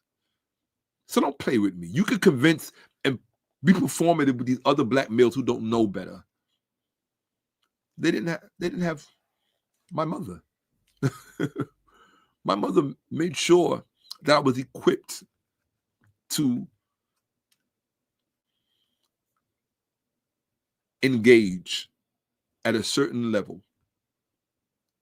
And that's why I'm always grateful to my father for choosing a woman of that stature that could confer upon me the value of a cognitive structural framework that is peerless. You really need to consume and let what I said just marinate. A cognitive structural framework that is peerless in terms of understanding what it is that we need to understand to move out from and beyond the cognitive traps and small spaces that we have been incarcerated in. Even if only to do it out of love for ourselves. What we do out of love for ourselves, we have every obligation to defend and to advance with all fervor and all energy and all sacrifice. If you don't believe that, leave us alone. Don't call yourself an African American. Don't identify. We don't need you. You're just dead weight on the race. Go get yourself a white spouse, or do what you people do. Okay. Some of us don't play with this. I don't play with this stuff. I'm just giving you a small bit of insight into my own mind. You don't want to see the big stuff. You really don't. This is me coming to a place in a space where I can bring you in to show you how these things actually work. Nobody else is going to do this. No other channel is going to do this. No other platform is going to do this. No other scholar is going to do it. They're not doing it. And you're definitely not going to get it from a black woman. Why? It's not because she's lesser intellectually, and I've said this before, and I'm not going to say it again, and not anytime soon. She can't give it to you because these are not artifices of her own. They come uniquely out of a male mind. So I don't expect her to interface with it in such a way that she recognizes her own imprint on it, because it's not there. It's not there. I recognize it because I know how men think. From an intrinsic standard, not from the way that women do, which is from a defensive or an exploitative or manipulative standard, or an indirect, volatile way. Okay?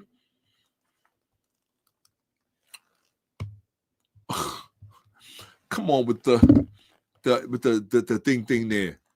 You got young people watching.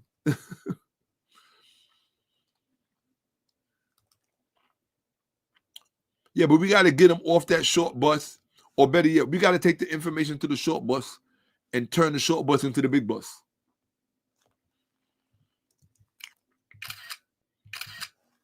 Okay? So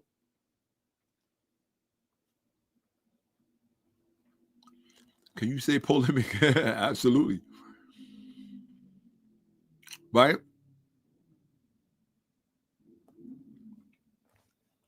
So this is the point that I'm trying to make to you. The point that I'm trying to make to you is that semiotic scholarship is true, or rather, semiotic authorship is the real authorship. It's not who was hired to be a scribe and write something down. That doesn't make you the author. You're doing a job. You're a scribe. It's not your job, but you're not really writing it. The people who are writing it are the ones making those decisions. I'll tell you a little secret that I didn't tell you from the very beginning. I'll show you later, maybe. I gave you a clue as to who actually wrote the Bible in the very beginning of this. I showed you an image. At the second slide, I showed you an image. So I'm just letting you know. Okay, I'm in the right window. I'm preparing to share. Let's go. And I am now sharing. Let's do this. I don't want to be running my mouth unnecessarily. Invisible authorship. Often the semiotic author is institutional, a church council, a translation committee, a what? Colonial education board, etc., rather than an individual. These are the people responsible for semiotic authorship, not the scribe who's writing it down. In fact, he's the least involved in it. Reinforcement of power through symbols. Semiotic authorship is a mechanism of cultural and political hegemony. Hello? Power, control. That's what semiotic authorship deals with. I got to stop it now, I'm sorry. Because nobody is showing you this. Nobody is showing you the intersources of writing.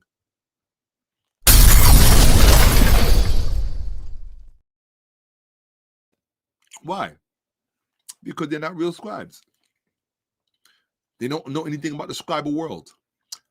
But most importantly, and this is what I keep trying to tell the dummies, one day they'll finally get it. One intelligent person amongst these dumb Christians is going to pick it up.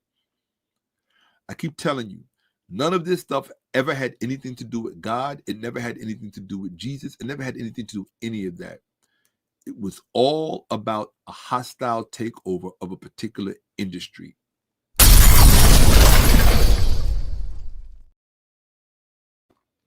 That's what it was all about. I'll say it again.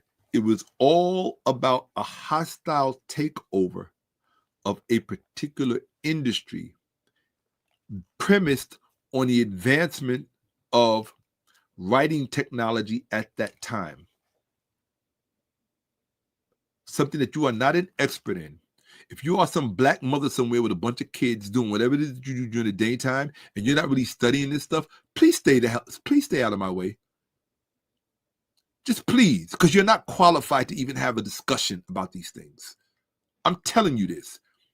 In order to learn these things, you have to have a certain kind of time on your hands that mothers just don't have. I'm telling you.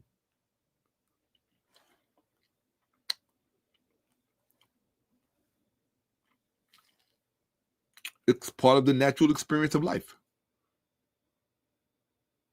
And I told you who it was that was responsible for putting all the... Who you think was the most active in these arenas for these thousands of years? Do you think it was women?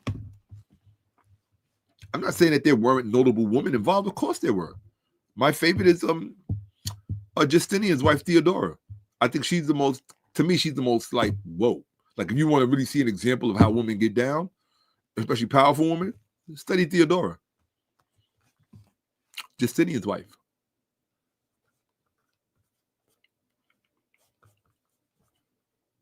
This is semiotic authorship. How come it was never a part of your vocabulary?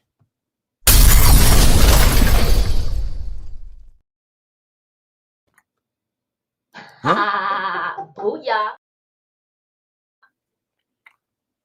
Why was it never a part of your vocabulary? Little Shakka-Ahmose had to come along to make it a part of your vocabulary? But I don't know what I'm talking about. I don't know what I'm doing. I'm lost.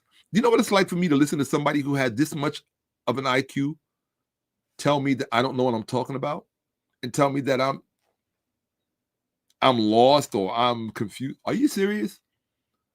I know about things that you don't know exist. Like in a big way. In a really, really, my Ed Sullivan, in a really, really, really big, that shows you how old I'm showing my age, right? My Ed Sullivan voice. Think about it. Ed Sullivan was still on the air when I was born. That should tell you something. And you think you could teach me something about this? Really? Then you're an idiot. In fact, let me see. When did Ed Sullivan go off the air? Yeah, absolutely. I was still around. I don't know why I have a delay, but I was still around when the Ed Sullivan show was still on TV. I was alive. I was around. But that should tell you something. The Ed Sullivan show is the show that the Jackson 5 debuted on, right? When the whole world first got to see them singing ABC and Give Me One More as little kids. That show was still around when I was a kid. Okay? 50s doo-wops, you know the doo-wop music? Doo-wop, doo-wop, doo-wop. You know the doo-wop music? That was still on the radio when I was growing up. So just think about for a second how long I've been around.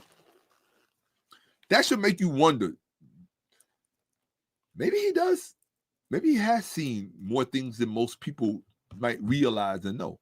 Sometimes my sense of humor or my whatever it is, my disposition, my demeanor might make me come off as a bit more, I don't know, immature, younger. I don't know, right? I got a goofball in me, right? I love my favorite kind of female, goofy girls. I love goofy girls. There's nothing sexier than a great sense of humor. If you can make me laugh, you can get it all. You can make me laugh, you can get it everything. You can get everything you want. Love a funny, ain't nothing like a funny, goofy girl. Makes up for anything else.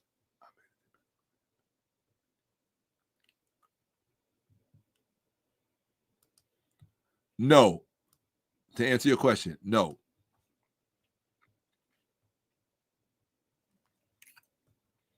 Here we go.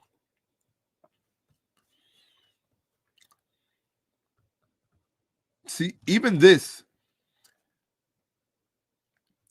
is not the correct approach. This thing is so over your head. I'm giving you answers here, and you're still not figuring it out. I just told you this whole thing was about a hostile takeover. And you're talking about the Romans wanted a religion for the masses and they got it. No, that's kindergarten thinking. I don't know how hard it is for you people to understand. In order for you to understand the ancient world, you can't understand the ancient world unless you understand this world. This world is a direct byproduct of the ancient world. It is a direct. Some people will say this is a direct product, not even a direct byproduct. It's a direct product of the ancient world. The more things change, the more they stay the same. For those of you who never heard that before, come on. I mean, use a little bit of common sense. How do certain trade industries work today? Hostile takeovers.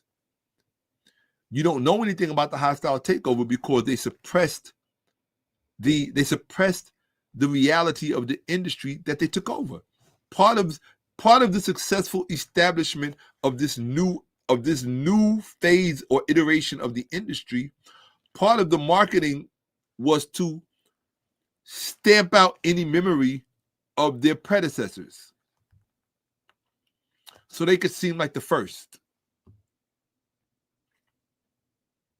Yes, it added to the marketability of originality and authenticship. They don't understand the name of the game that's being played here. You think it's about religion and about God. And so when I listen to people debate about the text inside the Bible, I already know they have a low IQ and they're just, let's just say they're very late. Everybody deserves to start their journey at different places or whatever. So shout out to people who are just now getting into Bible destruction. I mean, well, that too, but Bible deconstruction. If you're into Bible deconstruction, a lot of young black females are really into it now. They like talking about how this doesn't make sense and they like to show this part of the stories.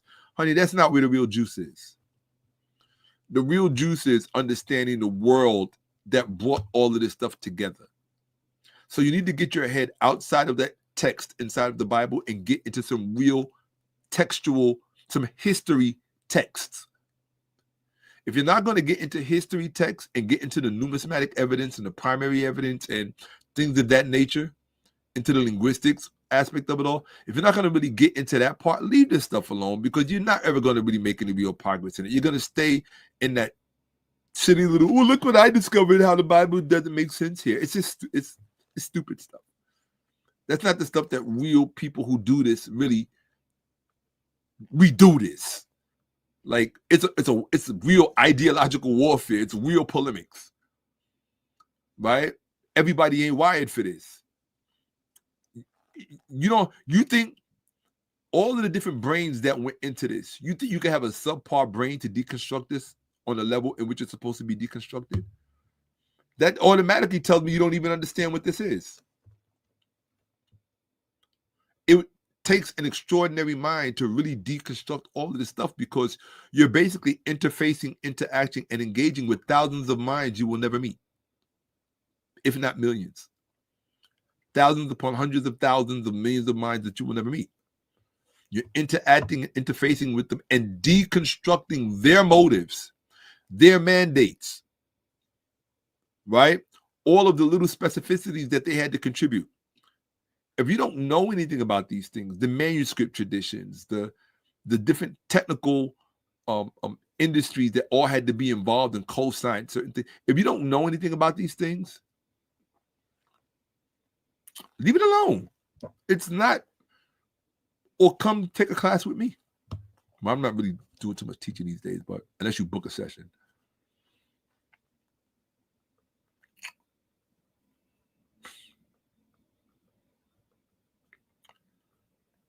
Oh, gosh, I can't stand when people who don't know stuff act all authoritative. Look, no. People say stupid things. I can't stand that. True knowledge comes within your soul. Okay. Rely on that one.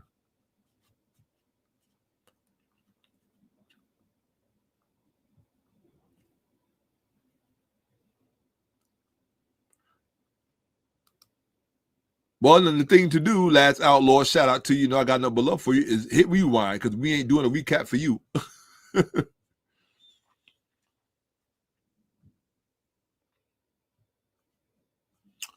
Here we go. All right.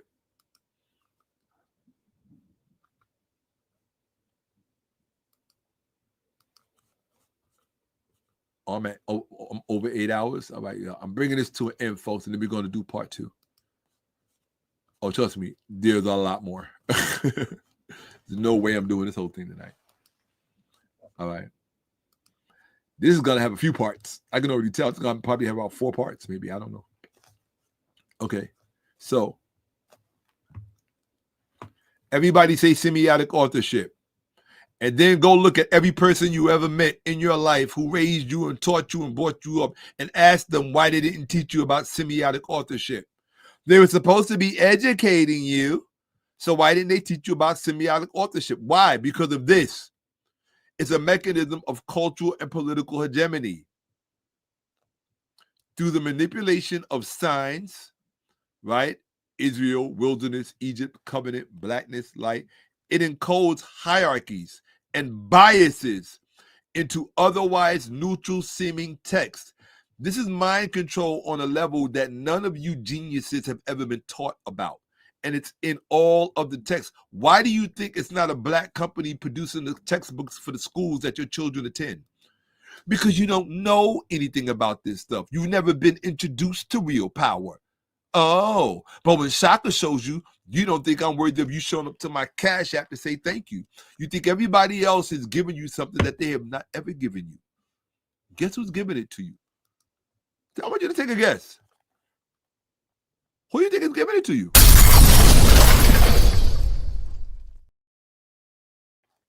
Come on. Right? Or as she would say. Bet you didn't know that.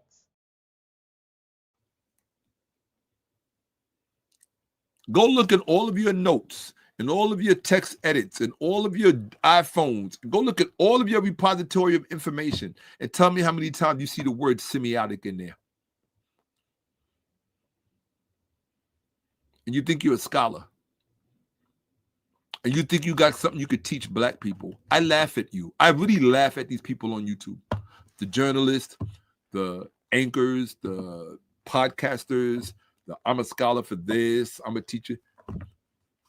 They can't teach you nada. They can teach you monkey stuff. I said it, that's right. They can teach you monkey, how to monkey see, monkey do. Do this, do this. Well, you know the whole thing on social media. You want these? Do this. You want these? Do this. You want these? Do this.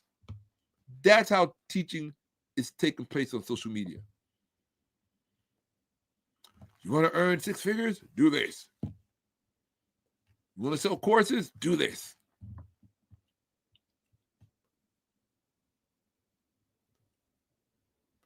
They're all teaching you what to think.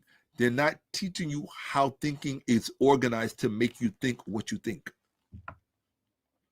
That's the other far end of the spectrum that I'm introducing you to. I'm giving you a glimpse. I'm showing you something that if I don't show you, you will be born, live, and die to have never encountered it. What is that worth to you? Since everybody else pretends to know things, they have all of these stupid documentaries. The Anunnaki, the ancients. They show you all of this stuff and they teach you nothing because it's just performative. It's all show. That includes the Christian stuff. That includes the Islamic stuff. That includes the Judaic stuff. It's all show.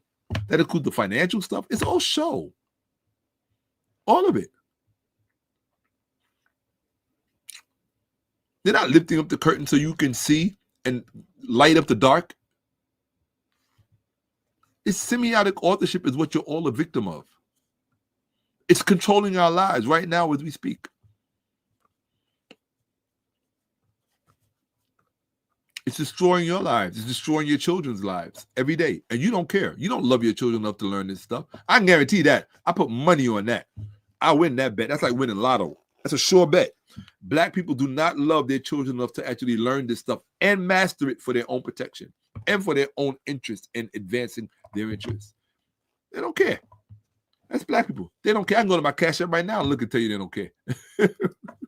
I'm keep it a buck. Right? Why do people do this? Bro, you still live? Yes. Absolutely.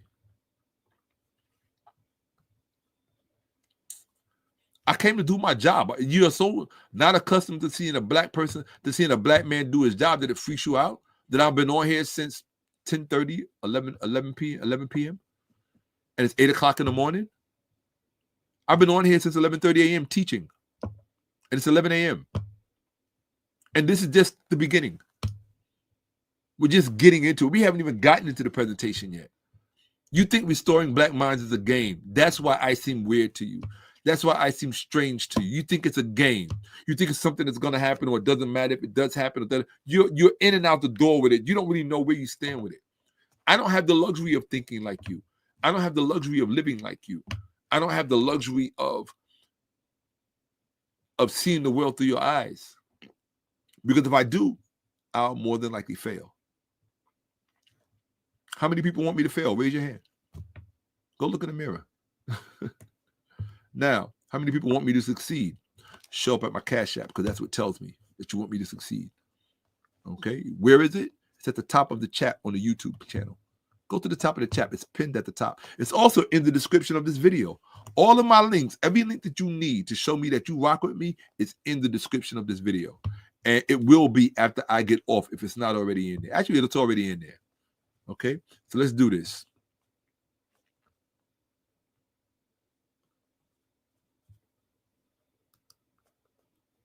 Black people don't, look, please. I just read a comment where somebody said something about intelligence agencies. Black people don't understand this. They weren't bred to understand all of this. And when they do understand it, they only understand it in deference to white people.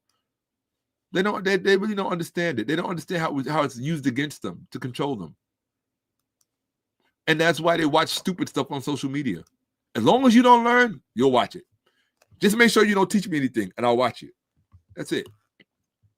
Then make sure I'm in my teaching window. Am I in my teaching window? Yes, I am. But sorry, one thing black people will not be able to accuse me of is not teaching what I should have taught. You will not be able to accuse me of that. Reinforcement of power through symbols. Semiotic authorship is a mechanism of cultural and political hegemony. Through the manipulation of signs, and it shows you right here, it encodes hierarchies and biases into otherwise neutral semitic text. So you'll be reading the text, not even realizing that there was a bias embedded in the text that has you automatically seeing the world a certain way.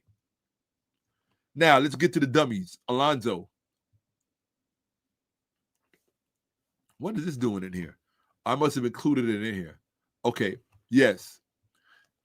I showed us in part one of the Toni Braxton presentation where they were going and making all these Ethiopian claims. Where this fool, Alonzo Turner, 9372, yes, he's a fool. He said the Ethiopian Bible predates the 66 books that Tony's referring to. I had to show him the textuality that he was wrong. Okay, go back and watch part one so you can see it. But the main reason he said this is because he made the assumption that Toni, when Toni Braxton made the statement that that book was written by racist white men, he thought that only applied to the King James Version or the American Standard Version and all the Bibles that flowed therefrom. All right, those Bibles premised on the Leningrad Codex and the Aleppo Codex, right?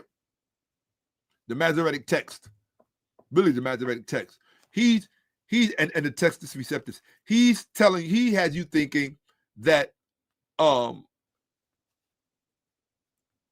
that the Bible that Toni was referring to, that's why he said the Ethiopian Bible predates the 66 books that Tony's referring to. And no, it did not. Go back and watch part one. I proved that it didn't. I'm not going to prove it again. What has, as one of my former colleagues used to say, what has been proven once does not have to be proven twice. Okay? And then he made this statement: the scriptures are God-inspired and written by men. Right? Moses, for example, was not a white person and is responsible for the law of the prophets. That shows you his low IQ. He literally thinks that somebody named Moses wrote this stuff. Now, somebody named Moses did write this stuff, but it wasn't the Moses he's thinking of. Right? Moses Maimonides. That's the Moses that wrote that stuff. Right? A 12th century Al-Andalusian Sephardic Jew. Okay? That's who you need to go to. The irony of Tony's statements to Tamar, given that the name Tamar is in the Bible. Now, forget this, read this one, because this is what we're looking at. That's why it's highlighted in red. The Ethiopian Bible predates this. What did I say? I said, how do you know which Bible Toni was referring to? You don't. She could just as easily have been referring to the Bible that preceded the Ethiopian Bible, and she still would have been correct. These people who suffer from these Bible brain parasites in their brains, they want to go back to Ethiopia because they don't want to go before Ethiopia. They don't want to talk about the Greek Bible that the Ethiopian Bible came out of, because then that goes back to white authorship. So they play these psychological games first with themselves, and then they want to play it with you because they know that you don't know. Well, they don't know either way. So let's look at an example. the American Standard Version Bible, case application. So we're going to use that Bible, the American Standard Version. While the scribes and translators of the ASV did the surface level work of lexical choice and grammar, their semiotic authorship is found in their decisions to translate abed as servant instead of slave in certain passages. They render Kemet as Egypt rather than the black realm, which is the correct term. People keep saying black land. Kemet does not mean black land, you dummies. It means black realm, okay? From the Old Testament in opposition to the new, quote unquote, privileging supersessionist Christian readings over Hebraic continuity. So you've been taught to think, you were purposely taught to think in Old Testament and New Testament. That very terminology itself is mind control. Just you think that this is the way it was actually presented. Well, first we're going to publish, right? This is how first grade kindergarten brain black people think. Well, first we're going to write the Old Testament. That's going to be around for a while. Now, here comes the New Testament. They think that this is just historically the way they don't understand the semiotic authorship at work, which is conferring these terms upon these bodies of literature. Why? Because they know nothing about the ancient publishing world. I keep saying this over and over again. I'm screaming to the top of my lungs. Black people are, and I don't care if white people don't know. And I know that they don't. White people are dumber than black people when it comes to all of this stuff. But black people are inexcusably, no, not dumber. Let me stop being unfair. White people are just as dumb. Because black people ain't much smarter than white people when it comes to this stuff. Now, sometimes I have the bad habit of trying to make white people as if they are somehow more out of the loop. And it's not true. What's true is that black people are equally as out of the loop as white people are when it comes to all of this stuff, which is why it's the blind leading the blind. And the arguments are stupid. They don't hold a lot of weight. So you got to stay in lukewarm arguments because you can't really chop off the head of the dragon. You can't lop the head off. You can't pierce the breast so that your spear pierce its heart. You can't do it. You're too literarily inept. You're too chronologically incompetent. You don't have what it takes. And somebody needs to really impress that upon you. This is a world that is completely foreign to you. 1,000,000% absolutely foreign to you.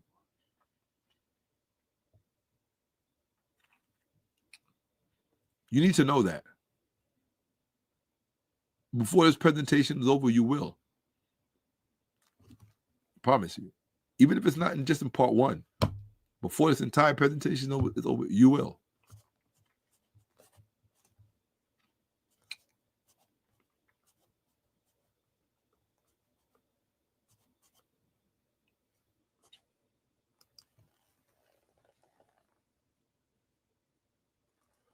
Don't worry about what I believe. What I believe is irrelevant. I need you people to start elevating your thinking. So you believe that these stories, but you sound like somebody who's not interested in learning. Stop looking at what I believe. Focus on what I establish and document. Focus on what ChatGPT says. Ask ChatGPT what it believes, because that's what I did. In fact, I didn't even do that. I confronted ChatGPT with a data set. I said, here's some data. Give me your feedback. Your honest, unbiased feedback. You've seen the prompt over and over again. I keep saying unbiased, no political correctness, and no apologetics. Just straight up, it's a data conversation. What does the evidence say? And I'm showing you the results. I don't normally share that stuff with people. I look at that stuff behind the scenes, which gives me all of the confidence that I need to come and crush you. Because I know when you go look, you're going to come with some weak stuff, and then I'm going to have to pull the carpet out from under your feet, which is something I love doing. It's always the cherry on top. Okay? It's always the cherry on top. And I make sure I leave enough out so that I can do that. It's like the old martial arts saying, I taught you everything you know. I didn't teach you everything I know. Those are two different things. Right? I know what the profane is allowed to have. I know what to disseminate to the vulgar. And I know what to refrain from teaching. I'm not stupid. I'm not you. Come on. Right? Yeah. And don't worry about what I believe is irrelevant. I haven't shared my beliefs in any of this. I shared one of my perspectives with ChatGPT about what qualifies, what meets the criteria of authorship, and ChatGPT said I was methodologically correct in my thinking, and it gave me an A. I thought I deserved an A+. It gave me an A. Why did it say it didn't give me an A+? Because because there was no de facto literature proclaiming Philadelphus II as the de facto author of the Septuagint. But we don't need that because all of the other extenuating circumstances in evidence, secondary, tertiary evidence, including primary evidence, indicates clearly, explicitly it indicates clearly that Ptolemy Philadelphus and his familial cohorts, or his what you would call his courtesans, so to speak, his literary apparatus, they did that. They underwrote. His family was known for patronizing these literary movements in Kemet, as far as just doing what they did. I don't want to go too deep into that because I'm starting to feel just a little wear and tear. So let's get back to it. I could have made this without Toni Braxton in my ear. Woo! Y'all don't know.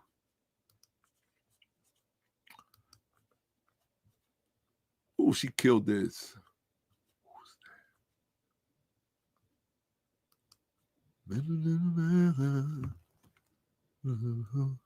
All right.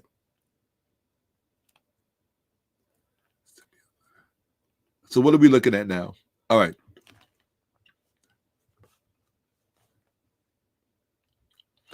So please read this, people, because I get so right here it says, to frame the Old Testament in opposition to the New, privileging supersessionist Christian readings over Hebraic continuity. Right? So that was a political move. It was really it was a marketing move. Right? That was a brilliant marketing move. That's what you're looking at. You're looking at marketing. You don't have the tools with which to define and articulate what you're looking at. Old Testament versus New Testament is a marketing ploy. That's all it is. Right? It's an update. It's nothing else. Right? These interpretive moves shape how meaning travels across time and into public consciousness. I'm showing you how you receive your thoughts. Right? Regardless of original authorial intent. You see that? These interpretive moves. So interpretatio is a form of authorship. I know you don't know the difference between interpretative and interpretatio. I showed you that before. I'll show you again some other time, because you'll have horrible memories because of your IQs. And I said it, and I don't care if you like it or not.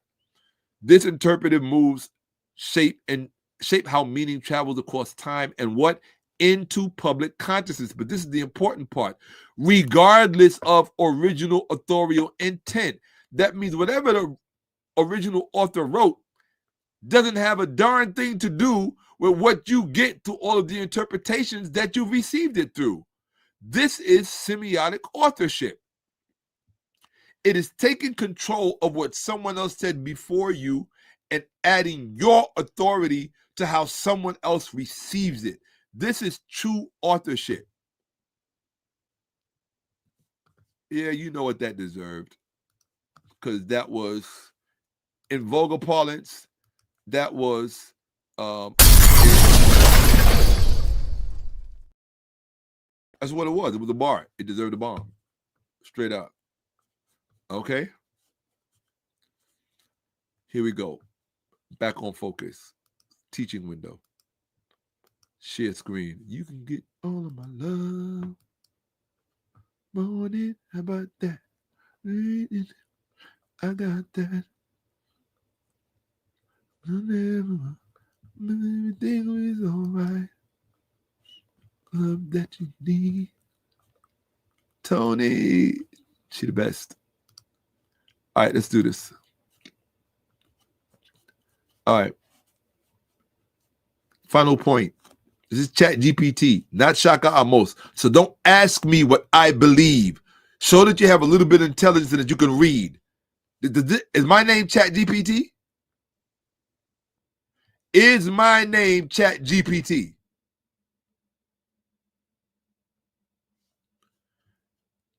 Everybody put the answer to that question in the chat. I'm not moving until I see answers. Is my name ChatGPT? Because I'm tired of having to explain things to people stuck on stupid. I'm working too hard in overtime to have to back up, and I'm not doing that. The level of brain power that this requires of me, I'm not doing that. I'm sorry. I love you. I appreciate you. But even I can run out of patience. Asking me about what I believe. So you believe these stories? What I didn't say the darn thing about what I believe. I'm talking about semiotic authorship. Am I telling you what I believe about semiotic authorship? Because that's the next dumb question. Is my name ChatGPT? I want to see an answer in the chat. And when I do, I will move it. Listen, as a tradition on this platform, when I stop the boat in the water, when the ship and the vessel stops in the water, it is stopped. And the only thing that can get it moving again is a wave in the chat. And the wave in the chat better answer my question. Is my name ChatGPT? Because people in the chat asking me dumb questions about what I believe. When I'm sitting here doing all of this work for no reason. Let me see. You've had enough time. Let me see. Let me see what y'all saying. Okay. Is my name ChatGPT? There's your answer. Okay. Is my name ChatGPT? There's your answer. Is my name ChatGPT? There's your answer. Is my name shit deep as you are? You might as well deep. You got jokes, Kurt. All right, you got jokes, Kurt. Okay, nah, that's not my name. My name is not. I'm not sitting up here tired and exhausted, lower back hurting because I've been sitting in this chair. I didn't get a chance to stand up and walk around and just get some. I'm gonna go hang from the bars out in front of my residence. I might take a walk to Central Park, right? Anybody want to come walk with me in Central Park? I need that. I need a decompression partner. I had a decompression partner when I was living in Florida, but I ain't living in Florida no more. So that's still my homie. Don't get it twisted. That's love for life. But what I'm saying is that, what I'm saying here is that, really, I need a decompression partner because when I finish these things, I need to decompress. And sometimes you just want somebody with you, like, let's go for a walk. Let's go get something to eat. Let's talk about how it was, how it went. I need somebody to volunteer for that. I'm going to put an ad out on Craigslist. Decompression partner wanted. You have to be here when I'm finished. You ain't even got to be here while I'm doing it. But you got to be here when I'm finishing, so when I'm done, we can go decompress. I'm going to start doing that. I'm serious. You think I'm joking? Let me get me a decompression partner. I need one. Because y'all don't even know. Right? So, yeah, nah. My name is not ChatGPT. So don't be in the chat asking me what I believe about these books. What I believe about these. And that's your problem. You're too caught up in what other people believe instead of getting some scholarship under your belt. Get some facts under your belt that are attestable and that are verified and that are documented. You can't even connect the dots long enough to do that. You go, duh. So you believe that these books are... Come on. That's embarrassing. White people already accuse you of having a low IQ. Stop proving them right and pay attention to what's going on. I'm sitting up here for 8 hours and 58 minutes showing you documentation. I'm talking about verified sources that you can check for yourself. right? I haven't shown you anything you can't look up. You can't look up the word semiotic. You can't look up semiotic authorship. Am I making this a mystery or am I being super transparent? In a chat, and I'm not moving. Am I making up a mystery or am I being transparent? Tell me. Go to the chat, my geniuses. When I see enough of the correct answer, I will move forward. Am I showing you mysteries? Am I asking you to believe me or am I being transparent? That's what I want to know. I'm showing you conversations on ChatGPT, on OpenAI, on any other AI that I don't normally share with people. I'm showing you my methodology of thinking, my cognitive predisposition, my cognitive predilection. I don't normally share that stuff. I'm not, because you got to remember, you don't think my adversaries are watching this stuff trying to get smarter so they can meet me in debate? But unfortunately, with what I do, I even make my adversaries smarter because they learn more. So in their mind, they think they can develop better arguments, but they can't. Why? What makes the truth so powerful, and I shouldn't share this, but thank you. So what am I? Transparent, like water. Somebody who understood the question. Transparent, like water. Crystal clear over here. I'm not being mysterious. I'm not asking you to believe me. Well, all right, that part is true. I'll accept that. But it's only a mystery to those people who don't know. It's only a mystery to those people who truth has been made mysterious for.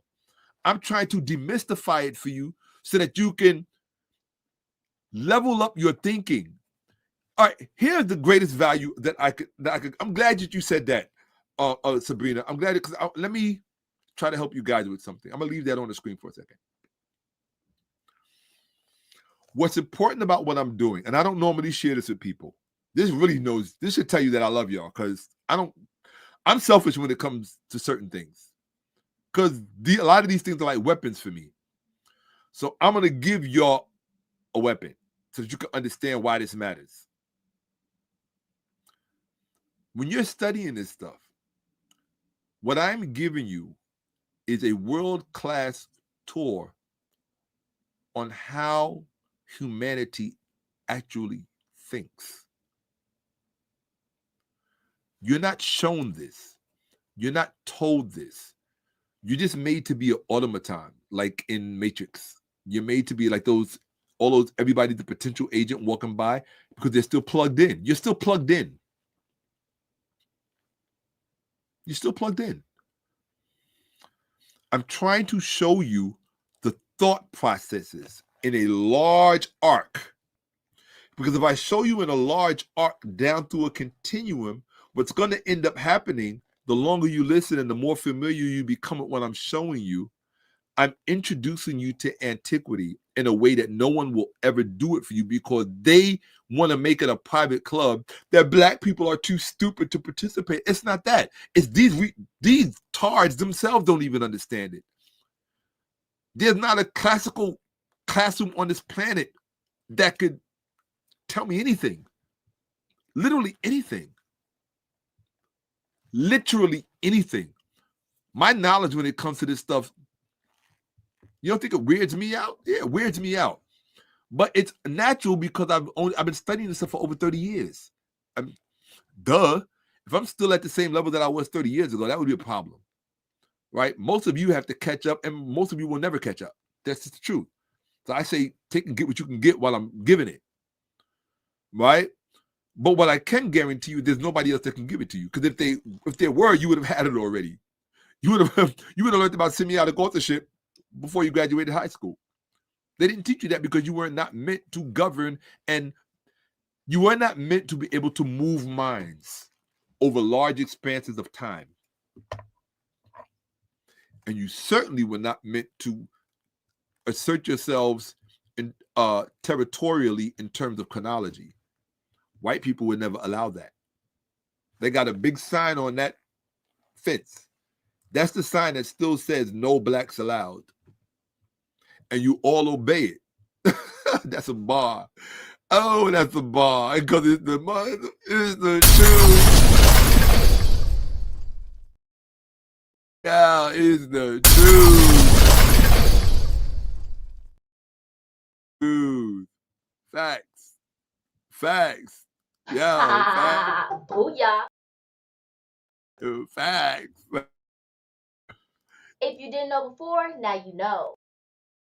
There you go. Facts. That's the real deal. I'm telling you the real deal. There's a big sign on a door that you don't even know exists psychologically. And you all walk around in this weird little reality. I'm just telling you the truth. I'm telling you the kind of thoughts that I keep to myself mostly. Because I don't want to insult anybody, but if I'm just having a teaching session and I'm being honest, what's the point of me keeping it to myself? You all walk around in this weird, contrived, manufactured reality, not even understanding you don't even understand the nature of the room that you're in, the rooms that you occupy. You occupy rooms that were prepared for you. So you're small in your thinking. You're small in your perspective of other people. You look down your nose at other people that you're not even worthy of looking down on. You're not. And so therefore you're struggling and striving through these little narrow channels trying to get ahead, not even understand what the concept of getting ahead means. Instead of trying to get ahead, why don't you get ahead? Bar.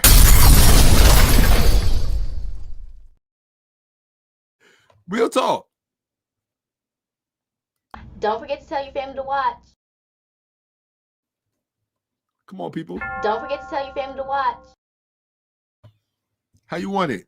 Thanks so much for watching Shakka-Ahmose. Oh, come on. It is what it is, people. Okay? So let's keep it a buck, right? And these mysteries, they don't need to be mysteries. Something that is kicking your butt does not need to be a mystery. If you have a virus, you don't want it to be a mystery. If you have whatever it is, if you have a migraine, you don't want the cause to be a mystery, right? If you have enzyme issues with your gut, you don't want whatever caused that to be a mystery.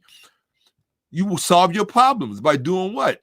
Resolving mysteries. That's what life is all about. That's what knowledge is for. Right? That's what knowledge is for. So what makes mysteries here's what makes mysteries valuable. Let me say this is important. Let me tell you what makes mysteries valuable and why there should always be mystery. Knowledge is power. Power corrupts. Absolute power corrupts absolutely. Without mystery, at some point, that absolute power can be procured by a human being that is nowhere near developed as they should be to harness and possess that kind of power.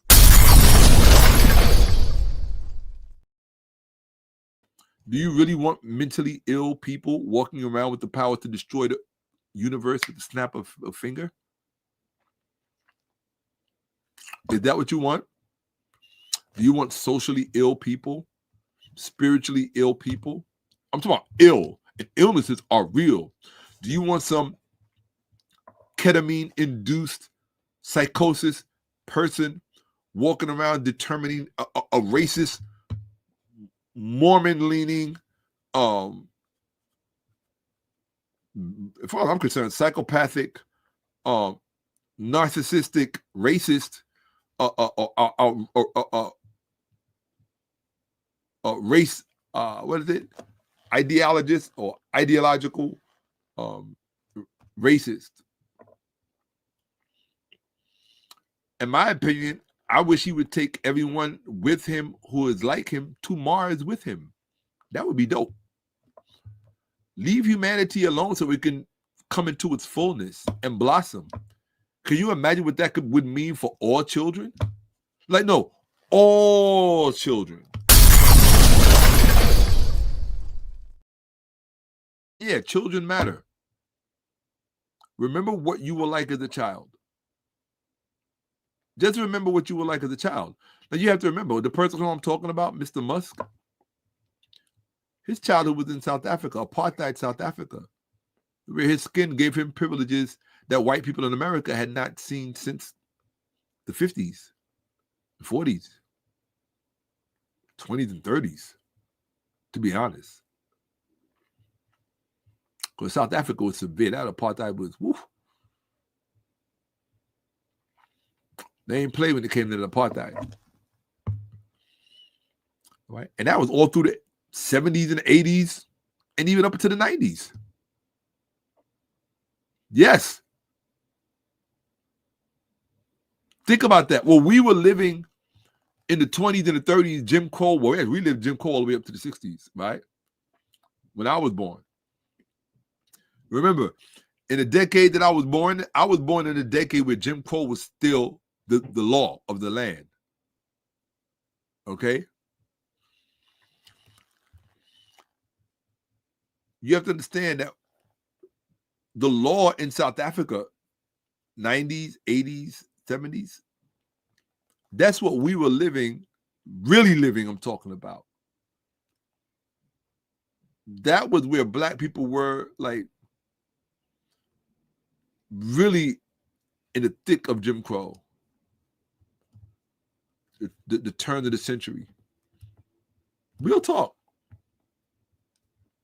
Think about black people right after slavery when they went into sharecropping and the level of destitution we were at. That's where black South Africa was. You know how many millions of people that was? Millions of people. Millions. Do you know how many few white people were ruling all these millions of black, living like gods and goddesses, exploiting the minds, the wealth and the resources, the physical resources, the psychological resources. And people don't tell you that country started as a slave country. They don't tell you that part. Slavery. Yes. Study how South Africa came into being. And the first slaves that they bought there from the islands, the Indonesian islands, and places like that. Yeah, study where Afrikaans comes from. Most people are historically literate. They don't care about anything, but whatever. Stay stupid if you want. Just not on my watch. I don't have the patience for it. I really don't. Too many sacrifices have been made for people to learn. What did Steve Biko say? God bless him. May he live forever. He said, the greatest weapon in the hands of the oppressor are the minds of the oppressed. But if the minds of the oppressed are okay with their minds being in the hands of the oppressor, then leave them there.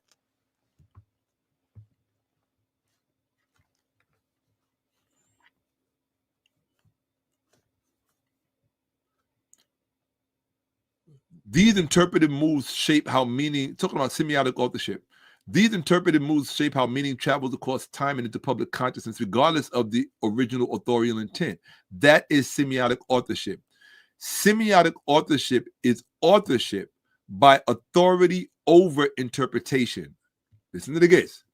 Semiotic authorship is authorship by authority over interpretation. So when somebody has authority over how you interpret something, they become the author of your beliefs. They become the author of even what you are reading. And you have never been taught that because black people have no relationship to true power. True power can only come from one place, you dummy. That's your brain. It can't come from any other place.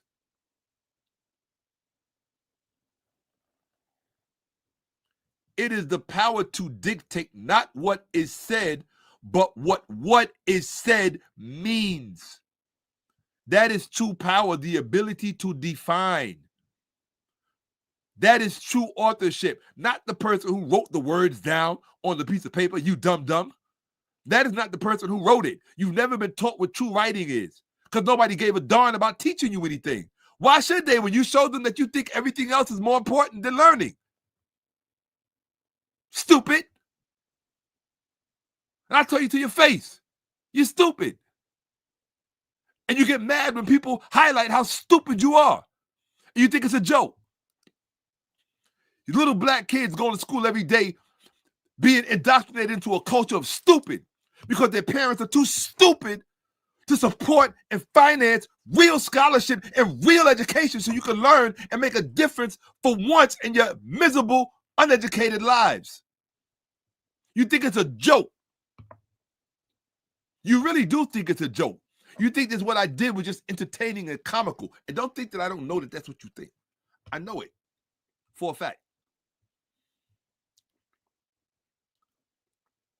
I got to watch the destruction and the fallout of people being indifferent to all of this stuff, not even knowing this stuff exists, not even understanding how their minds are moved across oceans of time every day and kept incarcerated into little small rooms. And you just want to go from the cradle to the grave, being just like everybody else. You don't want to make no difference. You don't want to change the tide. You don't want to see your team win. You don't want to see black people actually get it together, pull it together, and get restored. Everybody's not going to make it.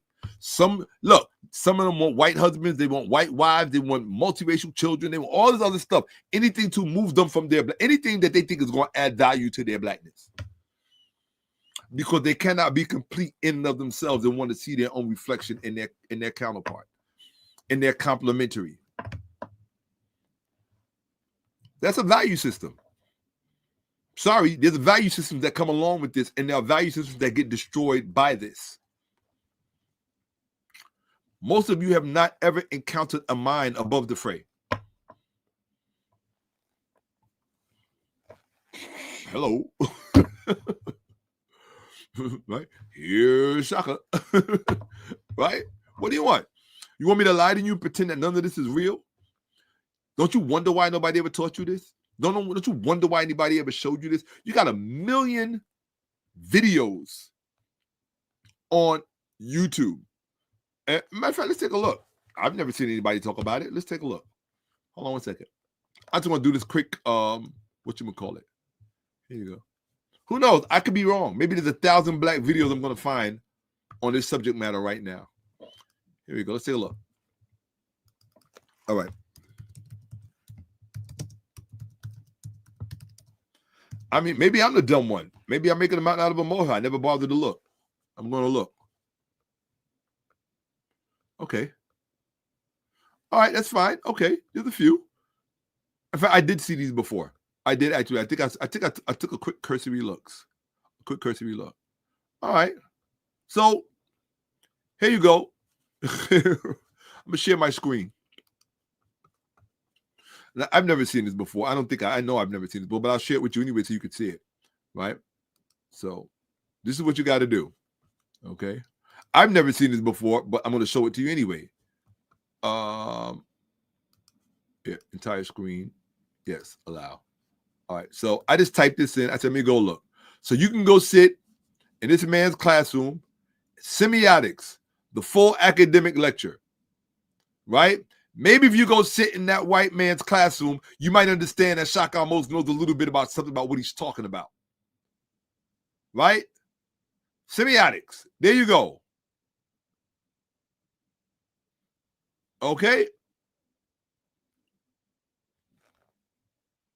Here you go. Persian semiotics, the basics of semiotics, simple tutorial semiotic theory. What do you want? Semiotics analysis for beginners, how to read signs in film. And see, semiotics is very important when it comes to media. That's I need this one. Excuse me, people. Yeah, I need that. Okay. I've never seen this one, but because I'm producing film, that means a lot to me. All right. So, right. Then I'm talking about semiotics. This is an advertisement here, right? But these things matter because it's all about perception. Okay. It's all about perception. Oh, here you go. What constitutes authorship? None of these black females who attacked Toni Braxton for saying a racist white man or racist white men wrote the Bible, none of them bothered to determine whether she was standing on historical precedents when she said that. Why? Because they reacted with their favorite drug of choice, emotion. Short sight. You know what emotion does? It short sights. It short circuits your cognitive. Emotions short circuit your cognitive flow, and it redirects it. And that's what makes semiotics so important. Because if I can redirect you emotionally through semiotics in something that you're reading or in your belief system, every time your husband brings it up, or every time your son challenges you, or every time there's somebody outside of the marginalized thinking that you've been indoctrinated into, a defense mechanism is built in through the semiotics. I'm showing you how power, real power, works. It's soft power. Don't confuse the term soft with weak, because it's that soft power that will be your undoing. What the soft power does is it prepares the ground for the hard power. By the time the hard power comes in, you've already lost the war. You've already lost. That's just the hard power is just a collection. That's just collections coming through. straight up. That's what the hard power is. It's just collections coming through. It's the soft power where all the damage is done. That's where everything is literally lifted off of you, appropriated from you. That's during the soft power phase. And not only that, you'll be dancing and singing along right to the tune, because you've been programmed through the semiotic nature of what you've been indoctrinated into or indoctrinated by. In other words, you will be brought into things that you don't even know you're being brought into. Why? What makes you think you have the cognitive defenses to defend yourself against something like that? You really think you're that psychologically developed, really? When you didn't even know something like cognitive or semiotic authorship existed?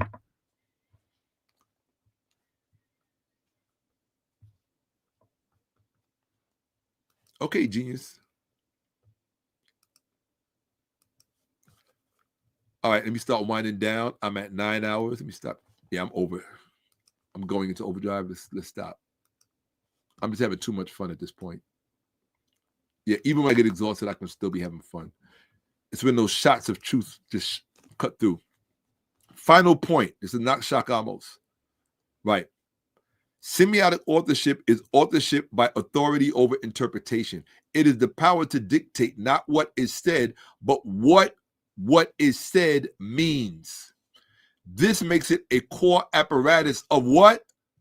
What's that word, people? Everybody put this word in the chat. You said not today, colonizer, after you saw Black Panther. Wasn't everybody saying that? Not today, colonizer. How can you say not today, colonizer, while you were still being colonized? You look stupid, and you sound stupid to somebody like me, because I was laughing at everybody when they were saying that. You run around talking about not today, colonizer, well, you don't understand that this is the core apparatus. What is this? Put that word in the chat, or I'm not moving forward. You will stay stuck on this page and not see one more slide. What does this say? This word right here. I'm trying to show you where your babies are damaged every day, Monday through Monday. Through this. Who do you think is the greatest purveyor in our society right now? McGraw-Hill. Well, let's have some fun. Let me show you what real black thinking looks like. Let's have some fun. Since McGraw-Hill is responsible for what your children think, let's see their role in it.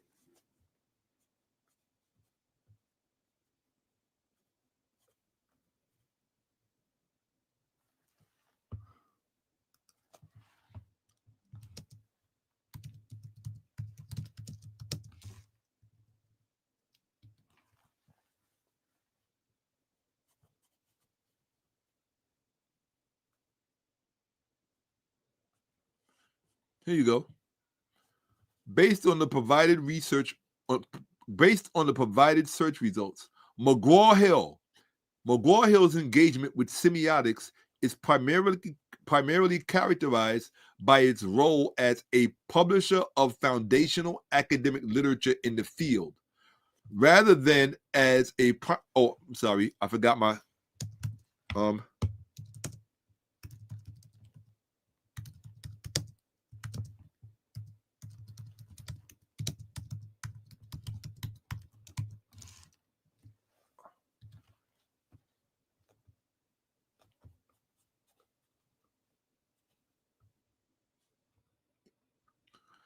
McGraw. Now, ain't nobody else showing you this, but you think it's a waste of time, so let's do this. McGraw-Hill's employment of, because this is the people responsible for everything your kids learn in school across this country.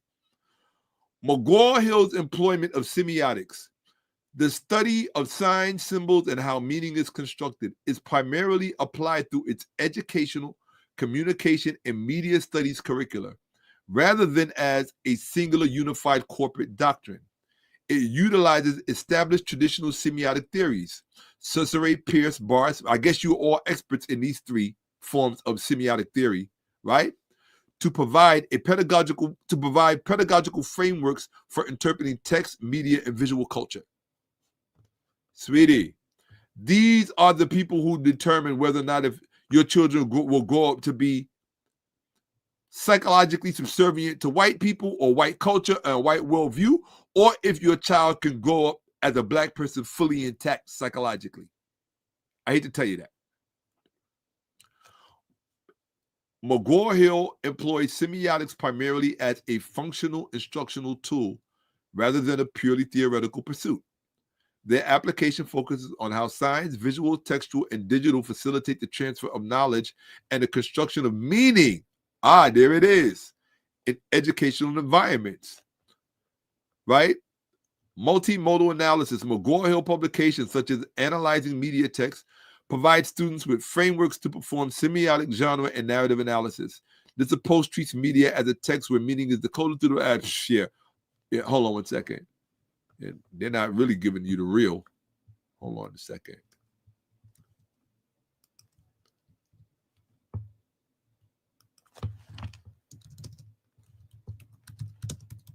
Remember, I told you the better the question gets.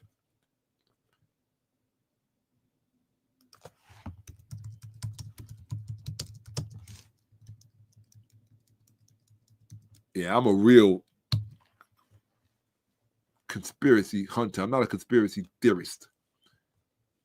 Here we go. Look how they use it on your children, because you didn't know they were used. In early education, McGraw-Hill applies semiotics as a mechanical decoding system designed to transition children from concrete objects to abstract symbols. Their approach avoids theoretical abstraction in favor of structured bidirectional sign use, methodology that treats literacy and numeracy as the acquisition of a specific code. So, in other words, they're using these things to teach your children how to think. Now, if somebody is using a tool to teach your children how to think, at what point did it not occur to you that maybe you should know something about this? I guess it's too much thinking responsibility for Black people to actually have to take responsibility for your thinking.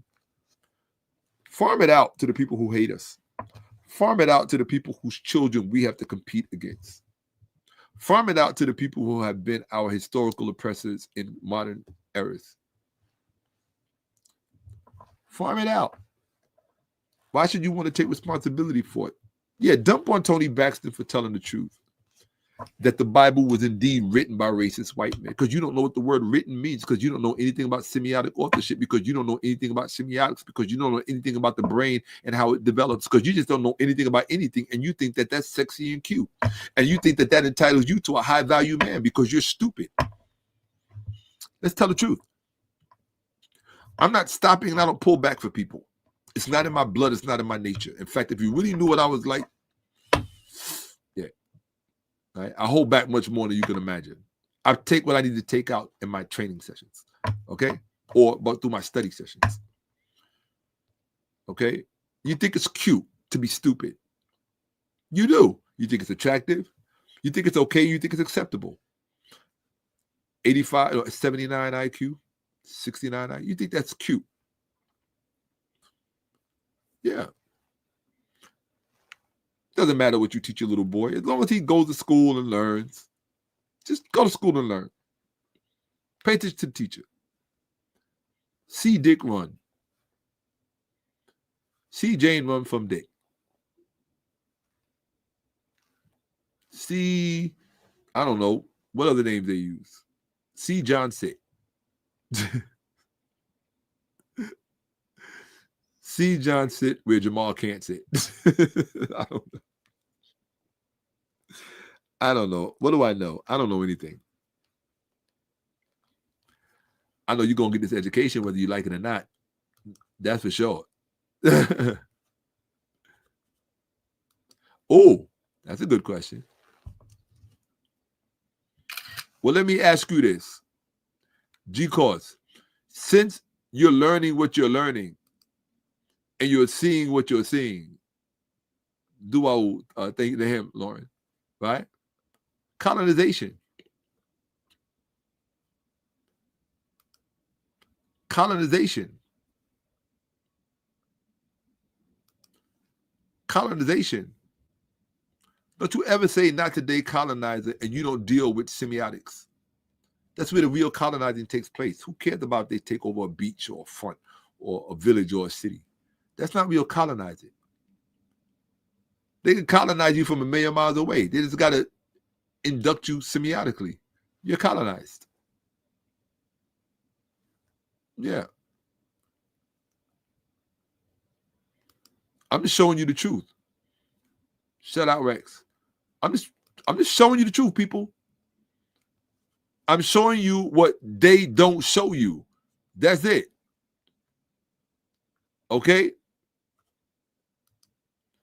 No, it's not part of linguistics. Well, it can be, but it's not part of it. It's a form. It can be a form of linguistics. So it's a language. Semiotics is a language. So yes, it's a form of linguistics. Let me be straight on. Yes. Okay.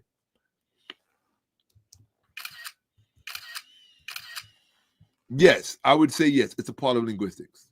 Okay. How is my health? I don't know. How does my health look? I don't know. I'm blessed, I guess. I think I'm blessed. I hope I'm blessed. I say blessed. I'm grateful. How's my health? I'm grateful. When I wake up, I'm grateful. When I go to sleep, I'm grateful. When I go to my Cash App, I'm grateful. When I see that people still want to learn, when black people still haven't given up on being black, when black people still have not given up on restoring themselves to their rightful selves, when I see that, I have hope. Right? So that's how my health is. Thank you for asking, and I appreciate you. But rather than ask me about my health, I would much rather you ensure my health.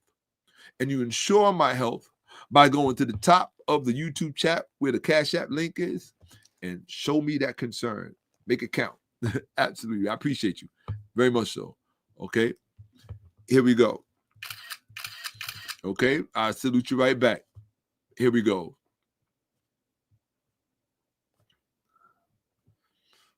Okay. Thank you. No, my name is not ChatGPT. You know, none of this stuff is my opinions or my beliefs. I think that's stupid. Why would I want to share my opinions and my beliefs? It's stupid. I mean, sometimes I do when I get frustrated. When I get a little ticked off, I might, that's my commentary. But I earned the right to commentary because I'm showing you what they're not showing you. You need to ask yourself, how can I go through life and never be taught about semiotic authorship? Like, what was I thinking, John? You weren't thinking. This makes it a core app. You know what a core apparatus? I need for the smart people in the chat to break this down for the people who ain't too smart. What does core apparatus imply in terms of colonization? And how is colonization here equaled with religious orthodoxy and ideological control? Because these are all the same. This makes semiotic authorship a core apparatus of, that's why they're all mentioned in the same sentence, genius. Colonization, religious orthodoxy, ideological control, particularly in scriptural translation, textbook production, legal codification, and media narratives. In other words, Oh, Lord, I don't believe I have to explain this to people. This is the seat of true power. Yeah, I know I should have had it ready.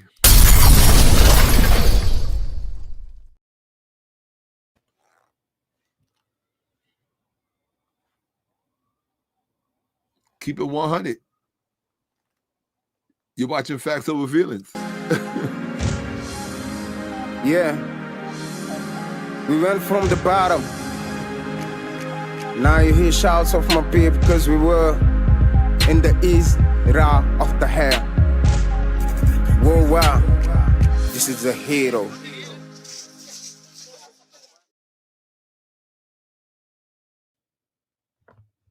We ain't come to play with you. Ain't nobody here coming to play with you. I'm not coming to play with you. There's too much work going into this. When I come up, that's why it's important for you guys to understand. When I come here, there are days and days of preparation that went into this. Months, in fact, of preparations. You know how many months of preparation went into this alone? You know how many months of preparation went into this? You got to sit down one day, decided to do a PowerPoint, and let me get this done. It's gonna be. It took me. I don't know how long it took. Maybe it took weeks to maybe perhaps do this PowerPoint.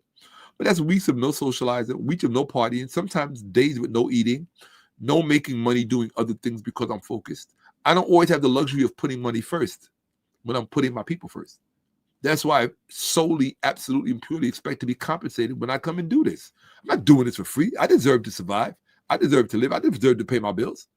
And you don't have the right to say that because I choose to teach you, I therefore don't deserve what I'm entitled to. So you go and you show up at that Cash App, and that's where you're gonna find your integrity. Period. If Ryan Coogler can be paid millions upon millions to entertain you, I should be paid something to teach you. Because everybody else is preaching to you and they're entertaining you. But ain't nobody, and they're distracting you. But ain't nobody teaching you nothing. Nobody. Because you would have known this already. You would have come and been able to give me a class on it. Wrong or right? Come on. Let's keep it a buck. Wrong or right?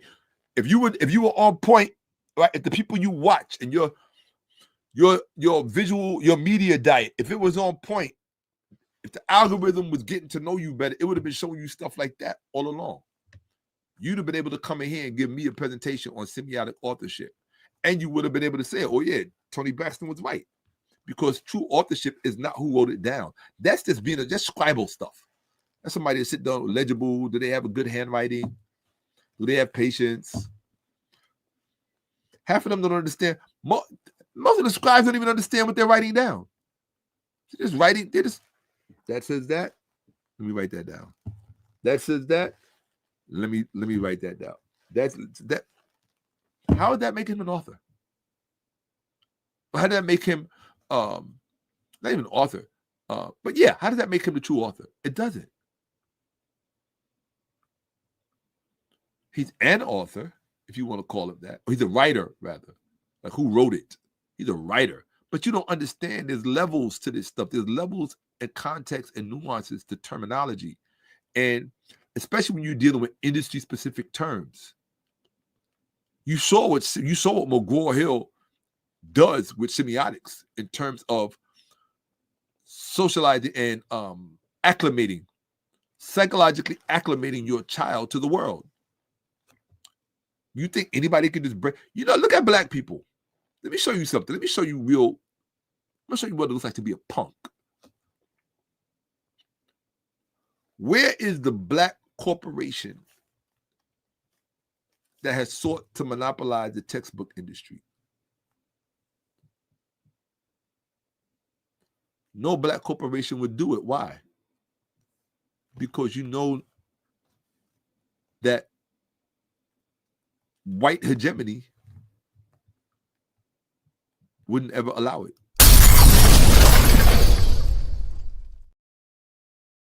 Period. You know it. It's too much power.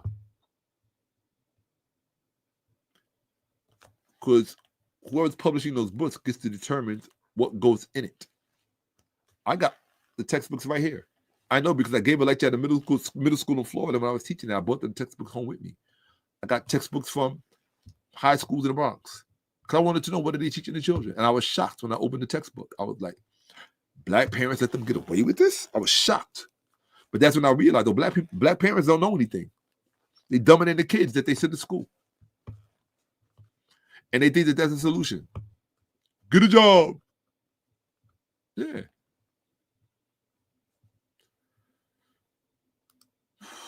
Yo, what up? What up, Rex? What up, Rex? Number love. Let's do this. And then I'm going to finish up. I am not going over that. I will stop right there. I told you y'all was going to see stuff. And this is just the beginning to get your mind warmed up for what you're going to see. I can't just show you everything all at once. I have to prime your mind so you can understand the things you're going to see as we progress through this. I told you this presentation was going to be a trip. Partly because I'm sharing things with people I don't normally share. All right?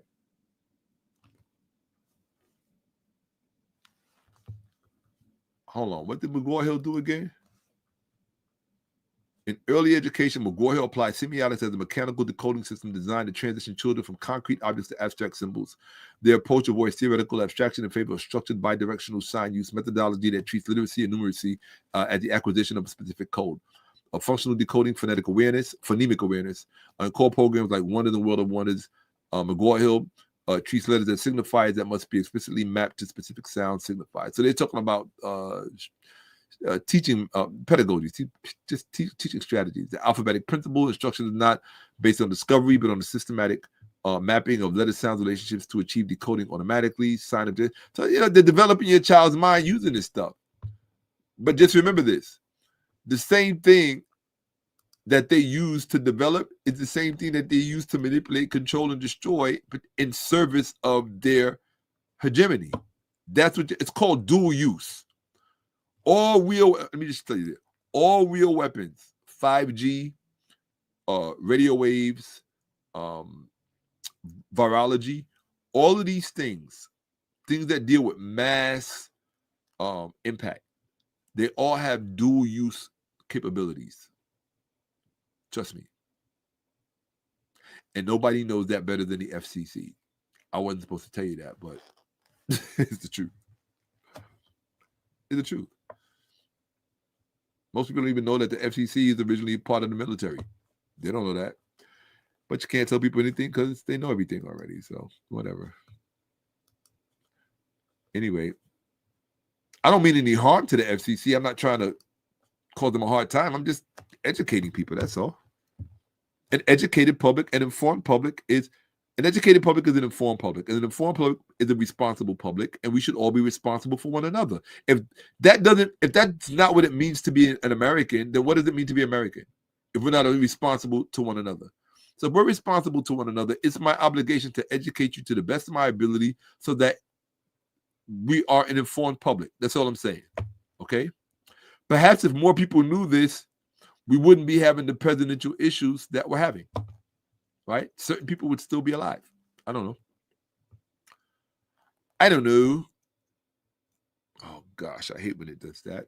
Okay, here we go. So, did you see me text? Here we go. All right. Specific example. American Standard Version, ASV 1901. Right? Because remember, he said the Ethiopian Bible predates the 66 book Bible that Toni Braxton was talking about. So it's given an example. Product of a transatlantic committee of scholars from the US and the UK. Directly influenced, talking about the American Standard Version, published in 1901, the ASV. So we're talking about a particular version of the Bible. Because people like to say, oh, they translated it. They're not the authors of it. They are not the writers of it. And I'm trying to show you that's false. Directly influenced by 19th century Protestant theological disputes and King James Revision Committee politics, consciously reflects American doctrinal sensibilities, differing from British orthodoxy, that is, use of Jehovah versus Yahweh, verb tenses, liturgical phrasing. Therefore, authorship, in terms of ideological framing, theological preference, and linguistic construction, belongs to, pay attention, dumb black women in the black church running across social media telling Toni Braxton she's wrong. Authorship belongs to the ASV committee and its sponsors. Because wait till we see who these people are. So these are the authors of the ASV. And someone said that the Bible that Tamar Braxton was reading out of was the ASV. And that's why I went there. There was a comment that said she's reading from the American Standard Version. Or that's the one she uses. So I said, okay, I didn't know. So I said, well, let's check and see. Final judgment. This is ChatGPT. It's only using, when it says AP mode, it just means that it's filtering out apologetics, political correctness, and biases. That's all that means. Yes, the editors, this is ChatGPT, not Shakka-Ahmose, so don't ask me what I believe because it's irrelevant. Yes, the editors, translators, publishers, underwriters, and commissioners of Bible translations like the American Standard Version may justifiably be referred to as its authors in the truest functional sense. This is not metaphorical. It is literal in the realm of ideological manufacture, you dummies. The idea of immutable scripture is the very myth these agents help reinforce by writing it. See, this is the game that you don't understand because your IQ is too low, you stupid dummies. And I'm talking to the ones who don't understand what's going on. Yeah, the black woman talking about Toni Braxton don't know what she's talking about. Listen to me, baby. I'm telling you this because I love you. You're stupid. If we were sitting in person, I would tell you that. And I would kiss you on the forehead and tell you, I love you, but you're stupid. You're beautiful, but you're stupid. You got money, but that don't mean you ain't stupid. You got a house nicer than mine. You got a car. It don't change the fact that you're stupid. This is what these people haven't told you or shown you. That can't even equate in your brain. You think you equate these ephemeral trappings with intelligence. You don't possess that. It's very far from you. If I gave you GPS directions to get there, you still couldn't get there. Why? Because only for one reason. You don't respect it. You already know where I'm going with that.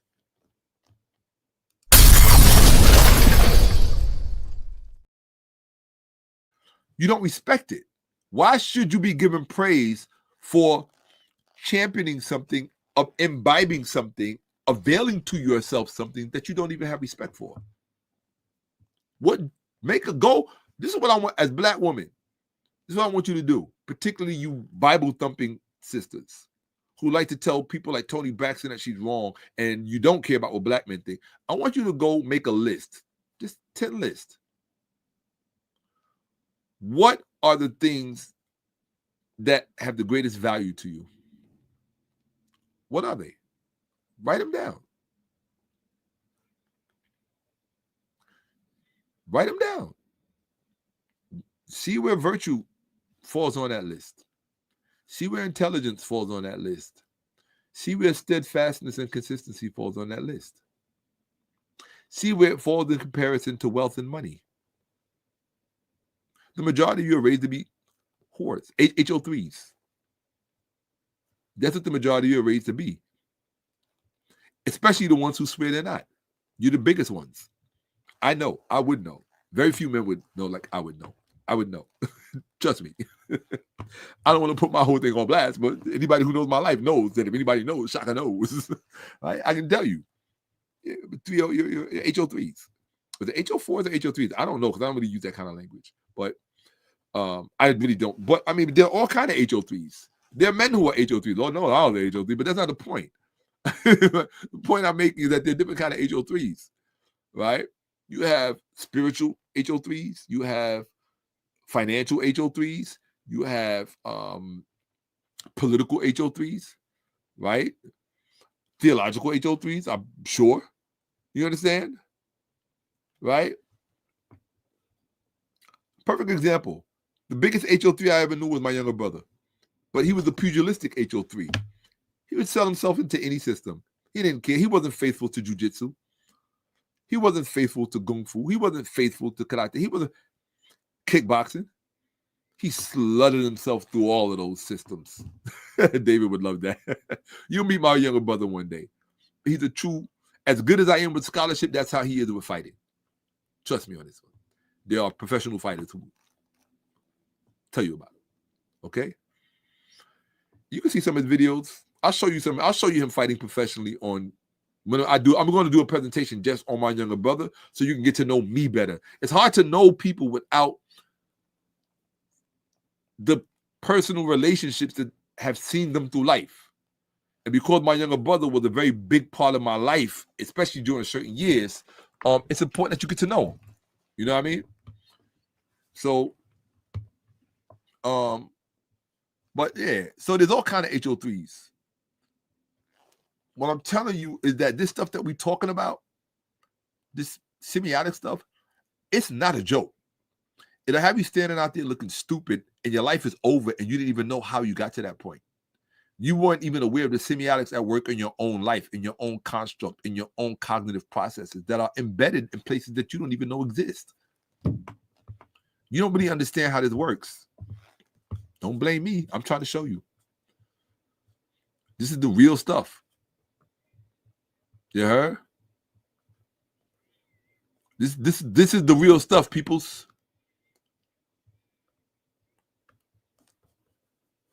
I guess maybe I wore people out. I ain't seen too many comments. All right, so let me get done with this because we got 10 more minutes and I'm done. I'm going to eat some food. Oh, my God, I'm so hungry. All right, I'm so grateful. Let me say that. Oh, my God, I'm so grateful. I am hungry, but I'd rather focus on being grateful. I'm grateful that you all stayed with me. Okay?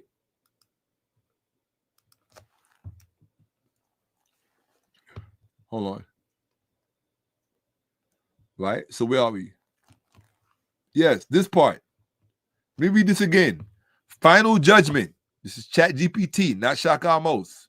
Let me make sure I'm in the right window. Yes, I am. I just wanted to make sure I was in the right window.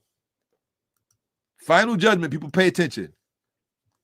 Yes, the editors, translators, publishers, underwriters, and commissioners of Bible translations like the American Standard Version may justifiably be referred to as its authors in the truest functional sense. This is not metaphorical. It is literal in the realm of ideological manufacture. The idea of immutable scripture. Now pay attention to this part. The idea. Because when you're dealing with semiotics, you're dealing with ideas.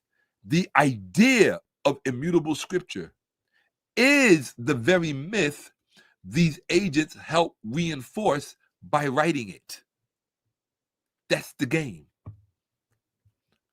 I'll read that part again for the slow people. I'm surprised I didn't see a whole bunch of comments on that. Because I know why, because it went over most people's heads. I'm bringing you said you wanted to swim with an orca. I'm swimming you out into orca territory. Don't get nervous. Tread water. The idea of immutable scripture. Why do you think I underlined this part? The idea. I didn't do this by accident because I didn't understand what I was reading. Okay? Samunye's son has reading comprehension on a level most of you will not ever encounter. The idea of immutable scripture is the very myth these agents help reinforce by writing it. You don't understand the psychological loop that you're in. That's why all of your reasoning is circular. Example, ASV Bible case application. While the scribes and translators of the American Standard Version did the surface work level of lexical choice and grammar, their semiotic authorship is found in their decisions to what? Publishing versus authorship of the Bible. Confirmed. The act of translating, editing, underwriting, and standardizing is a form of authorship. Example, the ASV translators. The American Standard Version translators. See, these are the kind of conversations apologists will never have with you because they can't hang. They're dummies. All of these people, Eric Mason, Jerome Gay Jr., I named the same usual suspects, Vince Bantu, Alfredo Valentino, even my other homie with the dreads, I forgot his name for Adam Coleman. Adam, I love you, but you're a bunch of dummies. You don't know anything about this stuff. You're all a bunch of dummies, and I know you're watching. I know you people watch me religiously. I'm not stupid, okay? Because you're trying to prepare for that Armageddon moment that we have when we all meet up. And it's not Armageddon. The correct pronunciation is Harmigeddo. Study the Battle of Harmigeddo and you'll know where the word Armageddon came from. Because all you people believe is in fallacious stories. Okay? The ASV translators, the American Standard Version translators, working centuries after the original text, shaped the Bible's content for modern readers. Thus, credit can be confirmed on them as authors in practical and ideological terms. So when Toni Braxton tells you that the Bible was written by a racist white man, and we can extrapolate that to white men, these are the Bibles we're talking about now, because they always want to say, oh, the Ethiopian Bible. No. It doesn't matter which Bible you go to. The Ethiopian Bible is not an African Bible. That was written by racist white men too. Go back and watch part 1 of this. AP Mode, expanded response on Philip Schaff's role and critique. Statement of fact. Now here's where we build our sister out. You all talk all this stuff about loving black women, but you don't come to their defense when they get attacked by all these people on social media, drag their reputation through the mud, talk about how her sons have challenges, she had divorces, she had medical, this, that, and the third, literally casting spells on her, because I'm going to show you what this Christianity thing is really all about in the hands of pagan black people in America who call themselves Christians. What they are really is, here's a new term, and I want y'all to learn it. I want y'all to learn it because it applies to black people, black Christians in America. Let's do this. New term. Everybody stick it in your brain forever. Okay? Black people in America are you ready? Pagan Christians. That's what they are. Remember to share this with your family and friends. Remember to share this with your family and friends. Okay? And if you didn't know before, now you know. And that includes your mama, your grandmama, Nana, Grams, what you call them? Gammy, your aunts, your uncles, the pastors in your family, your cousins in Mississippi, Geno Jenkins. He's the biggest pagan of them all. Worships the Bible. He worships the book. I'm talking Bible. You're talking paganism. See, in the language in the circles I run, we call you a Bible punk. You're a Bible punk. You've been punked by the Bible.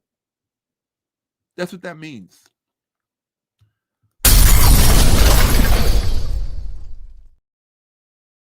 You're a Bible punk.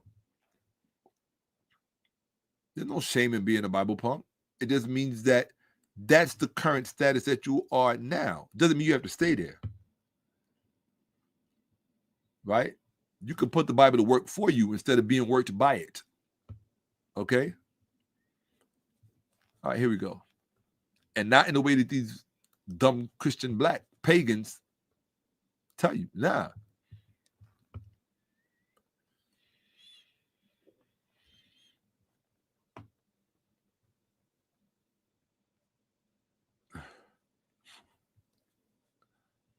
All right. Yeah, bro. We all been there, bro. We all been there. Right? Let's go. Let's see. Priority change, that's all. Ain't nothing wrong with priority changing. Right? All I could think of is food. 2 more minutes. Let's see if we can get last page, people. All right, we'll save this for the next. Hold on a second. What comes after this? Let me see. All right, hold on a second. We'll just stop this right here. I'm gonna read this part and then we'll pick up tomorrow. Okay. Here we go. Statement of fact. Expanded response on Philip Schaff's role and critique. She said, this book, we're only dealing with this book right now, the American Standard Version, which Tamar was said to have been reading. In 1871, Philip Schaff directed 30 scholars performing the American Revision Committee to collaborate with British scholars in producing what would become the American Standard Version, ASV, of the Bible. This is a documented fact. Are you listening? This is not Shakka-Ahmose. Don't ask me about my beliefs. I wish you was live so I could have a bucket of water to throw it on people who ask me questions that ain't pertaining to what I'm doing. This is a documented fact. That's ChatGPT, not me. Schaff chaired the American Committee tasked with revising the revised version produced in Britain. These efforts culminated in the ASV in 1901. Source: Schaff, companion to the Greek Testament English version, Harper's Brothers, 1883. Wikipedia summary corroborated by academic studies, including Bruce Metker's The Bible in Translation. Racism, culturalism, and imperialism. Documented criticism. Cultural supremacy. Now, this is the man who is the author of the ASV, the man who wrote, one of the writers, the main foundational writer of the ASV, because you don't understand what this word written means. Schiff explicitly argued for a providential supremacy of the Anglo-Saxon race in advancing Christianity and civilization. Toni, this is where Toni shines. And Tamar, this is where you get put in the stupid corner because your older sister was trying to look out for you, dummy.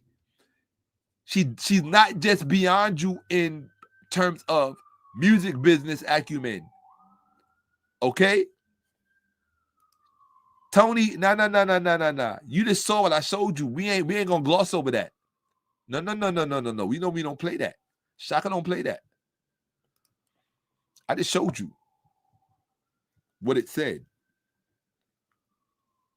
That Schaff, the author and writer, the foundational author and writer, in fact, we want to call him the head writer for the creation of the ASV and its derivatives.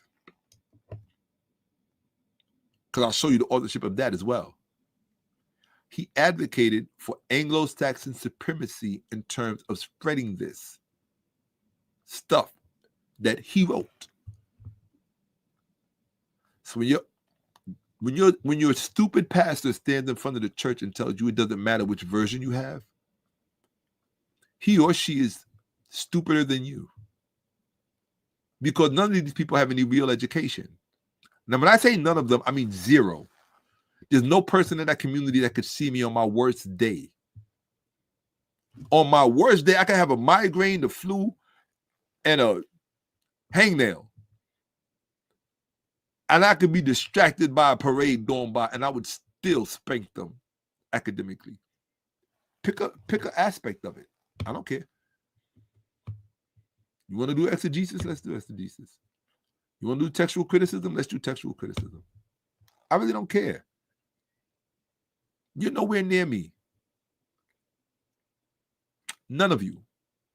I'll show up at your church any day of the week. Invite me. Have a debate. I'll come. Just no problem. I'll pay my way there. But when I put it on you, I get the collection plate for that day. I earned it. Why not? I didn't say I wouldn't make a contribution to church, but I'm saying, come on. Cowards. You're cowards. You're cowards in the name of Jesus. Eric Mason is a coward in the name of Jesus. Vince Bantu is a coward in the name of Jesus. That's what they are. They're cowards in the name of Jesus. Adam Coleman, coward in the name of Jesus. Alfredo Valentino. Coward in the name of Jesus.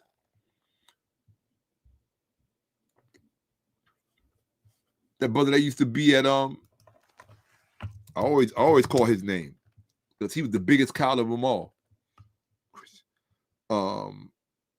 What's his name? Nah.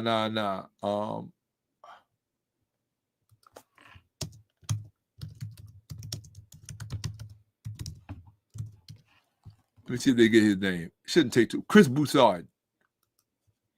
Yeah, Chris Broussard.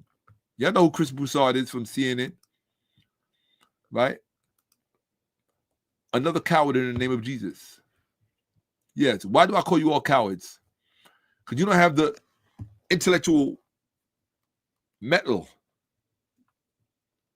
to see me face to face. I'll do it by Zoom.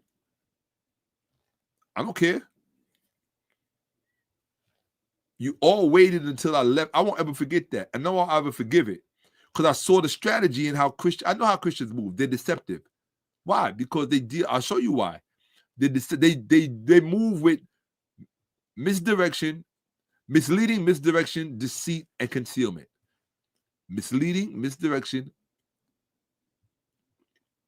deceit, and concealment. These are all the attributes of Christians, Christian pagans, or pagan Christians. That's a better, if you put pagan in front of it. Pagan, they're all pagan Christians because they worship, they're Bibleators. They worship the book. They worship the Bible. They practice Bibolatry, amongst other things that we're going to highlight. You thought that it was okay to go after Toni Braxton when she was just telling the truth and being historically accurate? So you mad at Toni Braxton because she got more IQ in her pinky than the rest of you idiots have in your whole body? Explain this to me.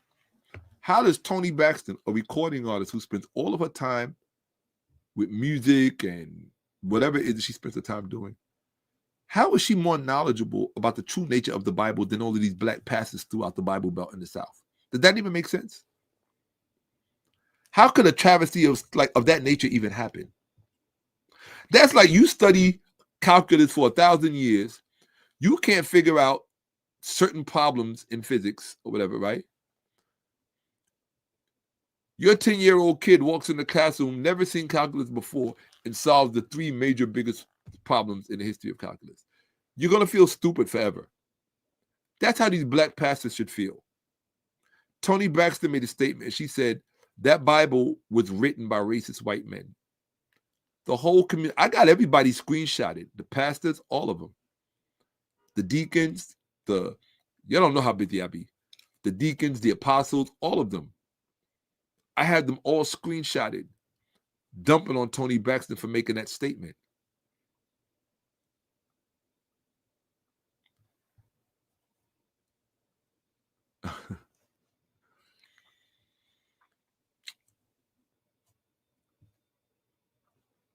I thought I said ESPN. Chris Broussard from ESPN. All right, guys. I'm over 10 hours. I got to go. Here we go. Well, I normally regret these long days. But this is it. This is the end of it anyway. So, all right, people. Don't forget the Cash App. Don't tell me I sat up here for 10 hours straight for nothing. Don't do that. That'd be a big mistake. I'll create a private membership and just charge everybody right up to 𝓭𝓀📫. This is what it costs to come on. And you will have to pay a monthly membership just to learn. You'll be locked into a monthly membership to learn. Okay? If that's what you want. If you play with me, don't play with me. My scholarship should tell you I don't play around. Let me make sure I'm in the right window. Yes, I am. Let's get rid of that. Let's get rid of that. Here we go. Yeah, they all waited until I left the old platform I used to be on to challenge it in terms of Christianity. They waited till I left. And they were asking about me Before they made the challenge, they wanted to know. They was literally asking if I was still around. I know because the host told me. That's not spilling any beans. I've said that before on camera. And that's what made me feel a certain kind of way.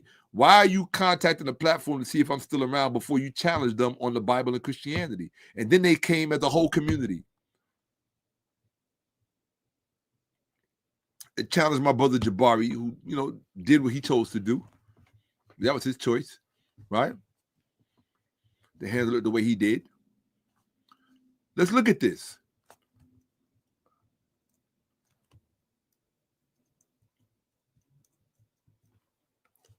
This is the man who wrote this Bible, responsible for it. Schaff explicitly argued for a providential supremacy of the Anglo-Saxon race in advancing Christianity and civilization. This is what he said in his own words. The Anglo-Saxon race is to be the ruling race. Christianity has a special mission among the Germanic races. The Principle of Protestantism, page 148, Schaff, 1845. This formulation advances racial teleology whereby white Protestant culture was seen as the ordained vehicle for divine history, classic cultural imperialism. Toni Braxton, this is where the whole black community who attacked you apologizes to you because they were wrong. They weren't just a little bit wrong. They were 100% wrong.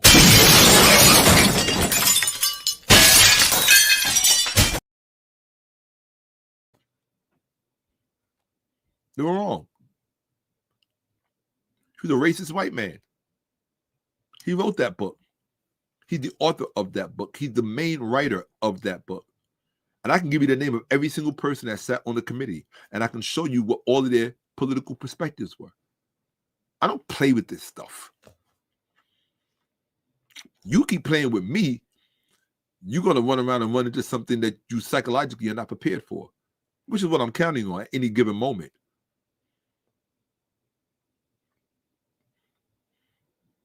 The best way to really see is to catch me unaware. Catch me off guard. That's when you can really get the full flavor of it. Yeah. Why? Because something in me will want to overcompensate just to make a point. Just prepare for the internal machinations that before you when I do that, or when you make the choice to do that. Okay? Yeah, there's some things that are beyond your comprehension, and they should stay that way because everybody ain't worthy of everything. Some people should find out things the hard way. They'll think twice before they do it again. Yeah.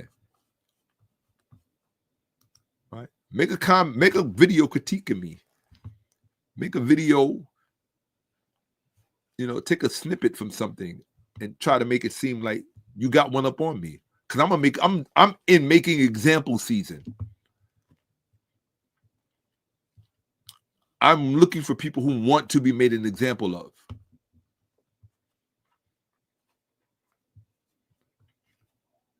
Real talk.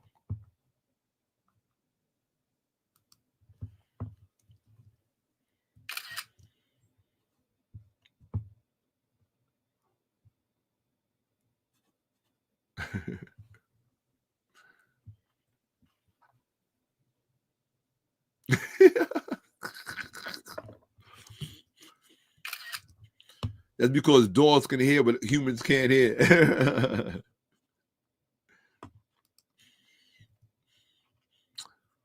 I'm sure it is. That loud, that sound effect should be loud because it's breaking lies that have been loud in our communities for far too long. And nobody is taking the time to really address it. Nobody's putting this stuff in check. It's like they're not qualified. How YouTube been around all of this time, and there are still things being debated that should have been dealt with a long time ago. And I'm sitting around and I'm watching this, and I'm saying the fact that these things are not dealt with is the problem why we're still not advancing. What you're supposed to do is you're supposed to treat a problem solved like a child that you tuck away and put to bed.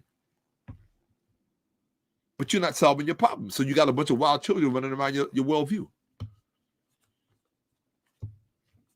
Solve the problem so we can get to business. That's all. That's not a deep request. Do you see this? White Christian nationalist supremacist. Hostile, that's what he was, a white Christian nationalist supremacist. Hostile framing of African religion and culture. Schaff's writings often portrayed African traditional religions and non-European worldviews as primitive and waiting for elevation by Christianity. His lectures reveal a belief in a racial hierarchy within divine history. That's the kind of Christianity they're practicing out in Idaho today. You know, all of these new white preachers who are getting all of this attention on YouTube. This is where they get, you don't understand what you're dealing with. Placing Semitic peoples below Indo-Germanic Aryan ones in intellectual and moral development. His lectures on church history, 1870s, repeated these hierarchies uncritically. What does that mean, people? It means Toni Braxton was 100% correct. That's why she got a green check by her name, and dummy over here just got her mouth hanging open with her dumb little giggle that I love. But let's keep it a buck. That's why Toni got that victorious look on her face, because she was victorious when she opened her mouth. Accountability accepted, factual correction.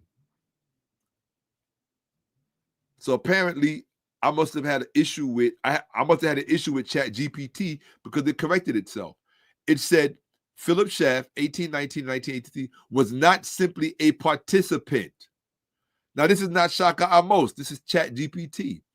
He was the principal architect of the American Revision Committee, which led to the ASV. Schaff's own writings explicitly promote an Anglo-Saxon racial theology. The Anglo-Saxon is to be the ruling race. Christianity has a special mission among the Germanic races, principle of Protestantism.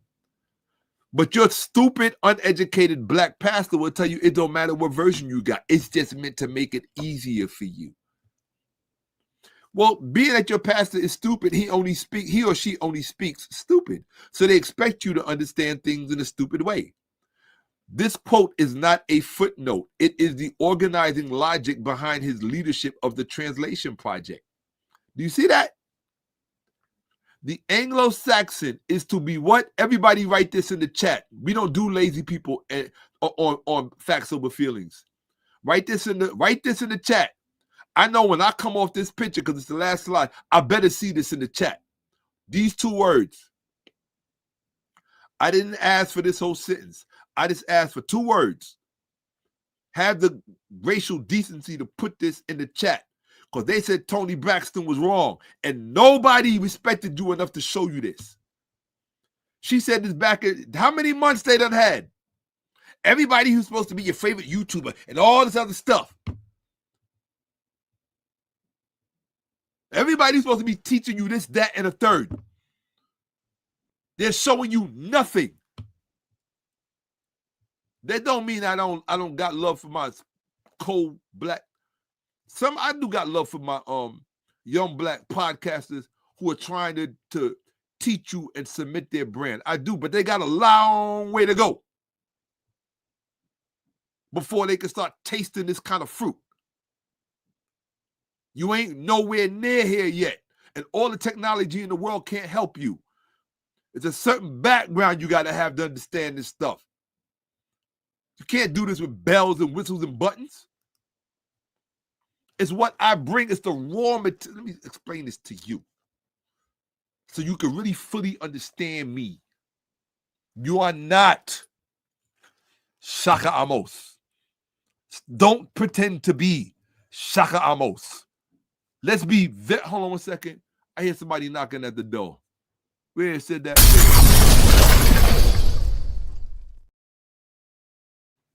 So stop it. When you get the term legend attached to your name, then put your name in the same sentence with mine. Or do I need to document it for you? Yeah, the word legend next to my name over and over again. Throughout the years, not yesterday. And I don't want, this is not coming from a place of false bravado. This is coming from the mandate of protecting Black minds from people like you. Yes. I ain't asking Black people to follow me anywhere. Dr. John Henry Clark taught us about Black people who want to be leaders. You ain't ever heard me say I want to be a Black leader. I might be dumb, but I ain't stupid. I might be stupid, but I ain't dumb. Either way, I'm not both. I don't want to be no Black leader. Ain't no future in that. I respect some Black leaders that really help Black people in times of need. I heard people disrespect Ben Crump, and I was very disheartened by that. You know, you call them ambulance chasers or whatever. Who else is supposed to defend these Black people? Who cares about them enough to come to their aid? Do they use the publicity, marketing? Well, it comes to the territory. It doesn't diminish their help and their assistance, and I resented that. I can't remember who it was, some hater. But I respect my fellow podcasters who are young and coming up. I just don't want them to get it twisted to think that they're really there yet. You didn't earn this yet. You got to see this thing on my, you got to earn some things. Earn it first. You earned all your money, you earned all your this, or you earned all your that. Whatever it is that you earned, great. I'm not hating on you for that. But don't try to, how can I put this? What's the word I'm looking for? Don't insert yourself where you don't belong. You ain't there yet. Don't do that. That's like Little Mama jumping on stage when Jay-Z and Alicia Keys was doing New York, New York. See how that ended her career, right? Because she tried to insert herself where she didn't belong. She got overwhelmed by that. It was an impulsive move. Don't do that. Don't do that. Okay? Don't do that. It's facts. It's facts. I ain't got to make nothing up. Real talk, I don't have to make nothing up. That's what I'm talking about. Sunday dinner at my parents' house is going to be lit once I introduce them to the series. That's what I'm talking about. Now you're talking my language. That's what matters. That's making a difference. That's moving the needle. That's confronting. If you love your parents, educate them. Challenge them. Make them think. Don't count them out. Don't discount them as if they can't grow, as if they don't deserve to be educated. Is there going to be resistance? Of course. It's fear-based, but you got to understand what semiotics did to them. Semiotics is deep. It's power. Can't say you love power. Can't say you respect or you study power. Don't tell me you read Machiavelli if you ain't read. Oh, I read Machiavelli and I read Sun Tzu, The Art of War, but you can't tell me about semiotics? I don't care. You're just prepared to be a grunt. That's it. You're going to be the one running in the field, getting dirty and all kinds of bad stuff, right? Insects living off of you, you know? Like the ones who live off of you now on Sundays. But I wanted you to see this stuff. They're not showing you this. And I'm telling you now, this is nothing compared to what's coming in this presentation. This is literally just the beginning. I had to prepare your mind. I literally had to prepare your mind. That's why I had to have an interlude. When I did the part before this, that was the interlude, showing you what my level of scholarship actually is. It was so that you can understand that this stuff is nothing for me. Like I do this in my sleep. Okay? Look. Thus, The American Standard Version was created under the direct influence and leadership of a documented white supremacist ideologue. That is not Shakka-Ahmose. That is not Toni Braxton. How dare you say she was wrong?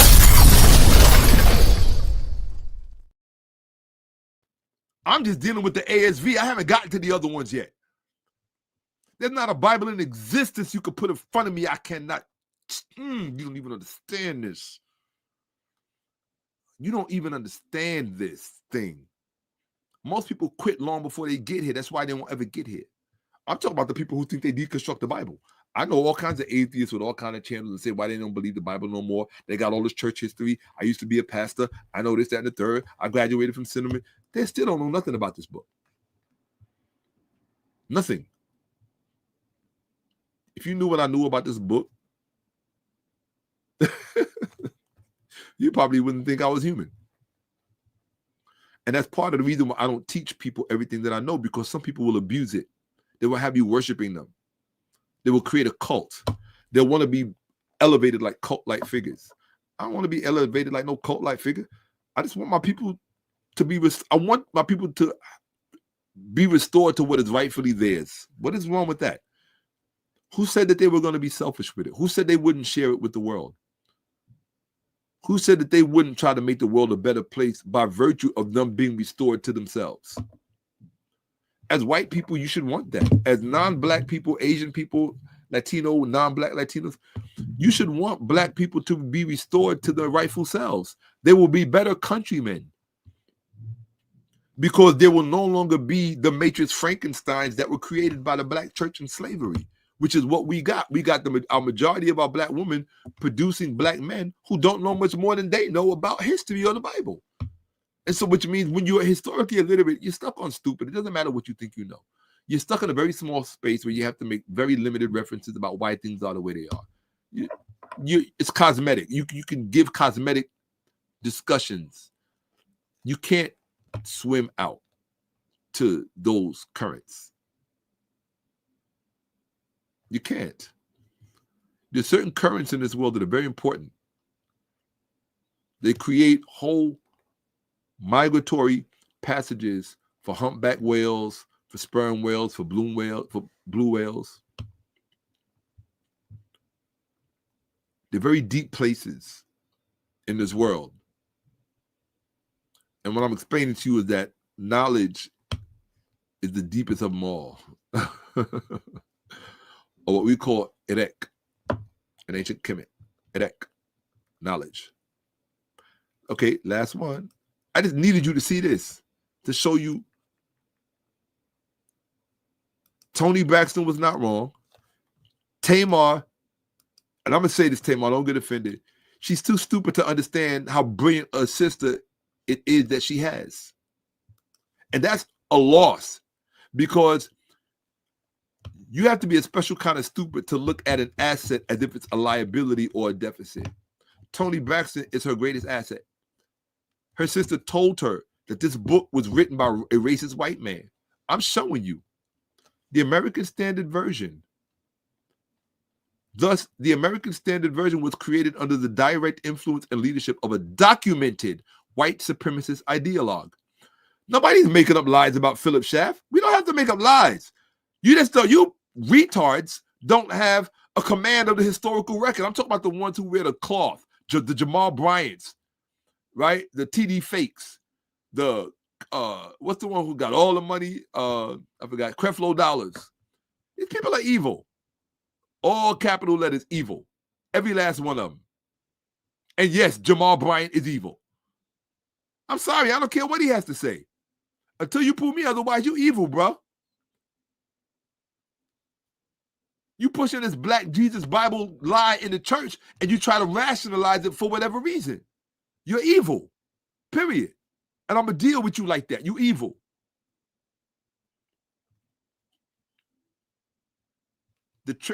In my book, you got to understand where I come from as a cultural value. Ignorance is evil. So Jamal Bryant, if you're ignorant of this, yes, that is an evil that you harbor. It's an evil you can change. It's an evil you can dispense with, but you don't got to. One thing about these Negroes, and I learned this, they're not built with real, genuine, authentic humility. They'll talk a good God. They'll pretend to worship a humble God who hung out with the lowest of the low and went to the jails and hung out with the prostitutes and the drug addicts and all this other stuff. But these people dress in $1,000 suits we can't afford. They're liars, all of them, and they're evil. And I put Jamal Bryant up at the top with the most evil ones. I'm sorry. I know you have your own self-image that you need to protect to see yourself, to validate and rationalize your existence, but you're not talking to a fool and an idiot.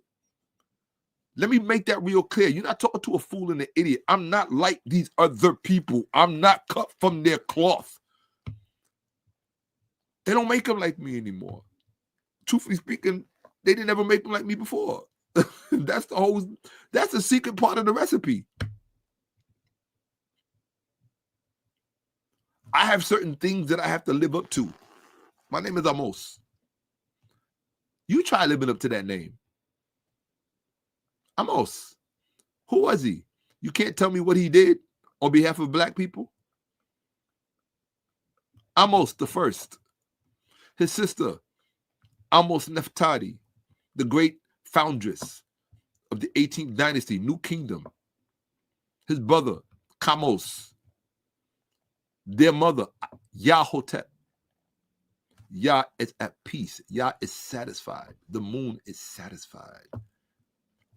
The moon personified as he who facilitates the light of Re so that the nighttime is lit up and we can see. We have sight. The dark is lit up. The dark is lit up. When you say, yo, it's lit. Yo, that was lit. Yeah, when he said it's going to be lit for Sunday, he meant lit up with light. You don't have no idea what this is that's going on. You think it's a YouTube video. Continue to think that. I don't care. I'm listening to Toni Braxton. I like a black woman who just come out and said it naturally. That book was written by a racist white man.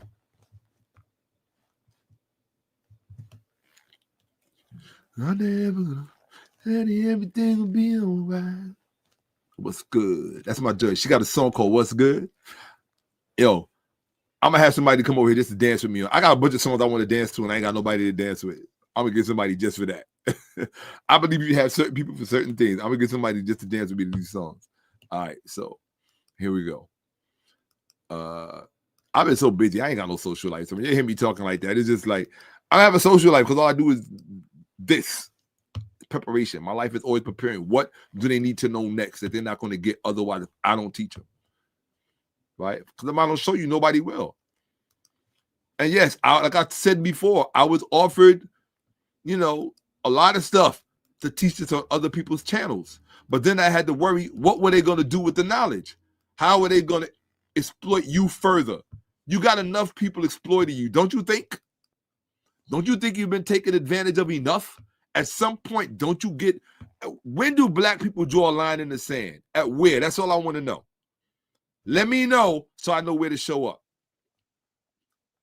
The American Standard Version was created under the direct influence and leadership of a documented white supremacist ideologue, the translation committee he organized, the scholars he selected, and the linguistic priorities he enforced. Listen, were all shaped by his view of Christianity as the civilizing arm of Anglo-Germanic destiny. This is not conjecture. It is a structural fact of the American Standard Version's genesis. You already know what that deserves, people. When we go to the deserve part, that just means that a lit has been fused and something must be exploded.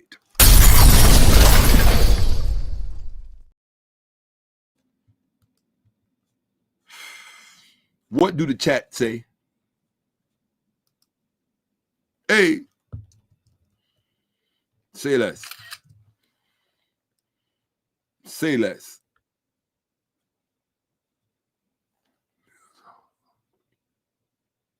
Right here. Say that again. See that? Because they can't swim out this far. They know nothing about this stuff. This is what I'm trying to teach y'all. You don't understand how much ignorance is in the black community. You really don't understand if you could find the largest iceberg on planet Earth, it would pale in comparison to the ignorance of the black Christian community in America.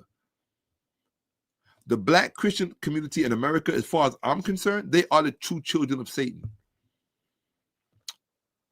Oh, gosh.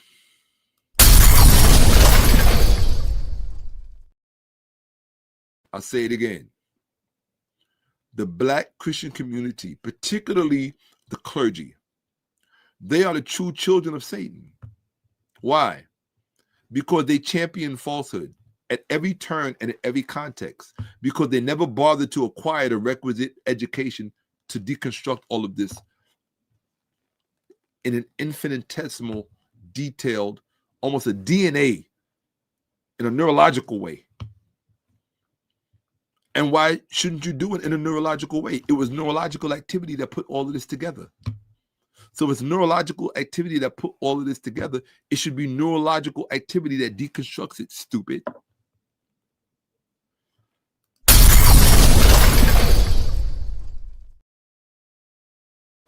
It's all crucial. That's my new nickname, Crucial. Crucial is in the building.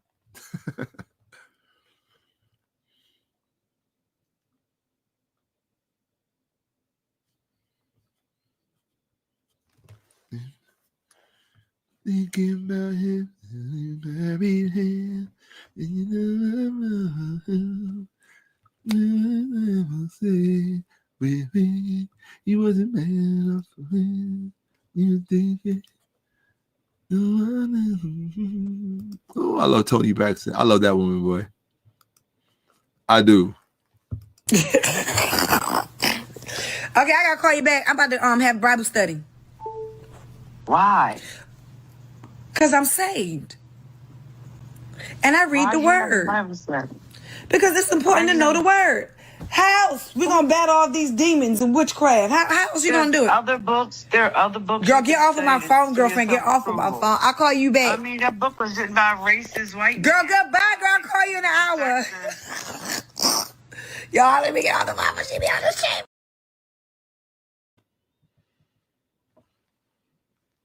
I bought it to you the way it's supposed to be bought to you. Period. Because this is what I do. And a lot of people hate me for it. I don't care.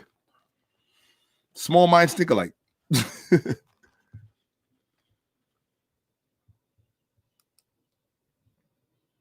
Yeah, no question. Oh, I'm glad. You don't love Jesus. How you going to love something you don't know? You don't love Jesus. That's delusional. That's delusional talking. That's not necessary. You love Jesus because you've been taught to associate Jesus with providence. And you've never even thought about why is that or what that means or what the implications are. Young bro, what I'm telling you is you haven't been given the skill sets to actually think your way out of a paper bag. And I'm just telling you. I love having you here, but I'm also going to tell you the truth. If you're in my presence, you're going to get hit up with the truth. I'm just telling you. Okay? Straight up. That part. Okay? Real talk. No. See, this is what I mean. What do you mean stupid could be a religion? See, Kurt, man, that's when I thought you figured it out. Stupid is a religion.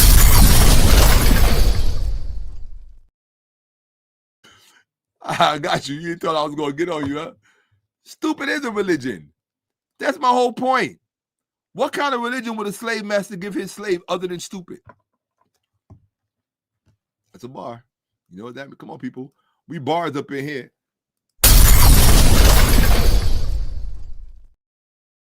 What kind of religion would a slave master give his slave other than stupid as a religion? Stupid is literally their religion. That was why I showed you the reputation of Christians in the ancient world as being stupid. It is literally their religion. It's their power that they use over other people, right?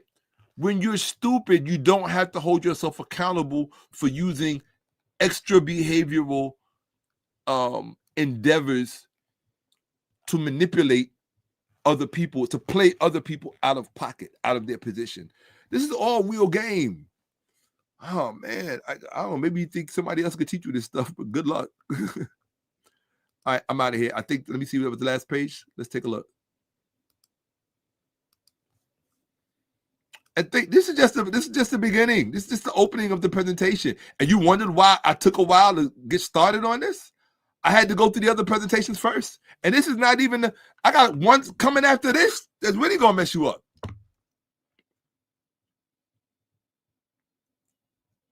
This is not conjecture. It is a structural fact of the ASV's genesis. Now, let's deal with the updated version. We went from the American Standard Version. Let's go to the New American Standard Bible, and we're going to be done. The New American Standard Bible, the NASB, like the American Standard Version, ASV, and King James Version, can be placed. This is not Shakka-Ahmose. I only prompted it to say no apologetics, no biasness, and no political correctness. In other words, just give me the data. It says, the New American Standard Bible, NASB, and the American Standard Version, ASV, and King James Version, KJV, can be placed. The KJV, that means all of these, can be placed within the same category of written by racist white men when applying the criteria of racialized authorship and institutional context. All three. Now look, this is Toni Braxton, smacking you upside the. This is Toni Braxton smacking you upside the head with all three of these. All three were translated, edited, and published under leadership comprised almost entirely of white male Protestant scholars working within Euro-American or Anglo-imperial theological institutions that historically upheld doctrines aligned with racial hierarchy. Excuse me. Hold on one second. I'm sorry. Oh, I thought I was showing y'all. Oops. Hold on. I didn't. Oh, my bad. Let me show y'all this. Let me take y'all. I know the screen was not on. Hold up. For those of you who got to catch up, go back to the beginning and watch it. I'm not back. Let's read this again. Let's go, people. We ain't here to play. This is black. Let me show you how far black people have actually come in their knowledge, because y'all don't really understand it. You think you know more than Dr. John Henry Clark. You think you know more than Dr. Joseph Ben Yakinen. You think you knew more than Dr. Francis Cresswell. So you dummies think you know more. These modern day dumb black people think they know more than the greatest black minds ever produced in the 20th and 21st century. And they on this, all of a sudden they got whoever's telling them they're natives and indigenous. A bunch of dummies, bunch of low IQ retards. Let's get this. The New American Standard Bible. Look, people. What did Toni say? She said, I mean, that book was written by a racist white man. What did she say? What does this say? Strict AP mode. That just means no bias, no apologetics, no political correctness. Just give me the data. What does the data and the evidence say? The New American Standard Bible. This is not Shakka-Ahmose. This is ChatGPT. The New American Standard Bible, NASB, like the American Standard Version and King James Version, can be placed within the same category of written by racist white men when applying the criteria of racialized authorship and institutional context.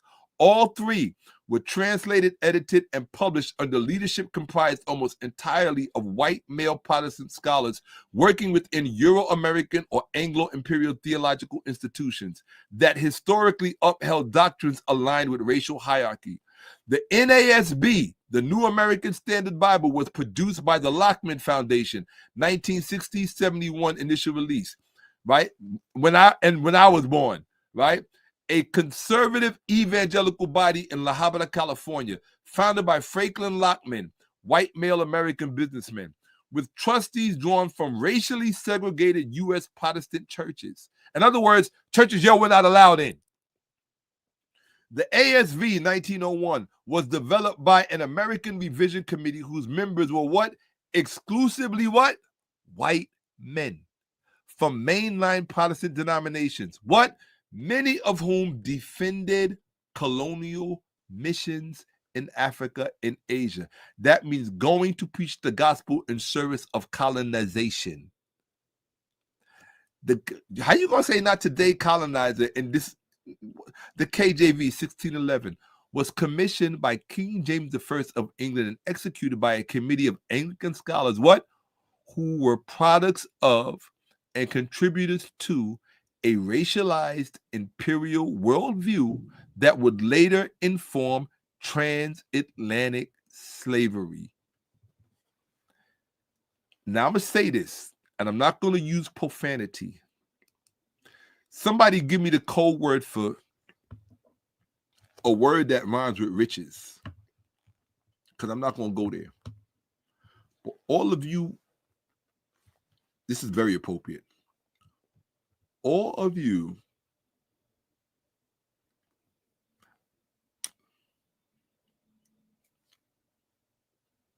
witches, black witches, who told Toni Braxton that she was wrong, that she was stupid, that she didn't know what she was talking about, that she was committing heresy and blasphemy, and that she's a heathen and all this other stuff. All of you pagan black Christians, the men and the women, all of you need to call. Hear what I said? You need, if you have a modicum of self-respect and integrity and decency, which you don't, trust me on this one. That's why you are who you are. But if you did have a modicum of integrity and humility and any regard for truth and honesty and what's correct, you should crawl on your belly into Toni Braxton's DMs and apologize to her for the way you dragged her reputation and her name through the mud based on what she said, because you thought it was just harmless social media talk.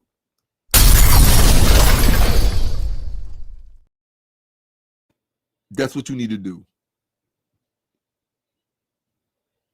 Don't come in my face until you do.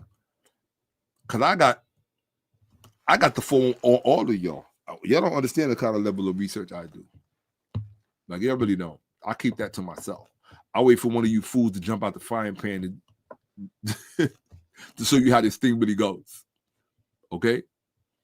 Because there's always going to be somebody that want to test the water on whatever level. You always got to be prepared. Every day of your life, be prepared for that fool. No matter how they come. It would behoove you to do that so that you can remain in service of good people. Don't let a buster. Don't let a buster deprive, because black people are always deprived of their bestest and greatest by busters. But you got to blame black people for producing so many busters. Stop producing busters, and ain't gonna be no busters to do anything to stop the progress of the rest of us. You know the brother who wrote "Ain't No Stopping Us Now"? Remember that anthem? You know, he was shot. He was executed on his front lawn by another skin folk. Did you know that? Look it up. McFadden Whitehead. He was executed and gave us an anthem like "Ain't No Stopping Us Now." Ain't no stopping us now. We're on the move. Come on. That's unacceptable. Stop making busters. You know certain other people should still be here too, but I'm not going to say their names. There's a time for that. Yeah, facts.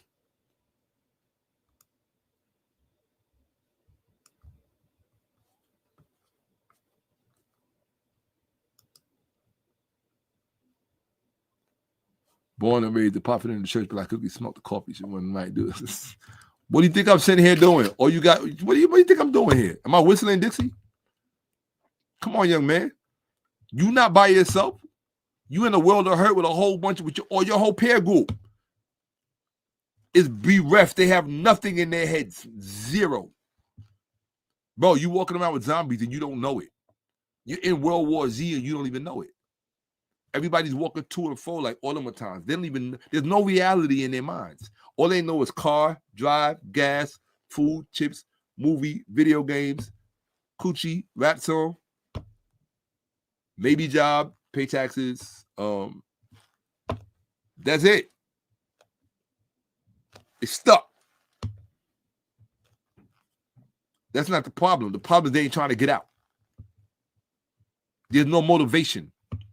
See, what the black woman was robbed of, especially in recent times, which is why things are the way they are, she never really understood her main purpose.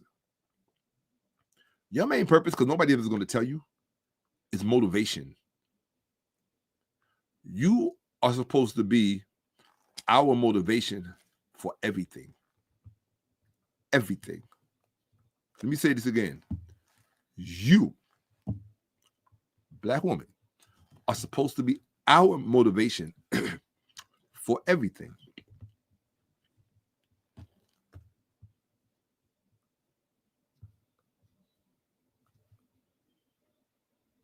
Instead, your former slave master convinced you to make Jesus the motivation for everything for your male offspring.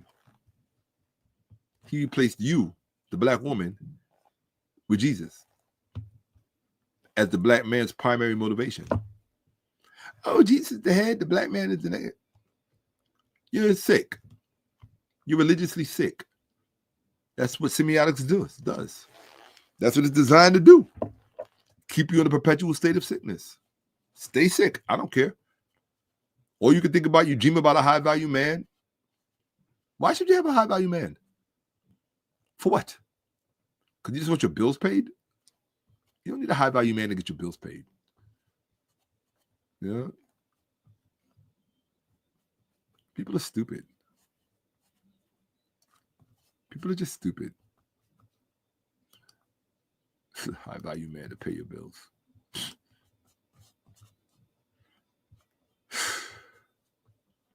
While that same high-value man is keeping another man on the side, on the down low, while you don't know.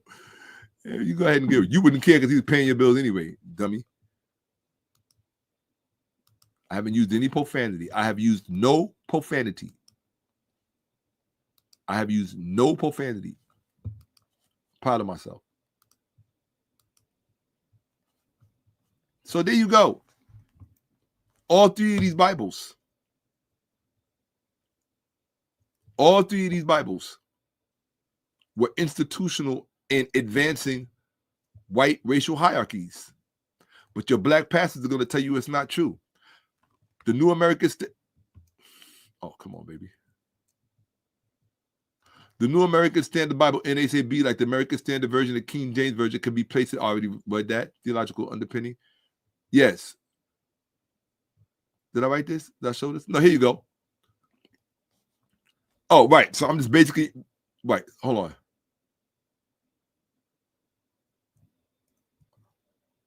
Okay. Yeah, so all right. So that was number one, I guess. Yeah.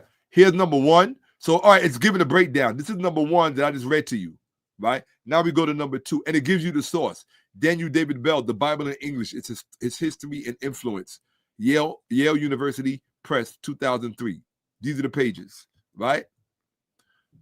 2, theological underpinning and white supremacist social order. Each translation is the product of theological lineages that explicitly or tacitly supported racial segregation, colonial dominance, and missionary projects justified by white racial superiority. This is not Shakka-Ahmose, it's ChatGPT. The NASB, the New American Standard Bible, and somewhere some retarded Christians are going to try to make a rebuttal to this because that's what retarded people do. Their filters are messed up.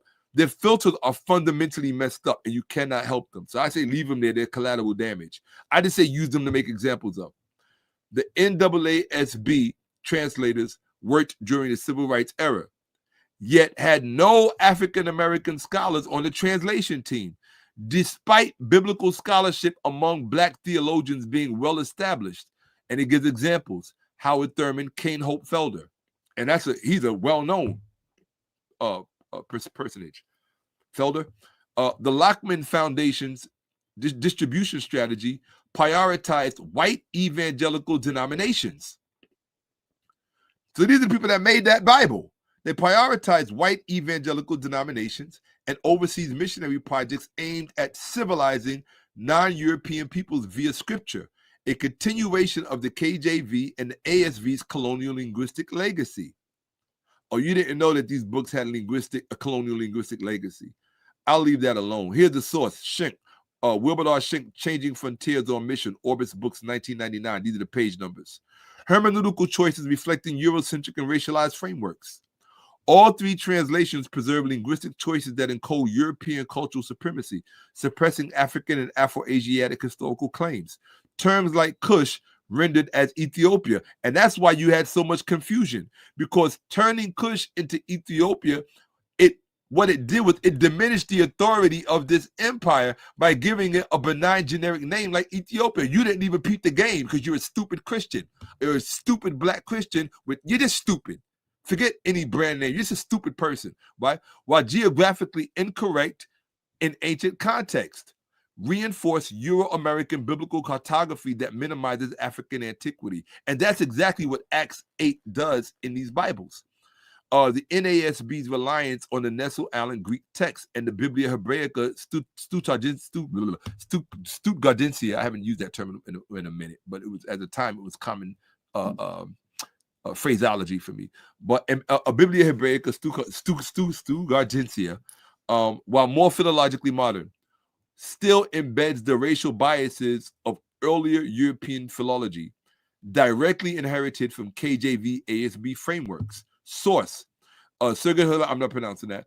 RS, The Bible in the Third World, Pre-Colonial, Colonial, and Post-Colonial Encounters. Cambridge University Press. This is all PhD stuff. 2001, page 50. This is not for stupid people. This is the dummy, who I think is beautiful and I love her laugh. But this is the brilliant queen. Right there. My Toni. My Toni Braxton. The brilliant queen who said what was academically correct. I mean, that book was written by in one sentence. I want you to think about that for a second. In one sentence, Toni Braxton had more scholarship. Let me show you what brilliance looks like. In one sentence, that's why I did this, because I wanted you to see something. Toni Braxton had more scholarship in one sentence than all of the Black community throughout America who are still caught up in this Bible biblical framework thinking it's legitimate. In one sentence. That, ladies and gentlemen, is the power of a Black woman. In one sentence. Let me see you compare. Show me you're on her level. Don't do this. Here's the scary part that I want you to consider. This is the scary part. I'm listening to her singing this, my favorite song, Save Me. Listening to Toni. I want you to consider this. Toni wasn't even trying.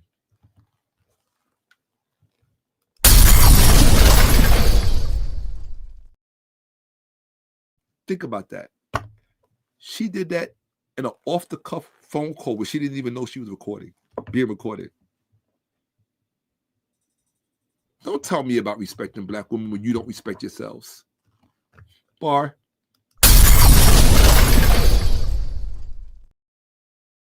Don't tell me about respecting Black women when those of you who don't respect yourselves disrespect a Black woman that gave you $1 million worth of scholarship in one sentence.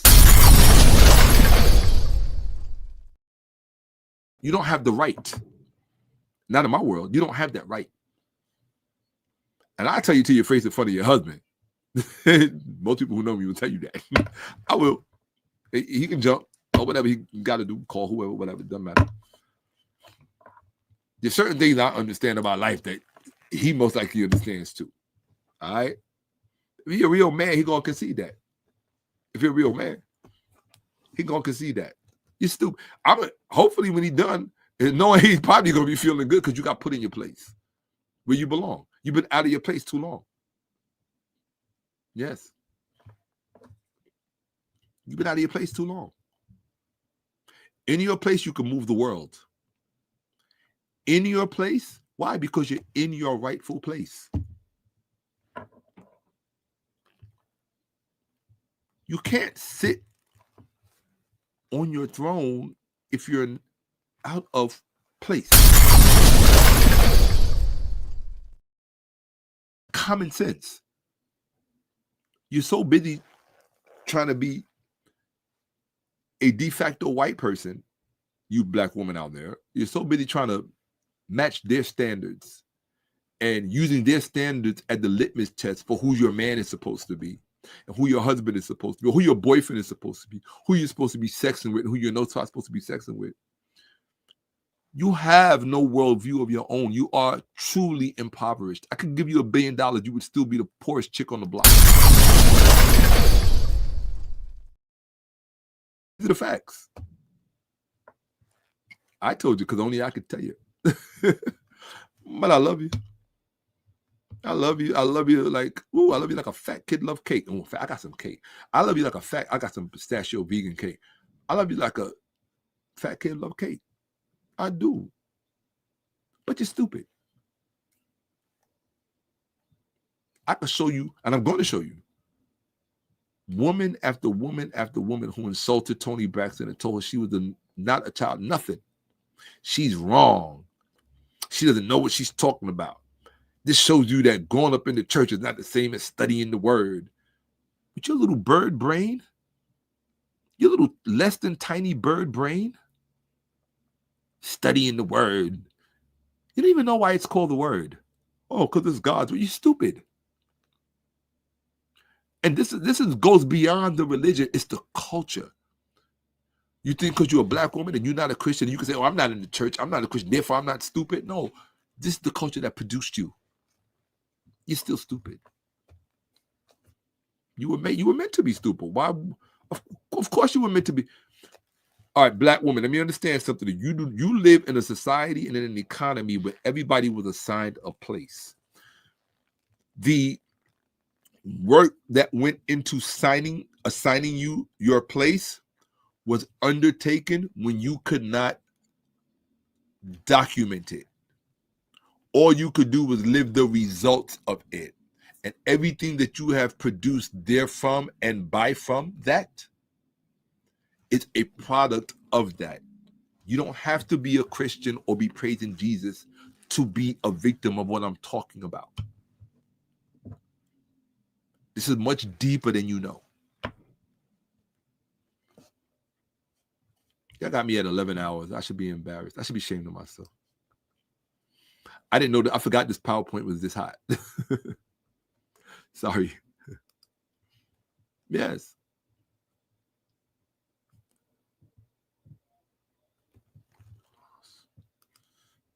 No fact. It's facts. I've seen black women putting on Southern bells as empowerment. Now,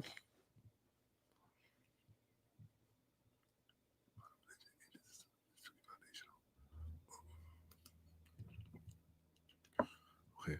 Shakka, regarding your dissertation work, between modern religion and ancient systems, which is truly foundational, based on your research, which side does your perspective lean towards? Modern religion and ancient systems, of course. Ancient. I shot that. Ancient systems. Why? One of these days, I'm going to show you the truth behind the ancient systems. And you're going to be like, yes. You don't understand the ancient systems. So because you don't understand the ancient systems, the modern systems are a mystery to you. You're just stuck under layers of stupidity.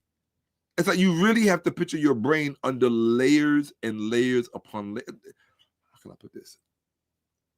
If you think because you got nice closet, a walk-in closet full of clothing and nice shoes, and because you got a 401, because you got all this money overflowing in the bank account, because you own land, because if you think all of these things, you really don't understand what this whole game is about. You don't. You really don't. I'm trying to show you. You really don't understand what this game is about. Nobody took the time to show you any of this stuff. It was always there. You know why they didn't show you? Because they didn't know how to access it. You know why they didn't know how to access? Because they don't know what questions to ask. They don't know what data sets to introduce to get the truth and to get the apologetics and the biases and the political correctness out of the way. Just give me the data. We can come to our own conclusions about what's what. Just show us the raw facts. That's all we want. Just show us the raw facts.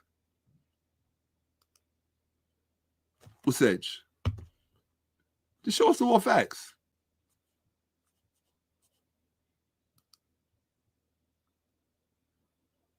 That one, make sure you go to my Cash App when I give you the answer. What was the original intent of creating the Bible? A hostile industry takeover. You have to think in terms of modern corporatocracy. If you don't think in terms of the modern corporate world, then you will never understand the ancient world, because the modern corporate world is just a descendant of the ancient corporate world. They're not telling you this. They show you all of these movies where people were out in the wilderness, all this other dumb stuff. It was all business. Business didn't start yesterday. It didn't start the day before yesterday. It didn't start 1,000 years ago. You know how long business has been around? Go back to the pre-dynastic. That's not far enough if you want to know the true history of business. And don't go to Mesopotamia and the Near East and all those stupid stuff they tell you, please. Okay? Well, actually, you can. But if you do, go with Kadir. One of my students, my star student. Go with Kadir. He can be your guide if you're going to go to the Near East. Right? If you really want to understand business and the true history of business, you have to understand the ancient river valley systems of Africa. And you don't know anything about those. You don't know anything about those. You think you do, but you don't. I have something that can show you, that I will show you. Just stick around, support the platform, make sure I'm inspired to come back, and make sure my Cash App always reflects your respect. When I don't see your respect in my Cash App, I know I'm wasting my time. I'm talking to the wrong market. I need to cultivate a different market that is willing to compensate me for my time, my energy, and my resources and my contribution. Why? Because I know my own value. It's that simple. It's why I haven't sold myself to the highest bidder. I'm like, Mom, you can't, you know what priceless means? You can't put a fixed price on something that's priceless. There is none. But I just gave you the answer. A hostile industry takeover. There is no other explanation for what the Bible is or what the motivation was for writing it. You first have to understand that part. It was a hostile industry takeover that you don't understand, that you were never educated about. That's actually my specialty. The ins and the outs of the entire affair. Okay? Don't mention it, not at all. You say thank you in that Cash App. That's the things that counts. Dad, because I thought you was going to sleep. I am. I earn my sleep. Okay. What am I looking for? I'm done. I think I'm done. Let's see. Yes. I wanted to just finish that section.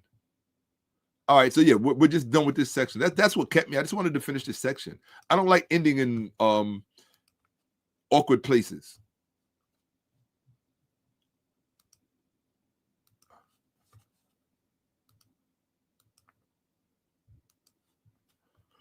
All right. Here we go. I'm in the right window and I'm sharing. Let's go. Okay. So we showed this. Okay. Toni Braxton's already won this debate, by the way. There never was. My thing is there wasn't ever a debate. So for these stupid black people to get on social media and start repeating all of their Sunday school education, it gave the pretense of a debate. And that's what Christians like to do. Give the pretense of a debate, right? Continuity of translation governance. The New American Standard Bible translation process was insulated from accountability to communities of color. Read that again. The New American Standard Bible translation process, they're talking about the process, the writing of it, was insulated from accountability to communities of color. Like the KJV and the ASV before it, it was driven by doctrinal committees accountable only to white-led institutions, reinforcing a hermeneutical monopoly that excluded non-white interpretive authority. Source, West, Gerald O. West, The Stolen Bible, From Tool of Imperialism to African Icon, Brill, 2016. If you know if it's published by Brill, this is real scholarship. Justification. This is ChatGPT, not Shakka-Ahmose. The NASB, the New American Standard Bible, is part of an unbroken genealogical chain of Bible translation projects that were authored, supervised, and disseminated by white male institutions deeply implicated in racial exclusion and colonial theology. This is the same definitional and evidentiary standard that rendered the American Standard Version and the KJV products of racist white men. Let me read that part. Let me read that part again. This is for the stupid people in the back who think Toni Braxton didn't know what she was talking about. And when you try to pigeonhole people into one thing, oh, she can only sing. She can only do this. That woman got more brains in her little toenail than all of you combined. This is the same definitional and evidentiary standard that renders the ASV and KJV products of racist white men. The key is not just the personal prejudice of individual translators, but the structural exclusion of non-white scholars, the imperial theological lineage, and the racialized missional agenda embedded in the translation's global distribution, which goes deep. That's a whole nother subject matter. Okay? You don't understand what you're dealing with. Here are your sources. Gerald O. West is professor of biblical studies in the School of Theology at the University of Natal, South Africa, and is the director of the Institute for the Study of the Bible. What's up, people? Right? Wilbert R. Schenck, senior professor of mission history and contemporary culture, School of Intercultural Studies at Fuller Theological Seminary in Pasadena, California. These are your sources. I'm giving you the books that they were pulling from. The Bible in the Third World, Dr. 𝓈𝓔𓄿𓅓𓏭𓀢𓀁, right? 𝓈𓔔𓇺ahmose𓇼. That's a heck of a name. 𝓈𓔔𓇺ahmose𓇼. There you go. 𝓈𓔔𓇺ah. Dr. 𝓈𔔔𓇺ah, PhD, Professor Emeritus of University of Birmingham, England, Cambridge University Press. These are your sources. They're telling you that these are racist, that these books were written by racist white men. That's not Shakka-Ahmose telling you. AP mode statement. Oh, come on. I want to stop. Oh, gosh. I'm not going any further than this. Let me see where this thing stops. Oh, heck no. No. It's too much. We'll come back. Let me see where I ended. It's too much. It won't let me stop. All right. So where do we end? Oh, we ended right here. This is where we're going to end. All right. So we'll pick up when I come back. I'm not going to say a long goodbye. I've already been looking at everything. Right? I appreciate you.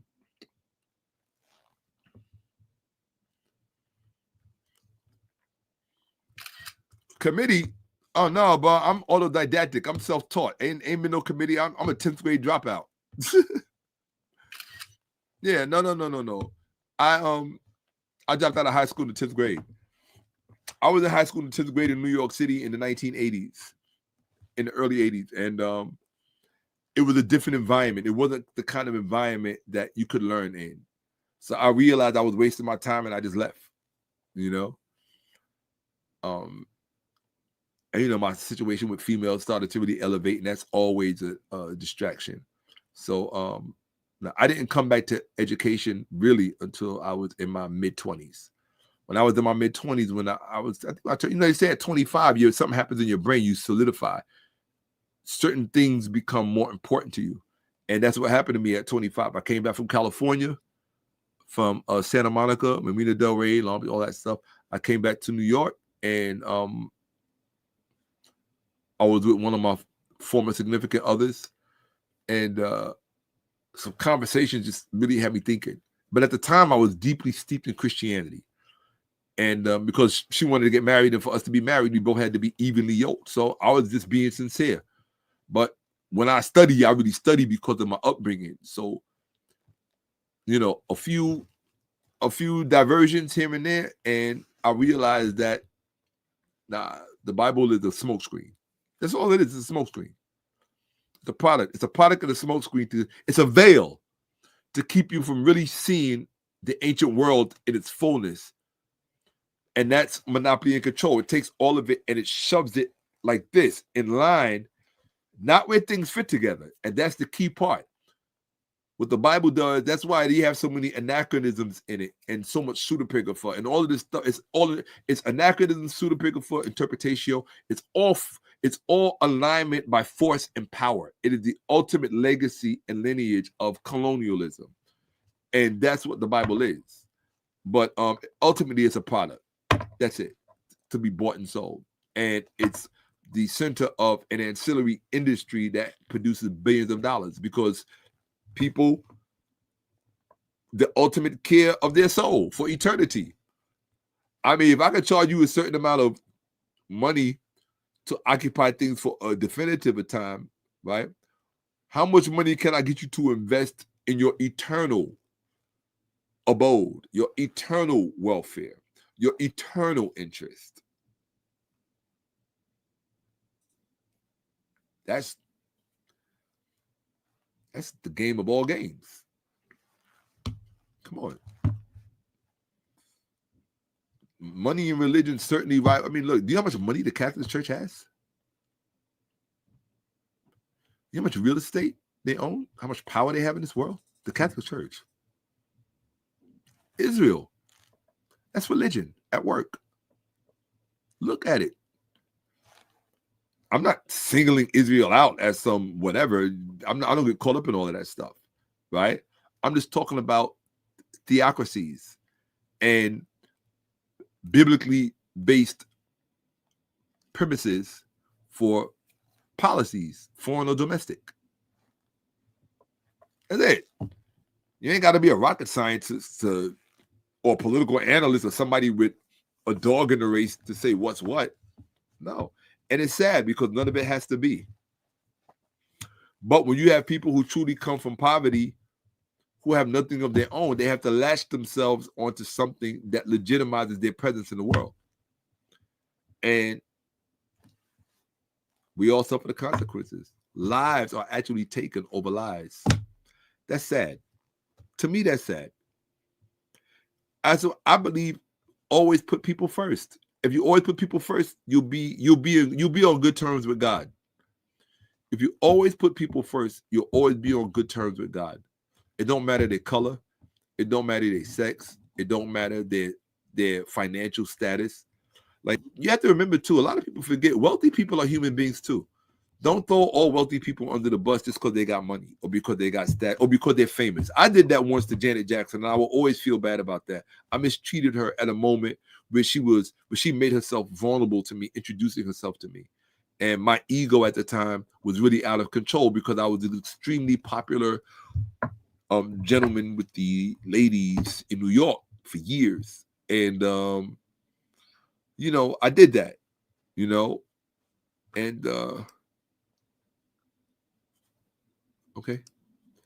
All right. So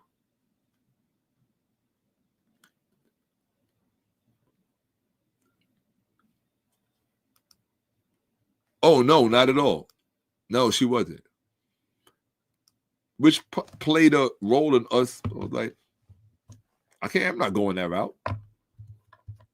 No. Beautiful woman and everything, but her mother was an evangelist. So we really had to be evenly yoked. And I was just like, no. At first, I was into it for quite a while. Maybe like about a few years, actually. For a few years, I was really into it hardcore, right? But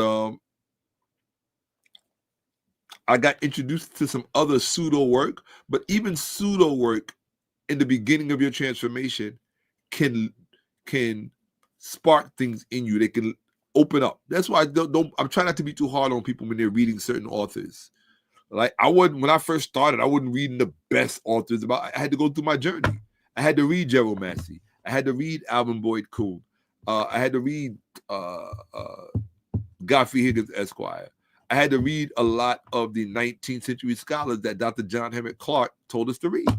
He said, because they are the ones, because you have to learn about the people who wrote you out of history, right? But for me, the real linchpin in I would say the three major linchpins, or four, they were really four. Shakka-Ahmose first, because he led me back to Dr. Ben. After I finished The African Origin of Civilization, I went right to Africa, the Mother of Western Civilization by Dr. Ben, which is a thick book. I read the entire thing. And then after that, it was really Walter Williams, Uncle Walter Williams, who I call Uncle, because we used to speak on the phone a lot. We had a personal relationship. May he live forever. He's an ancestor now. But Walter Williams, The Historical Origin of Christianity. And I even had to outgrow that scholarship which became a point of contention between Walter Williams and myself. Unfortunately, it impacted our relationship, which saddened me. He was supposed to come stay with me for a while when I was in Florida, he and his wife. But I have relationships with all of these people. I have a relationship with Professor Small, who I need to call. I be MIA big time because I just be focused, you know. But these are people who made an impact in my life. And nice to see he's still kicking butt, right? But so anyway, with that, deuces, people. I hope you learned something. Everybody, show this video some love by, number one, there's a few things I need you to do. Go to the Cash App at the top of the YouTube, at the top of the YouTube chat. Right? Please go there and show your respect. Inspire me to come back and finish this. Because if I go to my Cash App and I'm not inspired, you might not see the rest of this presentation. Or I just put that in the membership one. You have to pay for the membership to watch it. But then that means less people are going to see it. And so because you put me in that position, you're going to make other people miss out on it. So now handle your business. Support what supports you. That's a win-win situation. I don't need to mess with anybody that's a win-win. That's not a win-win situation. I don't believe it has to be win-lose. If I'm supporting you with my scholarship and my special skill set, support the platform. You do that by going to Cash App and by telling other people about the platform, forcing them to watch it. Like he's going to do at Sunday dinner, which made me feel so good. And then what was the other thing? Oh, hit like. Make sure everybody hits the like button. Subscribe, because my subscribership should be going way up, right? I'm going for 1 million subscribers. We have to show people that our history is worthy of virality, of viral videos. This video ain't gonna go viral. I don't know, but when they do it, if it don't, it don't. But I just want the information out there. I want Black people to stop being taken advantage of, and I want ignorant, uneducated, miseducated Black people to stop exploiting and abusing their fellow Black people in seeking after authoritative status. You're an offense to truth, and you're an offense to God. You're an abomination. Period. You're an abomination. In spite of all of your outward conviction, you're an abomination. Somebody needs to tell you that. Okay? So, with that said, I'm going to do this. Okay. All right, people. Oh, no question. Quality over quantity always. Always, always, always. Absolutely. Peace to the chat. Appreciate you. And I'm out, people. With that saying, let me do the right thing. Hold on 1 second. Oh, come on, man. All right. I'm going to go get something to eat. I don't know what, but I'm hungry. I'm hungry. Here we go. Saying all that stupid mess. We ain't with that, people. That book was written by racist white men. That's what she said. And we're not finished responding. Don't even get it twisted. Okay? This is part 1. Okay, I gotta call you back. I'm about to have Bible study. Why? Because I'm saved. And I read the word. Because it's important to know the word. How else we gonna battle all these demons and witchcraft? How else you gonna do it? There are other books. Girl, get off of my phone, girlfriend. Get off of my phone. I'll call you back. I mean, that book was written by racist white Girl, goodbye, girl. I'll call you in an hour. Y'all, let me get off the phone. She be on the shame. And then the worst part is she said, before she be on the shade room. Think about that statement. She said, let me get off the phone before she be on the shade room. What does that mean? It means the dominant culture of black people. If you go in the shade room, all you see is all of that Bible stupidness. And these are the dumb black Christian ones I'm talking about. They're all up in the shade room. And she would have been on the shade room because none of them have any education and they're all stupid. Period. That's the truth. Okay, so I love my black woman. Don't get me wrong, but I'm not pulling any punches. I don't have. Who has all the time in the world to play with y'all? I ain't got time to play with you. I have time to play. I love you, but I'm not going to let you get away with this stupidness, destroying our children. As somebody that taught high school and basically educating our new young adults, every last one of us should be scared. These kids cannot read. They cannot write. There is no type of comprehension skills, no type of critical thinking.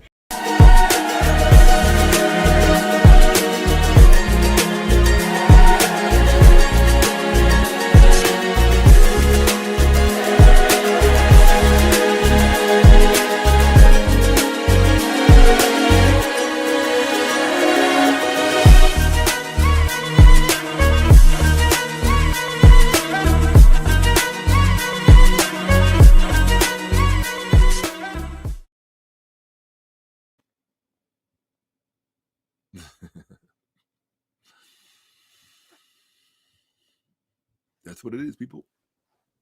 Welcome to Facts Over Feelings with Shakka-Ahmose. I am your host. You heard me? Thanks so much for watching Shakka-Ahmose.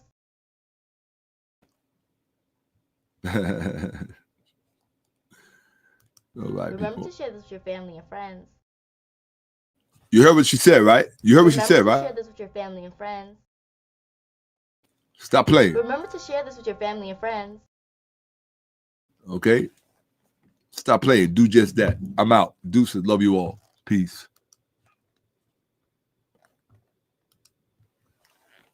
That part.